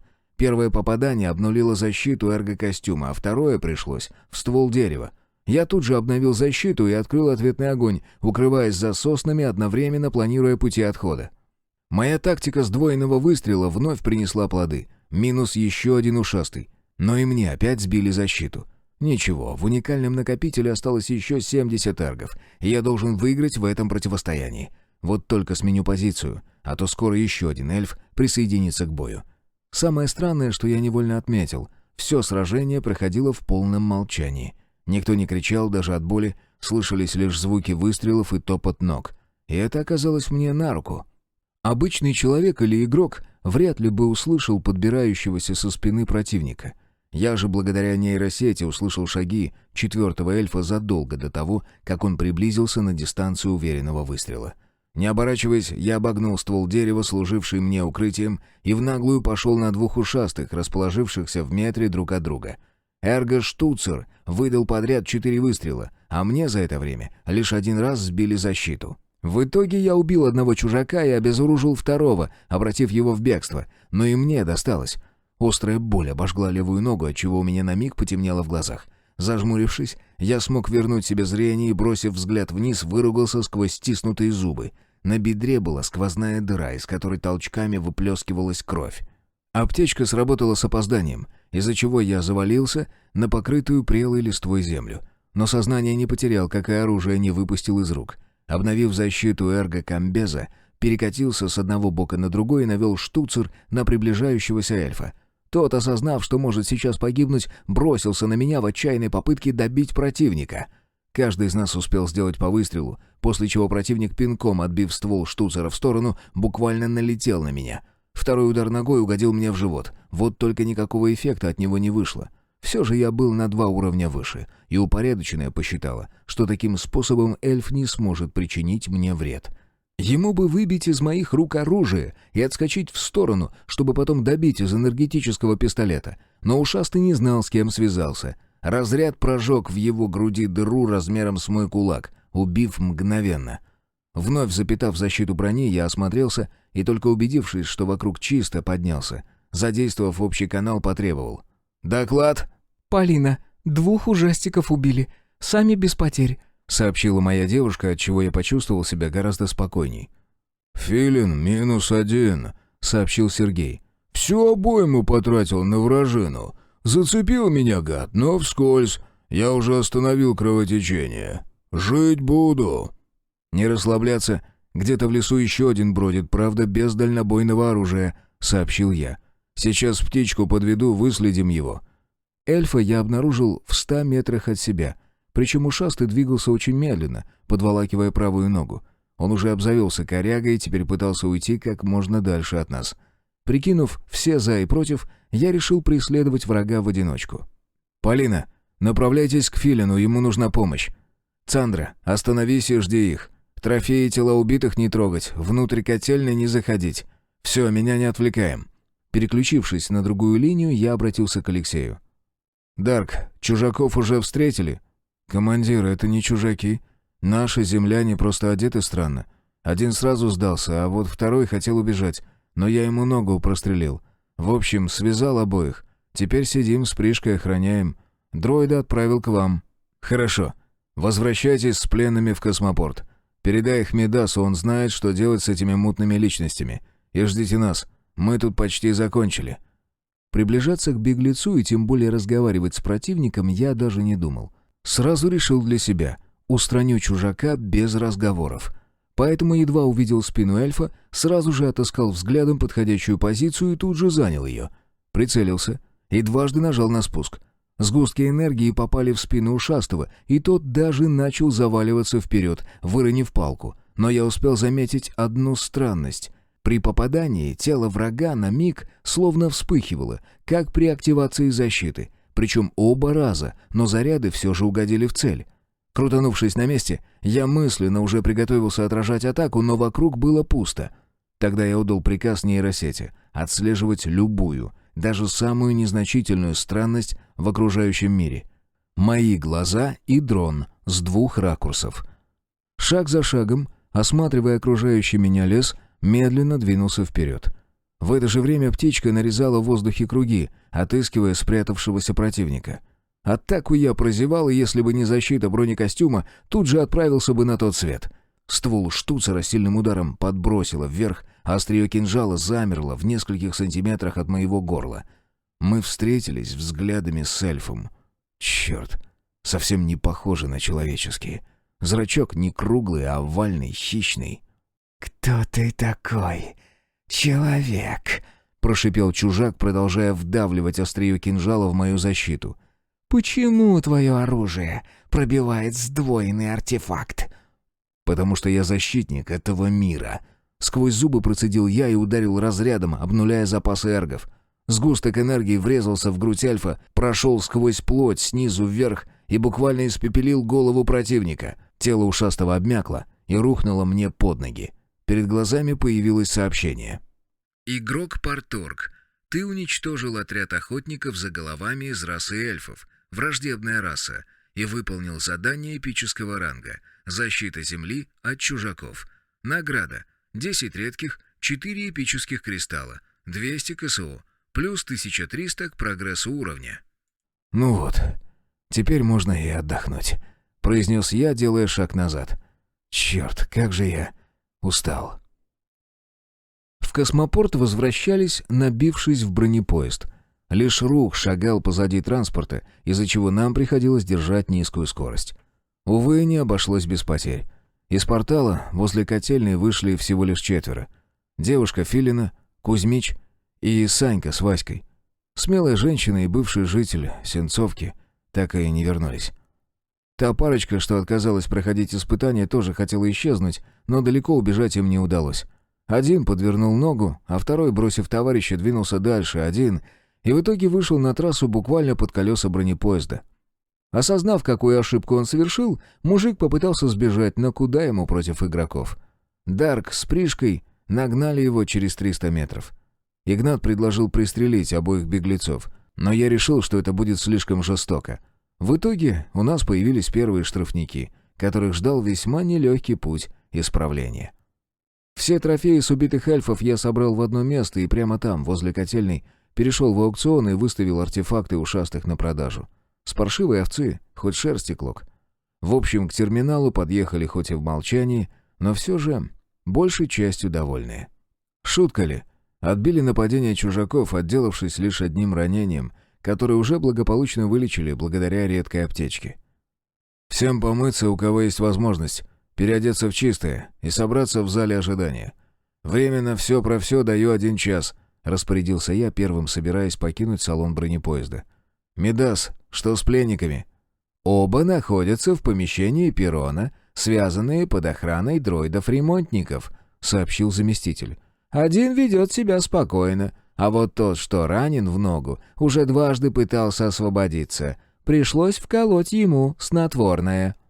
«Жди, я сейчас спущусь», — велел я, при этом чувствуя непонятно откуда взявшееся волнение.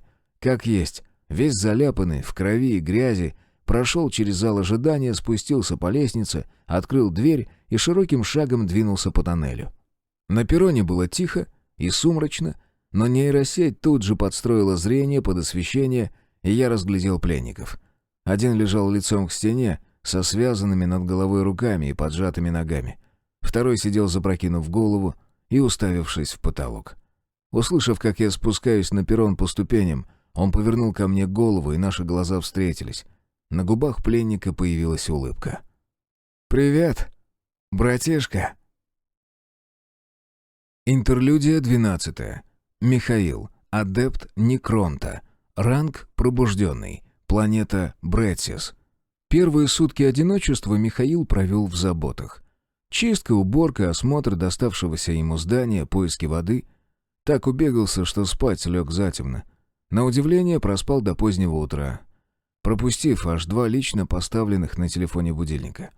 Быстро ополоснув лицо в найденной здесь же алюминиевой кастрюле, он привел себя в порядок и записал на мобильный видеообращение. Затем отнес телефон в рощу и спрятал его с таким расчетом, что Сергей легко отыщет тайник. Вернувшись, продолжил заниматься делами по хозяйству. Заготовка дров, мало ли, вдруг здесь бывает холодно. Да и надеяться на генератор эргов, кто знает, сломается артефакт в неподходящий момент, и бегай потом, ищи сушняк. Нашлась и дровяная печь на кухне. Возможно, в ней готовили какие-то изысканные по местным меркам блюда. Во всяком случае, Михаил подумал именно так. Часам к 5 вечера невольный затворник решился таки сходить повторно в рощу. Осторожно пробрался до поляны и замер, разглядывая несколько габаритных упаковок, стоящих под деревом. «Охренеть!» — только и смог вымолвить бывший игрок, когда наконец приблизился к подаркам. «Серый, вот это царский подарок! Ты самый лучший брат на свете!» Перетаскав все добро в гостиницу, Михаил занялся водоснабжением. Закончил уже потемну, после чего довольный взялся за приготовление ужина. Решил сварить уху из консервы, благо все основные ингредиенты имелись в наличии. Приготовление пищи шло своим чередом. По кухне витали аппетитные ароматы, заставляя урчать желудок. В итоге спать Михаил лег далеко за полночь, пообещав самому себе, что это в последний раз. Лучше встать пораньше. Так больше дел можно сделать. Утро второго дня выдалось пасмурным. С севера дул холодный ветер, и все говорило о том, что скоро начнется дождь. Пришлось записывать послание родным, стоя у окна, обращенного в рощу. Лишь поэтому Михаил увидел белую вспышку среди деревьев. Ошибки быть не могло. Кто-то открыл портал. Сунув телефон под тяжелый деревянный комод, адепт Некронта подхватил стоявший рядом автомат и рванул к выходу. В том, что его уединение нарушили чужаки, не было никаких сомнений. Сергей несколько раз повторил, что приходить будет только после обеда, не раньше. Михаил уже успел изучить рощу как следует и потому знал, как незаметно подобраться к поляне. Вот только чем ближе он подходил, тем сильнее испытывал странное, несравнимое ни с чем чувство. А когда смог различить стоящую посреди рощи фигуру в черной одежде, то и вовсе испытал кратковременное наваждение. Это испугало мужчину, и он решил остановиться. Опустившись на колено, вжал приклад АКР в плечо и принялся выцеливать неизвестного. «Опусти оружие, пробужденный, иначе я не смогу помочь тебе», — раздался с поляны женский голос. «Ты одинок и не знаешь, что делать.